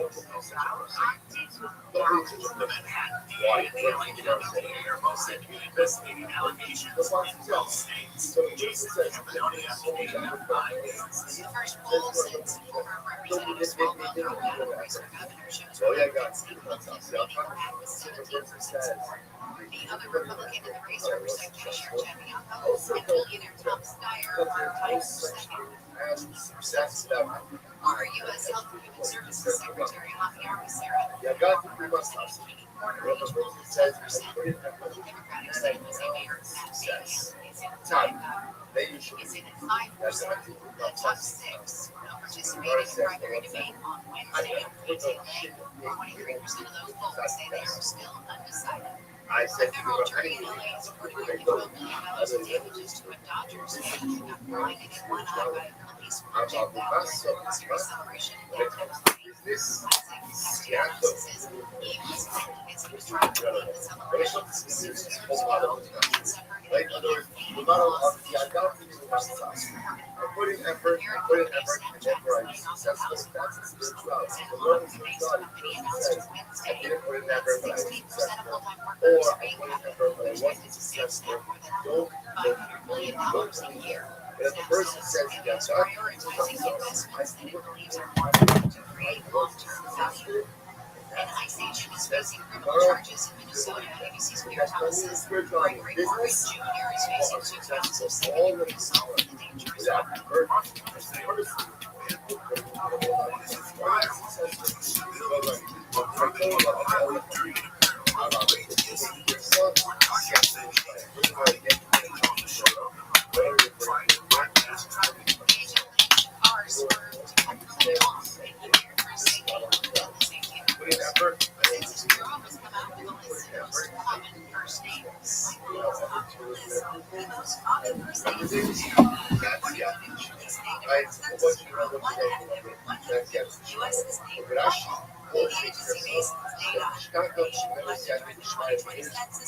John, James, David, and Robert rounded out the top 5.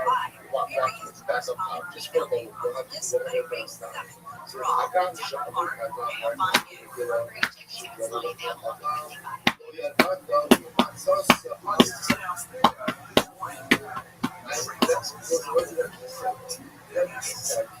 just think of big game.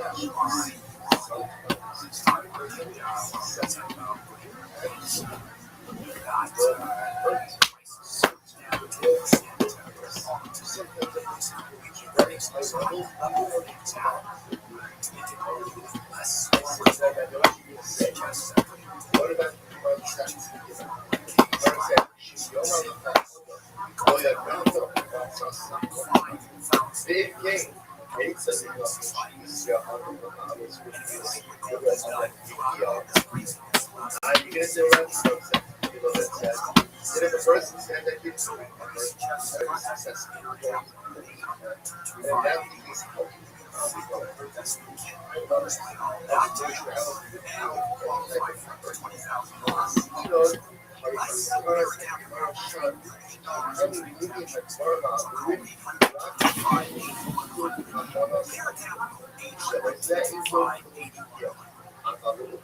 son,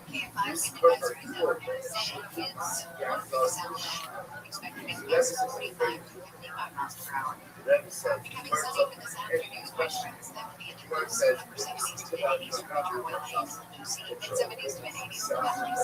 Upper 70s for the Ivy, 60s for the Antelope Valley. Sunny tomorrow morning, then clouds cover early for the afternoon, highs will be in the 70s and 80s. Cool down about 5 degrees on Sunday, and on Monday, mostly sunny skies, highs in the 60s to upper 70s. It's 60 in Fullerton, 59 in San Juan Capistrano, 53 in Altadena, 59 in El Segundo. The K5 Market Report is brought to you by SuperSure.com. Super Agency, one powerful platform. All your business insurance. 1,017 points. The NASDAQ is at 365. S&P 500 is trading at 19. We've got a crash in Santa Ana. That's true.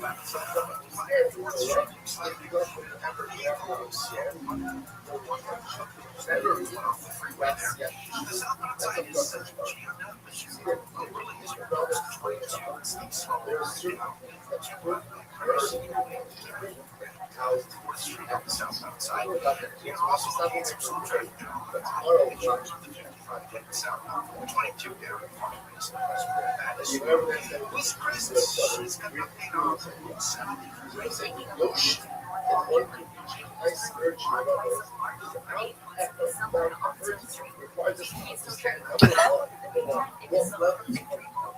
Also very slow. Outside of just above the water, 5 century. Just already doesn't get better at passing the freeway westbound side of the tape. So restaurant just past Los Angeles, that's where it does. If you're thinking of the 405 out of the valley, it's slow from Victory Boulevard to Hatchet. There is sunset, nothing too unusual. Southern California's most accurate traffic is on the coast right. It's not just a radio app, it's what's happening right now. On the iHeartRadio app, you're not just listening, you're in it. You're gonna believe it. From breaking news to what's happening in your community. Live moments, real voices, amazing prizes. Let's talk to your favorite host using the talkback line. I was always here, you guys. This is where culture comes alive. Download the iHeartRadio app today. AM 640. iHeartRadio station. Guaranteed human hope. You're listening to The Will Handle Show.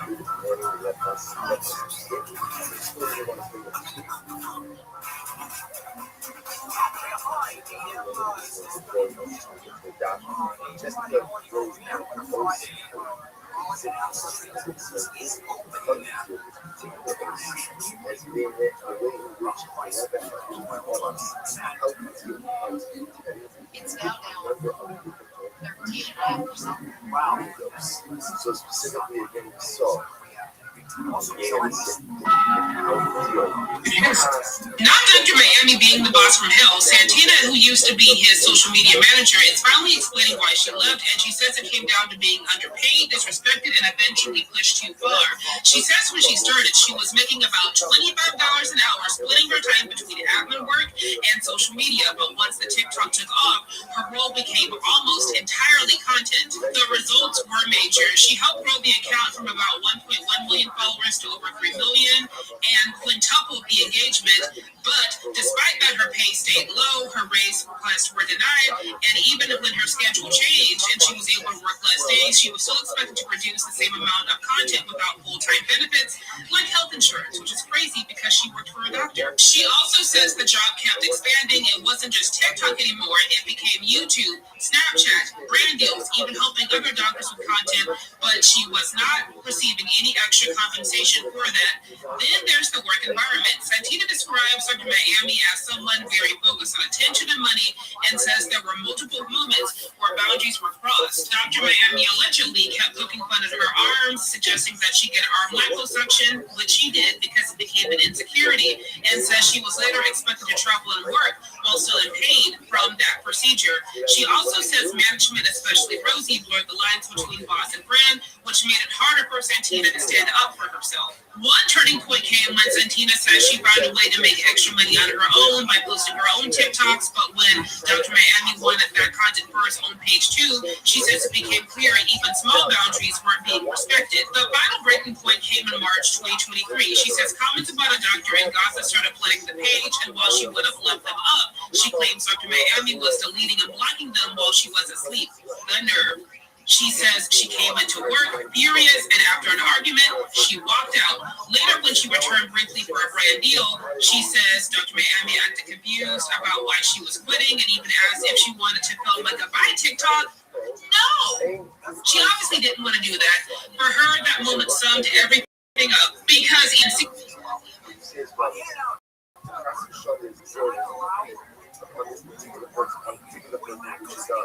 Classic shows are local famous. Changing the name, the person becomes someone.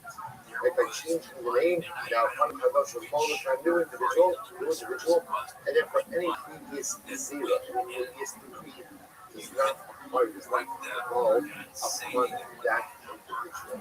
The name that you're not calling, several different. So therefore, the other time we find shame, so again by a folder, If there is a decree against a certain person, hopefully by changing the name, to go ahead and change the decree as well. Or previous decree no longer applies to this person. Where else do we find Shinui Hashem? Is the Rambam in Hilchos Tshuva. Right? The Rambam says in the second chapter of Hilchos Tshuva that this would be also. Yes, it's actually it's a footnote. Shin Samech Vav. Rei Rambam Tshuva. Bless you. Paragraph base halacha dalit. Bless you. Second chapter, fourth halacha. Midarke Tshuva knows Hashem Shane Shmo. One of the things that a person does after Tshuva is a person changes the name. Lomar Ani Acher Ve'eni Otsa Isha Osa Osa Haras. When it comes to Tshuva, I change my name. And what do I say? I'm a different person. I am not the same person as my community. Just really well. Two examples. One in the case where a person is born, and one in the case where a person is doing Tshuva. In both cases, the theme is the same. A person is Chas v'Shalom ill, then there's a zero, there's a decree against that person, and going in and changing the name, the same thing to decree, because it shouldn't apply to this person.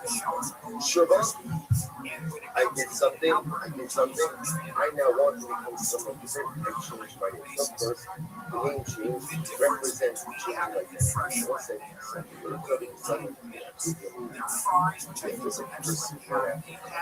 second, when there's a person, when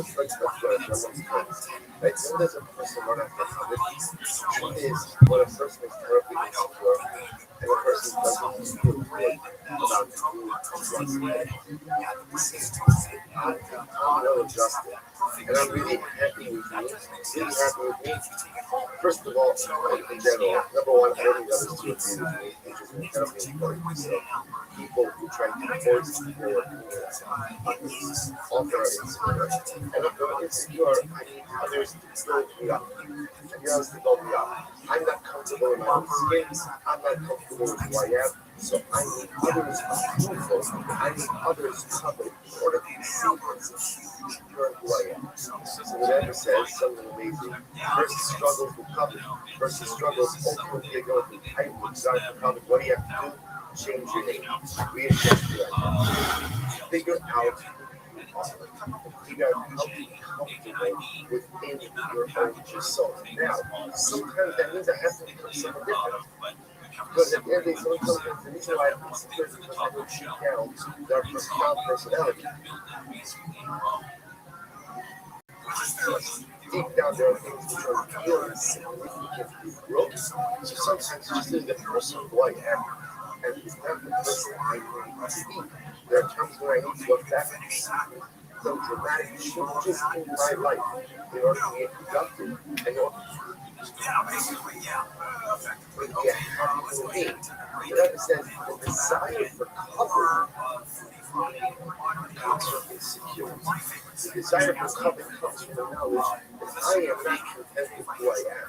So instead of spending my life running after the cover, says that I got Shinui Hashem. Make the adjustments, make the tweaks to your own identity. Figure out what is broken. Figure out what is the mistake that is in there. Change it, modify it, do whatever you need to do. Ultimately, find a sense of confidence, find a sense of happiness, find a sense of stillness to be who you want. Like this is something for today, so we officially closed out. Again, you look like you're at the Shidos, but someone does get in the topic of covet, does get into this idea of taking cover from someone else. Which again, you'll see it's just another example of what we're learning, but I think what we're conceptual is discussing covet in the most global sense, and it's what it's supposed to do. Your southbound drive on the 405 from 118 down west of LA. That's about 40 minutes. We've got direct 405 southbound down to 101. It's upper there on the roadway, and also a stall 405 southbound and Ventura.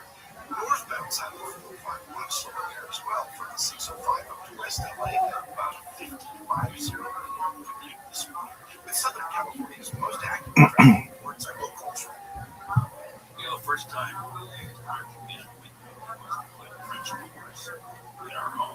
was insane. I mean, there was 2 windows there. They had to cut everything out. You have an old house over 100 years, and you have to put a lot of trust in somebody and their services. What we did at pointing air conditioning windows is the top of their game. All right, so I'm going to say good morning. Just take care of you. So we're going to put today. Also, we can get for 10 minutes just about this. So we're going to left off last time in OS pay. And OS pay, whoever is talking about money, how one revenue is going to be so now I'm going to quick topic payroll. Whoever transitions, Rikitaden Island, McCormick Chicken should have been mixed up. It's been a while and active. How does one go ahead and fix up this $1 million question? It's throughout their entire life. How do you fix typo? They'll say, you know, level the rates you want to fix typo. So whatever it says to do this, he says, Shimei myself. The way to go ahead and fix typo is to change your actions. Rikitaden Island, McCormick Chicken should have been mixed up. It's been almost for When a person ultimately again has the opportunity to sin, but doesn't do so, because this is going to take it through this, any permanent indiscretions are fixed. Fruit jump road, not totally long bad. Shema Israel Adonai Eloheinu Adonai Echad. Baruch Shem Kavod Malchut Olam. Shema Israel Adonai Eloheinu Adonai Echad. Baruch Shem Kavod Malchut Olam. I felt faith in my desires in this or that. You don't say there's sometimes like a general issue with lust. Sometimes I'm just lusting after all the wrong things. He said that's a midah subject. There's a midah of type. I am a desirous individual and have an inability to abstain. That's the problem. That's the midah. So it may manifest itself in a variety of different ways. But the midah itself is the midah of having midah of desire, and my challenges and inability to practice restraint. So how do I go ahead and fix that midah? So whatever says, but Gloria is not a column, left hand side puts us together. He says, very dramatic. Okay. So the answer says as follows. He says, I destroyed myself. This is incredible. How do you fix myself? How do you fix myself? This is incredible. Through abstinence, by being faced with an opportunity, but holding back. So I can get about myself. I can go ahead and exercise my desire, but I'm actively choosing to abstain. דהיינו, שיוכיח במעשה שלו יושר טוב לעולם, לעשות עבירות. So it's like, is this moving away? So the Rebbe says, how do you combat by practicing afterwards? That's it. The only way to break a midah, only to break the midah, one says how? To break the midah. This harkens back to the Rambam. Like the Rambam is so many times out here. The Rambam writes in local tales. Like the person has a problem with him, the person has a problem with cuss. So the Rambam says, how do you address the midah? That's terrible temper. What do? Stop getting angry. Not getting angry. Really good. I could have been the Rambam, right? I could have been that one. That was such a profound like this. Sometimes the only way it needs just to see me and spirituality.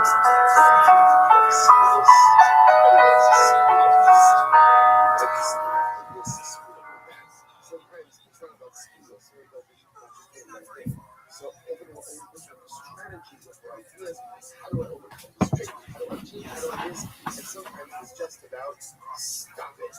Stop it. There's something I'm doing wrong. There's something inappropriate that I'm engaged in.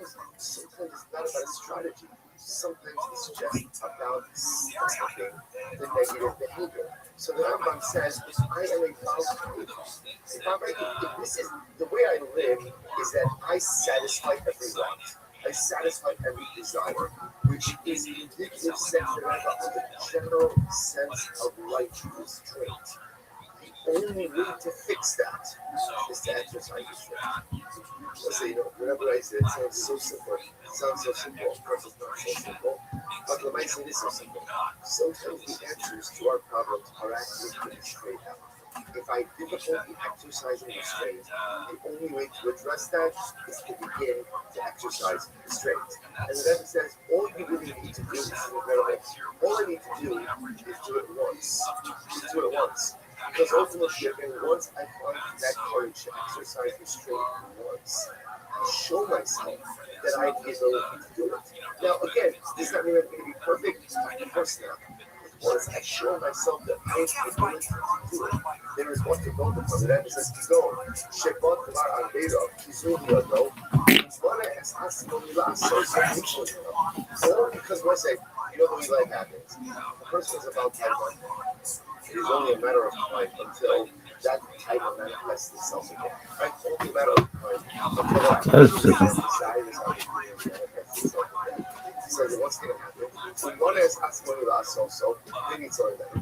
And if I choose this time to exercise restraint, and as a result, I don't fall straight to my typo, זה ניסקן כמה הקודם שהזכרת לבחיימה ונחשבה לא הזיקה לחמשה.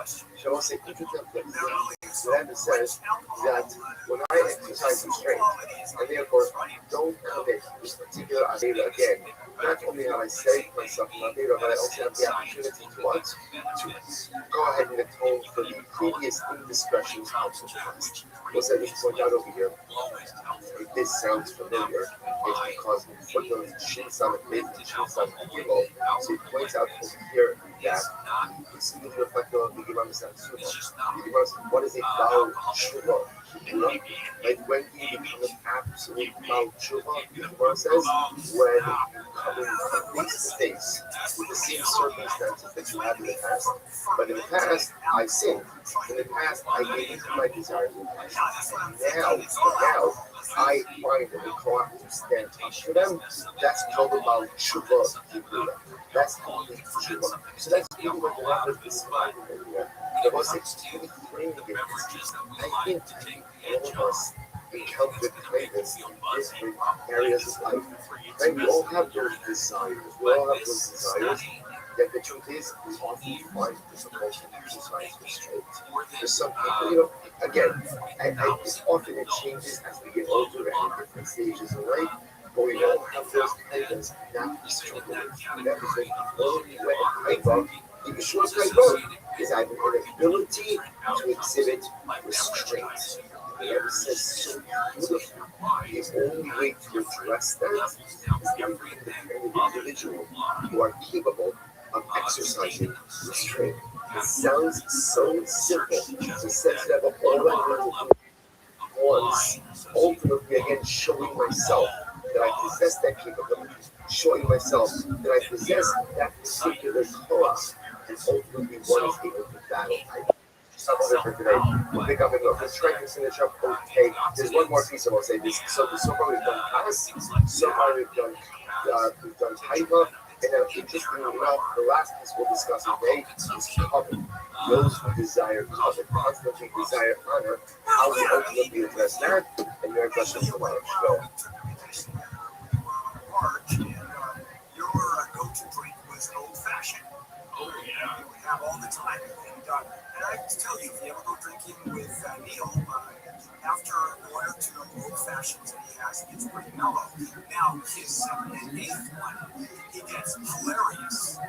See, my dance moves. It sounds my time. I'm going to put it back to my wife doesn't know the drink. She sips here and there, but yeah, but it's, you're not driving. And they have a full bar and all that good drinks. That was a good time. I was in I was a cheap date. This was I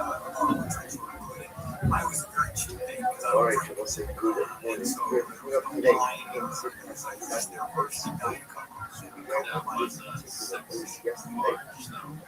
That was the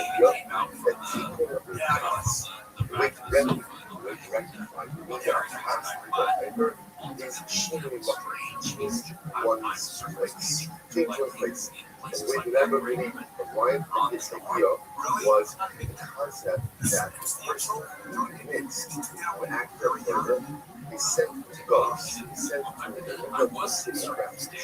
Whatever says that the core of expression of the simple is anger. So if you're about to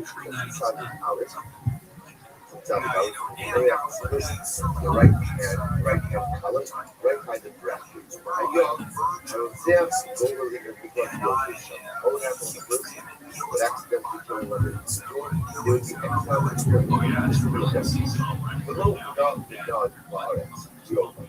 She was out, hiding so let's see. There are things. Remember, the first act of murder was Cain against him. Remember, Cain was sent as a walker. God did not give ours. That was his punishment. He was to wander earth for the rest of his life. So the Bible says that when a person kills, we show that a person kills after death, he's sentenced not to stop the life. He's sentenced not to wander. It's rather the sentence to go to a particular place for exile, to a permanent place. To tell another, what's the logic for the why is it worse than that? Is to go ahead and go to Rebel City, the city of refuge. By telling another, the MS, usually speak Lucia, Your Foreign Minister says the Strait of Hormuz is now open to all commercial ships. Following a 10-day ceasefire agreement between Israel and Lebanon, President Trump confirmed social and thank but he says the U.S. blockade of Iran will remain in full force until Iran reaches a deal to end this war. President Trump says Iran wants to make a deal and he'd be willing to pay Pakistan aside to Israel's so probably the level is going to be about the same. Trump, of course, says that the White House yesterday Iran is monitoring its blockade they embarked 2 months ago, pointing to the U.S. naval blockade as one of the drivers pushing Iran to the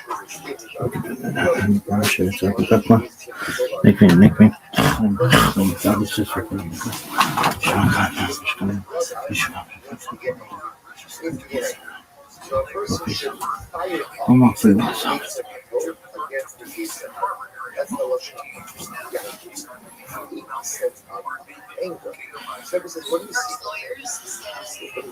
That he calls this issue of that anger has a constructive side as well.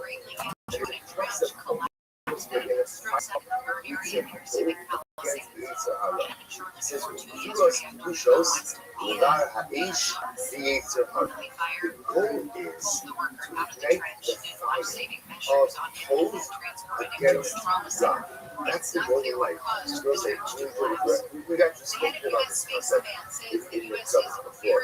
The idea being that sometimes the most powerful antidote to the Zipporah is fiery passion for Torah. This goes to a general thought of consumers that when getting this space is not the definition of sin. Everyone sins. 67 outer space tree like you just blah. And you're just like, We were set today for, I believe it was a Friday here. It is for Michelle Grenade was representing themselves. So did you get a copy of our pro se representation form? Yes, I did, Your Honor. Did you have a chance to review that? Yes. You signed it and stuff? No, I did not. No, do you have it with you? No, I'm not going to sign it. I'm here, if I may speak, Your Honor. I'm here in persona. Persona, especially not generally. I do not submit to the jurisdiction of the court as a defendant. Okay, Mr. Already, that's all you need to say. you're not going to submit to the jurisdiction of the court, you cannot represent yourself per se. With the court not within their shores to represent you. No, I'm sorry, sir. What you're saying is that you will not subject yourself to the jurisdiction of the court. What that tells me is that you're not capable of representing yourself, because when you represent yourself in this court, you become to the same level as an attorney. Okay? Because you are willing to subject yourself to the jurisdiction of the court, you cannot hold that status. You understand? Because anger represents that there's a fire burning inside of you. Because anger is the wrongful application of that passion. See, the Rebbe calls that, this is what Chazal say, the Olam Yar Yisik, something to say. Answer? No, I cannot. Said, that's all you need to know. More good with that. That's not what Chazal said. They say, you should fire up. The Olam Yar Yisik, other Yitzir Tov HaYitzir. Fire up your Yitzir Tov HaYitzir. Meaning that exactly what she says, this is what he calls Kudas Pachai Yitzir. This itch, this fire, this anger, is Allah telling us, channel. You have to get rid of your anger. You don't have to get rid of anything. You just have to go ahead and channel it in the right way. So that was the same thing. In my shop, Chazal, so let's say what Chazal said. What do they say? What do they say? Tight serving out of the Rasa. That when a common papa gets angry, get a papa. So here, Shabbat Video, yes? A young common papa gets angry. A Torah will reveal what causes the anger inside of him. What causes the anger? Ultimately, again, the Torah said, listen, where does this Gemara happen to appear? Yes, kindness, daf. Today's daf. It's incredible. Absolutely incredible. Literally, it's going to be 5 lines in the daf of the daf. Right? So what are Chazal saying? Chazal is saying that where there is good, is often fire of passion. The challenge ultimately in life is not to allow the passion to sit around to become anger. And to become anger. So he goes on, he says, God told you himself, he shows me that Sakash, God in Sicha, Zer, Inyan HaKapar Shalom, Tzech, Kivalusa, so it's also something about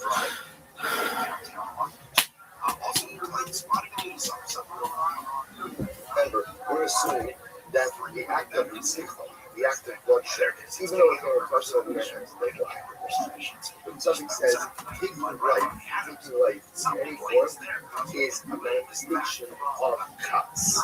That's the theory he's working with. Right? Even though, again, because of Goma's purposes, he's talking about a very specific case of an accident. But the Maestro says is expressing its essence. So the act of Ritzifa is a manifestation of everything. So what's the punishment? Right? What's the punishment for the person who kills another person? What's the punishment? Goats. Now we'll say, what's the point of goats? So yesterday we spoke about the idea that goats itself is a reorientation. Right? So he's looking at people with the person that's further. The goal of goats is anger management. Right? Is to go ahead and go somewhere. Let's remember again, where did you go pick up the club? Cities are in the clubs.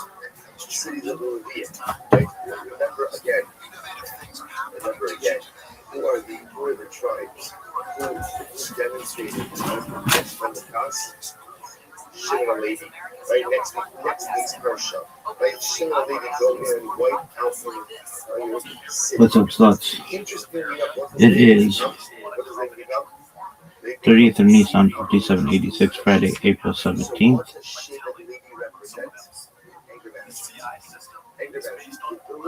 No one really knows for sure other by other Divrei Elokim Chaim, but this is the Mazor we live by.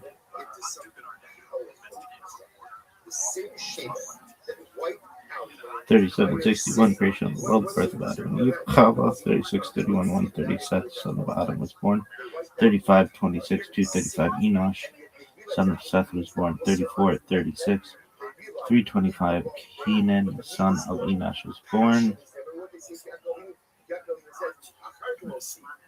What did you do? You put the entire family in mortal danger. Remember again, when did she respond? Our sister, she's like Ricky Dada, I didn't know how much Ricky Dada, we missed up with the passion was there, that anger was there. And Yaakov was saying you're using it the wrong way. Channel it.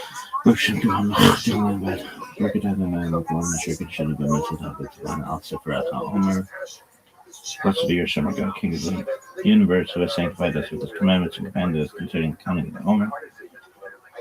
Today is 16 days, which is 2 weeks and 2 days of the Omer. May the merciful one restore unto us the service of the Beit HaMikdash to its place speedily in our days. Amen. Salah.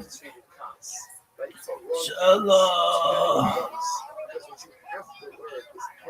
Channel that passion into something constructive. And where do you go? Where do you go? Here, Miklas, cities of I'm Dr. Justin Sledge, and welcome to Esoterica, where we explore the arcane in history, philosophy, and religion. One of the most difficult aspects in starting to study Jewish mysticism and Kabbalah is getting a handle on just how those ideas developed over time. It's tempting to think that, for instance, Kabbalah has just always existed in the form that we have it, or that Kabbalah is just one thing at all. Of course, neither of these positions is really tenable. Such notions developed greatly through the ages and are still developing, and there are now, and there have always been, numerous mutually exclusive schools of Jewish mysticism and Kabbalah.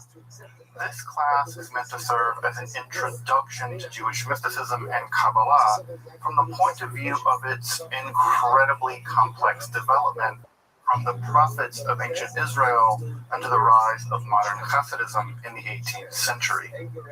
Of course, this series isn't meant to be exhaustive by any means, but only should serve as a springboard for deeper study and reflection, and hopefully it will also enable you to situate developments in Jewish mysticism and Kabbalah in their historical and cultural context, and hopefully embolden you to dive into the primary texts, which are admittedly as sublime as they are obscure.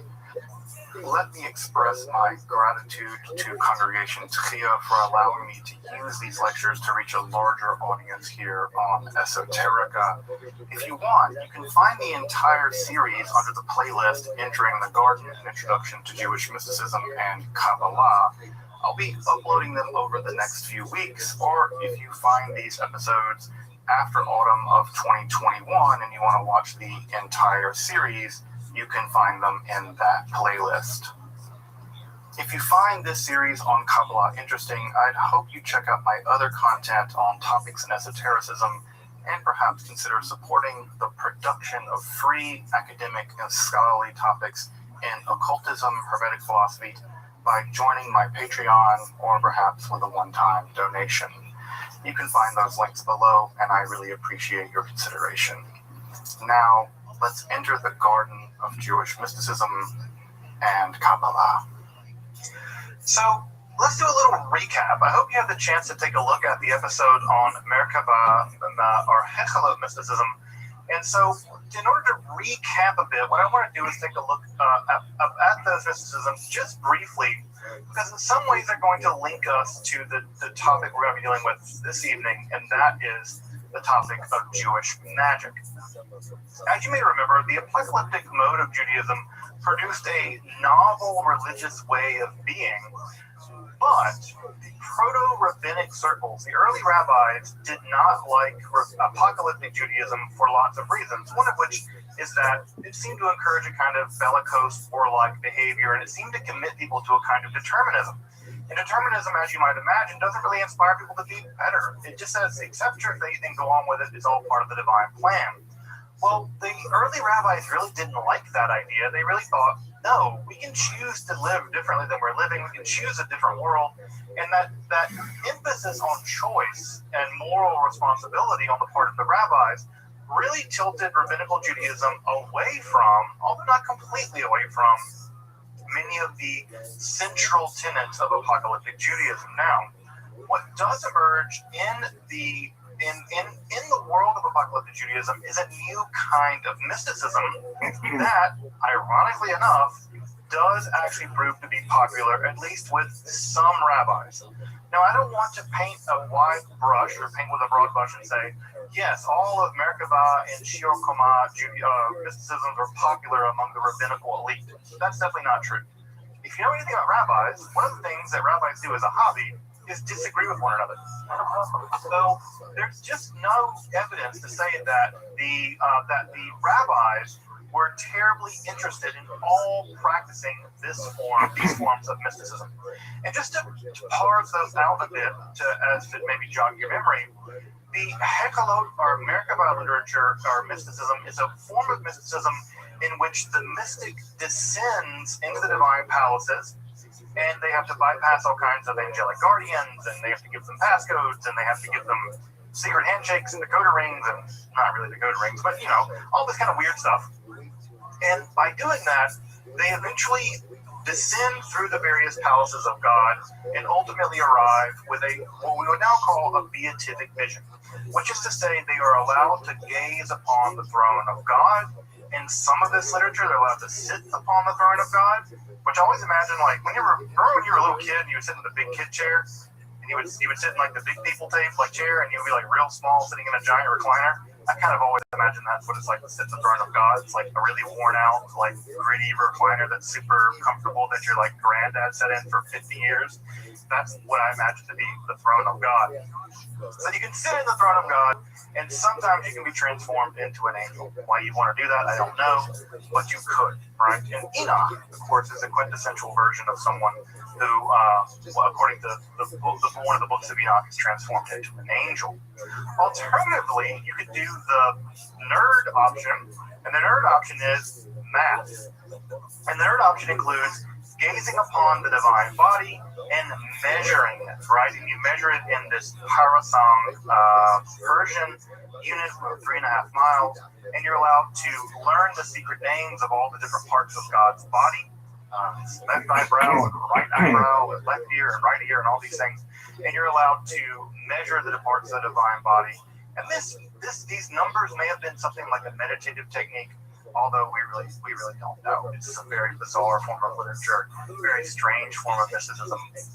Although I will say, as I pointed out last time, that Maimonides actually might be arguing against the Merkava Shiur Koma literature in the Guide to the Complex. That might be the target, at least, of some of his analysis in the Guide to the Complex. Which, by the way, just to drive that point home, if that's the case, and I think Menachem Kellner makes a really great case that it is, that means the greatest work in all of the history of Jewish philosophy is a response to a form of Jewish mysticism, right? It's downstream of mysticism. It's a reaction to Jewish mysticism. And I think that can't be underestimated and underplayed. I think that's incredibly important if it's true, and I happen to believe that it is true, at least to some degree. The other form of literature that we talked about, or mysticism, is what is called the Sar Torah mysticism, the Prince of the Torah. And this is a para-rabbinic. We think these guys may have been in rabbinic circles, maybe on the outside of rabbinic circles, not quite the inner core, but maybe kind of the hipsters outside smoking cigarettes in the dive bar where the rabbis hung out. These guys wanted to summon a kind of angel called the Sar Torah, the Prince of the Torah, and this angel would teach them rabbinic lore, laws, and secrets very rapidly. I don't know, this is like the person that comes to you the day of the exam, who's a C student, and asks if they can see your notes, and they try to download all your notes the day before the exam, right? Like, they're that guy. And so what do? They have to go before the rabbinical elites, and they have to figure all this stuff out. They're like, well, might as well summon an angel. And one can hope that the angel will help them with their rabbi test, or their calculus test, or their German test, or whatever test they have to take. I will say, however, that if I could just learn the liberal arts by summoning an angel, I would have done that. And so clearly I didn't. Just as a last thing to remind folks, dozens of these manuscripts survive. Dozens. Right? And history is a bad place. History is a dangerous place. It's a vicious place. Very little survived, right? When you write a book down on papyrus of Egypt, the odds of it surviving anywhere outside of Egypt are pretty low. And so we have dozens of examples of these texts surviving, being transmitted into Europe, surviving into the Middle Ages, in the world of the Hashdi Ashkenaz, for instance, the world of the German pietists, who we'll get to later. These manuscripts survived, which means at some level they were popular, they were copied, they were probably practiced. So we see them being used over and over again. We see elements of the Hekala literature appearing, for instance, in the Talmud. We also see elements of the Hekala literature appearing in the New Testament, which I don't have to remind you, is a Jewish text written by Jewish people, right? So the New Testament also contains some mentions of Hekala literature, which is just to say that all of this is a witness to the popularity of these forms of mysticism and what might be called quasi-magic. And I say quasi-magic because the Sar Torah literature is a kind of quasi-magic, right? It is a kind of quasi-magic. And when I say quasi-magic, you are in fact summoning a being, right? You're in fact summoning a being to magically teach you stuff rapidly, right? You can't learn things rapidly normally. You have to download them somehow, right? Almost like putting a jack in your head and like downloading the information. The Sar Torah somehow has the ability to do that for you. So this is a bit of a recap that gets us up to speed. And the links for us, at least at some level, the distinction between Merkava mysticism, where you descend into the chariot, to the Sar Torah literature, in which you're bringing down an angel. And that bridges the gap for us at some level between mysticism and magic. And those two things are where we're going to move tonight. We're going to move in the direction of Jewish magic. So just one second, I'm getting a bunch of emails, which tells me that there might be something amiss. So let me see, just check those real fast and before we jump right in. So I want to make sure that I'm not missing something in the wrong room or whatever. So 1 second, folks. Sorry again. No, okay, we're good, great. I just want to hear like 5 emails go off all of a sudden randomly. It's better just to check and make sure I'm not in the wrong room or some other kind of mistake. Alright, folks, let's turn to Jewish magic. Now, as you might imagine, magic and Jewish magic more specifically present a lot of complex problems, right? They present a lot of complex problems. The first problem is that the term magic and the concept of magic is basically impossible to pin down. Scholars have been trying to pin down what exactly one means by magic for a couple of hundred years, maybe more than that, really more than that. Because the problem with magic is, where does magic end and where does religion begin, right? It's like magic is causing things by supernatural means. Well, what about prayer, right? That seems like a kind of supernatural causation, right? So magic is always a term that's very difficult to pin down exactly what we mean by it. And just to give you some evidence of that, this is a recent volume called Defining Magic. Here, right? Defining Magic. And it's about 260 pages, pretty dense academic literature of about 30 or 40 different scholars trying to do just that. And guess what? They don't. They all agree that you can. So scholars even today are throwing ink trying to figure out what exactly magic is, and it's a difficult task. Now, what I'm going to say, right, is for the purposes of this lecture at least, I'm just going to mean magic to mean any illicit supernatural practice, right? Any illicit supernatural practice. Now, why do I say illicit? Because magic in history has almost always been used as a way of othering someone else's practices. So, for instance, when the Greeks decided that they did religion, they othered the Persians. And they said, the Magi, they do weird Persian religion, right? We do theurgy. We do real religion. But those Persians, they do magic, right? They are magic users. So, right, ditto, right, with the witches, right? When the Catholic Church did miracles, the Catholic Church said, yeah, we do miracles. Well, what do witches do? Oh, they do magic. They do witchcraft. So you can see here, right, that the lines we draw about what's magic and what's not, what's a miracle and what's not, what's sorcery and what's legitimate religion, the line has less to do with what you're doing. It has more to do with who's in control and who gets to decide what's allowed and what's not. So magic, in this case, is almost always an othering term. It's almost always used to describe what the other does. The bad people, the women, the Persians, the Jews, whatever. So it's an othering term. So when I use it here, right, I want to be clear about two things. One, I'm using it in a very circumspect way.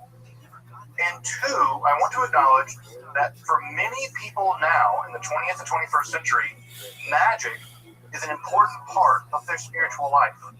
Modern day Wicca, modern day people who identify as witches, modern day Druids, modern day Jewish people who practice magic as part of their spirituality is a fundamentally different kind of thing than what I'm talking about tonight. So I just want to say that what I'm doing here is putting magic in a very specific, circumspect way in order to elucidate how it's operated within Judaism over the course of several millennia. I am not offering a end-all, be-all definition of magic because you can't. You can't. It's much more problematic than that. Secondly, Jewish magic is a mess because it seems like a contradiction in terms. Why? Well, if the authorities determine what's in and what's out, what's licit and what's illicit, well, the problem here is what does the Torah say about these practices? The Torah is weird. Now, I put in your mind the idea that the Torah condemns magic. And the answer to that is kinda it does. It depends on what you mean by magic. So the most extensive condemnation that we see in the Torah of what we would now consider something like magic is actually probably in Deuteronomy 18. Now, there are lots of other places in the Hebrew Bible where magic or something like magic is condemned. There are practices or really people that do certain kinds of things that are condemned. But you'll see here, right? I've left the technical terms in the original Hebrew transliterated here. So it reads in Deuteronomy 18, there won't be found among you one who passes his son and daughter through the fire. This is probably an indigenous Canaanite practice.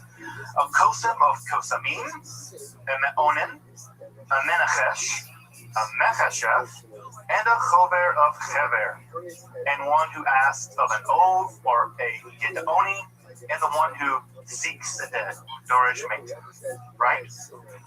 Now, what you see here, right, is I've maintained all those Hebrew words in their transliterated form. Why? Because we don't know what any of them are, really. We don't know what any of them are. All right? A me'onin might have to do with someone who divines things, tells the future through clouds, right? The Hebrew word anan does mean clouds. So maybe it's one who clouds stuff, right? But what they do, we have no idea. A mechashef, right? This might come from the word, for snake, right? A nachash, right? This might come from someone who divines things from snakes, but again, we don't know. A Baal and a Yedoni, again, we don't know. And not only do we not know, the rabbis of the earliest period of the Talmud didn't know either. Now, how do we know that? They debated about what these words meant. You don't debate about what words mean if everyone already knows what they mean. You debate about them when you don't know what they are. And so what we see, for instance, in Tractate Sanhedrin and the Babylonian Talmud is a very elaborate debate about what's allowed and what's not. What's supernatural causation that's allowed and what's supernatural causation which is usur, which is forbidden. Now, of course, the most famous condemnation in the Hebrew Bible is found in the book of Exodus. And that line, and I have to say, this line, Mechashefa lo techaye, that line cost the lives, I would say, of thousands, tens of thousands of people in the Middle Ages in the early modern period, specifically women. This famous line reads, Mechashefa lo techaye, female magic-doing person, don't let them live. Right? That's literally, and of course you probably know it more famously in the King James Bible translation, suffer not the witch to live. Right? That line led thousands, tens of thousands of women to their death in the early modern period during the witch hunts. We think that number is somewhere between 40 and 60,000 people, mostly women, were executed during the witch hunts. And that line, justified, they leaned heavily on that line, right? Because it's so brief and so terribly profound. Now, of course, we have this line, Machashefa lo techaye. By the way, you'll notice for folks who understand some Hebrew, it's in the feminine form, right? It's specifically targeting women. We do see other texts like Machashef, right? The masculine form over there in the book of Deuteronomy, right? Deuteronomy, you can see it there. So it does condemn both female and male magic users, but the line in Exodus specifically targets women. So at any rate, what do we do with this Nakasheba Lotachai, right? That you can't let witches or female sorcerers or whatever live. Well, you can contrast it with other sections of the Hebrew Bible which seem perfectly at home with supernatural causation. The two most famous examples are divination. You're perfectly allowed to use divination in the Hebrew Bible. You use a specific form of divination. This is to say, the breastplate of the high priest has a device in it called the Urim and the Thummim, right? This is some kind of divination device, although exactly how it works, we don't know. There's a lot of speculation about this in the Talmud. I say it worked, who knows what it really was. And of course, the other more infamous ritual is the Sotah ritual, in which a woman suspected of adultery. Notice there's no male version of the Sotah ritual. There's no men suspected of adultery who have to endure this, in which a woman is forced to consume a broth made of sand and ash and things, and drink this, and assuming that she's committed adultery, would cause her stomach to become upset, and she would be executed. So the Sotah ritual, right, is also a form of supernatural causation to sort out whether or not a woman has committed adultery. These are both examples of supernatural causation that are allowed in the Hebrew Bible. In fact, there's an entire tractate of the Babylonian Talmud dedicated to the Sotah ritual. So it's clear that these forms of supernatural causation are illicit, while the other ones, right, being Me'onen or a Menachesh, those are forbidden. So, what do these words mean? We don't know. We do, however, get some clues, right? One of the great boons of 20th century archaeology was that we figured out how to read Akkadian. Akkadian is the language of the ancient Babylonians. It's a distant cousin of Hebrew. And guess what we find there? We find cognates. And cognates are the jam of any linguist, right? Because if you can find a cognate in German and Old Gothic, right? And if you don't know what the Gothic means, you might be able to figure out from the Middle High German what the Old Gothic word might mean. And it's just fantastic. This is a great thing. So, ditto, right? We find the Akkadian word, for instance, kishpu, which does mean evil magic doer. And look at that, right? Look, we find, right, with the word Nakasheba, right? You can see, if you know some Hebrew, right, you can see the exact same root word, right? The ka, the sha, right, and the pu sound, of course, was unique to Akkadian. We can see there in Akkadian that we have a very clear word for sorcerer, magic doer. This is important, by the way, because if you read the Septuagint, of course, is the Greek translation of the Bible, Hebrew Bible, into Greek. The Septuagint actually translates the word Makasheba as poisoner, pharmakeia, right? It translates it as poisoner. So they kind of up-translate it to make it a bit more rational, but it's very clear from the original Hebrew that the word does, in fact, indicate a specifically female magic doer person. That's a really, really bad translation, but you get the drift from the Akkadian word kishbu. Now, does the Torah condemn all magic? As we've seen, kind of not. It depends on what you mean by magic. You may remember this is image here from one of our first lectures here on Jewish mysticism. This is the Kitzit Hinnom amulet that was found in a grave in Jerusalem. Well, why might you put the priestly benediction in a grave? Well, you might put it in a grave for magical purposes, to protect the dead from things like evil spirits. Why? Because we see that kind of practice occurring all over the ancient Near East. Again, the Israelites are an ancient Near Eastern people, and they mimic, they incorporate practices from the wider Near East. And so when you see an amulet written on silver with blessings on it, the natural leap is that this document is some kind of amulet to protect the dead, perhaps from evil spirits. Well, if that's true, and I think there's good reason to believe that it is, that makes the earliest section of the Hebrew Bible ever recovered an amulet, and therefore a magical object. Now, just let that settle in for a moment. That would mean that the earliest example of the Hebrew Bible that has ever been recovered is a magical device. I think that's profound when thinking about the history of magic. That means magic predates, at least in terms of material culture, everything else we know about the Hebrew Bible. And I find that to be profoundly interesting, right? Profoundly interesting. Now, does that mean that the people that put those amulets in those tombs were allowed to do that? Does that mean that they were operating within the normal limits of what was acceptable at the time? No. We have no idea. What we do have is the material history, and we have to deal with it as such, right? It's not for me to judge yay or nay. All I can say is someone wrote a blessing that eventually became part of the Hebrew Bible on a silver amulet and put it in a tomb. And anywhere else we would see something like that, we would jump to the idea they were doing magic. Why not just let that evidence speak for itself at some level? So it's clear, right, that what the Hebrew Bible is worried about, what the Israelites are worried about when they condemn magic, is less practices. They're worried about differentiating themselves from their neighbors, right? These people do this, we don't do that, right? These people do this, we don't do that either, right? These people do these practices, and we don't want those kinds of people in our community. So notice that the condemnations here in Deuteronomy, they're about being people. Don't be a kesamim. Don't be a me'onim. Don't be a menachesh, right? Don't be a chover chever. Don't be a person that does that. It's not a condemnation of the practice per se. It's a condemnation of those kinds of people being in your community. And as we'll see in just a minute, right, many Israelites, at least one Israelite, a very famous one, had to consult with one of those people. So again, the condemnations we see here are not condemnations of practice typically. They're condemnations of people doing those practices. Why? Probably identity formation. We're not those people. We're not those kind of people. But also, it's theologically threatening.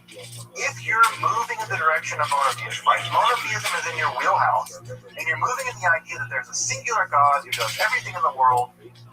Well, what does it mean if there's like Menachem down the road or Chava down the road, and they can like monkey around with reality and like bring people back to life, or curse crops, or make people fall in love with each other?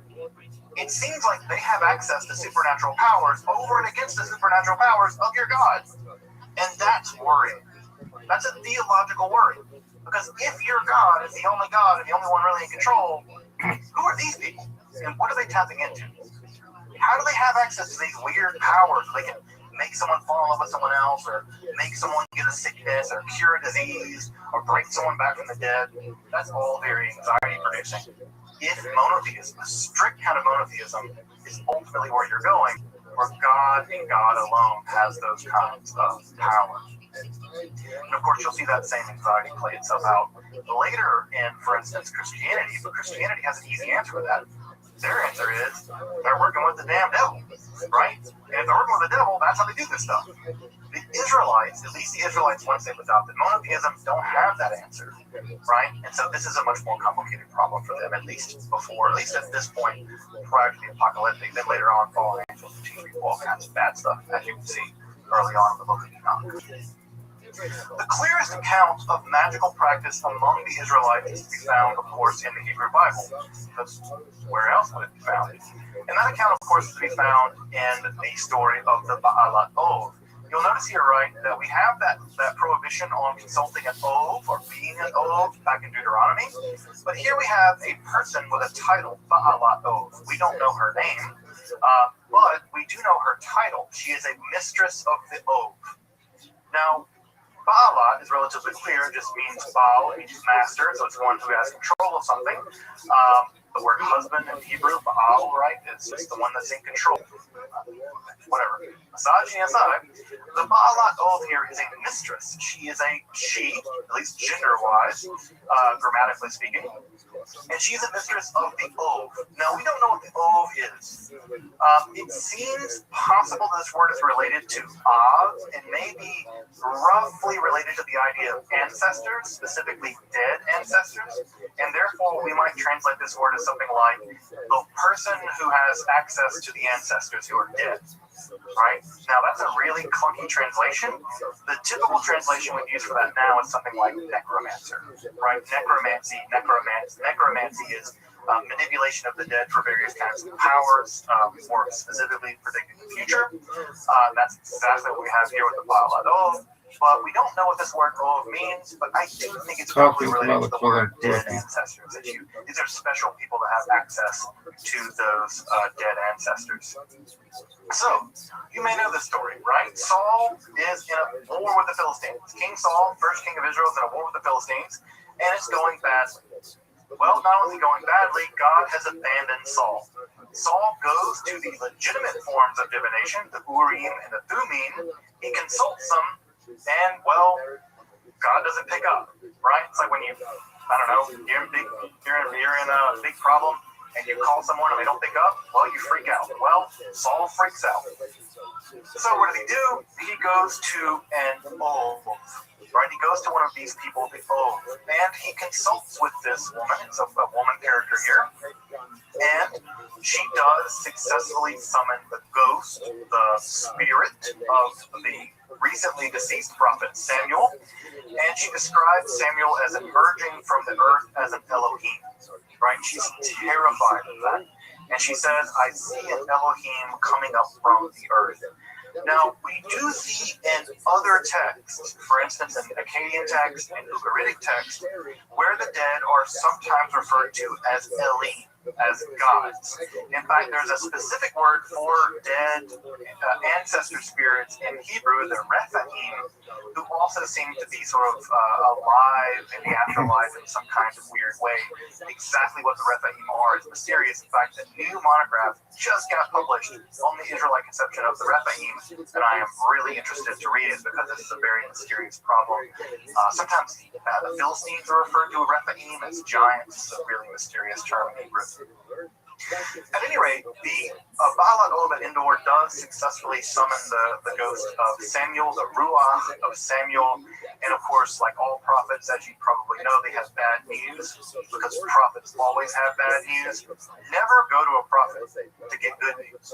They don't got any. If you go to the prophet bank and go to the good news section, it's empty.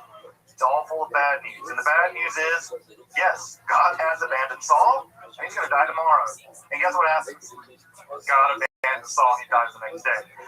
In fact, he committed suicide dreadfully on the battlefield. So the Baalat Ov is a clear example of an Israelite narrative where magic works. Right? There's no question. The text never says, and the Baalat Ov was full of it, and she was a liar. In fact, it paints her very, very nicely. She's always depicted as preparing food for them, being very conscientious. She even says that when Saul comes to consult with her, that he's outlawed this practice, that she doesn't want to do it. He has to force her to do it at some level, and she obliges him. So the Baalat Ov is nothing like the crooked-nosed evil witch of Hansel and Gretel tales, right? Inherently malevolent and preying upon people. Saul goes to her. She refuses. He insists. She summons the ghost, and then afterwards, when he's terrified of his impending fate, she tries to comfort him with food and drink out of her own commissary, right? She's a relatively poor person, we can imagine. So the image of the Baalat Ov, and sometimes this term is described as the witch at Endor. I really don't like the translation witch at Endor, because the term witch is so loaded in our imaginary that it summons an image of this woman utterly unlike how she's presented in the text. So I think we should call her what the text calls her. We should call her a Baalat Ov, because it indicates that she's an expert. Right? She's an expert at this, right? And clearly she is. Also, for my Star Wars fans, right, you'll recognize the name Endor. Endor in Hebrew, of course, becomes Endor in Star Wars, and there's a lot of weird Star Wars stuff in the Hebrew Bible and Star Wars. So anyway, so the Baalat Ov of Endor, it's very clear that the writer of at least that text in the Hebrew Bible clearly believes in the power of the Baalat Ov. We don't learn anything else about her. She comes into the story, she gets a few verses, and then she's gone. We never learn anything else about her.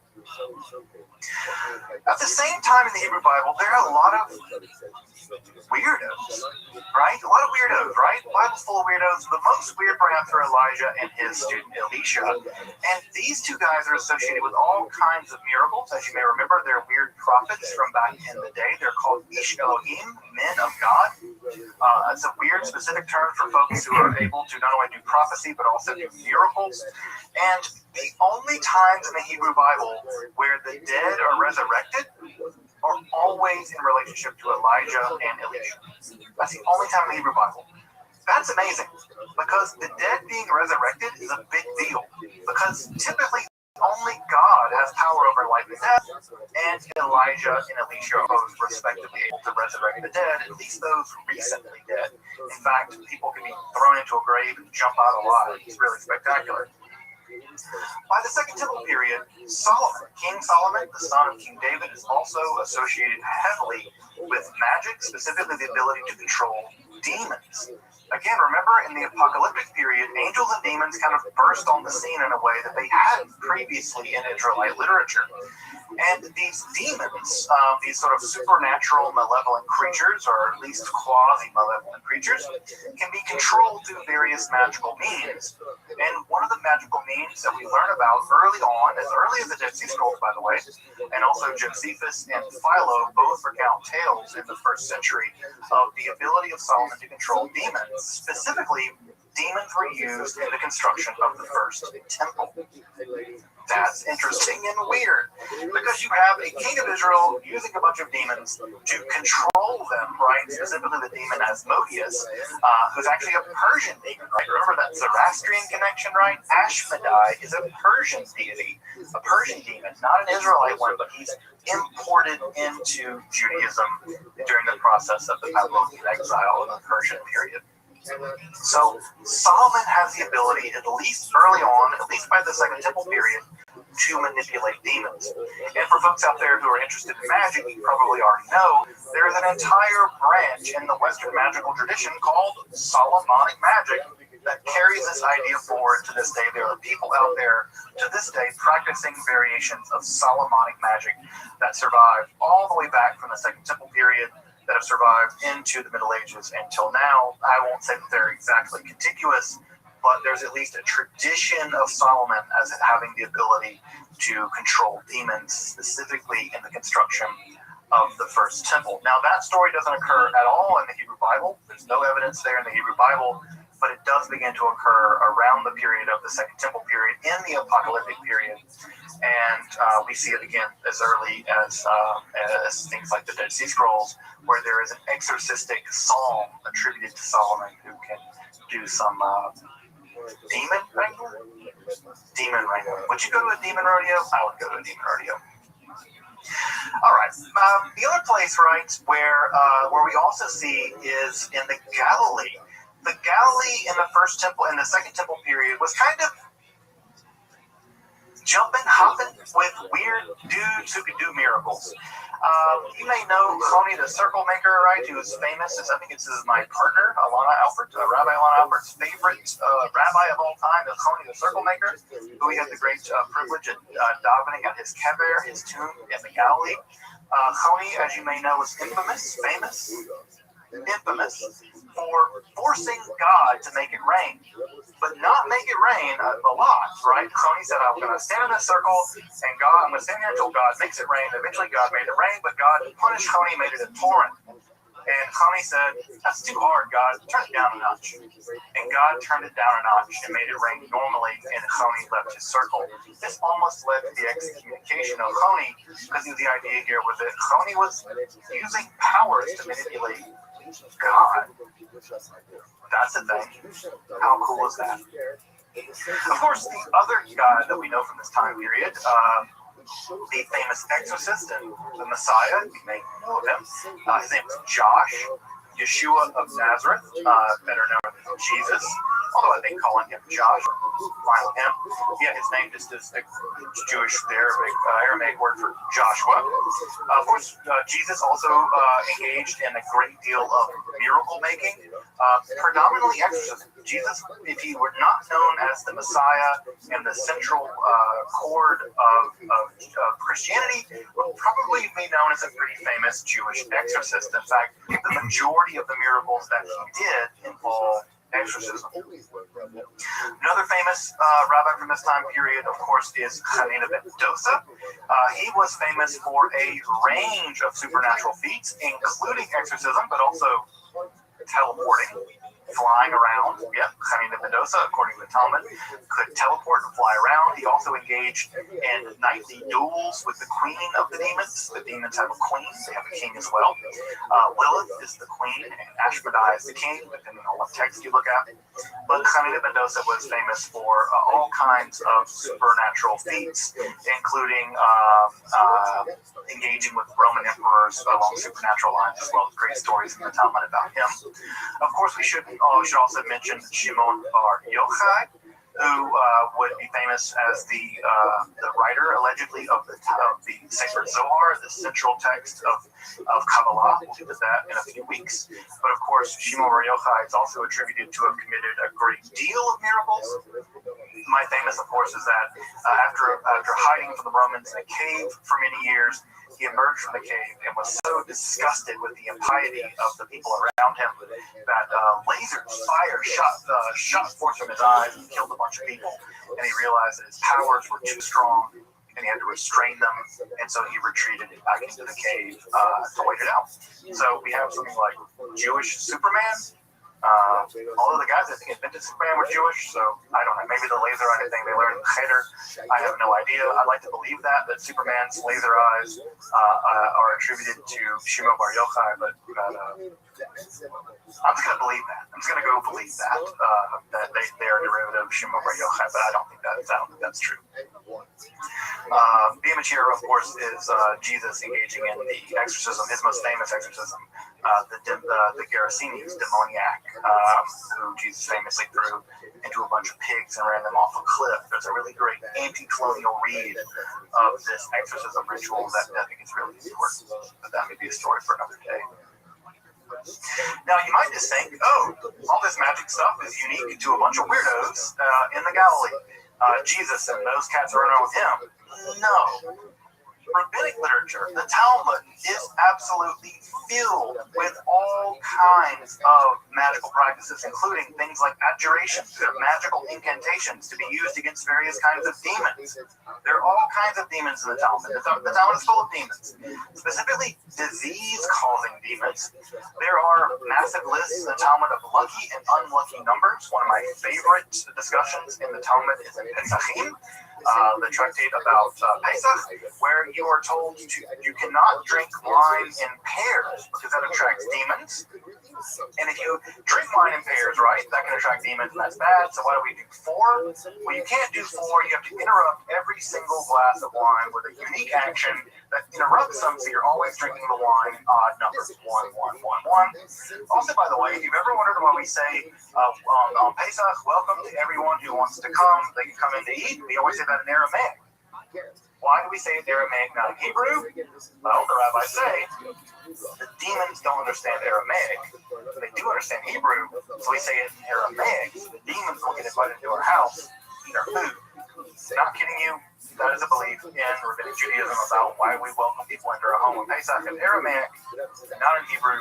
The demons don't understand Aramaic. I don't know why they don't take a Babel class or Duolingo class to learn it, but maybe the demons are very busy.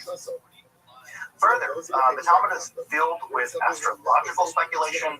There are amulets and incantations, specifically, for instance, one against blindness. There's a pretty famous one there against blindness. There's also a really famous one where you kind of begin a duel with a demon, and it causes the demon to blow up if you do it correctly.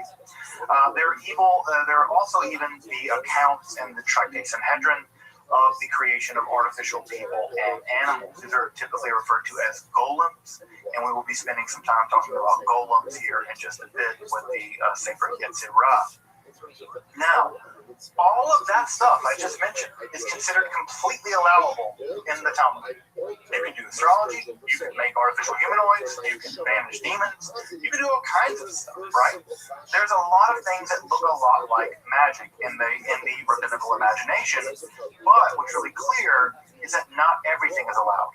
For instance, we read in Pirkei Avot in the Mishnah, right? The more flesh, the more worms, the more possessions, the more worries, the more women, the more witchcraft, the more maidservants, the more uncouthness, and the more servants, the more theft. It's a famous line from Pirkei Avot. But again, the more women or the more wives, the more witchcraft. Of course, this is clearly misogynistic, but we also see here there's still a combination of witchcraft, right? again, linked with women. Again, what we have here, right? What men do, what rabbis do, summoning demons and making things, that's okay. It's when women do stuff like that. Yeah. That's witchcraft. You see it? The othering, right? When men do it, yeah, we can get by. When women do it, and this again, here's an example of what seems to be patently a form of magic, right? This is from Tractate 18 of the Babylonian Talmud. 18 has to do with divorce. The rabbis taught, on coming from a bathroom, a man should not have sex until he's waited long enough to walk half a mile. Why? Because the bathroom demon is with him for that time. And if he does have sex, his children will be epileptic. So we have a theory of epilepsy, not a very good theory of epilepsy. But what's the reason? If you go into the bathroom, there's a bathroom demon. By the way, the bathroom demon features prominently in the Talmud. So the bathroom demon, once you go to the bathroom, they attach themselves to you, and they follow you for at least a half a mile. So I guess after half a mile, they go back to the bathroom. And so if you have sex with the bathroom demon attached to you, then your children may become epileptic. Is that magic? Well, it'll do until magic gets here. It looks like magic to me, right? Superstition, magic, religion, the boundary between all these things is incredibly thin. Right, the boundary between all these things. Now, if you're curious about if I'm just listing a couple weird things, I'm listing the least weird things, folks. There are far stranger things in the Babylonian Talmud about demons and magic that I have not mentioned here. And I've done an entire class for the Federation, in fact, a class just on Jewish magic. So you're getting basically the Smart Notes version tonight. But I can guarantee you, if I can fill an 8-week class with Jewish magic, I guarantee you there is a ton in there. So after the time period of the apocalyptic, Jewish magic really goes international. That is to say, Jewish magic leaves Palestine, and there is a great deal of magic out there in the world. I may have to speed up a little bit just to make time here, but if I go a little bit over, I hope folks will forgive me. In the early common period, Jews were associated with magic, and Jewish magic was heavily syncretistic, which is to say that Egyptian, Roman, Jewish, pagan elements were all muddled together to form a kind of international magical practice, international magical language. And an enormous amount of magical documents and magical devices are attested in the ancient world.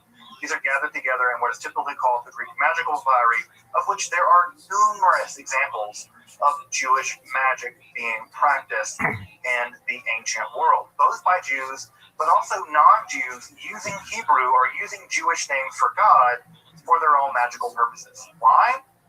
Because they thought the Jews and the Jewish God had some kind of special magical power. This is just a small gathering of some of the magical devices that are definitely associated with Jews that have survived from the ancient and late classical world. So you can see here we have love spells, right? If you would cast this into a fire to form a love spell, you see a Defixiones, right? Defixiones is a curse tablet here written upon in metal that would be used to curse people. You see amulets here that invoke angels, right, to protect you from various kinds of spirits.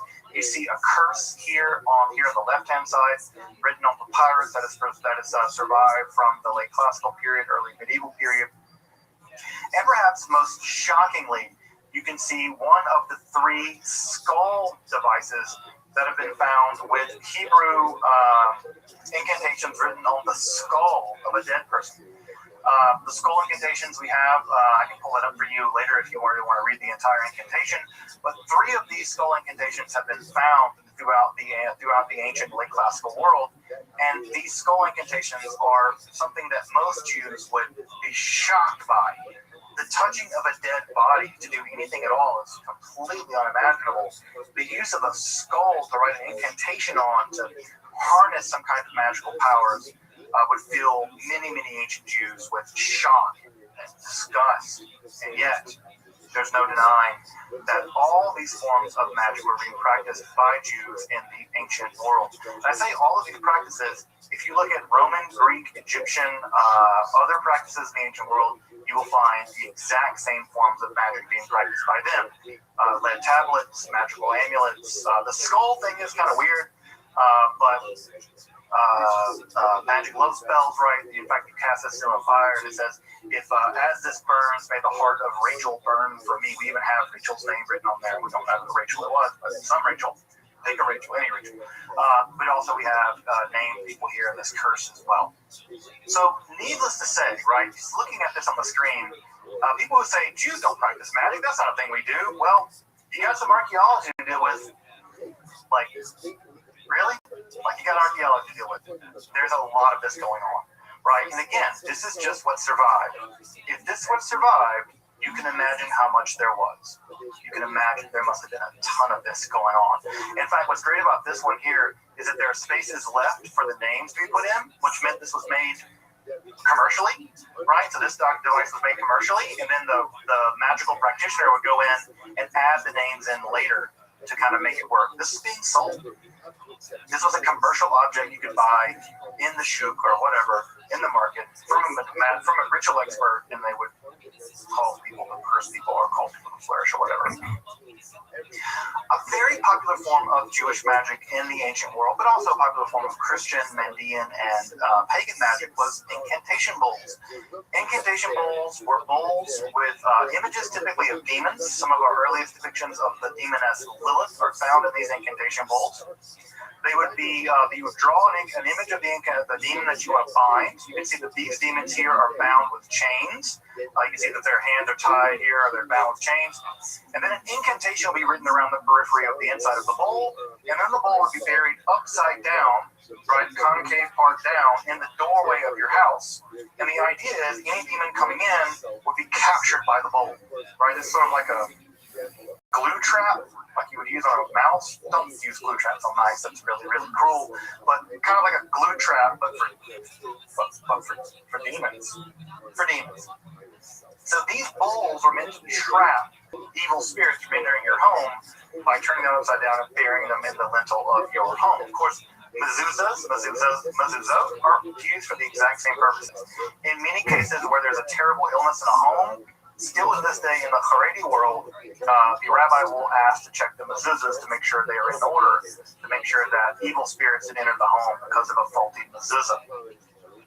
By the way, this demon bowl right here, if you ever get down to the Kelsey Museum in Ann Arbor, you can see this exact bowl. This is in Ann Arbor at the Kelsey Museum on display. There's an excellent little museum there, but you can see this exact incantation bowl for my Michigan people. Get down, go to the Kelsey Museum, see the incantation bowl. You may notice here this is just a lot of wiggles. You're right, it's a bunch of wiggles, but it's wiggles that look like Hebrew. Vaguely. Well, not everyone can read. So, if you couldn't read, you might get the wiggle bowl. But if you could read, you would get the real incantation bowl with the real incantation written around it. So we have these illiterate bowls, right, that are written with pseudo-script. And by the way, we can always tell who these are meant for because the Aramaic ones are always for Jews, the Mandean ones are for the Mandeans, the other ones for Christians or whatever. So everyone was using these. There are thousands. If you get your chance to go to the Royal Ontario Museum in Toronto, they have one of the largest collections of these demon bowls in the world. They have a whole wall of them. So if you really want to get your fill of demon bowls, go to the Royal Ontario Museum and see them. I also say that one day, if we ever do Tafia Arts and Crafts for the little kids, if they're going to do like Play-Doh, they should make demon bowls. It's like a completely authentic Bubbies and Baka Day. They're going to make anything. Let them make these little demon bowls and paint the inside with monsters or whatever. It's a great way for them to put that under their bed to like deal with their fear of monsters. I feel like this is an authentically Jewish way of dealing with fears of monsters, demons, by allowing kiddos to make these bowls and maybe have a bit of catharsis and trapping the demons in the bowls. So anyone who says again that Jews don't do magic, well, I got 10,000 demon incantation bowls that you got to deal with. just as a bit of wrapping up books, I want to go through these a little more rapidly. We're coming close to time. Another text that begins to emerge at this time are exactly books of magic, right? Books we might call grimoires. These are books of magic. One of the more famous, very early ones is called the Sefer HaRazim. I've done episodes on my Esoterica channel on almost all of these books. So if you really want to dig deep into some of these books of magic, almost all of these I've covered in-depth 20-minute episodes or so on my channel. So we have this is a book called the Sefer HaRazim that was recovered in fragments in the Cairo Geniza. It dates to around the 8th, 9th, 10th centuries. It could be perhaps earlier. And this system uses an elaborate system of angel magic and magical symbols. These magical symbols here we'll see all throughout Jewish magic to use those magic to get what you want, whether it's winning horse races or gaining love or turning invisible or whatever. The Sefer HaRazim has a spell for you. And it uses these various magical, it manipulates angels by using various kinds of magical symbols to get them to do what you want. Remember, the Sar Torah literature does something similar. It allows you to rapidly learn rabbinic lore. Here we're having it used to do a lot more wider things, including things like turning invisible and healing people of sicknesses, and also cursing people with sicknesses, because you get salty sometimes. Another famous text from around the 10th century is the Charba de Moshe. This is an Aramaic magical book that uses a first section, which are long strings of Hebrew or Aramaic letters. And then you would extract out of those long strings of Hebrew Aramaic letters certain sections. I've highlighted a section here that you would use for doing various things. And you would use those sections along with a magical spell, and those magical spells would empower those code words. And those code words would do all kinds of various things, like turning invisible, making people fall in love with you, cursing people, and turning invisible. The same kinds of things that most magical spell books actually do. They're pretty repetitive once you get into them. So this one's interesting because the Sword of Moses is that long list of seemingly random Hebrew letters, which are then extracted out and then used for magical purposes that I mentioned earlier. So the sword is actually what is going on to be used. Some of these magical words also show up later in Christian magical texts, which means that Christians were so interested in Jewish magic that they had the Jews translate some of it for them so that they could use the magical power as well. And then convict the Jews of witchcraft and kill them. But hey, history, dangerous place. Some of the famous texts, right, are the Sefer HaYashar and the Sefer HaMalbush. The Sefer HaYashar is a text of astrological Jewish magic that tells you how specifically to do magic on certain kinds of days so that you can focus your magical power using astrology. Again, anyone who says that ancient Jews don't do astrology, well, again, got some text for you to deal with. Of course they did. Everyone's in astrology. So we have a magical text that uses magic, angel magic and astrology to manipulate various forces in the cosmos to accomplish various ends. And of course we have the Sefer HaMalbush, which allows one to make a special kind of cloak or garment inscribed upon with various magical names of God that allow you to do all kinds of things. For instance, summon an invisible army. Who doesn't want to says a nation army, whatever, right? You're Jack White, quote, with my mouth very, right? But you can use the Sefer, the Malbush, the garment, to do all kinds of magical things, and you write upon this garment with various kinds of magical names of God, and you fast and sort of things as well in order to enact the magical power. I picked this image up, by the way, FYI, because this is an image of a Jew from the Middle Ages, and notice he's also forced to wear a yellow device, but notice it's a yellow circle as opposed to a yellow star. So this, I just find this image interesting because he's forced to wear a identifying marker, but it's not the star of later periods, it's the circle. This is also in Germany, a sort of horrifying harbinger of things to come. Perhaps the most famous book of Jewish magic in history is the Sefer Raziel HaMalach, the book of the angel Raziel. Raziel, of course, is a name that means the secrets of God. This is actually a collection of various books, including the Sefer HaMalbush. It's still printed to this day. In fact, I have a copy right behind me. This book is actually printed in very, very tiny little editions, so you can carry it around in your house or put it in your car. And even the book itself is said to have magical powers even to this day. You're looking at an image here of some magical angelic script from the Sefer Razio. These devices are meant to allow you either kamayot or amulets, which guarantee you various things like success or defense from magical evil powers. So again, here we have magical devices, and these magical symbols, by the way, date back all the way, some of them all the way to the Greek magical papyri of the first centuries of the Common Era.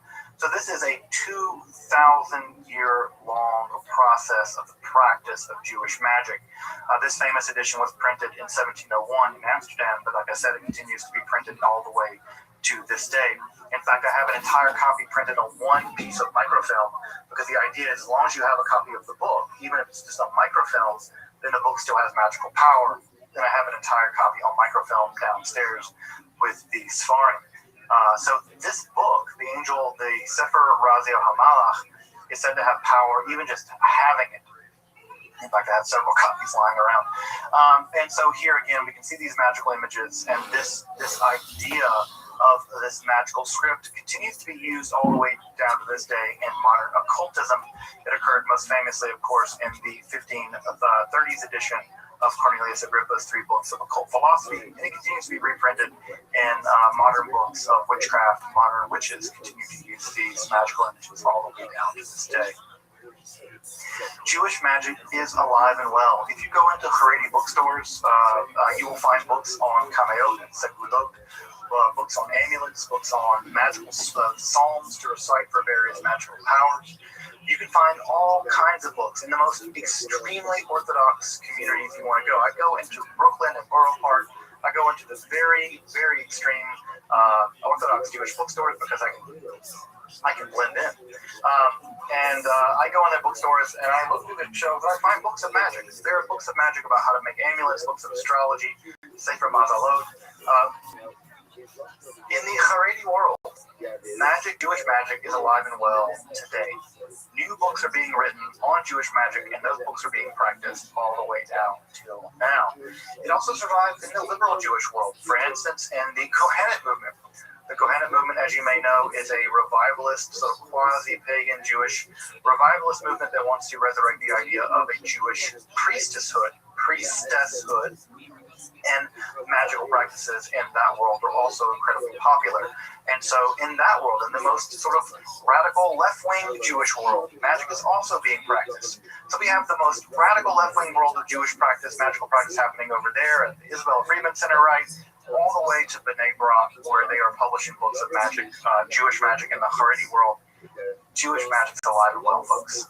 It never went away. It's always been there, right? It's always been there. How do we know? Because the Bible has to condemn it. Condemnations are always proof of practice. It was being practiced by Israelites. That's why they condemned it. Well, it didn't work. The prohibition almost certainly made sure that it would continue to be practiced. It's been practiced all through time. The earliest part of the Hebrew Bible we have is probably a magical amulet. We have evidence of Jewish magic reaching back to extreme antiquity, to the very beginning of the Israelites. And we have evidence of it being practiced in the Haredi Black Hat world and in the leftist Jewish world of the Kohenet movement. Jewish magic has always been here. It is here, and it will endure. It will no doubt endure. I have some recommendations if you want to learn more about Jewish magic, especially ancient Jewish magic. There are some of these great books by Bohak and Hariri. The Hariri text, by the way, is published by Wayne State Publishers, so shout out to Wayne State Publishing here just down the street from me. So if you want to take a look at those books, I can't say they're terribly inexpensive, but they're really high quality scholarship. And if you want to learn more about the history of Jewish magic up until the rise of the Kabbalah, those are both excellent texts to consult. Welcome back, and thank you for joining me as I explore.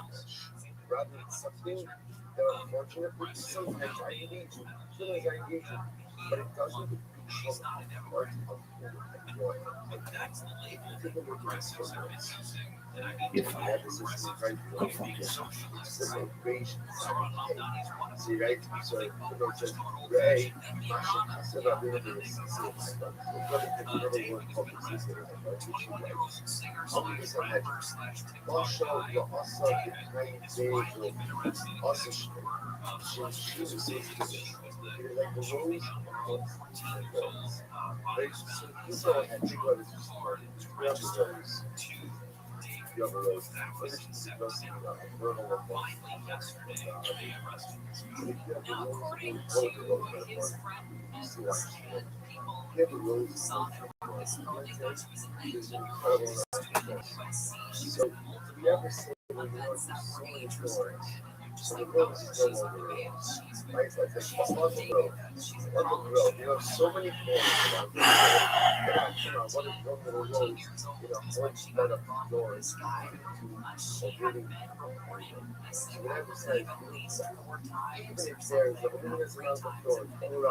he goes, oh, everyone knows it's outside. I go, no.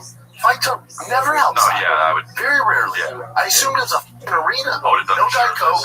I'm outside. I left. With my wife, there's whores right there. You know what I mean? Gosh, and they're hot, sweating with a boner. I was like Denzel watching on a flight when he gets to the hotel room. I'm horny right now. Friends that shout.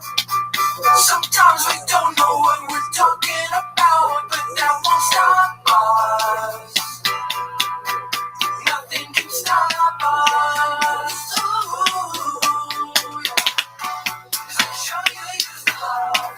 Just rebrand it enough. It's stronger, better, bigger power, 'cause it is the golden word. It's the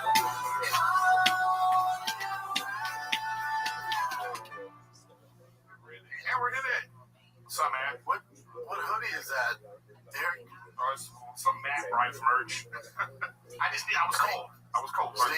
Stay golden. Yeah. All right. Dude. Golden Hour reference? No, it is now. His tour is obviously the name of his tour. Obviously, Matt Rife ripped off Golden. He needs it. And boy, does he need it. Yeah, so I want to tell Matt I want to have a word with him. You tell him. He's in Europe right now. Well, tell him I want to have a word with him. You know what I mean? Hey, my own fault. You started it. Yeah, that was. You know what? Thank you for taking accountability. Yeah. Unlike my wife. Wait. I had something I wanted to bring in today, guys. Go ahead. Fucking locked and loaded. Finally. I usually have to carry the load with bringing in. I know. Did you get a haircut, Chris? Did you get a haircut? A little trim? No. So that's just my hair. I think I sent you. Which one? I sent you a picture from like you of you. Yeah, I did. I meant to respond. Long ago. Yeah. Oh, Chris, what was the Family Guy thing? You wouldn't pop up for me. Oh yeah, they just made fun of my hair. Oh yeah, my hair on Family Guy. Yeah. On the actual Family Guy? Yeah, you didn't like Photoshop it in? No, it's on the episode that aired this week. It was like Did you know that was happening? Nah. It was like Chris D'Elia hair tonic. There it is. Go ahead and play it. It's so weird. Get your Chris D'Elia hair tonic, perfect for your stringiest events. That's cool, man. Yeah, no, that's to me. That's like you might be back. Someone's a fan. To someone, there's a fan. No. Yeah, well, I know Seth MacFarlane used to come to my shows and everything, but and he's great. But that was like I actually couldn't stop thinking about that.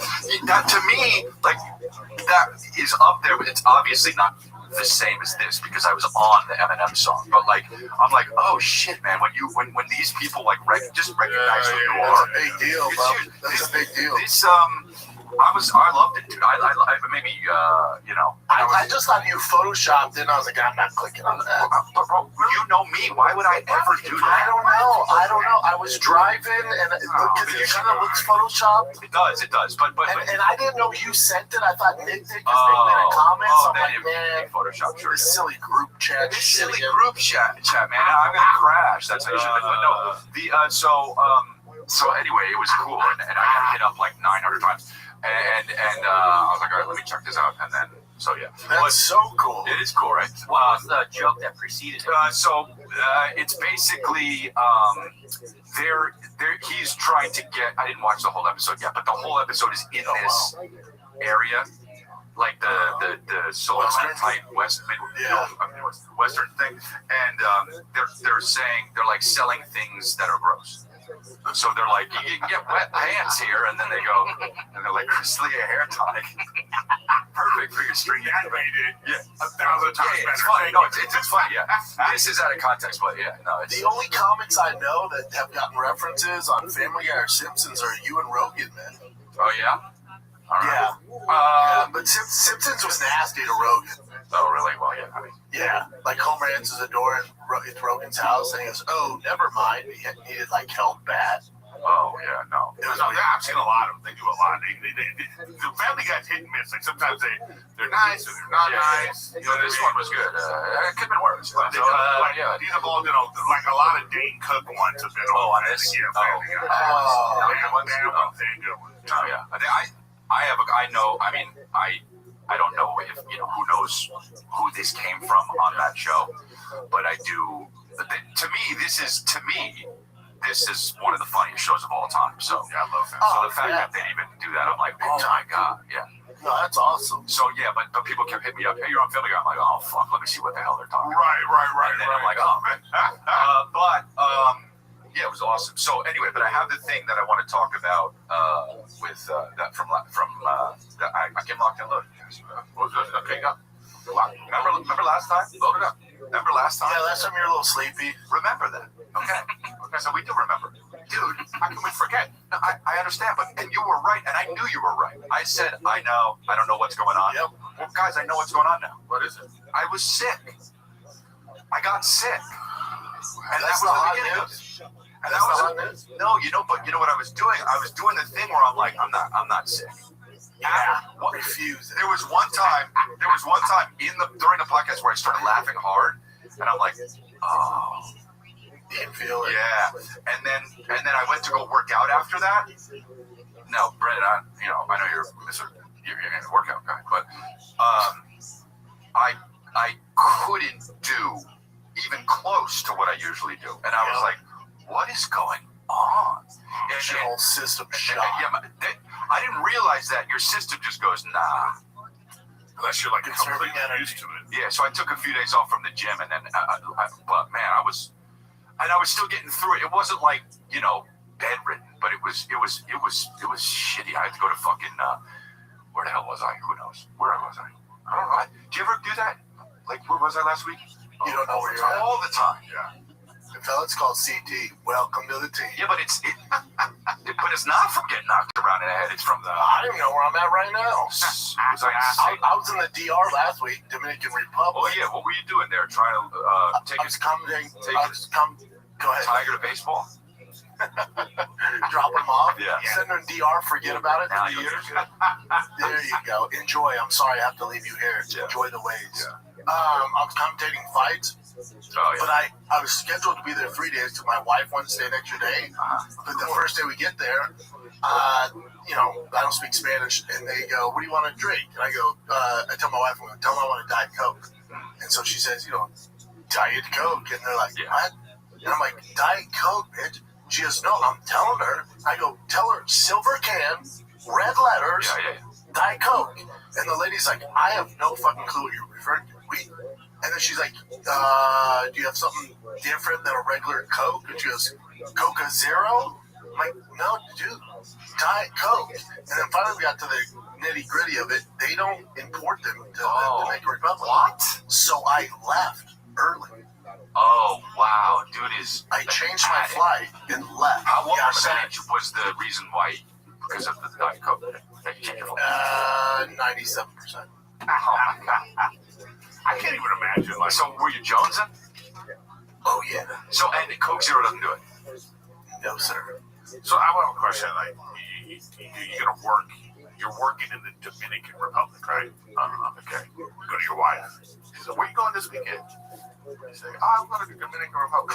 Yeah. Oh, I'm coming. You know what I'm saying? Oh, I have to come. Yeah, it's just like, there's There's no world where you can go to the Dominican Republic without your wife, right? But there's whores everywhere, professionally. I was like, oh, this is cool. You know, if the plane just started jizzing, it's like a wet dream, but in real life. And someone got to suck it. But the thing is they didn't tell me the venue was outside.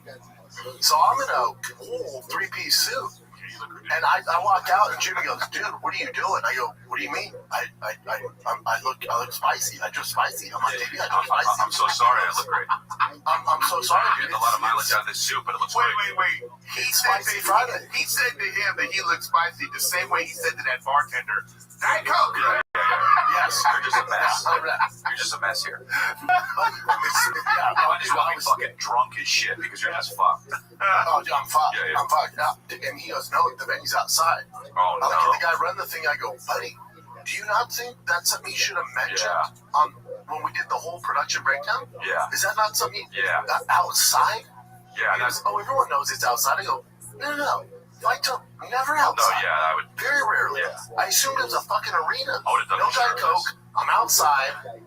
I left. With my wife, there's whores. Right there. Gosh, and you're hot, sweating with a boner.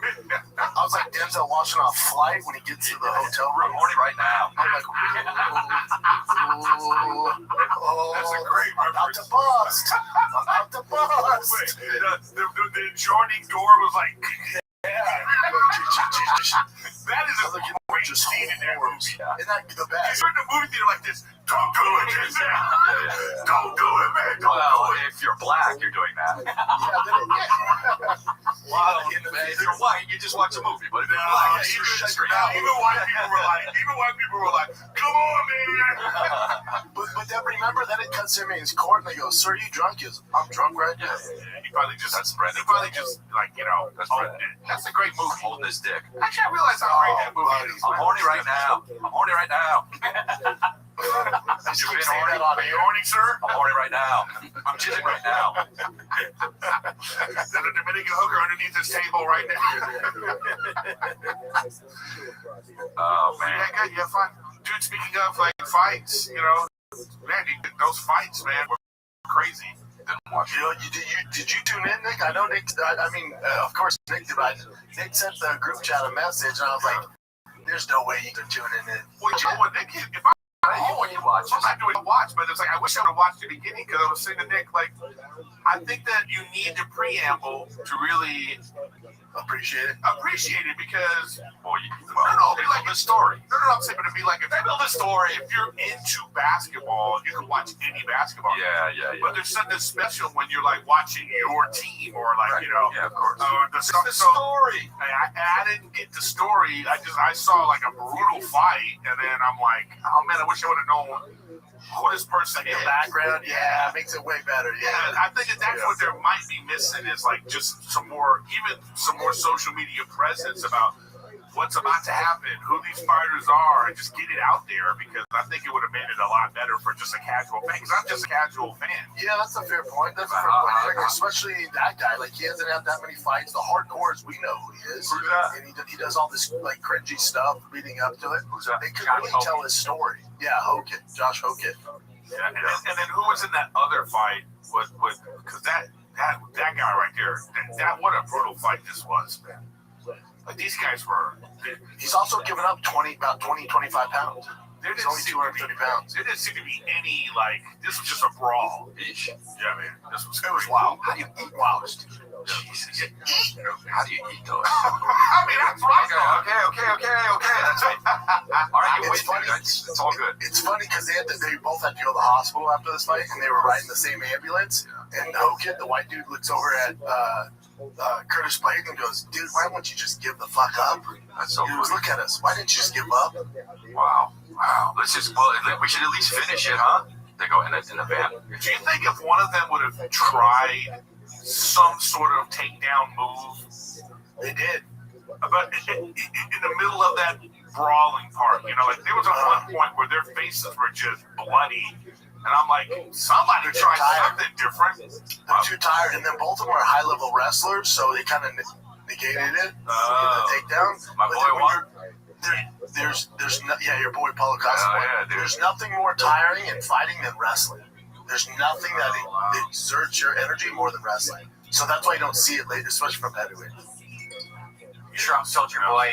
You shouldn't be a model. I did see this. Oh, dude, this was gay. So I was like, whoa.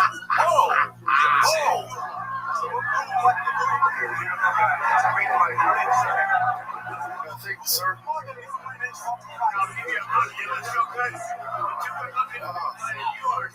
Okay. Oh, thanks, man. Some butter. He would have sucked him off. Yo, 100%. Hey, buddy, this isn't Epstein Island. He's already tapping him on the leg land. Come on. And Paulo Costa is literally the biggest Trump fan. He loves Trump. He's never met him. That was his first time meeting him. He's like, you're my favorite. Like, cool, man. God, you're way too beautiful to be fighting. Yeah, the fact that how lucky do you have to be to compliment Trump and have him be like, it's all good, man. You're good looking. That's crazy. So wait, but the Warrior Orc's a gay man. There's also that. That's what I'm saying. That's what I'm saying. It's a very look. It's Trump should have threw a pause in there. He should have thrown a pause. You're a great. You're a good looking guy. Pause. But which would be even more. Yeah. Just think about it. Did you see? But Trump often comments on people's looks. Did you see the thing where he was at the golf course and the wife was like Trump, and he gets out of the golf cart, and he's like, oh, she's in beautiful shape, she's in great shape. Come here, and he hugs her. It's like crazy. Remember the one lady on the plane? He's like the fat pig with the question over there. Look, it's all about looks, which is wild. And he's not exactly handsome. Oh yeah, you know. Oh yeah. I mean, that doesn't matter. No, it doesn't. I mean, listen, there's certain things, man. Like maybe you're super rich. Maybe Elon Musk can say or do whatever he wants, right? He's like, is that it? But like when you're the freaking president of the United States, this is it. That.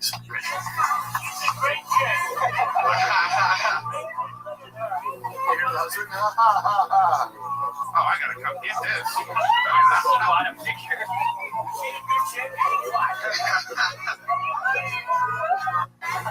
Okay, first of all, he's feeling you know what? If I'm a leader of another nation or people that hate him, now you know how to kill him.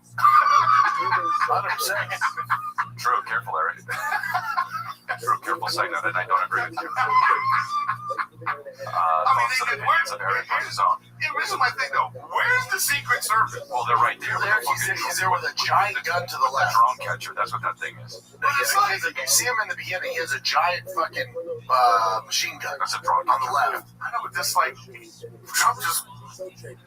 No, I still think that this should be like, should you be able to just walk up to the president and hug him? Just ain't no fine bitch killing the president. It's like you don't have to worry about that. It's like that one. You don't, except for the fucking. What was the one where they? Oh man, it's such crazy. Where they? I think it's some Asian territory where the spy just walks up and rubs their mouth, and then the guy. Oh yeah, kills the Asian dude. I've seen that video. That's what I'm saying. I know. And then there's two needles in her titties. Just Austin Powers. She's like, Austin Powers. Yeah. 2 little needles come out like this. Oh, I saw a movie that's bad, and I thought of both of you. I'm like, oh, these two would like it. They love it. It's a terrible movie. It's called Primate. It's a horror movie. Yeah, it looks bad. I figured you guys would watch it. I wouldn't. No, I didn't want to. You know what? It does look bad, though. I saw this and I was like, no. You know what it is? It's fun. It's fun. He kills one of the teenagers by putting his hands in his jaw and rips his jaw off. It's fun. Yeah, but people, I don't. Is this one of those? I don't love this term, so bear with me. But this is what is. Is this like a creature feature? Like one of those fucking? The fuck are you talking about? Just talking about Anaconda? Yeah. Like Anaconda? Yeah, basically, yeah. That's why it's always one name, and then the creature is the name of the movie, by the way. Oh, like Aliens, Primate, Predator, Lion King. Yeah. No, not Lion King. Lion King. It's not Lion King. It's not a creature. Yep, creature feature, Lion King, good one. Bugs Life. The new season. Lilo and Stitch. Can't think of the one. I can't think of the fucking Garfield. Johnny Depp plays the lizard. God damn it, keep going.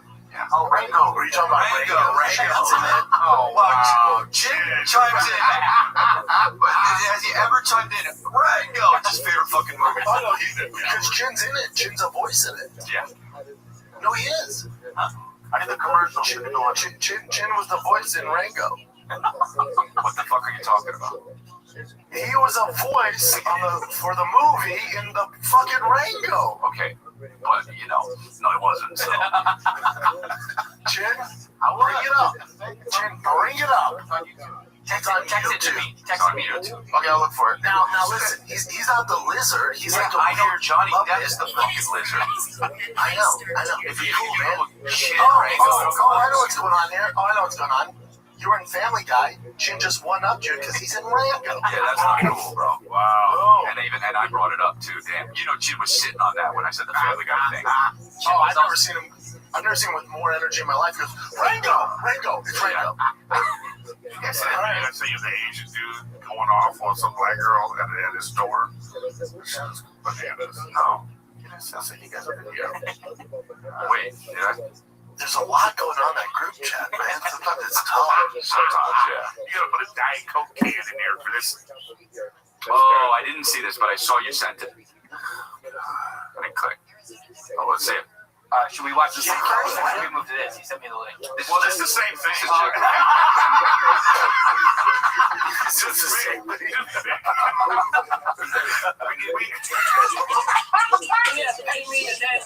I'll kind of wait for one. Oh, you cannot. You're just coming to my country. I saw your EBT card in there. That's the paper that I did.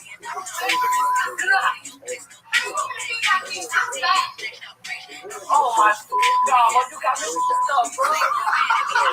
Taxes? What? Oh. I pay taxes for the oh, you told me to go back to my country? You know fucking shit, big ass. Upside down water looking at. You got my bumping, okay? Potato bill looking ass had to get out of here and just pay me the next. Oh man, he's cooking, kinda, huh? She didn't know she got an Asian with a little bit of flavor there. Yeah. Like that's way better than Rango. You know what I mean? Yeah, Chin killed that. It's like I love just crash outs. Yeah. Well, yeah. Okay, so what's this, man? Here we go. See, that's Chin right there. Look at his eyes. Okay. EBT card in there. This is just a Chin set. I'll kind of wait for one, bro. It is the same. Well, that's no, you know what? That's top five. You should have seen top five Nick moment right see there. Nick's face, how proud he was. I was all for it. Nickelodeon Movies presents a song around. See, that's Chin singing. That's awesome. Multiculture.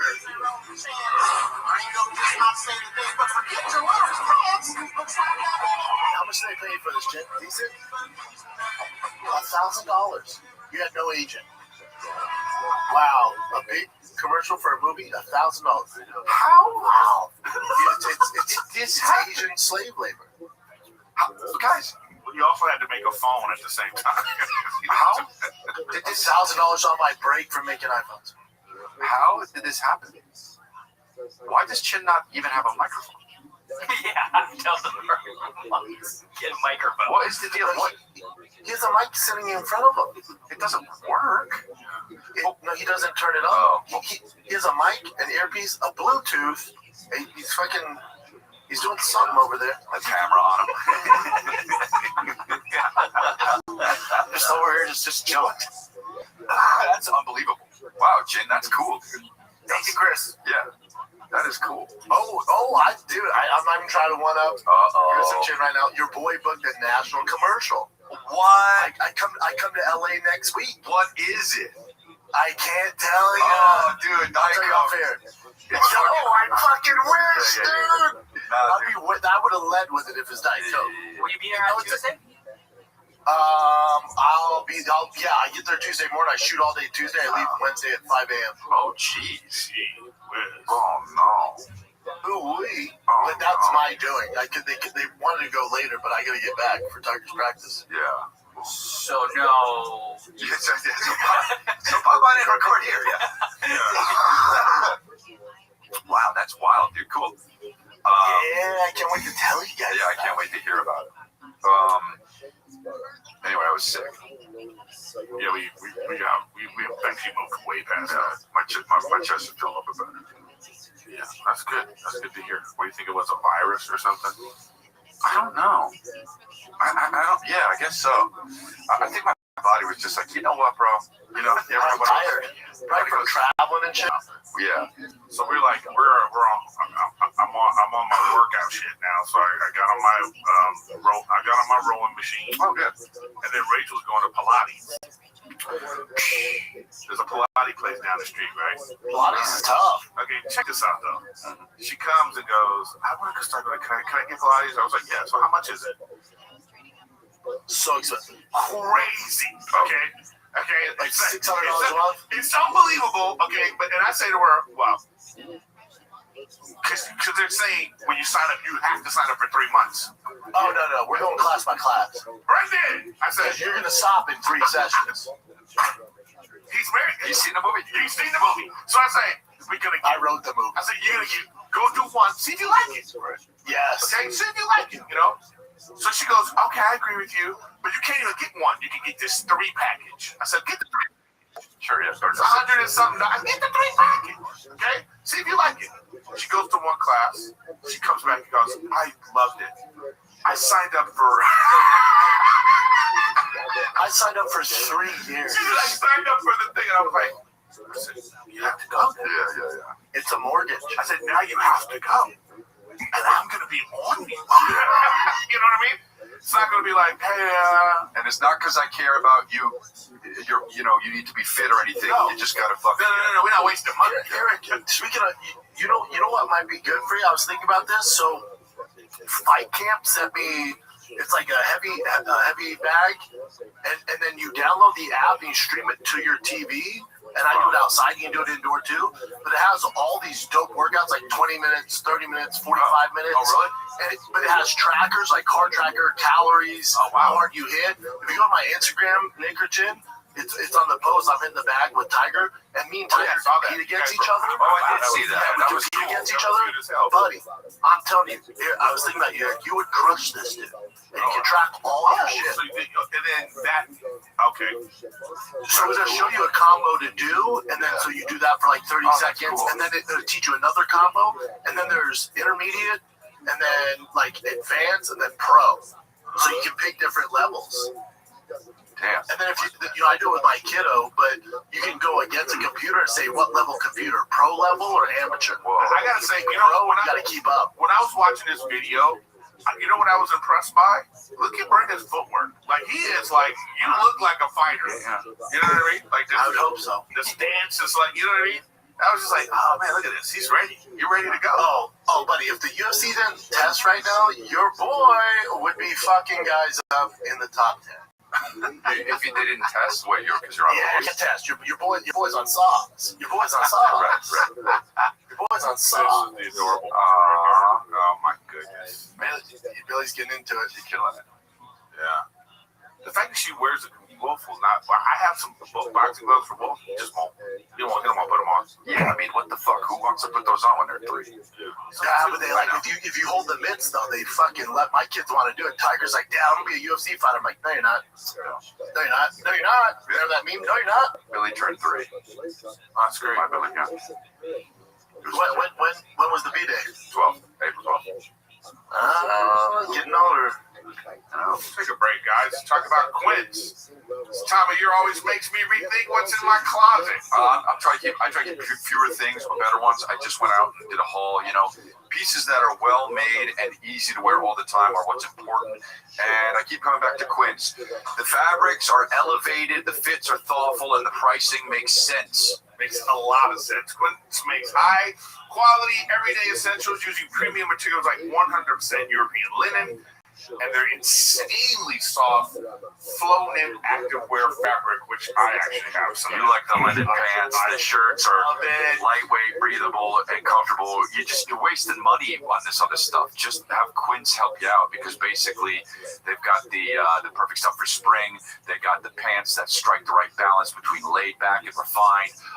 Their flow-knit activewear, moisture-wicking anti-odor, soft enough that they'll actually want to wear it all day. The best part is that their prices are 50 to 60% less than similar brands. How? Because Quince works directly with ethical factories and cuts out the middleman, so you're paying for quality, not brand markup. Everything is designed to last and make getting dressed easy. Eric likes the Quince linen pants. They're his go-to, and they're breathable. He's like, man, they're so comfortable. And I'm like, all right, yes, okay. And I'm just like, no Asian kids have been on my clothes.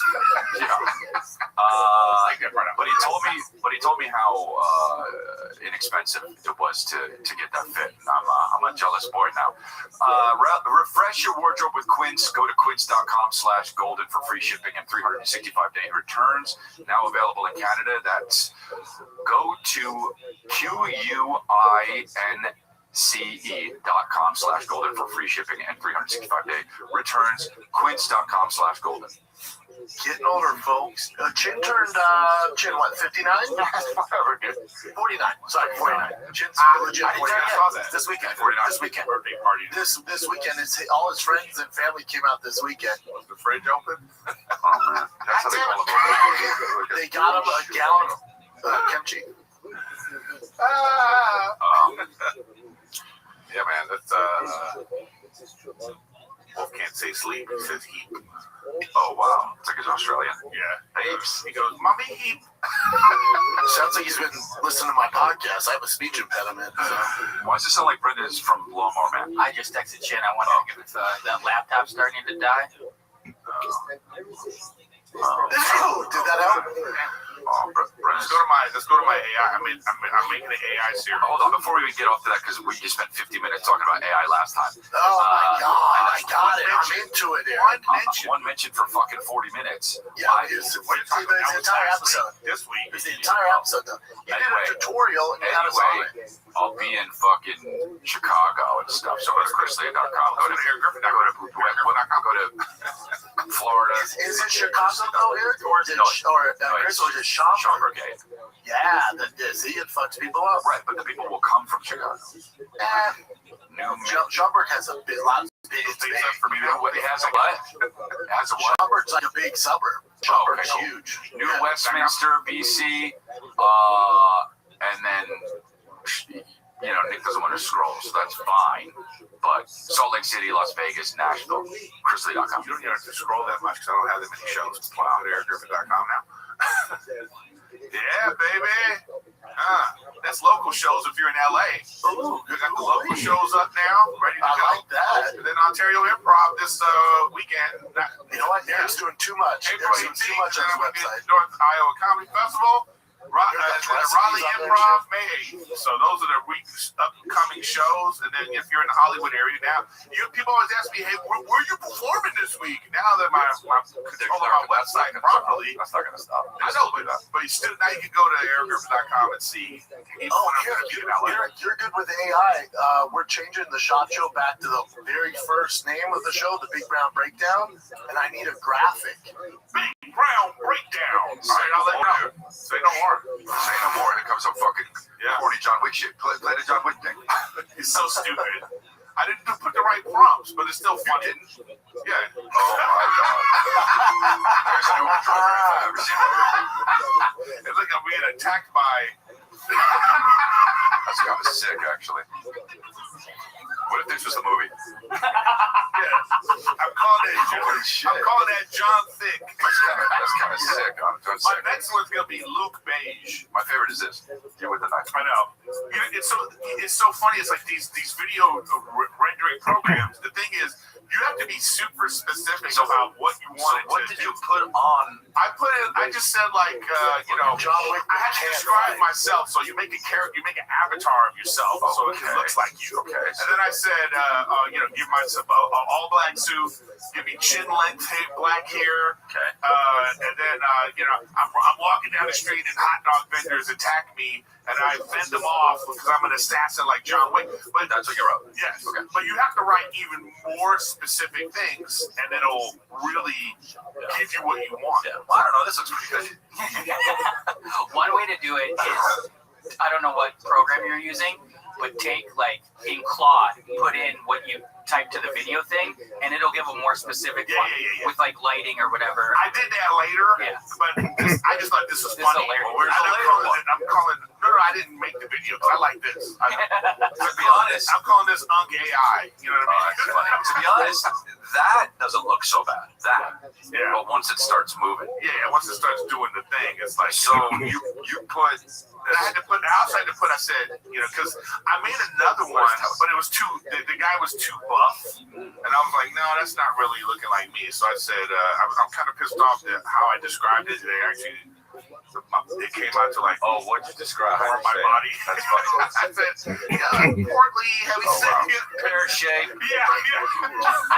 Shaped like an ostrich. Upside down, bowling pin looking ass. I put that in from the Asian guy. Do you mean upside down bowling pin looking ass? We got you. Because when I did this one, it just like I showed this picture. Yeah, I'm gonna send a picture. Yeah, man. You know what I was thinking about with the AI? Here's the future of AI. So, like, you say you're reading a book, sure, and then now you could like put this book into the AI, and then it makes a story, a movie for it, sure, or a cartoon, whatever, and you could follow. You know what I mean? The possibilities are endless. And that's how the audio book. That's how the audio book was. You can't stop talking about AI. It's unreal. It's gonna pass you by, and you're gonna be like, idea, but keep it to yourself. No, it's not gonna pass us by because we got you fucking here, dude. You're the AI expert. Damn right, bitches. AI on AI, all in on AI. Oh, and you know what else, by the way, guys? More AI shit. It's not AI, it's something else. People, Alan Iverson. My comedy specials, like I don't know how they ended up here. They're on Tubi. But they're on Tubi, and you can watch them both for free. People always ask about, I never see you on, let me see your comedy.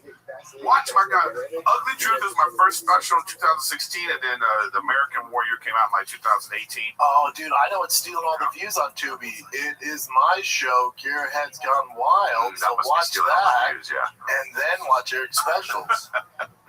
We're taking over Tubi. Come on over to the Tubi water, Chris. It's warm, baby. It's warm. I mean, to be or not to be, you know what I mean? I don't know, but Tubi's getting big. But whatever. Actually, at this point, I don't care. I just want people to watch it so you can see it. You just want people to see it. Yeah, because I came at a certain time when I was doing this where like internet wasn't like this. Things weren't like this right now. So now you can go back and take a look. You know. No more. What did you put in the prompt, bro? Come on. So this one is too like I was like, nah, this guy can whoop ass. When you see that, what's that make you feel? This guy with the penguin. No, what's that make you feel? I'm like, you go, I gotta get my shit. Yeah, because that's kind of dope. Yeah, I'd kick Brendan's ass if I look like Never. Get out of the street, bro. Are you the whole state guy? Get out of the street, bro. But it's that guy's annoying. That guy's annoying, man. Oh, you're annoying. Now I look at you. I didn't like that. That was too real. No. Well, bro, wait. Well, let's get one thing straight. I'm annoying. Oh, God. This is not even. Yeah. There's so many ways you're annoying. You know what I mean? I don't even want it. I'm saving you from how annoying you could be. From my. If you want to hear my 35, 40 minute. Then we know what my podcast is on. I'm not going to say it because he hates it. My podcast, but another room service one, bro. I can't. I don't know if I have the internet. You can't do that. But you know what, Chris? The common denominator is you, Bubba. I said that on congratulations. I said that on congratulations. The problem? I don't know. I need to hear first. It's not me. They all apologize. This was me waiting for my food. Was it a nice hotel? Very nice. That's when it's the worst. What's nice? That's when it's the No, you know what it was? And I explained this, but it's the mid-tier hotels, the nice mid-tier hotels. They don't give a fuck because the nice like Holiday Inn. No, that's low. But I'm saying like no, like the West. Well, yeah. The best beds. Right. Okay. Fine. I'm not. We got like an Omni. Yeah, like that. Yes. But I don't want to call out the fucking rough time, but it was a nice hotel. I go in, I go, oh, awesome, yeah, and not awesome. I'll just say this: 3.5 hours.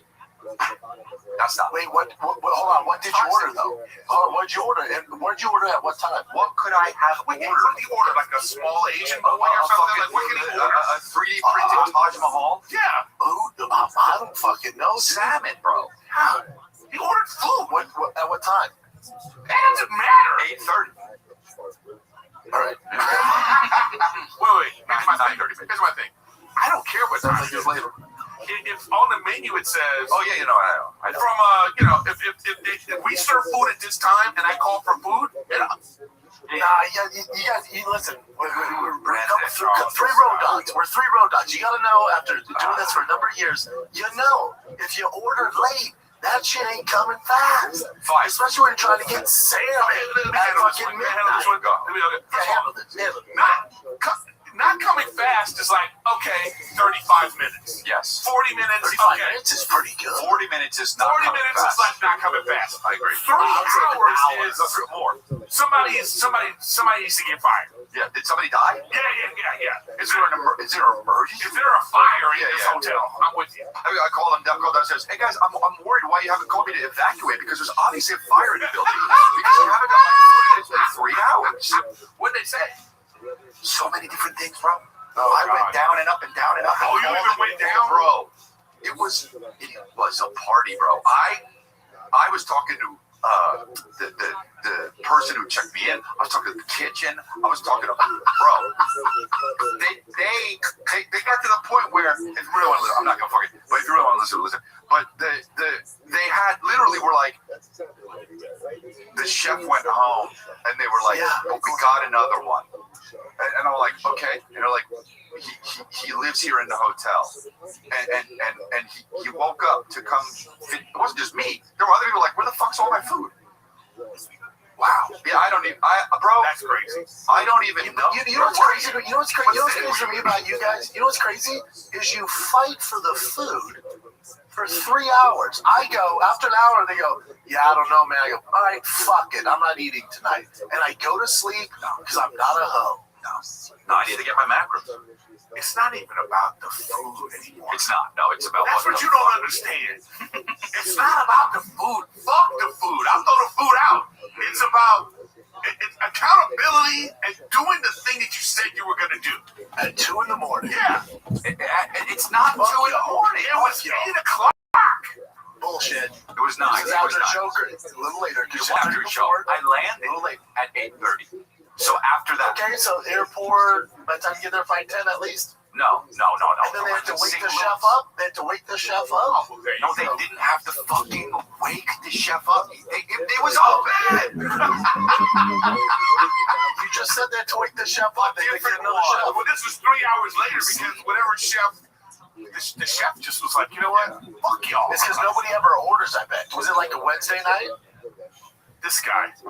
You ever been anywhere? Yeah, you go places? It's a hotel with big lights. Hey, everyone was there checking in. Wait, this is the guy that changed his flight for a Diet Coke. Good fucking guy. Fuck you. Fuck you. Fuck you, buddy. I don't want to hear you. He's in his wool fucking sweater. Yeah. You're in a fucking fur coat. On his flight. I got it. Dominican Republic. A Diet Coke. Just jizzing everywhere. Thinks he's Denzel at the fucking, at the... Just having wet daydreams. Yeah, you know what I mean? How dare you? Fucking unbelievable. I mean, some of people were checking in. It was fucking one person. Also, working. just Uber Eats, dude. That's Postmates. true. That's true. That's the fucking move. Except for they kept saying it's coming, it's coming, it's Right. Oh, they lied to you. Wow, they lied to you, Brendan. Yeah. Oh, Coca-Cola They Light. call it Coca-Cola Light. But you just were saying it wrong. You just were saying that you were just an American idiot. No, You no, never really my mama said, no, Joanna talked to them in Spanish, and maybe just a few of them don't know shit. No, I know what really happened now. Joanna doesn't want you to drink Diet Coke. No, come on. That's sort of She was at the bar like, just say you don't have any. But she was saying, no, because she wanted him to be, so he wouldn't fucking be jizzy. Oh, you're right. They don't have it, man. She wanted me dehydrated. Fucking Diet Coke. She wanted me dehydrated, so I didn't have all that yum sauce. Yeah, figured it out. Wow. God, no women don't. Well played. Well played. All-time backfire. She had to leave Dominican Republic early. Yeah. Or you left me there. She didn't know how serious I was about my DCs. Hey, Chris, let's talk about Fan Man. Think Doctor's, what is that, Squatch? Dr. Squatch. Yeah, think Dr. Squatch is some small, wholesome company.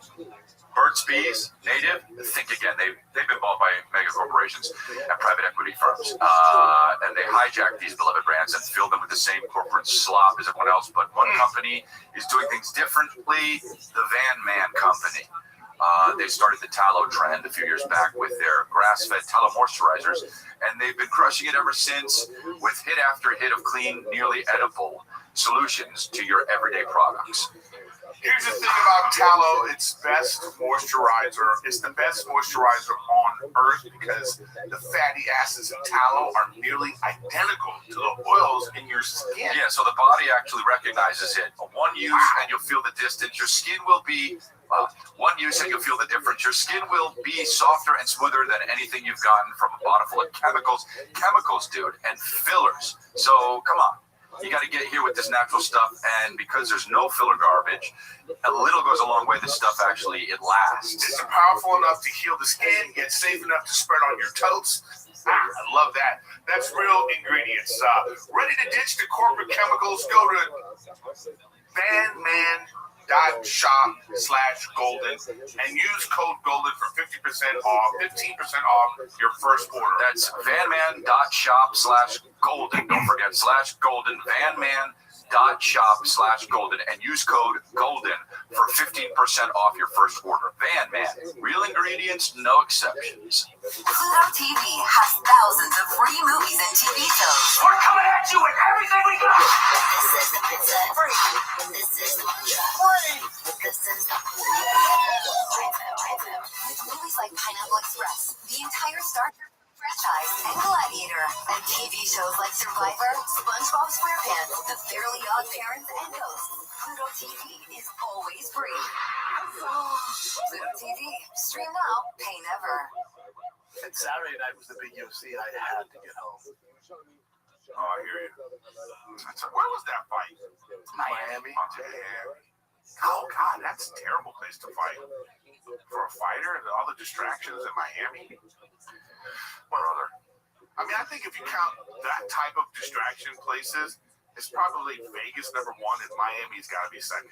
Miami might be #1. Yeah, Miami. It depends on your time. Yeah, especially with the fighters types. I know, but then you also, but I'm saying you're adding gambling and all that stuff. Everybody's type. Yeah, Miami's a pretty. Yeah, but you have the cocaine in Miami, you have the fat asses, the Colombianos, huh, boys? Am I right? Yeah. Hey, this service announcement. Don't send Brendan to Miami. I'm going there first week of May. Oh, damn, for what? Cocaine and ass. Oh, my God. Oh, imagine Brendan on cocaine. Oh, my God. Just all big with a fucking white face. Sweating. Just sweating with fucking, just like a streak of white. I'll tell you what, the cocaine wouldn't get very far with the three of us with those noses, fellas. I don't don't even understand how people. Eric could snort from air. Eric's a dealer. He go like this. What is that? Why would I do that? You're dealing it because you got kilos in there, bro. Oh my God. You got cargo, baby. How much you want? Me right I got you. The coke dragon, they call it. Just stored cocaine. Coke dragon. So dumb. Yeah, it's so stupid. It's so funny. It's stupid. Nick's got his AI face on right now. Oh, he's doing You know what I mean? Oh. I was reading this thing. You were talking about Miami having distractions. Someone analyzed a couple years ago James Harden's performance in every NBA city, and they proved he does worse in the cities. This is how you I mean, know that's there's terrible in Atlanta. What was keeping track of this? Worst performance was in Miami. Well, now you can. Yeah, but now the AI He can ain't figure this Kobe. out. He ain't Kobe. He ain't Kobe. Kobe went to bed early. You know he did. So his distractions were in Denver. His distractions were more fog, honestly. Right? Oh, I don't mean that. But it was fog. Oh. in Calabasas. That's why it's helicopter crash here. Keep up. It's too soon. I wasn't making a joke. I was just being, talking about the weather. You're being literal. I wasn't actually making a joke. I was like, it's a distraction. Unfortunately, it was fog. And it's actually the pilot's distraction, right? But I thought he was. No, he was at a flight. No, he's not pilot. Oh, well, these guys are. They pay somebody. Yeah. But, but sometimes they do that for fun. It's like these guys, they have everything. So they're like, I'm going to get my pilot's license. Yeah. Also with the Mamba mentality, Yeah, maybe. Well, poor guy. Yeah, sucks. Well, you really brought this podcast up. Yeah, that was so terrible to bring up. Oh, was it me really? Or I'm just trying to make sure we don't go back to AI. Chins and Rango. Really? Chins and Rango. Think that's better? Chins and Don't Rango. forget, boys, Chins and Rango. I'll never forget that. Chin, did they ever reach out for part 2, or? No other, you did the one roll and nothing came your way after that? That wasn't your big break? I didn't know how to do it. I should have had an agent. Yeah, should have. Is there a Rango too? How the fuck you get hooked up with that? Yeah, how'd they even find you, Chin, if you didn't have an agent? I went to audio engineering school, became friends with people there. They worked at a place called Trailer Park that does all the movie trailers. Oh, you just got hooked up. They just said audition for the role, and I auditioned. I got okay. Did you check out Project Hail Mary yet? Or are you still reading the book? No, I'm still reading the book. I'm going slow because I'm also watching other stuff. I'm watching TV. That's in space, right? Yeah. Well, it's in the theaters now, but I'm out. An Atlanta apartment complex started using robots. I've been seeing these kinds of things all over the place. Not in real life, just online. I just the reaction. Do they actually work? The reaction is hilarious.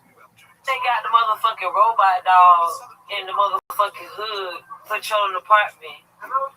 What the fuck type of AI shit it is? What the fuck? He look like he finna bite your ass. Oh, it's great. Excuse me, you said. Yo! Well, I mean... Hello?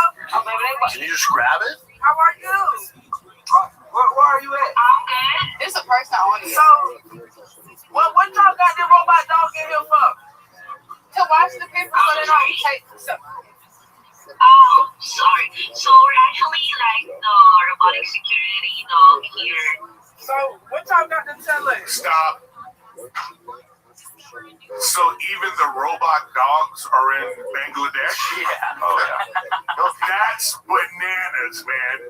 That's bananas. Well, but you could stop and be like, oh, by the way, I have a question for you about my fucking phone plan or whatever. But that's crazy. Yeah.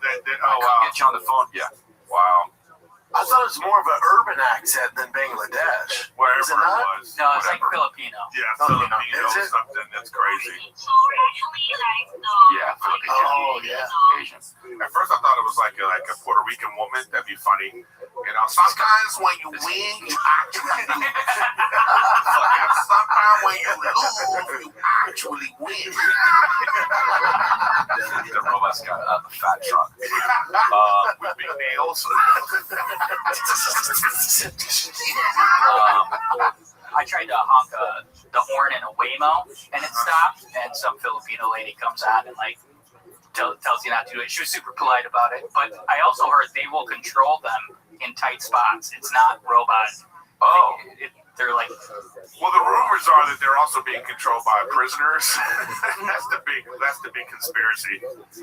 Did you hear that from Sam Tripoli? Yeah, they just got they're in prisons. Just dudes, they got their goggles on. They're like, boom. To me, that's how war should be fought. I know. Yeah. You know what I mean? Yeah. with Filipino women in prison. Just Filipino robots. Just like, come out, take him out. Yeah, take him out. But yeah, I've been seeing the robots. They got them in China and shit. It's crazy. Just running around.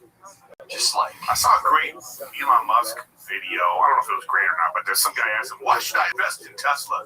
And just when he explained, you were just kind of like, "Yeah." You know what I mean? Did anybody check out any of this Coachella stuff? No. It's wild on YouTube. That this time it was like streamed live. And just when you go to the Coachella YouTube, it's just overwhelming all the stuff that was going on. Like you don't even have to go now. Like you could just have a Coachella party. Wasn't Bieber just playing like from his laptop? Well, the reason why the rights to his music. The reason why he did that is because he sold the rights to his music. This was a way for him to still play the songs, sort of sing with the songs without having to pay the publishing company. Kind of a boss move, really. How does that even work? Like how come that's legal? Because it's like because YouTube's publicly, if you're paying for premium, you can play it. You know what I mean? But I think there's a different fee to play it. Like if you play basketball music in an arena, right. So it's like cheaper. Well, comedy clubs were doing this. So comedy clubs there was a certain time when they would be like, well, what song do you want to come out to? So there was a certain time that they got in trouble for that. Really? Yeah, they couldn't just play a song at the thing because you have to get licensing for that. People there at the Brian Callen show. So what they started... Sorry, we can't play AC/DC. So what they started... $400,000 for this song. But if they play it off Spotify... I want that black. If they play off of Spotify or Apple Music, that's why they did that. So now it doesn't matter because that's how you get your music now anyway.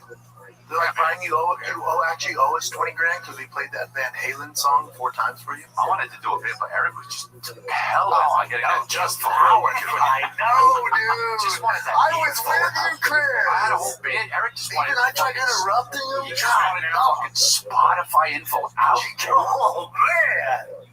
Well, it's actually, Chris, that wild hubris, Spotify, and when they came in and they merged with just fucking, God damn it, dude. God forbid I want to make a joke with this motherfucker.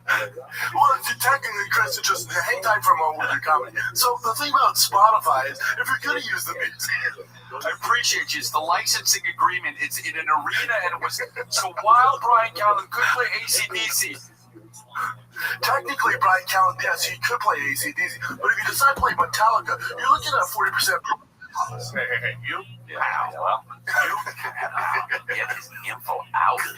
Man. Brian coming out to 25 people.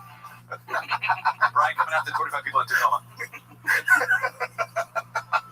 I didn't catch him straight. Why not? He always does. But anyways, I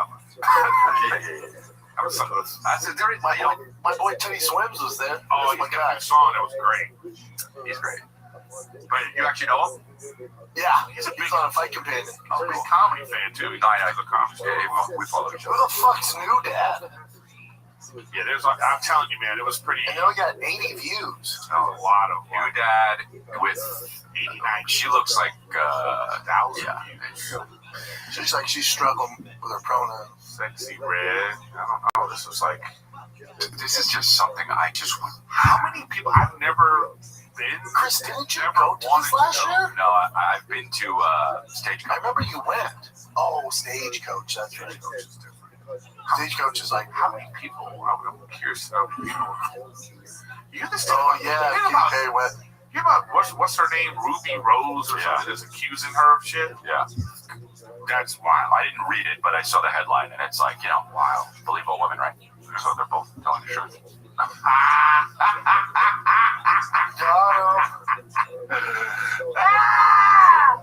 Yeah, who do you believe?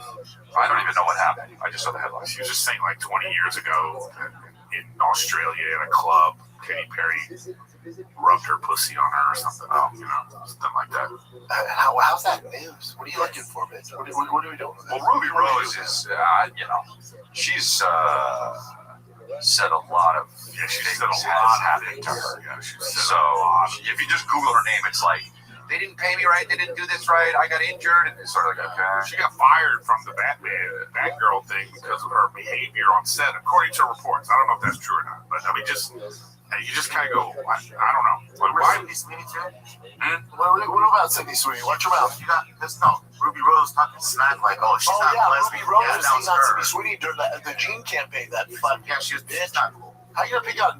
Dude, Sydney Sweeney's a gift from the heaven. Well, hold on. Also, the lady that she was playing for the movie supports the movie. Oh, the boxing movie, Chrissy, which I watched on the plane. It was very well done. Wow. Well, I will say this. Hold on. They had to tie her tits down in that movie. Those puppies still came out. There's nothing you do. There's nothing you do. You should have a movie review show. Brendan wants them to win the special effects award. Yeah. Oh, come on, dude. Avatar? Give me a break. No, but they, wait, Ruby Rose is beautiful. Yeah. Okay. Yeah. I don't want to say, yeah. He was saying, don't, he's making fun of her. She wanted to play that part. What part? The boxing one? Yes. Oh. She wanted to play that part. Bring up Ruby Rose currently for me, because currently I don't know. For 10 years ago. I don't know. I haven't seen her in a long time. She shaved her head and hates people. I don't know, dude. It makes her less sexy. Well, that's out here, Sydney Sweeney working on fucking vintage Broncos with her tits out. I mean, come on. No. Oh, okay, of course, bro. Oh yeah, there you go. She pretty, come on. Look at her face. I mean, I get it. She's kind of masculine, but Nick was a girl. You know what I mean? It's no. Nick doesn't look that good. She looks like a teenager. Get the fuck out. Next to Sydney Sweeney, but you guys have your fucking... Brendan, I'm not... Nobody's... Yeah, this is cute. Sometimes you take something that we're not saying, and you make the argument about that. What I'm saying is she's going to be beautiful. I'm having an argument with myself right now. Yes! And I'm saying out loud. Yeah. And I'm saying out loud, I'm crazy. Yeah.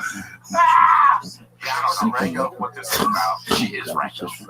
Yeah. So she's saying, I don't know. She's put out a lot of posts about it too. This stuff about. This is how she'll held her shit together and grew her hair out. We're cooking. But I know. But also, she this is how people stay relevant. Like a friend is still coming, comes to her house every 6 months to check her hair. Yeah. We're not cooking yet. Yeah. Let's stay inside the house. It's just, I don't know. It's just weird. I don't know what this. I don't know what's gonna come of it. I don't know.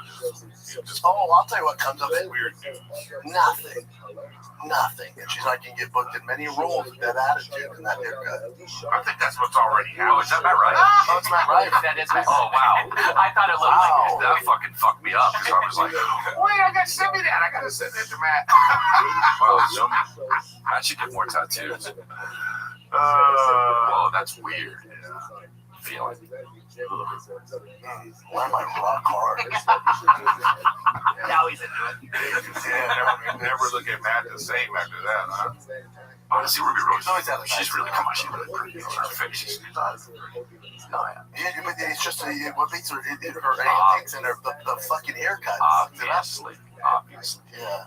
And chill out with tattoos. She has a Bruno Mars tattoo on her right arm. Give it up. Oh, she does. Bruno Mars. Yeah, I think Bruno Mars was like, I've already paid off my gambling debts. Funny. There's this rumor that he had $50 million for the casino. Yeah. So he was on stage with somebody, and the guy was like pretending to be him, and he was talking about his debt. Bruno comes in, he's like, I paid off my debts already. Oh, that's funny. Yeah. Funny stuff. Funny stuff, man. Just do one show and pay the debt. Really. That guy's really an awesome performer. He's so tough. Yeah, he really is. It's crazy. Alan, you wouldn't even know. Are you like into like Bruno Mars? What do you do? All I know is Bruno Mars is about 3'6". That's talented as fuck. No, yeah, he's talented. A lot of Hollywood, actors are. Yeah, I guess so, but it's weird. Like, we're all very tall. Even Nick. Yeah. Bro, Chin's fucking gigantic Asian Oscar. I know, yeah. You know, less than 2% of the population is over 6'2"? Wow. And And you sort of just take it for granted too. And it might even be over 6 foot. Yeah, to me, I'm just living, baby. Yeah, just living. I'm just living. Hey, I'm people walking around, just top shelf living. Just living. Hey, when I went down the street, congrats. It's very rare. We went to a restaurant yesterday, and with Rachel and Wolf. You know, he's 2, and he's like, he's getting huge. You know, so the lady. I go, well, he's only 2. And she said, he's going to be tall. I said, she's only like 4 or something. I said, yeah, out loud at the restaurant. Shit! Oh my God. Sue the restaurant.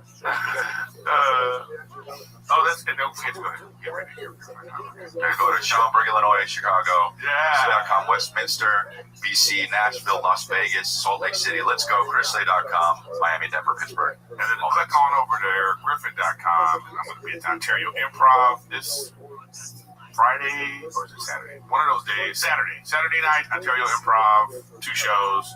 North Iowa Comedy Festival, and then the Raleigh Improv, 8th and 9th. Are you the headliner at the North Iowa Comedy Festival? Yes, I am. Oh, yeah. I'm headlining the Portugal. Lisbon, Portugal. Whatever. You got it. Sorry. Yeah. But also check out, it airs tonight. It's called No Leg Days. No Leg Days. It's on YouTube. The YouTube is No Leg Days. My boy Nick, both the Nicks made it. You got huge guests on there. It's like a fun fitness workout show. They go to Venice, Gold's Gym. They're all over. So go check them out. No Leg Days. And then Tubi, check out my specials on Tubi and Brendan's show on Tubi. That's right, kid. Love you. Worst podcast ever.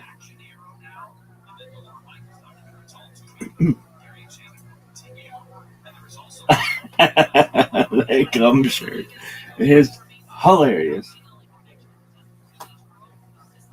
It's so white.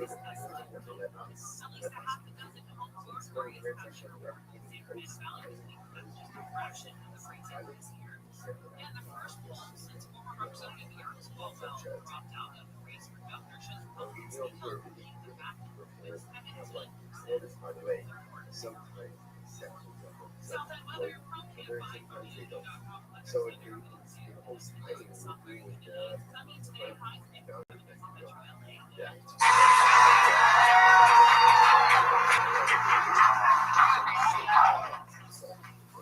Yeah. Hi, everybody. Here we are. Holy moly, how exciting. We're at the LA Podfest right now. This is fucking ridiculous. We're in the penthouse at a fancy hotel. Holy moly. This is excitement if I've ever heard of it before. Thanks to everybody watching at Daily Motion. I would say make some noise, but we wouldn't hear you guys. Sure in bedrooms right now. For my dog, I got this is a dog-friendly hotel, so you can pay $75 so your dog can fuck the shit up in your room, and you don't have to pay any extra. So if anyone wants some piss and shit in my room, I know I already did. The dog, when we were in there, the dog actually came out and had a little something in its mouth. We thought it was poop for a moment, but what was it? It was a little chocolate.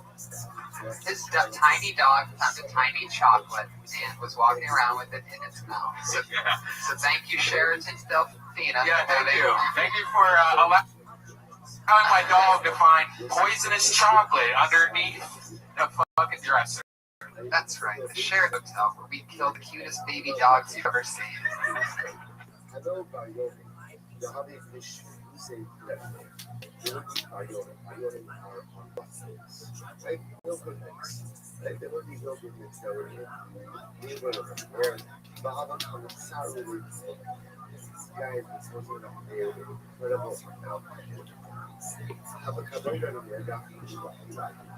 With 8 people, and they wanted nothing that they should die. Mas só se gosta. You wanted nothing that they should die. It was so much desire they should die. I'm going to agree with this. Bring up his money, sent it. Like that. What do you think? Why would you die? You shouldn't get sick. You will be tired. You will be sick mostly. I thought you sick. Really, I had such an incredible I was going to do that thing. Oh, here it is. It is big. that sinners should cease to exist in the world. No, what does it say? You tell me sin should cease to exist from the world. Not sinners, but sin. No, shovel the Satan the cross. Very well, she said to Rabbi look at the end of the muscle. What does she say? We shut in both Ava. And the wicked will be no more. So how do you read that muscle?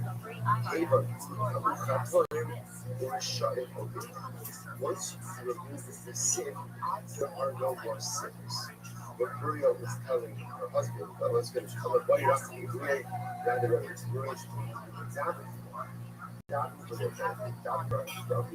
action on that. So they hugged the tshuva. The tshuva was shot him over and out, like going over the wicked. Sure enough, all you rock on the Uriah, the hugs of the tshuva. And there God, on behalf of these who shot him, the tshuva, and they became second. Or at least I don't think they did. But they did tshuva. They did tshuva. So the story starts to go number one. What Uriah was saying to her there is essentially there aren't bad people, they're just choose bad things. And versus always has the people and look at the other people and appreciate the same thing. Very often, automatically assume that character someone is if you do something bad, that means you are a bad person. And what Bruno was trying to highlight was this incredible soul. That's not necessarily the case. Other bad people we very often don't do bad things. And if you're just able to stop bad things, the bad things, the inner good ultimately comes out. So instead of davening surgery for a husband, with his guys denied, davening which the tshuva, with the tshuva, let sin cease from the world, and if there's no sin, we shall take. There is no shun. Because God is good. Just sometimes God will conduct himself with the world. God will individually restore to his power. The great thing there was essentially this concept is the cornerstone of children. Like without this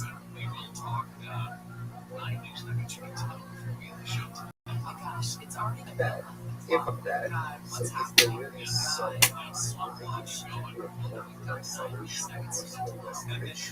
this entire so I'm a good person who does bad things. I may do bad things very quickly. That's quite possible. I may even do more bad things than good things. But at the end of the day,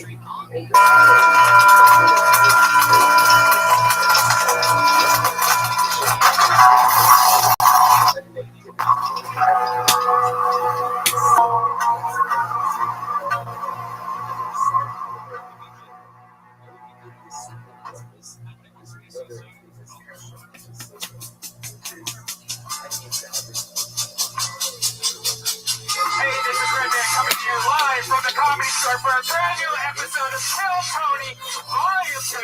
Give it up for Tony Hinchcliffe.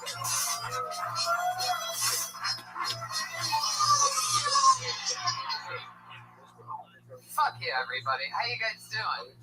Hello. Hi, everyone. Good to be here. Happy Monday to you. Episode 36 of Kill Tony. Here with good friend Brian. How you guys doing tonight, everybody? Always fun. Down? What are you saying?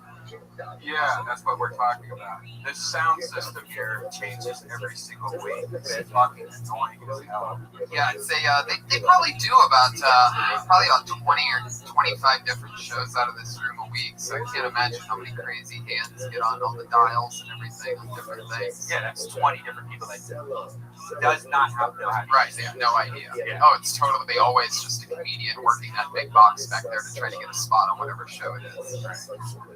It's in the place with suspended. So imagine that. I mean, that's every week, 20 different hands times 52 weeks times 40 fucking years. This room has been Yeah, they keep on blowing speakers and replacing them with like 80s boom boxes or whatever these are. I think these are iHomes, old iHomes that they're using here. Yeah, though. We're getting it all figured out. Yeah. The master disaster with that shit. Yeah, see, chords are changing. Girds. Wow, hello. Okay. Yeah, it's been a crazy week since the last episode. Last episode, I'm pretty sure, was definitely, undisputedly, our most buzzworthy episode. People are saying that's the best episode we had, and we were very nervous for last episode being the first of volume 2. We hit number 1 on Stitcher in some category at some point. Oh, that's a first every. Oh, no applause on that. Okay.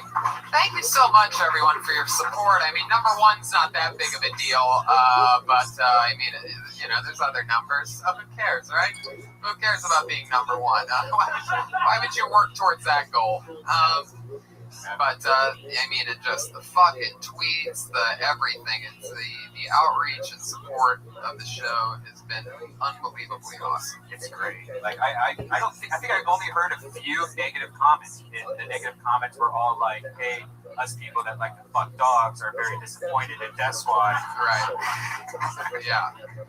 And I'm telling you, man, it's amazing because, you know, the podcast world is one thing, but there's also this crazy Hollywood land thing that I like to delve into during the day with like auditions and, you know, there's just everything. It's show business that we're in, and there's an amazing amount of buzz there too, which really surprises me for a raw renegade type of podcast that takes place in the belly room of the store. Like, it's so funny to hear people talking about listening to the episodes and this and that, like pretty high up people.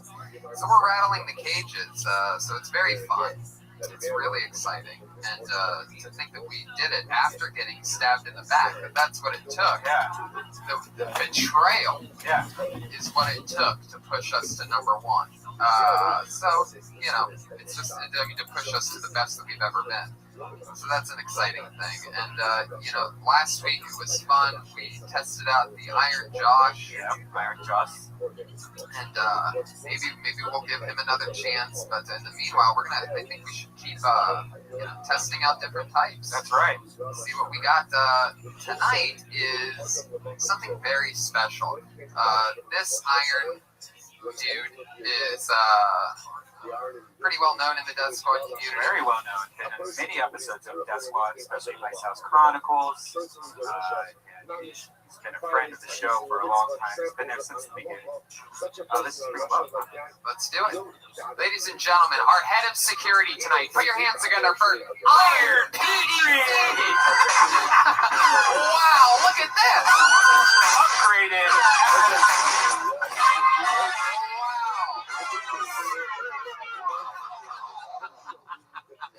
Wow, stronger than ever. This is great. As we can tell, there's been some upgrades. No longer does he have the iron penis snake. He has an advanced wireless mic system coming out of his crotch. Yeah, you can